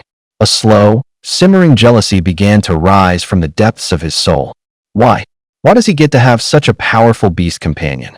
As if sensing the hostility, Vera abruptly turned her head. Elves were always sensitive to malice, and she quickly pinpointed its source. This person is a threat to master. Vera memorized Wang Teng's aura internally, her emerald eyes flashing with a glint of coldness. Afterward, one by one, everyone began preparing to exit the secret realm. However, you guys go ahead and leave the secret realm first. I want to try something. This sentence struck like a thunderclap, instantly stunning everyone into silence. Did he just say that he is actually going to try fighting against a demon god? Gu Qianqian also looked at her younger brother in shock, but quickly calmed herself. She knew her brother wasn't reckless by nature. If he said this, it meant he already had a plan. Xi and Ro, let us go? She tugged at Tang Xinro beside her, only to find her best friend staring intently at Gu Xing. Qianqian Tang Xinro murmured dreamily, I think your brother is getting more and more handsome. Gu Qianqian twitched her lips, then simply grabbed the love-struck girl and dragged her out of the secret realm. Soon, everyone except Wang Teng had left. Shen Ruoshua was just about to leave as well when Gu Xing called her back. Ruoshua, your talent, it's related to spatial abilities, right? Can you do me a favor? Vera's spiritual attributes were indeed extraordinary, but her other stats were merely average. To keep up with someone like Vorn, who moved at speeds exceeding 1,000 units, external help was necessary. And Shun Ruoshua's spatial talent was the perfect match. No problem. Without hesitation, Shun Ruoshua immediately agreed to Gu Xing's request. Just as the two were about to head out, they realized Wang Teng was still rooted to the spot. Shun Ruoshua looked a little surprised. You're not leaving? Wang Teng, however, wore a look of absolute confidence. My beast is strong. This is a perfect chance to level it up. If things get dangerous, I'll bail out on my own. When he finished, Shun Ruoshua gave a slight frown but said nothing more. After all, Shidi already conveyed Long Jinggua's message. Wang Teng wasn't Gu Xing. She couldn't be bothered with this guy's life or death. Then she turned to Gu Xing, and her fair cheeks flushed all at once. Thing was, she could take someone along, but it required physical contact. Gu Xing, I have to hold you for my talent to work. Her voice was barely louder than a mosquito's buzz. Gu Xing simply spread his arms, calm as ever. Come on. He was already used to the feeling of being carried through the air by Lioli. Seeing how natural Gu Xing was about it, Shun Ruoshua drew a deep breath and wrapped her arms around him from behind. Vera looked unhappy, but she knew letting Shun Ruoshua take them was the fastest way. So she scooted forward and nestled into Gu Xing's arms. A heartbeat later, the three of them vanished with a ripple in space. Left behind, Wang Teng's gaze darkened. After a brief hesitation, he immediately went after them. If Gu Xing ended up fighting that demon, maybe he could swoop in and reap the benefits. If they failed to break the record again, the Wang family would lose its eligibility to enter the vault. He had to find a way to recoup the loss. After the three disappeared, space rippled softly, and two graceful figures surfaced. Sis, that human actually has spatial talent. The one-horned girl on the right tugged excitedly at her sister's arm, her stunning face brimming with anticipation. Should we acknowledge her as our master? The one-horned woman on the left gently steadied her sister, but her gaze stayed fixed on the direction where Gu Xing had vanished. Not yet. Her voice was as pleasant as a mountain spring. Perhaps I should observe a bit longer. After all, there are still some concerns. She has made it this far already. Why rush things now? The girl on the right pouted after hearing her older sister speak. Fine. You, let us go. Hurry up. The girl on the right lifted her delicate hand, fingers slicing through the air as easily as tearing silk. The two graceful figures vanished into the void, as if they had never been there at all. If any expert had been present, they would have been utterly stunned. These were clearly members of the Ghost Clan, the most mysterious race in the other realm. In that world of survival of the fittest, the Ghost Clan had risen to the rank of high-level race thanks to two innate gifts. The first was strength, each of them capable of lifting a mountain with one arm, the peak of physical might among all races. The second was the gift of the void, an innate connection to space, allowing them to dwell in the emptiness between dimensions. Yet strangely, these girls, who should each have had two horns, were now missing one apiece. Speaking of this novel, hello to all the readers who followed along this far. The author of this book is me, Dadida. Here are some thoughts from your humble writer. Unlike other full-time authors, I'm still a student. With classes and papers during the day, I usually only start writing after I've taken a shower and finished my chores. As a new web novelist, my typing speed definitely isn't fast. I often get stuck on the plot. 2 chapters that readers can finish in just a few minutes usually take me a full 4 hours to write. It's kind of embarrassing to admit, but it's the truth. Still, I'm really happy with how this book is doing so far. Honestly, I'm often both surprised and delighted, always half worried that this good fortune might vanish overnight. I remember one night I updated really late. I sat from 8 in the evening all the way until 1 in the morning, my hands trembling by the end. I was scared I wasn't writing well enough, afraid I'd let everyone's expectations down. That night, I was incredibly anxious. After finishing that chapter, it felt like I hadn't slept a wink all night. But now, I've finally figured it out. I believe the readers who like this book will keep following along. As for those who don't, they probably won't have made it this far anyway. Teehee. Also, a special shout out to the amazing Iho for the incredible support. This is the first time I've ever received such a generous gift. And of course, to every awesome reader who votes and tips every day, your support means the world to me. When I have a bit of time, I'll put together a list and thank everyone one by one. I'll leave it at that for now. I don't want to ramble and annoy you. Lastly, thank you so much for loving this story. It's you who helped me rediscover the joy of creating. Love you guys. One last thing. Good night and sweet dreams. Meanwhile, things looked very different elsewhere. Space rippled faintly as Shan Roashua activated her innate gift again, teleporting with Gu Xing to appear right in front of Vaughn. That made it the third jump. As their forms fully solidified, Vaughn's steps came to an abrupt halt. An unmistakable flicker of fear flashed in his eyes. He just witnessed the power of that elven beast companion. Even if he went all out, he didn't seem to be a match for it. How is that possible? A wave of sheer absurdity welled up in Vaughn. He was a demon god, and the first human he'd run into after awakening had already driven him to this sorry state. 70 years had passed. Had humanity really grown this strong? Vaughn's eyes burned red as he let out a savage, guttural snarl. Human, do you really think there's nothing I can do to you? A demon god wasn't just strong on his own, he could command all the lower-ranked demons. And right now, if this secret realm had anything in abundance, it was demons. Roar! With a single command, the demons throughout the entire realm erupted all at once.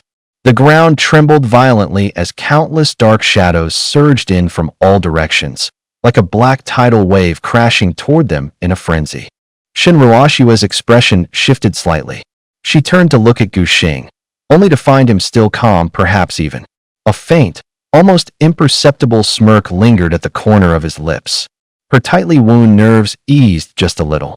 Gu Xing gazed quietly at Vaughn's movements, his eyes sweeping over the flood of demons rushing toward them, flickering with a trace of anticipation. They arrived right on time. At this moment, Vera was stuck at the bottleneck of Ascension 9th stage. if they could wipe out all these demons. Perhaps she could use this opportunity to break through and ascend to transcendent rank. The most critical point was, when faced with absolute power, numbers had never been an issue. When the massive demonic army fully gathered behind Vaughn, the demon god finally cracked a cruel, twisted grin. "You humans are far too careless," Vaughn exclaimed, spreading his arms wide, his voice dripping with distorted pride. In the next moment, a shocking scene unfolded. The dark demonic aura surrounding each demon's body began to writhe like living tendrils, transforming into countless black threads that wildly surged into Vaughn's body. His form began to swell, muscles bulging, eerie demonic markings surfacing across his skin. His attributes skyrocketed to terrifying levels. Name: Wolf Deity, Vaughn. Rank: 1-star Demon God. Stage: Ascension 9th Stage. Strength: 802 1001. Stamina: 804 1001. Spirit: 642 1001. Speed: 821,001. Skills: Demon Goddess Body, Blood Escape. Gu Xing narrowed his eyes slightly, his expression growing more serious as he stared at the numbers flashing on the data panel. High-ranking demons could devour lower ones to forcibly boost their strength. This had always been one of the most troubling tactics in human battles against demons. And Vaughn's ability to consume his own kind was clearly even more terrifying. His core attributes had skyrocketed by 1,000 points directly.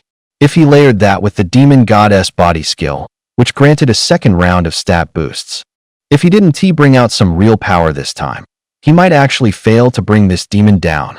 Ha ha! Vaughn's laughter made the surrounding rubble quiver. He shouted at the humans, "Summoning these demons was the worst decision of your life." Gu Xing only shook his head slightly, a trace of pity flashing in his eyes. Some people live inside fantasies of their own making.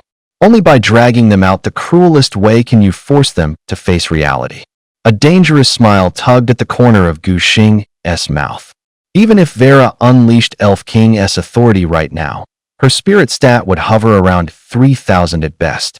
With that kind of power, to one-shot this demon on the spot, that's a bit troublesome. Looks like that's how it is. I'll have to use my second talent. He slowly closed his eyes, and his mindscape suddenly surged.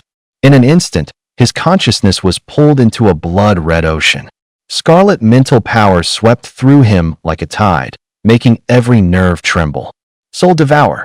The moment the talent activated, an eerie blood-red radiance burst from Gu Xing's body. This simple, brutal talent has only one use. It doubles every stat of his beast companion outright. Gu Xing's eyes snapped open. He barked, "Vera, Elf King's authority." A bloody gleam flickered in his pupils.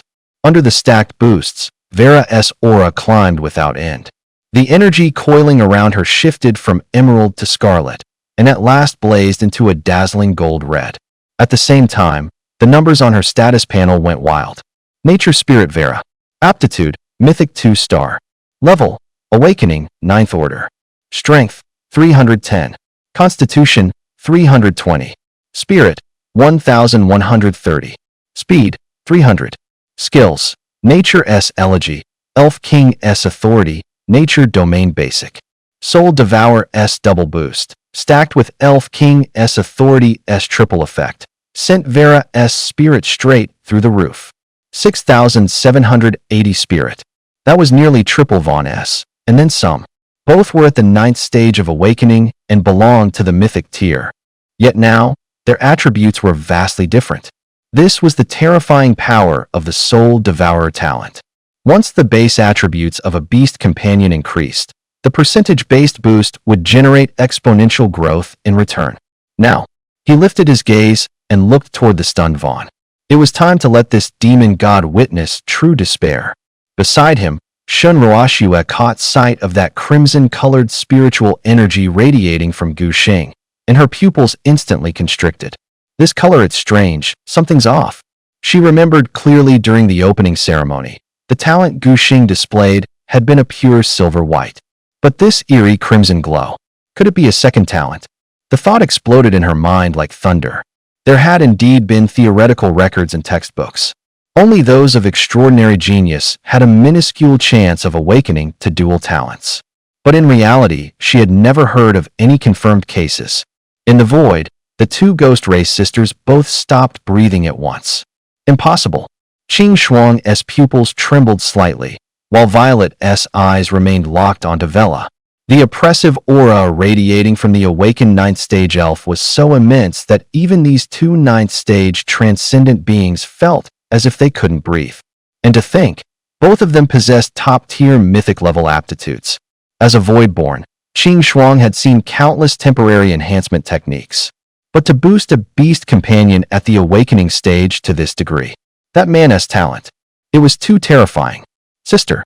Fei Yue grabbed Qing Shuang's sleeve, her crimson eyes sparkling with excitement. What if we became his beast companions? If he could grant you this kind of state, sister, you'd absolutely crush all those old bastards in the clan. But Qing Shuang simply shook her head calmly. Fei Yue, human transcendence can only contract a maximum of 2 beast companions, and that human already has 2. Fei Yue listened to her sister's reply and felt a pang of disappointment in her heart. Then sister, when will we finally meet our master? If we can't form a contract with the flaws in our bodies, won't we be stuck at transcendent level forever? Qing Shuang pulled her younger sister into her arms, her fingers gently brushing over the unicorn horn on Fei Yue's head. You, just wait a little longer. If that human is qualified, then we'll wait for him to reach sovereign rank. A crimson storm swept across the battlefield, and Vaughn's pupils constricted sharply. The scent of death once again wrapped around his entire body. Blood escape. Without hesitation, he activated his survival skill, his form instantly dissolving into a mist of blood. But this time, how could he possibly escape again? Frost slash. Shinruashua understood immediately. As ripples of spatial energy spread outward, 2 figures had already appeared, blocking the path of the blood mist.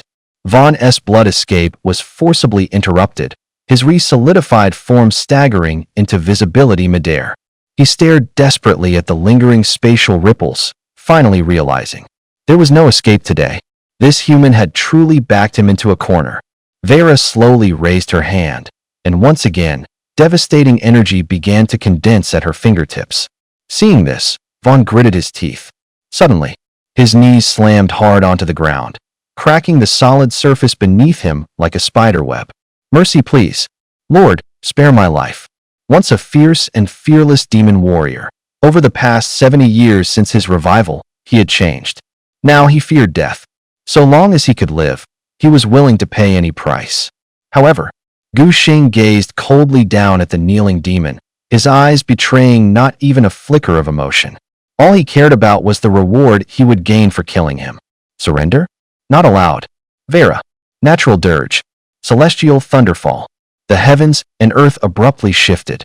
With his full 6,000 points of spiritual power unleashed, the entire secret realm began to quake violently. Rampaging lightning tore the clouds apart.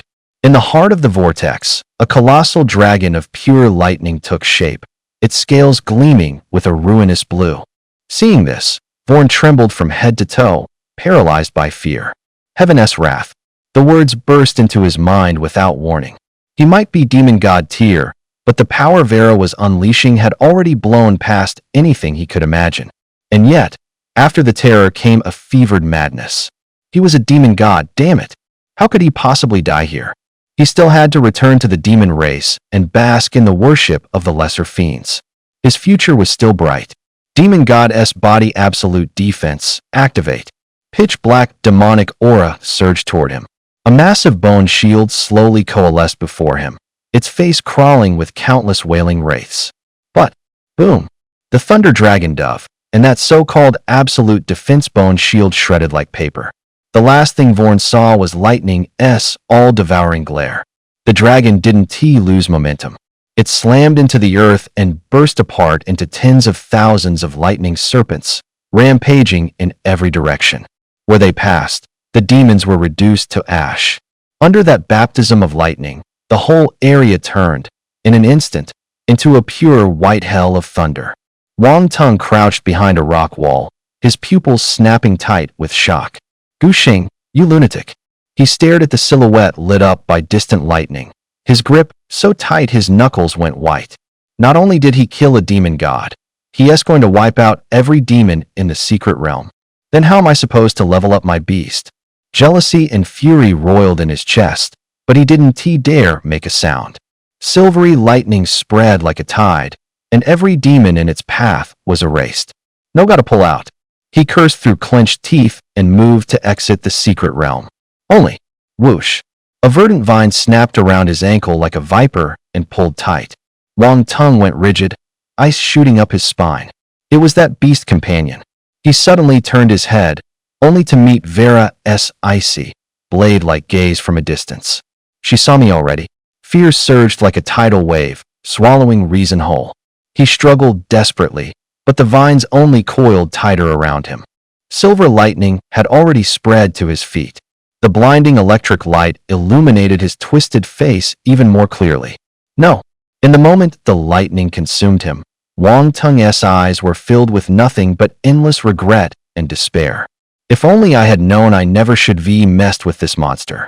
The next instant, his figure was completely swallowed by the lightning, leaving not even a trace of ash behind. Once the thunderous light faded, the world fell back into a deathly silence.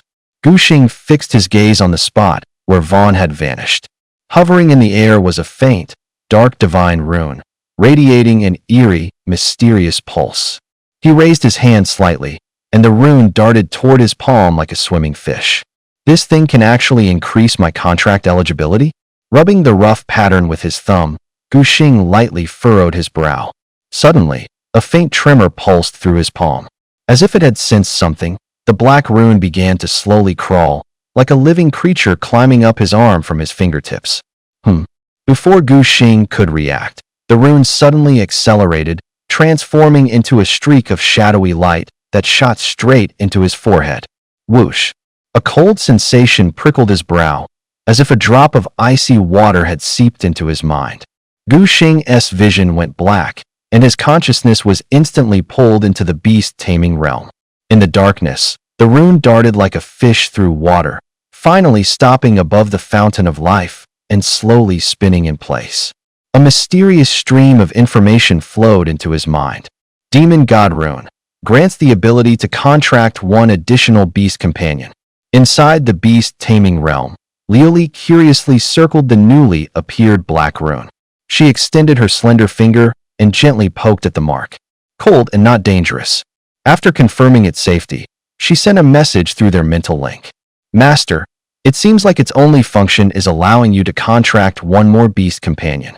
I don't sense any other effects. As she was speaking, Liuli suddenly froze. Her amber eyes blinked once, and the expression on her face slowly crumbled. Another contract with a spirit companion? Didn't that mean her status was about to drop another level? Meanwhile, Guxing's consciousness returned to reality. He had secured the right to form a contract and finally let out a breath of relief. But he didn't notice that Vera, standing behind him, was glancing at him from the corner of her eye, her elf-like ears twitching nervously. Only after confirming that her master truly hadn't noticed the little incident did she quietly let out a breath of relief. Truthfully, she had come to help her master eliminate a potential threat, but, well, a spirit companion attacking a human was never justified. As her tension eased, Vera suddenly lunged into Guxing's arms, rubbing her face against his chest like a spoiled little kitten. Master, I'm so tired. Hold me. Guxing. Outside the secret realm, Longjing was stood at the exit like a statue, hands clasped behind his back, the joints faintly pulsing with domain energy. The moment Shin Ruoxue and Guxing appeared, he would erase the entire secret realm in an instant. Time passed, and the gathered crowd grew increasingly restless. No way. Could they have died inside? He was so arrogant he deserved to die, trying to fight a demon god-level monster alone. It was bad enough that he wanted to throw his life away, but why did he drag Shin Ruoxue into it too? As soon as the words fell, Longjing's gaze shot over like lightning. An invisible pressure crashed down, and several students immediately dropped to their knees, their backs soaked in cold sweat. Those who gossiped about their classmates deserve punishment. We're sorry, Principal Long. Their faces pale, the students slammed their foreheads hard onto the ground. After assigning punishment to those few, Longjing's gaze returned to the secret realm. Suddenly, The realm violently trembled from within. Longjing slightly furrowed his brow. What exactly was going on? For the secret realm to shake like that, it meant someone inside had unleashed a battle at least at the transcendent level. Even though everyone had faith in Gu Xing, this was humanity's first head-on clash with a demon god. Whether Gu Xing could win, nobody could say for sure. Well, never mind. Just as he was worrying, space suddenly rippled, and two figures emerged. The moment Gu Xing and Shun Ruoxue appeared at the secret realm's exit, all eyes snapped to them. They're out. Does that mean the demons in the secret realm? Could it be those demons couldn't win and try to run? Amid the chatter, Long Jinghua fixed his gaze on the two. He could wipe this secret realm out of existence, but he had no idea what had happened inside. He was completely in the dark about the specifics. But seeing Gu Xing and Shun Ruoxue unscathed, he could almost conclude that the demon in the realm. 9 times out of 10, Gu Xing had already cut it down. Gu Xing was about to explain when his expression suddenly shifted. He felt Vera's energy violently surging inside his beast space. All the power she'd built up by cutting down so many demons in the realm had finally breached the threshold. With a whoosh, Vera materialized out of thin air, and the lava dragon lizard popped out right after. In the secret realm, she'd shown Wang Teng no mercy, but toward his beast. She'd only knocked it out. The beast was innocent, after all. Right now, Vera couldn't suppress the energy roiling inside her. Her body slowly lifted, a blinding emerald glow coiling around her. One look and Long Jinghua knew what was happening. With so many eyes on them, he flicked his hand. Whoosh! A spatial ripple swept through, and Gu Xing and Vera were instantly teleported to a special training room. The students left behind traded looks, then the place erupted. Wang Teng didn't come out? Isn't that beast his lava dragon lizard? Facing a demon god, he didn't even have a chance to escape. Gu Xing was a real stand-up guy at a time like this. He was still thinking about saving someone else's bonded beast. In the training room, Long Jinghua stood off to the side, staring in shock at the scene before him. Emerald halos swirled around Vera, and a mythic-grade aura surged in like the tide. As expected, Gu Xing's second bonded beast was actually mythic tier 2. Except, weren't the elves supposed to have been wiped out ages ago? How could a mythic-ranked elf still exist? While he was still in a daze, Vera's metamorphosis was nearing its end. The energy that had been spreading outward began to pull back. The emerald light slowly condensed, and, in the end, all of it flowed back into her body. Gu Xing watched Vera's changes. Within the glow, her figure gradually lengthened. The little girl looked transforming into a tall, mature beauty with big sister vibes. However, the moment Vera opened her eyes, whoosh, her figure snapped back in an instant, shrinking into that petite, adorable elf girl form again. Gu Xing was dumbfounded. Why is she still in a kid-s form? He thought Vera kept her juvenile appearance because of the awakening stage cap. But now that she'd broken through to transcendent, she should be grown up. Gu Xing didn't quite get it, but he didn't dwell on it. Either way, Vera's strength had undeniably shot up. Nature Elf Vera. Aptitude, Mythic, 2 stars. Level, Transcendent, Tier 1. Strength, 710 plus 400. Constitution, 720 plus 400. Spirit, 1830 plus 700. Speed, 700 plus 400. Skills, Nature's Lament, Elven Sovereignty, Nature Domain Basic. Seeing those outrageous stat gains, Gu Xing couldn't help clicking his tongue. Her spirit was still off the charts, while the other stats had finally caught up to about half of Lioli's. Master. Fresh off her level up, Vera spread her arms in delight, ready to dive into Gu Xing's embrace, like always. However, whoosh. Just then, a silvery figure abruptly appeared between her and Gu Xing. Lioli's long, slender fingers precisely gripped the back of Vera's collar, lifting her effortlessly into the air like a cat picking up a kitten. The silver-haired girl turned with the same grace and slightly bowed to Gu Xing. Master, please allow me a moment to talk with Vera, she said, her tone eerily calm. Hiss. At the sound of Lioli's emotionless voice, a chill ran down Gu Xing's spine. That all too familiar feeling surged back instantly. Wah, Master, help me. Vera flailed helplessly in midair, kicking her short little legs. Guxing simply turned his gaze away. "You two have a good chat," he said, quickly recalling both beast companions into their spatial storage. It's perfectly normal for beast companions to bond and interact, right? After convincing himself, Guxing turned to Long Jinghua. The information about the secret realm definitely needs to be reported. Combined with the fact that humanity's understanding of demon god-tier demons is practically non-existent. Guxing proceeded to relay every single detail about Vaughn to Long Jinghua without holding back. A being at the awakening stage can already unleash the power of a high ascendant tier combatant? Long Jinghua's frown deepened as his fingers unconsciously tapped against the table. If they're already this powerful during their awakening stage, then what would they be like once they reach king tier? And even beyond that, what about a demon god tier? Can humanity truly withstand such an enemy? His gaze involuntarily settled on Guxing. At the moment, across the entire Dragon Xia nation, no, even all of humanity, the only one capable of matching a demon god tier at equal rank is this young man right here. But Guxing is still only at ascendant rank 1. That is far too low. He must be cultivated and strengthened immediately. Long Jinghua suddenly slammed his palm on the table and stood up, making the teacup jump. He immediately dismissed the standard development plan meant for regular students. Following the usual path, graduating through the academy system up to ascendant rank 5 before being sent to the battlefield. That would be nothing but a waste of time for someone like Guxing. Guxing possessed 2 myth-grade spirit beasts. Even though he was currently only at the transcendent rank 1, his true combat strength was likely already approaching the peak of the transcendent tier. Guxing, how much do you know about the cultivation system at the transcendent level? The sudden question caught Guxing off guard for a moment. As a newly enrolled student, he indeed hadn't systematically studied that theoretical framework yet. Seeing the confused look on his face, Long Jinghua clasped his hands behind his back and began pacing. The awakening stage is simple. Kill demons, strengthen your spirit beasts, and your spiritual energy will naturally rise. He suddenly turned around, but regarding the transcendent tier, it's the foundation for reaching the sovereign tier.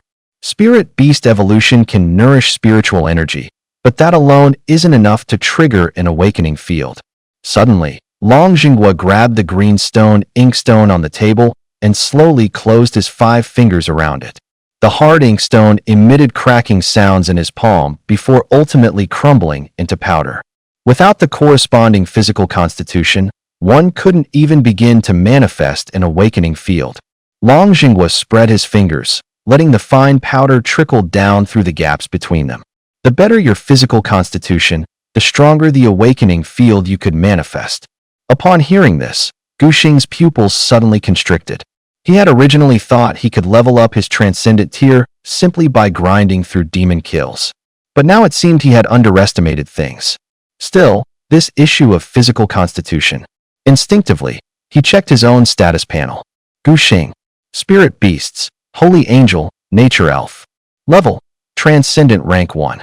Talents, Dominate, Soul Devour. Strength, Stamina, Spirit, Speed. Looking at these attributes, he did a rough calculation in his mind.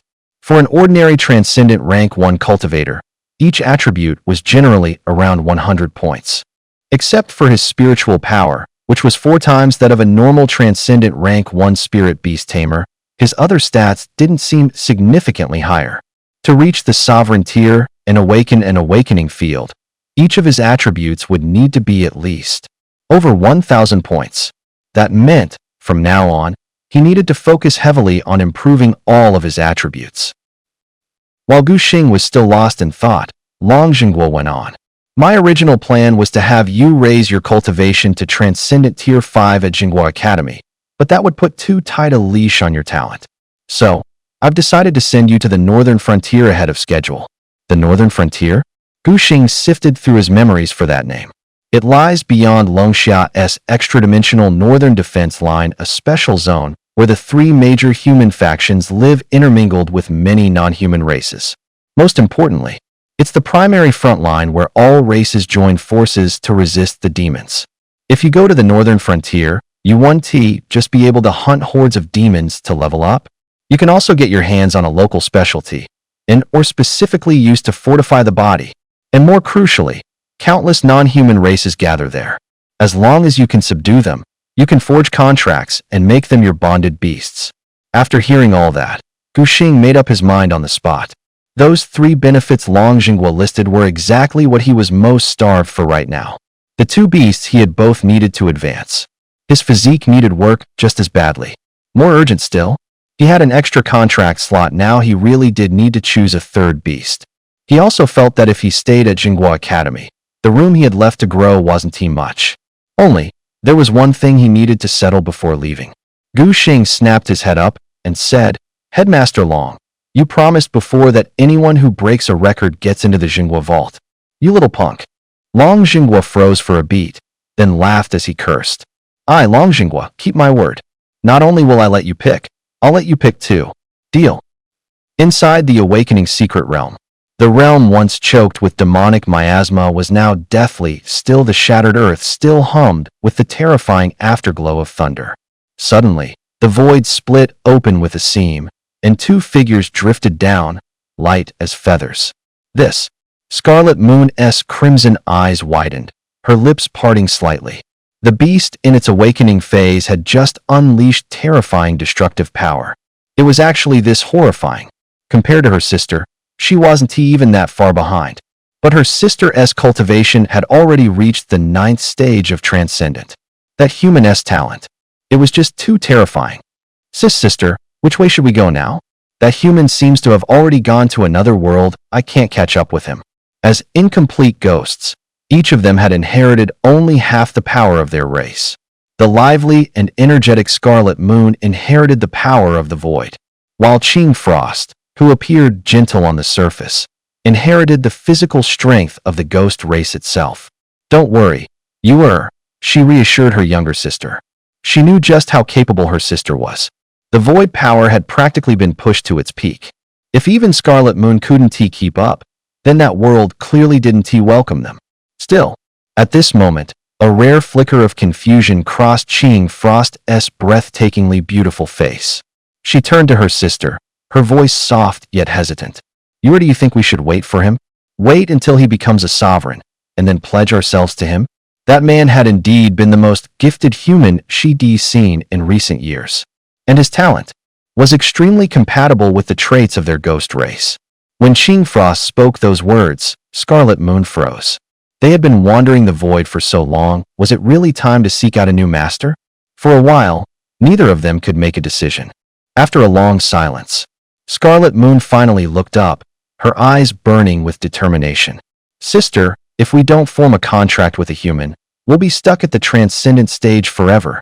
I refuse to accept that fate. I want to fight back with you, sister, to show those stubborn fools just how wrong they were back then." Qing Frost's pupils slightly constricted. Her sister's words struck deep into her heart like a blade. And just like that, she, too, had never truly let go of that old grievance. Yes, that was exactly how she felt as well. What reason do we have to just accept our fate? Just because we have only one horn, should we be despised by our own kin? And treated like trash, cast out from the demon race?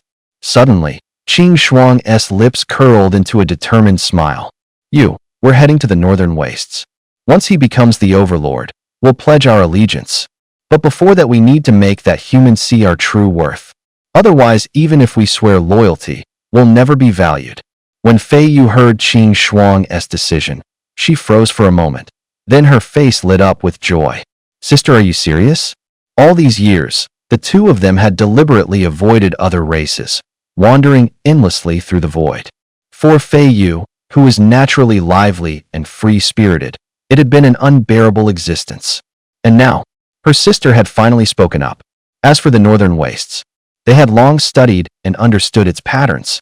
Almost every human prodigy would go there for trials and cultivation without exception. Plus, with the northern wastes swarming with all kinds of outsiders, the 2 of them wouldn't stand out as much. Seeing her sister's excitement, Qing Shuang gave a gentle nod. "Really? Sister, I love you the most." Back at the National Academy, with Long Jinghua's special permission, Gu Xing followed the staff through layers of restrictions and arrived in front of a seemingly ordinary warehouse. Though its exterior was plain and unassuming, Gu Xing keenly sensed several faint, fluctuating auras each at the Sovereign King level. No wonder it's called the National Treasure Vault. After verifying his identity, the heavy alloy door slowly creaked open. In an instant, dazzling treasures of every kind filled his vision. However, Gu Xing had come with a very clear purpose. He was here to find the materials needed to evolve his two spirit beasts. The last evolution had already elevated Liu Li's innate talent from legendary to mythical rank. If he could gather all the necessary components once more, both of his spirit beasts could evolve again. Could there possibly be a way for their ranks to surpass even mythology? So he ignored the ordinary materials and focused solely on tracking down the 6 special items that could trigger evolution for his two companions. However, as Gu Xing circled the treasure vault, he couldn't find the evolution materials for Liu anywhere. The angelic goddess blood, light god crystal, and supreme flame, those 3 items were nowhere to be found. Honestly, he hadn't held out much hope for the angelic goddess blood or the supreme flame to begin with. But still, he hadn't expected this. Not even the light god crystal was here. And what about the materials Vera had requested? The fountain of life, the heart of nature, and earth marrow, the 3 of them. He already had the fountain of life. But what about the other 2? Suddenly, a dark, blackened oval object caught his eye. What was this? When he finally got a clear look at the item's description, Gu Xing's heart skipped a beat. Heart of nature fragmented. Rank, mythical. Effect, enhances the talent of elves. He couldn't help but curl his lips in disappointment. After all that searching, he finally finds one item only for it to be like this. A fragmented one at that. Still, better than nothing. I'll take it for now. He circled the vault one more time, and after confirming there were no other useful items left, he had no choice. He reached into the vault and took one of the rare mythical grade materials remaining. Twin Hearts. Rank, mythical. Effect, unknown. Its purpose was unclear, yes, but no one could doubt its mythical grade quality. Besides, among those few mythical items, the Twin Hearts seemed the most complete. So, just grab it. Who knows, maybe it'll come in handy someday. After carefully storing both mythical grade items, Gu Xing left the treasure vault. He still had 3 days before the next flight-bound beast departed for the northern wastes, so he decided to use this time to explore the imperial capital and take the chance to bond more deeply with his two companions. The blue 7-pointed star array shimmered into view, and standing before Gu Xing was unexpectedly only Liu. The silver-haired girl lifted her skirt and dipped a slight curtsy, her hair catching the sunlight with a soft sheen. Seeing Gu Xing dazed, Liu finally let out a quiet breath. As expected, men really do prefer gentle girls. Gu Xing blinked, a little stunned. Weren't T2 beasts supposed to be summoned? So why did Liu show up instead? Liu Vera. At the mention of that green tea vixen, Liu's expression hitched, but she quickly smoothed it over with a gentle smile. Master, Vera says she's not feeling very well. Lately, that green tea vixen had been monopolizing the master's time. It had taken forever for Gu Xing to finally have a free moment. No way was she letting that green tea vixen butt in. At Liu's explanation, the corner of Gu Xing's mouth twitched. Beasts have such resilient bodies, and they can still have issues? In the beast space, Vera sat hugging her knees beneath the tree of life, sulking. Thinking about Liu's so-called friendly education just now, she gave a defiant kick to a tree root. If she weren't outmatched by that angel, she'd never have backed down. The tree of life trembled, drawing in its branches, terrified of provoking this little terror's wrath. And then, just as Gu Xing was ready to spend some proper time with Liu, Xingha walked over.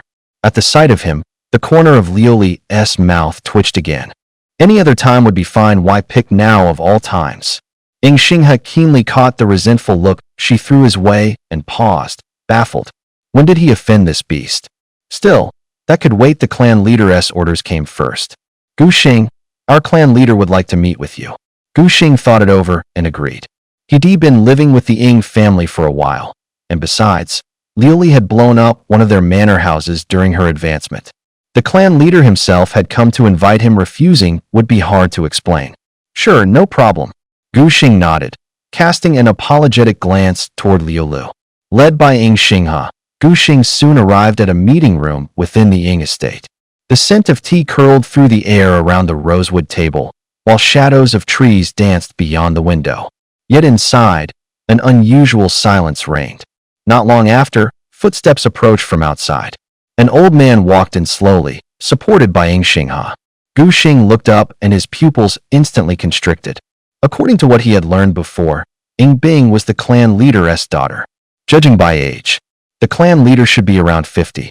But the man standing before him now, his hair was completely white, and his face lined with wrinkles. The only thing that didn't betray his age was his pair of sharp, radiant eyes. Startled you, didn't I? The elder's raspy voice carried a smile, as he chuckled and explained his aged appearance. The Ying family bloodline was somewhat unique. It allowed one to contract only a single beast companion. However, through their special bloodline power, they could continuously strengthen that beast. It wasn't just improving the beast's innate talent, it also enhanced its elemental attributes. That said, this enhancement had a limit. At most, it could only raise the beast to the peak of legend rank. But this strengthening came with a side effect. That side effect was the gradual draining of the Ying family member's own life force.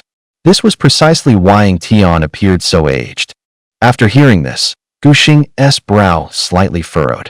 No wonder every time he saw Ying Bing, her beast companion always seemed to have made a huge leap forward. At this rate, her beast was likely already near the pinnacle of legend rank. As if guessing Gu Xing's thoughts, an amused smile crept across Ying Tian's wrinkled face. Although Bing's beast is nearing its limit, her bloodline is strong, and she gained some good fortune in the spirit's secret realm. Her body should be fine in the short term, but in the future. At this point, the old man suddenly turned serious. He straightened his bent back. His voice was hoarse, but his tone was solemn. Gu Xing, this old man begs you save Bing. I know you have a way to improve a beast's aptitude.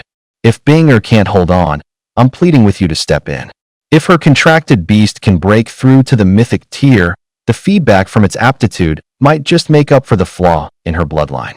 Gu Xing was slightly taken aback by Ying Tian's words. But he recovered quickly. It wasn't surprising that Ying Tian could see this. After all, Lily had once leapt from legendary aptitude to mythic, and something similar had happened within the Ying faction as well. As a king-tier beast tamer, it was only natural for Ying Tian to notice. Looking at Ying Tian's pleading eyes, Gu Xing had already made up his mind. He drew a deep breath and said gravely, Ying Bing is my friend. If I can help, I'll do everything I can. At that, relief softened the deep wrinkles on Ying Tian's face. He brushed off Ying Xinghe's supporting hand and, trembling, bowed to Gu Xing. On behalf of the entire Ying clan, this decrepit elder thanks you, young friend. Gu Xing hurried forward to steady him. The man before him stood shoulder to shoulder with Long Jinghua in renown, a king-tier powerhouse who had rendered outstanding service to the nation of Longxia. Yet now, because of his condition, he couldn't act lightly. For such a venerable elder to offer him such a profound salute left Gu Xing feeling a pang of shame. Senior, you flatter me. I really don't deserve it. As he left the conference hall, Gu Xing still felt a little dazed. Ying Tian's solemn entrustment made him feel as if another weight had settled on his shoulders. He had just stepped out the door when he ran into Ying Bing. A flicker of surprise flashed in the girl's cool eyes. Gu Xing? You. Gu Xing hesitated for a moment and, in the end, chose not to mention what he and Ying Tian had discussed. Instead, he made an excuse. I'm setting out for the northern frontier in 3 days. I came to say goodbye. Didn't expect you to be out. When Gu Xing came specially to bid her farewell, a rare flush of pink graced her usually icy face. A warmth stirred in her chest, as if someone had lit a small lamp inside her heart. Then, Gu Xing politely excused himself and left. As she watched his retreating back, Ying Bing suddenly realized something. Gu Xing was leaving. In an instant, the little lamp inside her heart was snuffed out, leaving her feeling hollow and empty. What was wrong with her? Instinctively, she pressed her hand against her chest. The moment she heard that Gu Xing was leaving the imperial capital, a strange ache welled up in her heart. The world that had once been illuminated by light now seemed to fall back into cold, lifeless silence. Dazed, She instinctively looked for her father's figure. Meeting Ying Tian's puzzled gaze, she froze for a moment. After a long pause, she finally lifted her head and spoke, making her request. It was the first time and the only time she had ever asked for something like this. Father, I want to enter the Ying clan's secret realm, reach Transcendent Stage 5 as soon as possible, and then go to the Northern Wastes. She had always known exactly what leveling up meant for her. The stronger her power became, the more her spirit beast would drain her life force. Her life itself seemed to be on a countdown, slowly ticking toward its end. Even so, she still wanted to reach Transcendent Stage 5 and head to the Northern Wastes just to see him again. Ying Tian stared into the flicker of flame in his daughter's eyes, something he had never seen before. After a moment of silence, the old man, his face lined with wrinkles, smiled gently and gave a slow nod. All right, the Northern Wastes, the city of chaos. Howling winds swept through the sky, carrying fine shards of ice. This lone city in the far north was home to countless races and clans. At its central plaza, 3 ancient stone arenas stood in a triangular formation. Each represented one of 3 ranks: Transcendent, Sovereign, and King. These arenas were not merely places to settle disputes, but held deeper, more sacred meanings. Once a masterless beast steps onto the ring alone, it means it's looking for its master. Qing Shuang told Fei Yue to stay put, then strode onto the platform. The crowd around the ring erupted at once. Seeing only a single figure on stage, the powerhouses of every race knew this wasn't some ordinary grudge match. Look, someone else just got up there, bet she's here to find a master. But what race is she? Never seen one like that. Hold up, she kind of looks like the Oni from Legend. But don't Oni all have 2 horns? A one-horned Oni? Oni draw their strength from their twin horns. With only one isn't she incomplete? Qing Shuang paid the grating chatter no mind. Even when she went out of her way to avoid other races, she'd still run into plenty of taunts over the years. And yet, the only answer she had for their doubts was with her fists. She slowly swept her gaze around, her cool voice carrying across the plaza. Anyone want to come up and challenge me? The line struck like a spark, instantly igniting the beastkin crowd. Sure, using the ring to draw attention was the fastest way, but doing it like this. It was basically stomping on every clan's pride. Climbing up by trampling others? Who can stomach that? Climbing over our faces to get ahead? She's got some nerve. A furious bellow split the air, and the werewolf walker vaulted onto the ring. He was all corded muscle, battle lust burning in his eyes. And then, Qing Shuang gave only the lightest flick of her fist. That arm, slender as it seemed, unleashed staggering power. The wind off her punch rippled out, even the air shuddered. Boom.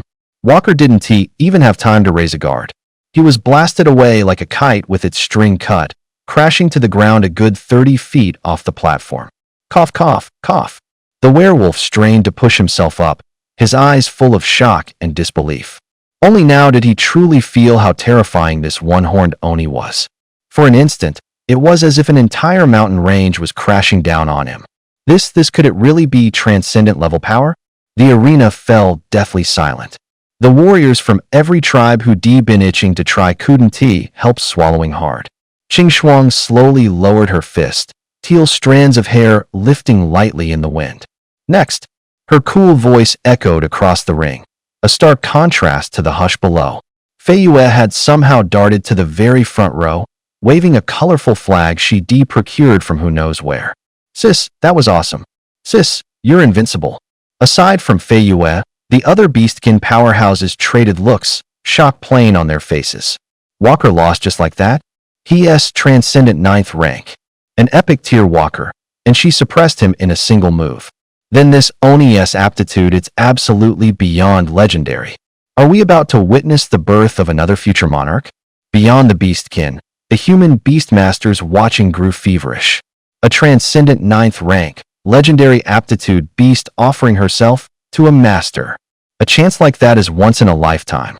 Before long, a transcendent 9th rank beastmaster couldn't hold back and leapt onto the ring.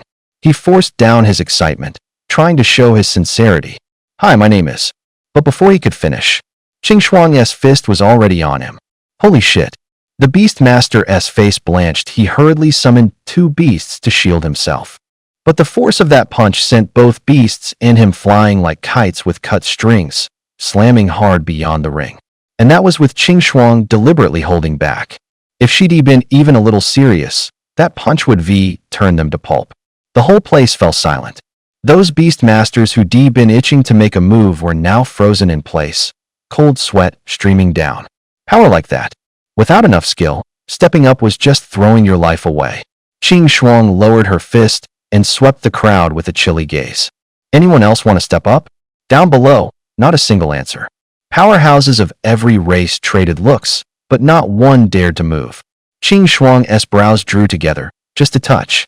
In a northern border this vast, you really can't find a single person who can fight? That line was a spark tossed into a powder keg. It blew the place up. She flat out insulted every non-human in the north. Damn it, ghost folk think they're so great.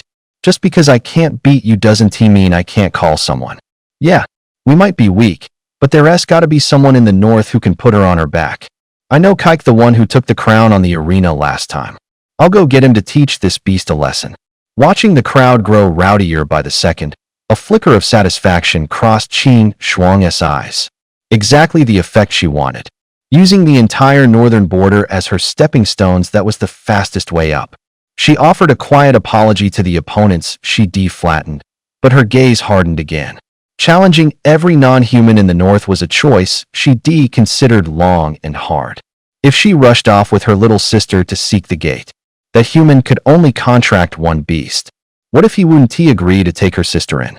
Fei Yu might be adept at the power of the void, but her attributes were painfully frail, whereas she. Qing Shuang's fist tightened on its own, her single horn glimmering with a ghostly light. She couldn't tap into void talent, but her strength was several times that of an ordinary ghost folk. It wasn't long before a commotion rose at the edge of the arena. A hulking figure dropped out of the sky, slammed down in front of Qing Shuang, and made the platform shudder. Dusky teal scales flashed like metal in the sun. A thick dragon tail swayed behind him. It was the Dragonkin warrior who made his name across the northern border by challenging the entire field last time Kike. The moment he stepped onto the arena, a crushing pressure bore down on him. Kike's golden, slit pupils suddenly narrowed. He figured it was just another swaggering fool trying to show off. He expected to run into a real master this time. Kike, the Dragonkin, asked in a deep voice tinged with battle lust, "What's your name?" Qing Shuang's silver eyes flickered for the first time. She looked serious. She was a 9th-tier transcendent, and her talent sat in that legendary, topmost tier. Facing an opponent like that, she spoke softly. Qing Shuang. Hearing the name, Kike bared his fangs in a grin, his tail thumping the ground in excitement. Among the Dragonkin, trading names is the same as acknowledging the other as worthy to face you. Even with that mountain-like pressure crushing the breath from his chest, even as every fighting instinct screamed he would lose, still. Since when have the Dragonkin ever feared defeat? Kike snapped his wings open, draconic might surging skyward. He roared, "Come fight." No flashy skills, no pointless probing. The fiend folk are famous for brute strength, and Kike dragon blood in his veins was no slouch either. Boom. Their fists collided in midair with an ear-splitting crash. A savage shockwave burst from the point of impact, and the low-ranked spectators from other races up front were sent sprawling. He can fight. A thrill shot through Kike, muscles bulged beneath his scales. But her next words doused his hot blood in an instant. Not bad. It was sincere praise. To withstand a punch at half her strength, Kike could indeed lord it over the masses. But that was as far as it went. Once Qing Shuang went all out, the ending was already set. Thud. On their second clash of fists, Kike's hulking frame was blasted away like a kite with its string cut. He used precise control to right himself and land steady at the edge of the ring, somehow without a scratch. And that was the most terrifying part. She could fine-tune her strength with that kind of precision. Kai fell to one knee, his dragon tail drooping behind him. "I admit defeat." The arena instantly fell silent. The man who once ruled the ring had actually lost. They had all witnessed it with their own eyes. The rise of a new god. 3 days passed in the blink of an eye. At last, it was time to say goodbye. After parting ways with Gu Qianqian and the others, Gu Xing arrived at the departure point for the Northern Territories. It was a flying beast base just outside the imperial capital. These flying beasts could travel to any destination. Besides several level 5 prodigies from the Royal Academy, this expedition to the north also included elite students from other academies. Coincidentally, the group from the Royal Academy were exactly the seniors whose backs Gu Xing had stepped over during the opening ceremony. When they saw Gu Xing, their eyes flickered with a mix of respect and warmth, and they quickly stepped forward to greet him enthusiastically. Though Gu Xing had long forgotten what they looked like, he nodded politely in response to their friendliness. Soon, a high-ranking beast tamer began calling names and checking the list. Once everyone had arrived, he announced loudly, "Listen up. We're assigning sleeping quarters now." The journey to the north was long. First, they would enter a pocket dimension, then spend nearly a month flying before reaching the border. Therefore, each flying beast was equipped with a small dwelling on its back, offering travelers a place to rest during the long trip. However, the rooms were limited, fitting only 2 to 4 people. The rest would have to share the open space. Of course, this arrangement was intentional, both a privilege for the strong and an incentive for the weak. The high-ranking beast tamer hailed from the Royal Academy and naturally knew Gu Xing. Without hesitation, he gave Gu Xing the largest room. However, this decision immediately sparked outrage among students from other academies. What the hell? He's only at the first peak of transcendence. Why does he get his own room?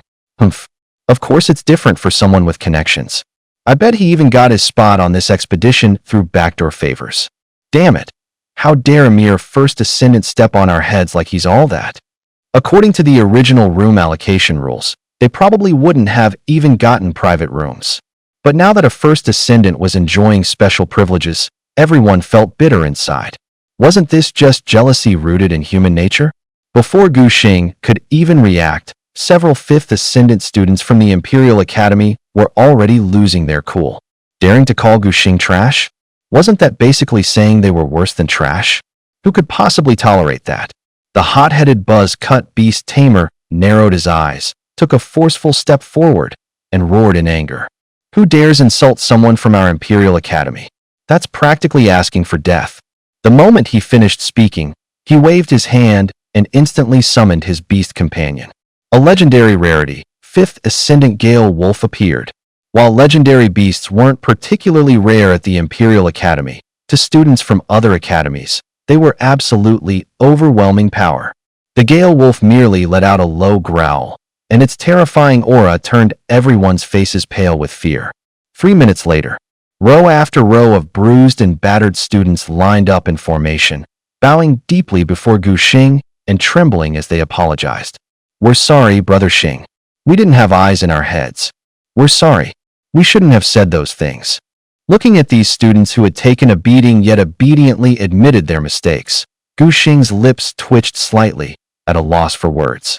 As for that buzz-cut beast tamer, Luali scratched his head, flashing Gu Xing a simple, honest smile. Gu Xing politely nodded at him. "Thanks." Upon hearing that, Luali immediately became flustered and stammered. That's nothing. I'm Luali, from Sichuan. I just felt you're so cool and powerful. They shouldn't have insulted you." The more excited he spoke, the brighter his eyes shone. Something's off. Luli immediately sensed something strange and cast a wary glance toward Luali. This guy? Could he actually have a crush on Master? The moment that thought crossed her mind, Liuli's pupils constricted sharply. "Master, we're heading in now." Before Gu Xing could react, she had already grabbed his sleeve and dragged him forward at a brisk pace toward the room built atop the flying beast. Roland stood frozen in place, his face blank with confusion. His classmates exchanged glances, then silently stepped back a few paces, deliberately distancing themselves from him. Something's definitely off here. Inside Vero Manor. "Old man, I'm going to study at the National Academy." Veronica slammed one foot onto the mahogany table, hands on her hip, glaring down at the chief beast tamer of the council with a fierce expression. Vero Cavian. He had another identity, Veronica's father. This man, a supreme human warrior rivaling Long Jinghua, twitched his lips, but forcibly suppressed his rising anger. "Absolutely not. Even Yu Ming said you're only going to Longxia because of that brat Gu Xing. What wild kid dares to try stealing my daughter away? Don't even dream about it." You don't get to decide that. Veronica slammed her fist on the table, her voice sharp. If you try to stop me, I'll go against you openly. Kavian's temple throbbed repeatedly. Across all of humanity, it was probably only Veronica who dared to speak to him like this. Nika, he forced a stiff smile, continuing, even if I agreed. Do you really think Longxiao would accept you? Right? Veronica tilted her head, considering it for a moment. Truthfully, with her status as the council chairman's daughter, if anything happened to her in Longxia, she could already picture it her dad would bring the entire council army and tear Longxiao apart piece by piece. Then I'll go to the northern wastes. Stop being ridiculous. I can have all the rare materials you need delivered directly. Why would you go to that cursed place? Old man, she emphasized every word, stepping closer. Try to stop me again, and we're done. Kavian looked at Veronica's dead serious expression and let out a long sigh. He knew his daughter all too well. Even if he refused, this girl would still find a way to sneak out anyway. Fine. He suddenly sobered. On one condition, you have to forge a pact with the White Emperor. No, it's way too ugly. Kevin nearly choked. That's a king-class beast with demigod potential. You want to find another treasure like that in the whole council. No pact with the White Emperor. No deal, he said, blunt as a blade. Veronica's eyes flicked. She knew this was her father's final bottom line. If there was even the slightest gap in her safety, Kevin would never let her go. Deal. It's settled. Beside them, the umbral spirit panther quietly turned its head, not daring to look straight at this father-daughter showdown. Their young lady was being smothered by her family's tight leash. Stifled to the breaking point, Panthy Veronica suddenly lunged forward, hugged its neck, eyes sparkling. I heard there's a special secret realm up in the Northlands. The umbral spirit panther helplessly brushed her wrist with the tip of its tail. She liked a calm, quiet life, but she'd ended up with a mistress like this. Right then, Veronica's face fell. She mumbled, deflated, and it has to be that dumb bear. The umbral spirit panther's mouth twitched.